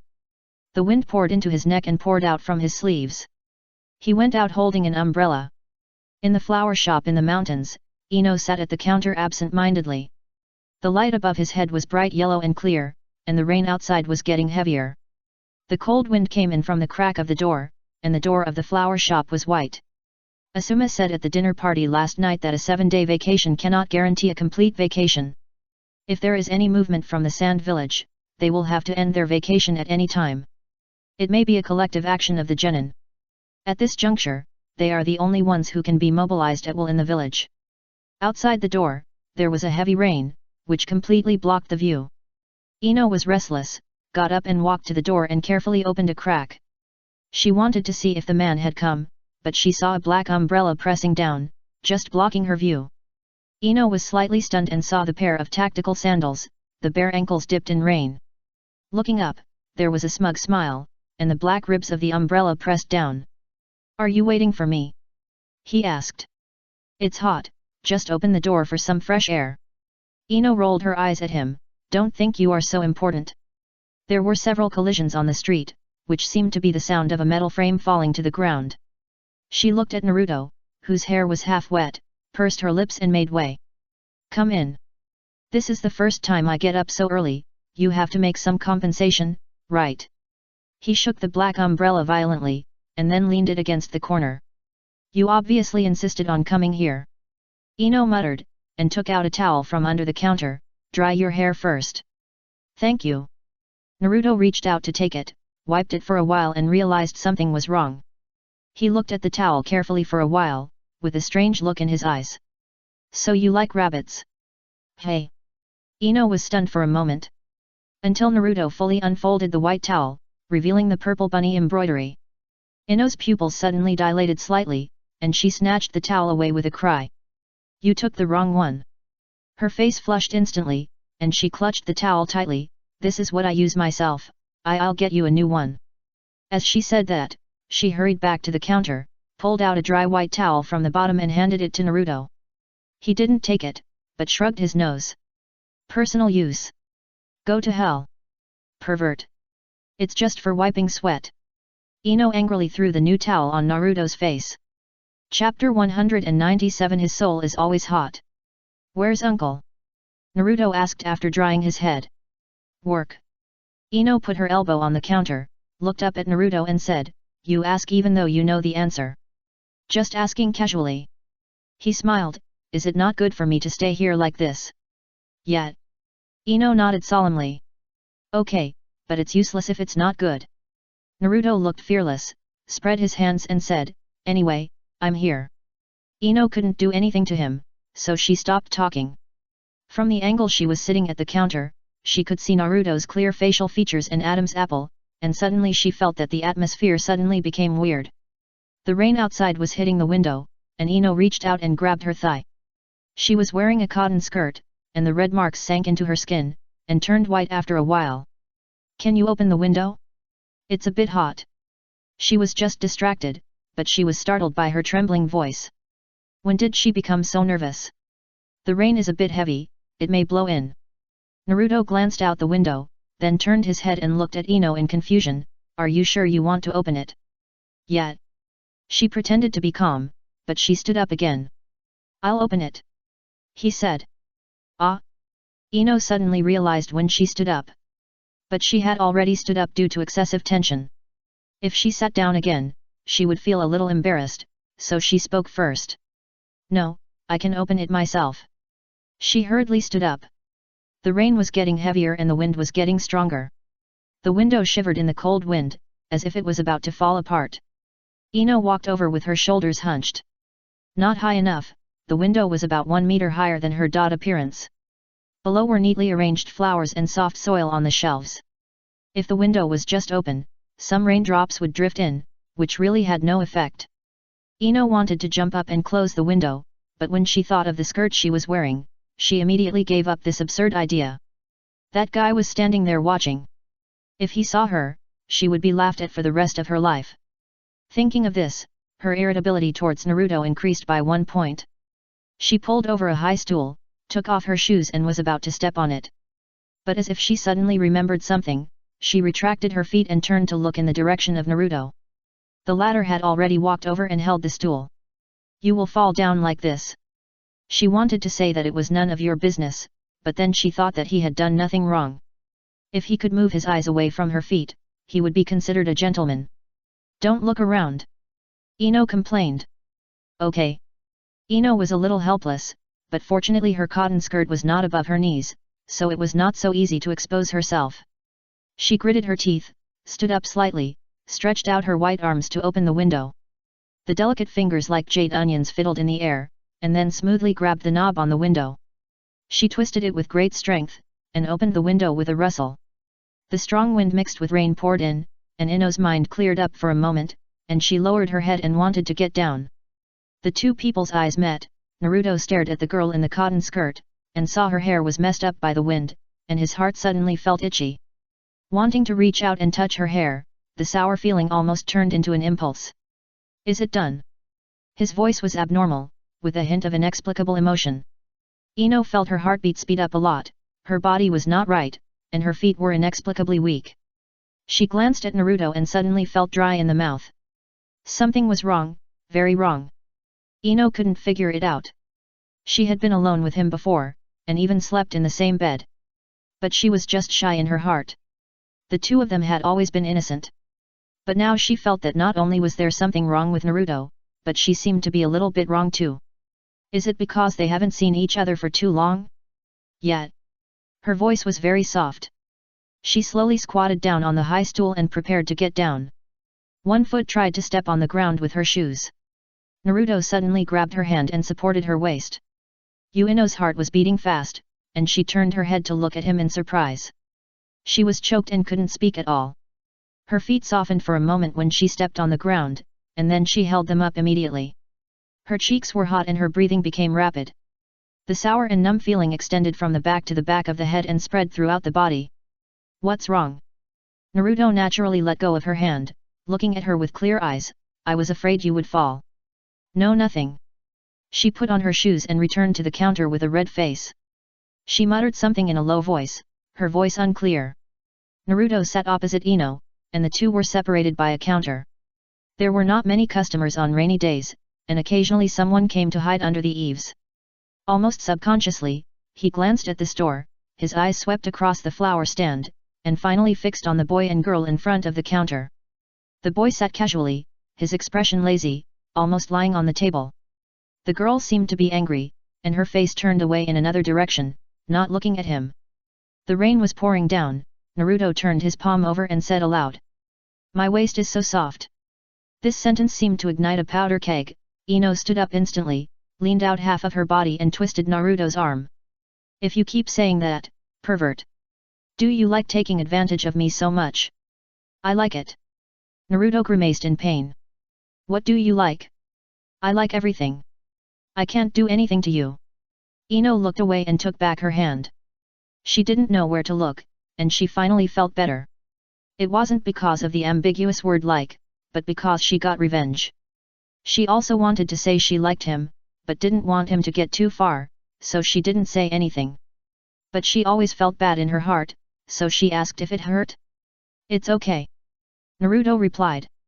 He vaguely understood that Ino was not asking him if it hurt, but a comforting response. "It's like you hugged a tree, and the tree couldn't hug you back, so a few leaves fell on your shoulders." It's always difficult for gentle people to be truly happy. They have to consider other people's feelings and know how to behave. If you think too much in your mind, you will be unhappy. Whether you hurt others or get hurt, you will get sick in your heart. Ino didn't know before that liking someone can be a two-way thing, without shame or giving up dignity, and revealing the past in front of the person she likes. She raised her hand to shade him, and he would hold an umbrella for her when it rained. He would care about her feelings and never hide his love for her. Even if she subconsciously wanted to wrong herself, that person would definitely drag her out of the darkness and ask, "Are you sick?" Naruto is that kind of person, his soul is always hot. His personality is so gloomy, but he keeps telling others not to be afraid, there is light ahead. The rain was drizzling, and the flower shop fell into silence again. Ino changed her sitting position and coughed lightly to cover up her uneasiness. Although the person opposite didn't say anything special, she felt that the part of her body that was being looked at was burning hot. Finally, she couldn't stand it anymore and couldn't help want to ask him. You. Just as he said this, he heard him say it first. I'm a little thirsty. Don't customers even have water to drink? What kind of customer are you? You have hands and feet. Why don't you pour it yourself? Ino said unhappily, and swallowed the words she was about to ask. Forget it, I won't ask. Although she said this, Ino still got up and went upstairs to make him a cup of hot cocoa, and pushed it in front of him as if to take revenge. Drink. Naruto looked at the steaming cup of cocoa, and the sweet feeling surged in his heart, and his stomach subconsciously rejected this kind of sweet food. I don't want to drink this. Ino glanced at him, do you want to drink it? He thought about it, and still moved the cup in front of him, pinching his nose and taking a sip. It was obviously something sweet, but it felt like drinking bitter medicine. This is sweet. Ino said at the counter. Two sweet things feel the same as bitter things. Naruto said. Trouble. Ino said, and got up to pour him a glass of water, drink this. Okay. Naruto responded, and then pushed the hot cocoa to her. Ino was stunned for a moment, then took it calmly and held it in her hand. With a ding, the door of the flower shop opened. They both turned their heads and looked in the direction of the door. Yamanaka Rino was about to call Ino, but suddenly saw Naruto sitting there, and she was stunned for a second. She was used to seeing her daughter lying on the counter reading a book or dozing off. She had been so sensible since she was a child, sitting there quietly. Even before Yamanaka Rino entered the door, she had guessed that her daughter would sit there. Either wearing an apron, or with her blonde hair tied up to reveal her white neck, she just sat there. On a rainy day, the big ceiling light in the store was not turned on, and the light seemed a little dim. Only the bright yellow side light was on next to the counter, and the warm light illuminated a corner of the counter. Like a lighthouse in the sea, bright and lonely. In the past, only Ino was sitting there at this time, looking up and calling her mother. She had been calling her mother since she was 6 or 7 years old until she was a teenager, and in the blink of an eye, she found that her daughter had become a graceful young girl. Yamanaka Rino looked at the yin-yang line where the light and dark of the counter met, and looked at the familiar boy in a white short-sleeved shirt, and suddenly found that she seemed to have aged. Ino saw Yamanaka Rino and seemed a little embarrassed, but still called out. Is mother back? Yet. Yamanaka Rino walked in and put down the bag in her hand. For the first time in the store she had opened for more than 10 years, she felt restrained. Naruto is here? She asked with a smile. Yes, Aunt. Naruto also stood up and said politely, we are both on vacation. Oh, I'll go upstairs first, I'm a little sleepy. Yamanaka Rino was not sleepy, she just wanted to go upstairs to calm down. Maybe it was the rainy day that made her sentimental, and she felt the melancholy of being a parent for the second time. She seemed to be really old. Chapter 198 I like. What's wrong? Naruto asked Ino. I don't know. I'll go up and take a look. Ino stood up and left the counter. Halfway up the stairs, she turned her head back to look at Naruto, pointed at the cocoa on the table and said unhappily. Drink it all. Naruto didn't know where he offended her. He glanced at the steaming sweet drink on the table and was indifferent. What would you do when you are the most lonely? Of course, I would do some explosion art. On the outskirts of the forest of River Country, the green trees were like jade, and Deidara showed a slightly arrogant smile to Scorpion. Scorpion didn't say anything else, and controlled the Filiu Amber puppet to move forward.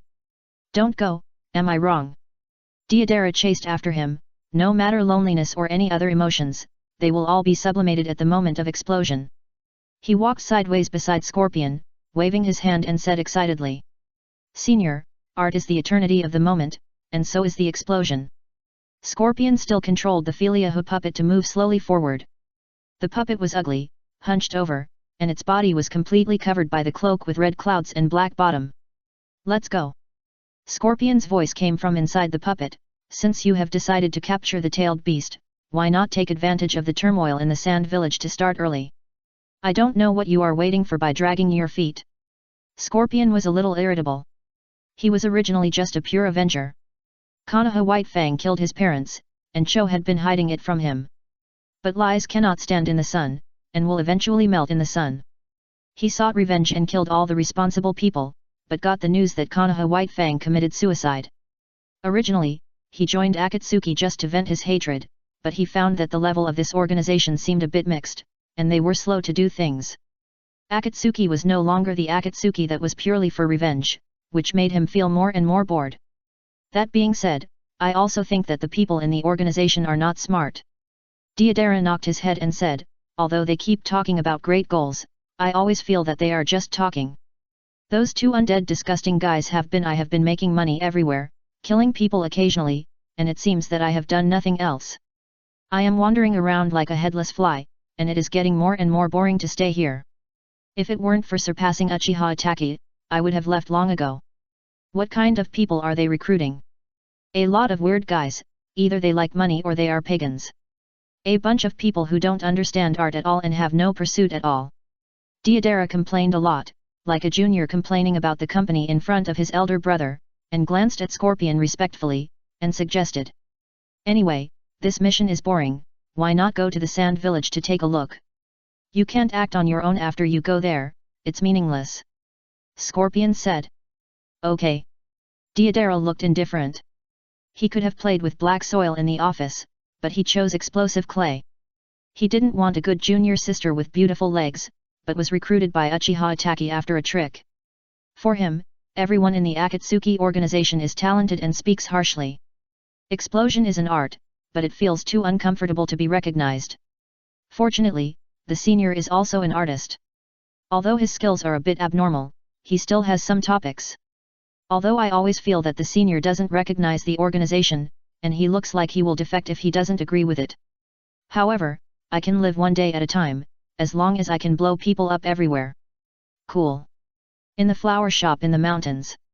Naruto sat at the counter, his whole body enveloped by warm light. The thunderstorm outside showed no sign of stopping, and Ino hadn't come down from upstairs yet, so he was the only one left in the store on the first floor. Looking at the foggy street at the door, his thoughts drifted away. I don't know what the Akatsuki organization is doing, but it's still difficult to deal with it. The undead duo alone is also very difficult to deal with. He is not the original Naruto, and he doesn't have the other day's mouth-to-mouth. His talent in words is no different from only silent critical strikes, but these can only anger and psychologically damage opponents. Persuading people to move forward? It seems a bit difficult. I don't know when the system will give a 100% reward for mouth-to-mouth, but I don't think it will be this outrageous. Otherwise, the next time, the protagonist Halo reward might be opened. But then again, since there is no such thing as talking and protagonist Halo, the villain's intelligence reduction naturally does not exist. After thinking about it over and over again, Naruto came to a conclusion. Suspense. For now, the development of the plot is still normal, but he has also changed the direction of many things. Jiraiya has already gone to investigate the Akatsuki organization in advance. Before he returned to the village, no one knew the movements of the Akatsuki organization. Maybe the plan to capture the tailed beast has been advanced or delayed. Everything is unknown. Based on the information obtained so far, the eyes of the four major countries are on the Sand Village. After all, it is the inheritance of the position of the Wind Shadow, and it is directly affect the future status of the Wind Country. What everyone likes to watch is the disintegration of the Wind Country, as the saying goes, when a whale falls, all things come to life. And the gold sand, chakra mines, and purple gilt of the Wind Country are all being watched by all countries. Once there is really a problem with the inheritance of the Wind Shadow, it is only a matter of time before the Wind Country is eroded and swallowed up. I don't know how many days I can take on vacation. Looking at the heavy rain outside the door, he secretly thought in his heart that it would be great if he could notify the gathering on the last day of the vacation. There was a noise upstairs. Ino stopped at the corner of the stairs, but she didn't mean to come down. Naruto looked up at her and found that she had changed into a green apron. With a hint of helplessness on her face, she waved at him and motioned him to come up. Me? Naruto pointed at himself. Ino nodded, but didn't say anything, just sighed. With her hands on her waist, her golden hair hung by her ears, covering her white neck. He held the wooden handrail upstairs and heard the girl's voice. My mother said to keep you for dinner. Boom. It was raining heavily outside the store, and lightning illuminated the dim first floor of the flower shop. The dimly lit counter was empty. The two stood on the stairs, one high and one low. Just because of what your aunt said. He looked up at her, as if he would not go upstairs until he got a reply. Ino was a little helpless, with an expression of I don't know why you have so many things to do on her face, and exhaled and said. And my meaning? That's good. He smiled and walked past Ino. But he went up to the second floor and walked back. Ino thought he was going to say something again, but Naruto just hurried downstairs and brought up the cup of hot sweet drink. Do you want to drink it? No. But I don't drink it either. It's getting cold, and it's a waste to leave it there. It's a waste if it's a waste. Ino frowned. She didn't know what Naruto was going to do, but she still patiently argued with him. Have a sip. He said. I don't. The two made quite a noise on the stairs. Yamanaka Rino changed into a set of home clothes and looked down from the living room on the second floor. Come up and talk. It's tiring to stand there. Okay. Ino sighed and took the cup from someone's hand. She wanted to go upstairs like this, but she saw Naruto looking at her indifferently. She took a sip from the cup perfunctorily and turned to go upstairs. You kid, can't you come up and drink? You insist on asking someone to bring you a hot drink. Yamanaka Rino said a few words and made way. Oh. Ino went into the kitchen a little angrily. Naruto sat upright in the living room on the second floor. On the sofa, I looked towards the kitchen. Yamanaka Rino went to the balcony, seemingly collecting clothes.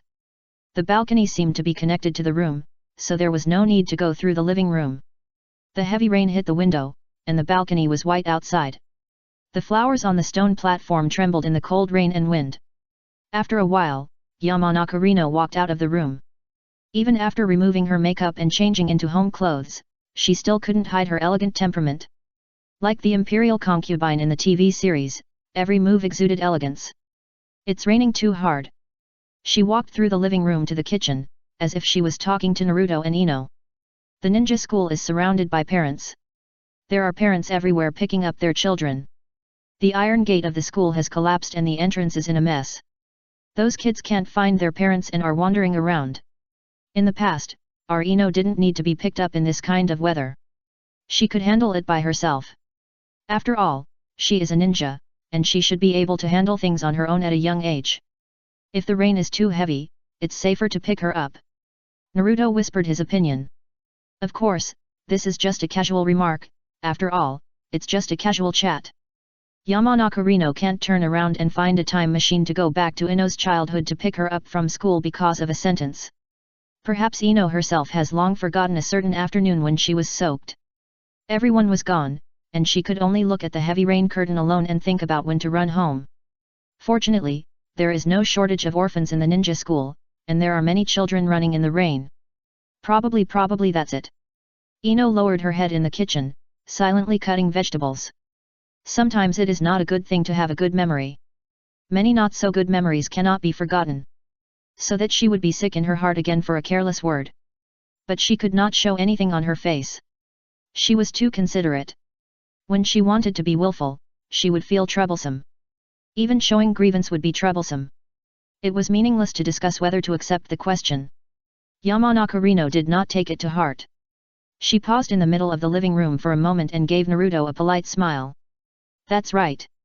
She said lightly. She became a ninja at the age of 12, had someone she liked at the age of 14, married Yamanaka Inoichi at the age of 18, and did not fall in love with the silent man until she was 21. Her youth was not bright, but she was very lucky. She did not say a word to the person she liked, so there was no beginning and no end.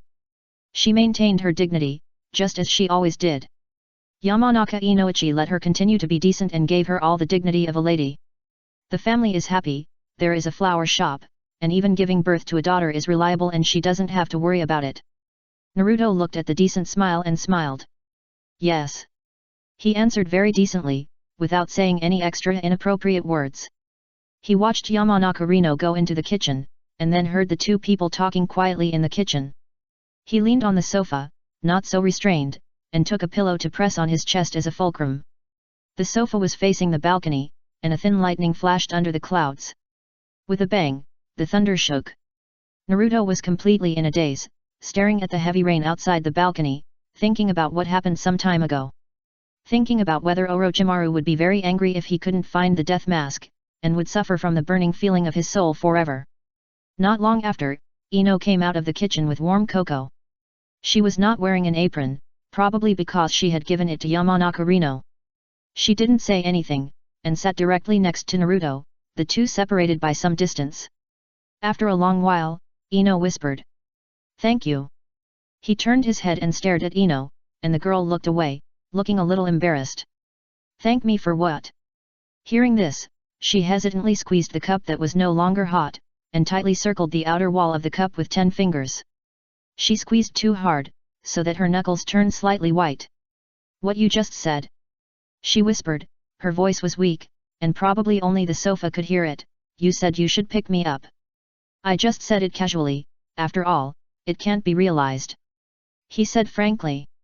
"I know," she said, holding the cup tighter with her fingers, as if she wanted to absorb the remaining heat inside. "I know everything. I got caught in the rain and returned home soaking wet. No one was home, my father was still busy at work, and I didn't know where my mother had gone. But at dinner, my mother praised me, and I felt better at that time. In fact, it's no big deal, they all love me very much." Naruto handed the pillow over.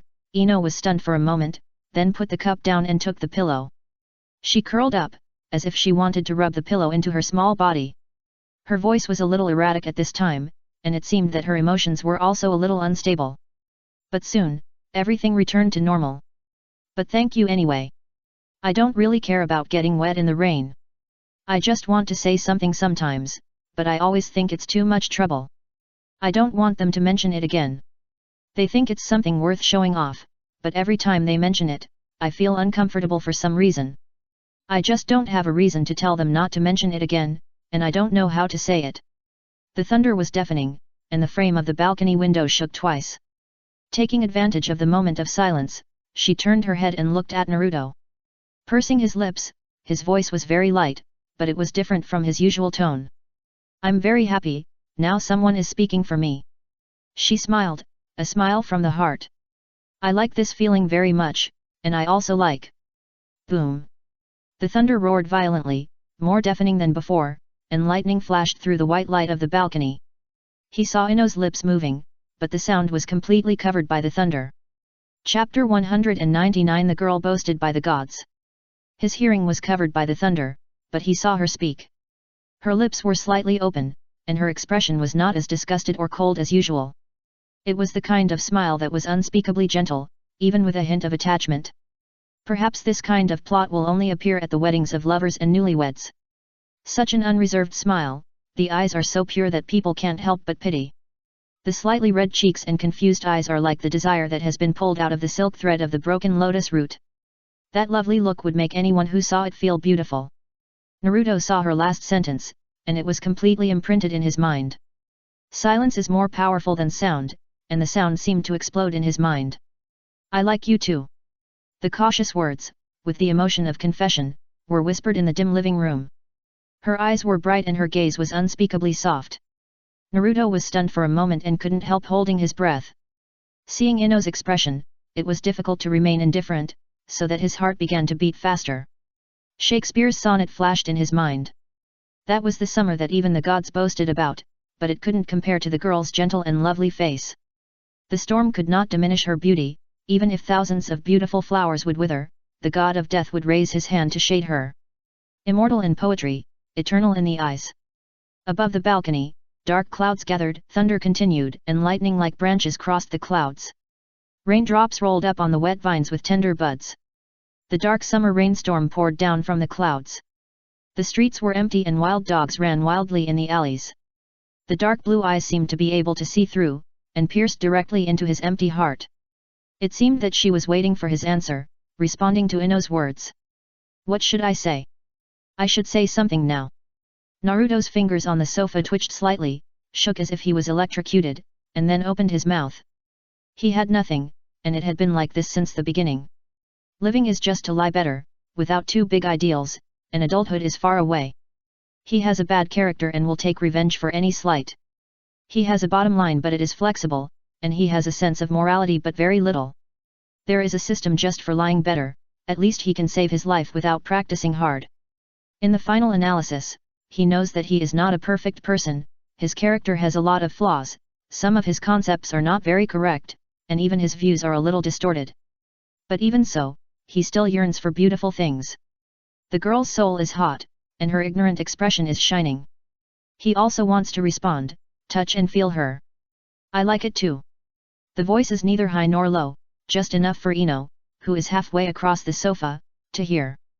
He saw Ino's white palm loosen the pillow and nervously fall on the sofa, with their fingers 1 meter apart. In this living room where the light is not very bright, Ino maintains that posture for a while, and her fingers slowly move towards him.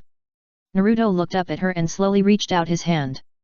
Thunder came from outside the balcony, and the sound of spatulas hitting in the kitchen was faintly crisp. On the sofa in the living room of Yamanaka's house, 2 white hands slowly slid along the surface of the sofa, one left and one right, like trains arriving at each other. Ino suddenly felt a little breathless, her heart pounding. This was the boldest thing she had ever done.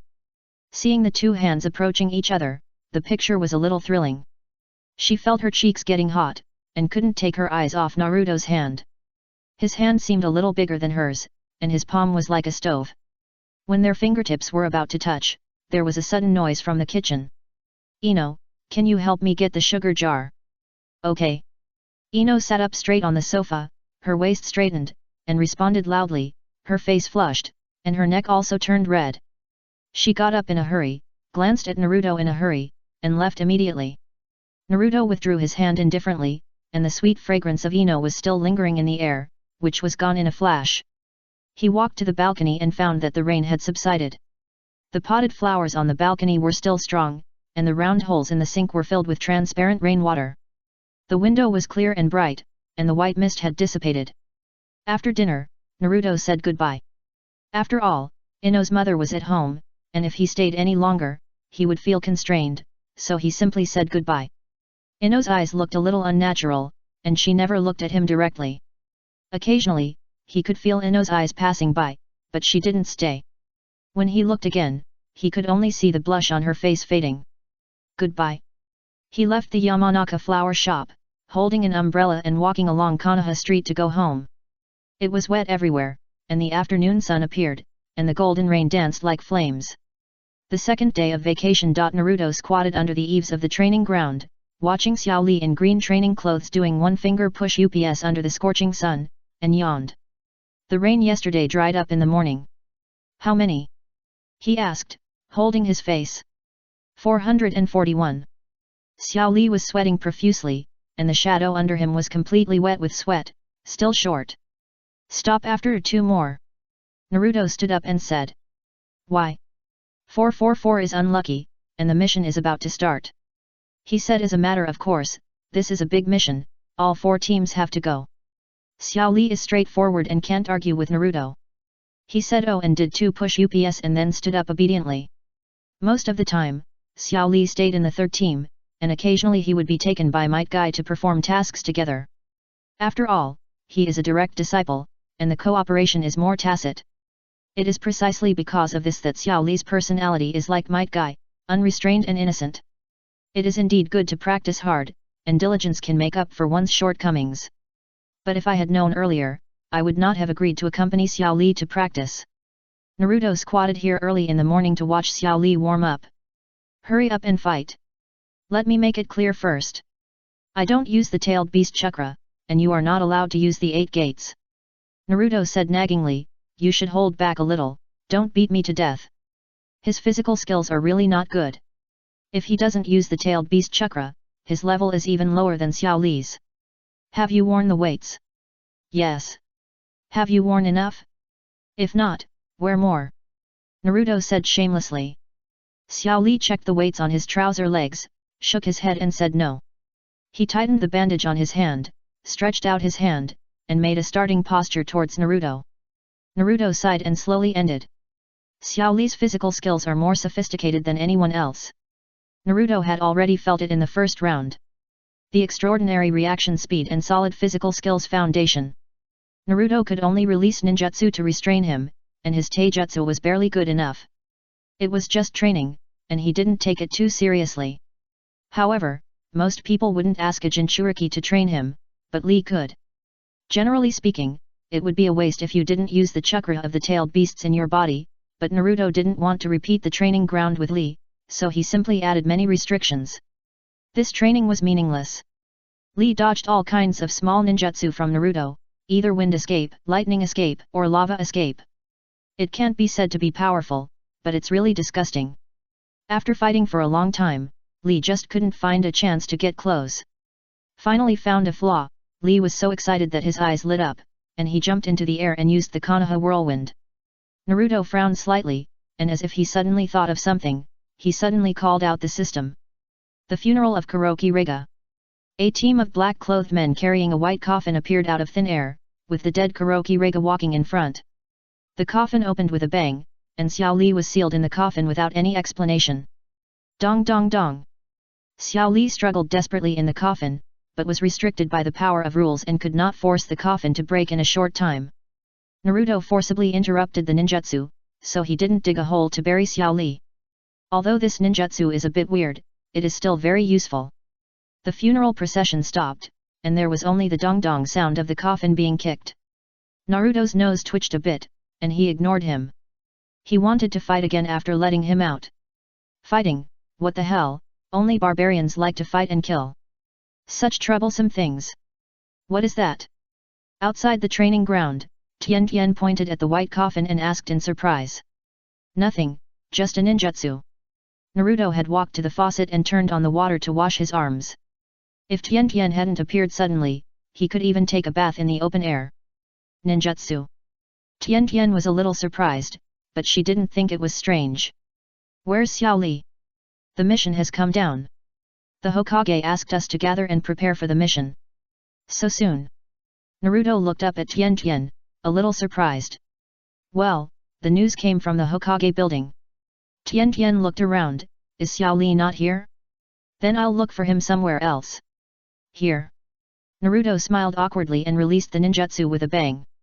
The coffin-carrying team disappeared, and Xiao Li suddenly rolled out of the coffin, his movements still slightly bent, as if he was preparing to hammer the coffin.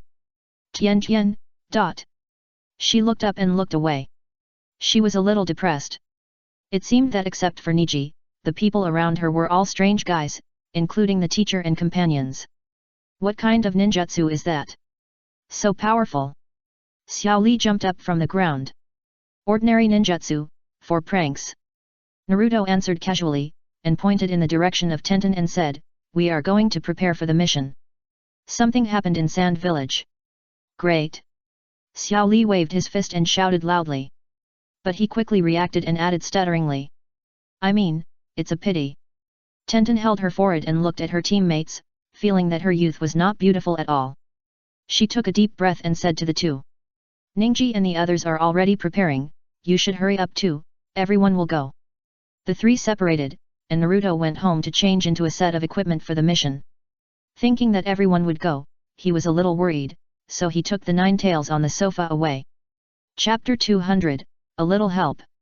The nine tails was sleeping in a daze, and was picked up by someone, and couldn't help but raise his dog head to look at him. What? Nothing, it's time for you to work and pay off your debts. Naruto walked out of the door holding its neck, took a quick shower and changed his equipment, and closed the door with a clang. His footsteps suddenly sounded in the corridor. Naruto's hair was still dripping with wet water, and the dissatisfied complaints of the nine-tailed fox mixed with the footsteps. You want me to work? I won't participate in your human wars. It's not a war, it's just a mission. I'm a little worried, so I'll take you with me. Naruto walked to the light downstairs and could already see the exit connected to Konoha Street. Mission. Kyuubi snorted, whether you need my help or not, you must have 100 bottles of wine. Got it. Naruto put Kyuubi on his shoulder and began to walk while looking down to check the ninja tool bag. You may not be needed, but it's just for safety. Besides, look at how fat you are.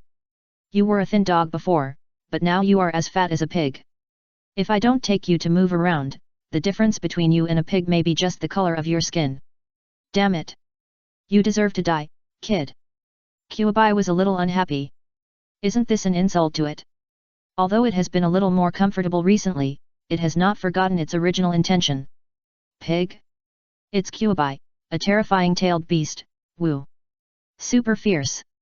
Humph, Kyuubi lay on Naruto's shoulder and felt a little like having a mount. Hurry up, kid. Why are you rushing? If you're in a hurry, get off and walk by yourself.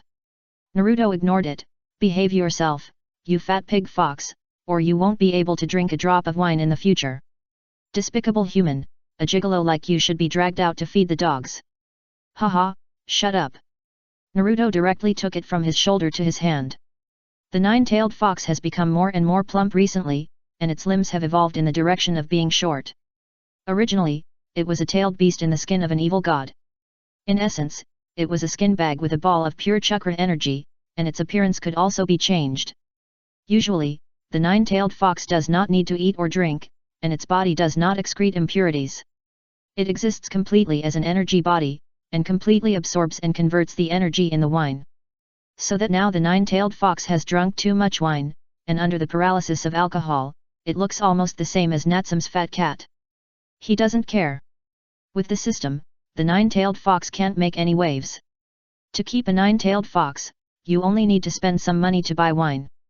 He is not short of money, and he can't spend money on buying wine. A few bucks, usually the nine-tailed fox would satisfy its requests as long as it was not busy.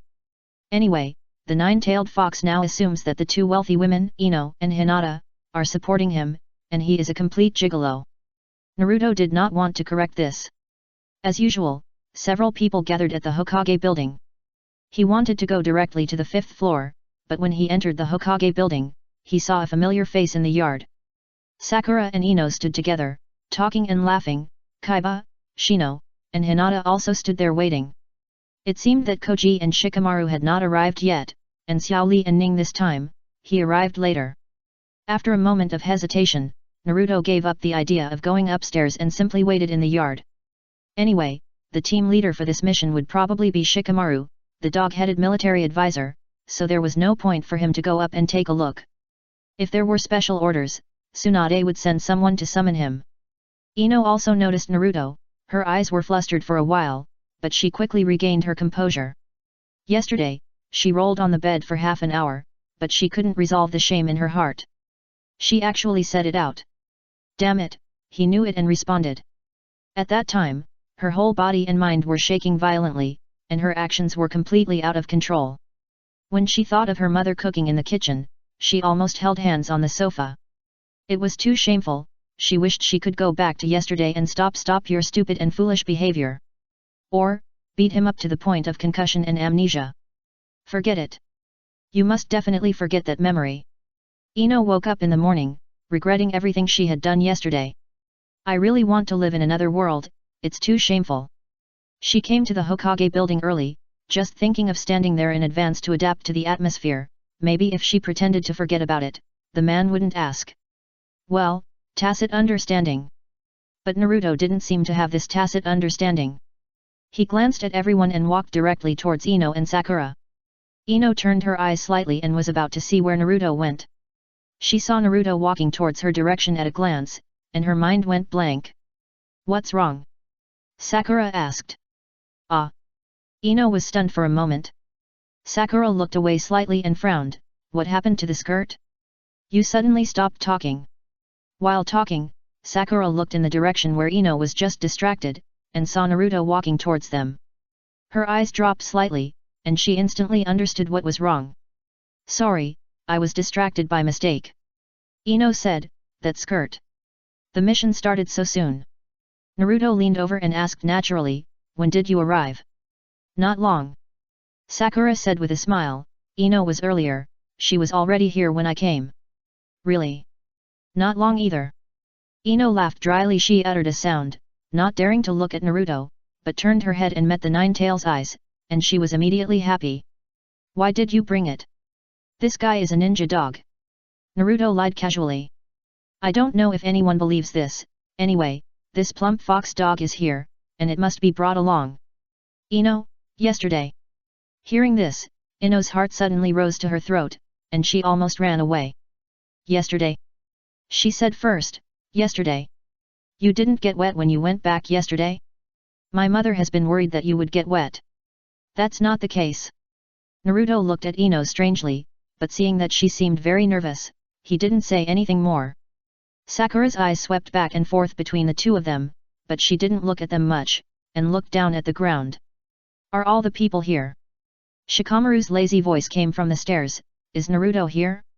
That guy likes to be late the most, is he here? Hey, he's here. He came here without drying his hair. Naruto rolled his eyes and said. Who knows you? Shikamaru complained, and then changed the topic. Where's Ino? Is Ino here? Hearing this, Ino, who had calmed down, almost froze on the spot. Why did he call her after calling that guy? Did Shikamaru do it on purpose? Here he comes. Ino tried to make her voice calm and normal. But when she spoke, the trembling voice still scared herself, and she couldn't help but blame herself in her heart for being so disappointing. What's there to be nervous about? Okay, where's Niji? Shikamaru glanced at everyone, and it seemed that he really didn't call anyone on purpose. Here he comes. Niji said. Let's go now, gather outside the village gate, the 8th team will lead the way with the microfragrant insects. Shikamaru quickly issued a combat order, the formation will be arranged later. Everyone had no objection, turned around and walked towards the village entrance in groups of 2 or 3. Ino had already joined up with Shikamaru and the others, and they were probably on their way with the lower ninja team as the smallest unit. Naruto looked back at Sakura, but saw Hinata passing by him. After a while, Hinata looked at him, her hair was half dry, and water stains could still be seen at the end of her hair. A small amount of water stains slowly slid down from her neck and wet her collar. Naruto was in a hurry to go out, and it was summer, so he thought it would dry quickly on the way, so he simply didn't take it to heart. Hinata looked at Naruto's appearance, her face blushed for a while, and she even forgot what she was going to say, and could only stammer and whisper. Naruto-kun. Well, what's wrong with you? Naruto didn't feel anything was wrong, anyway, Hinata always blushed when she saw him, and she was used to it. Nothing. Hinata's heart skipped a beat. The summer was hot and the daylight was long. A bird on a tree made a strange cry, attracting Naruto's attention.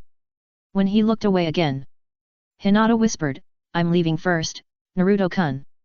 Watching Hinata leave quickly, Naruto was a little confused. Why did he feel a little strange today? Why are these people so mysterious? Let's go.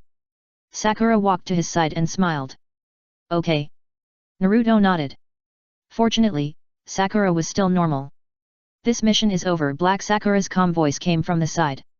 Naruto turned his head and looked at her and asked. What? This mission is over. Do me a favor.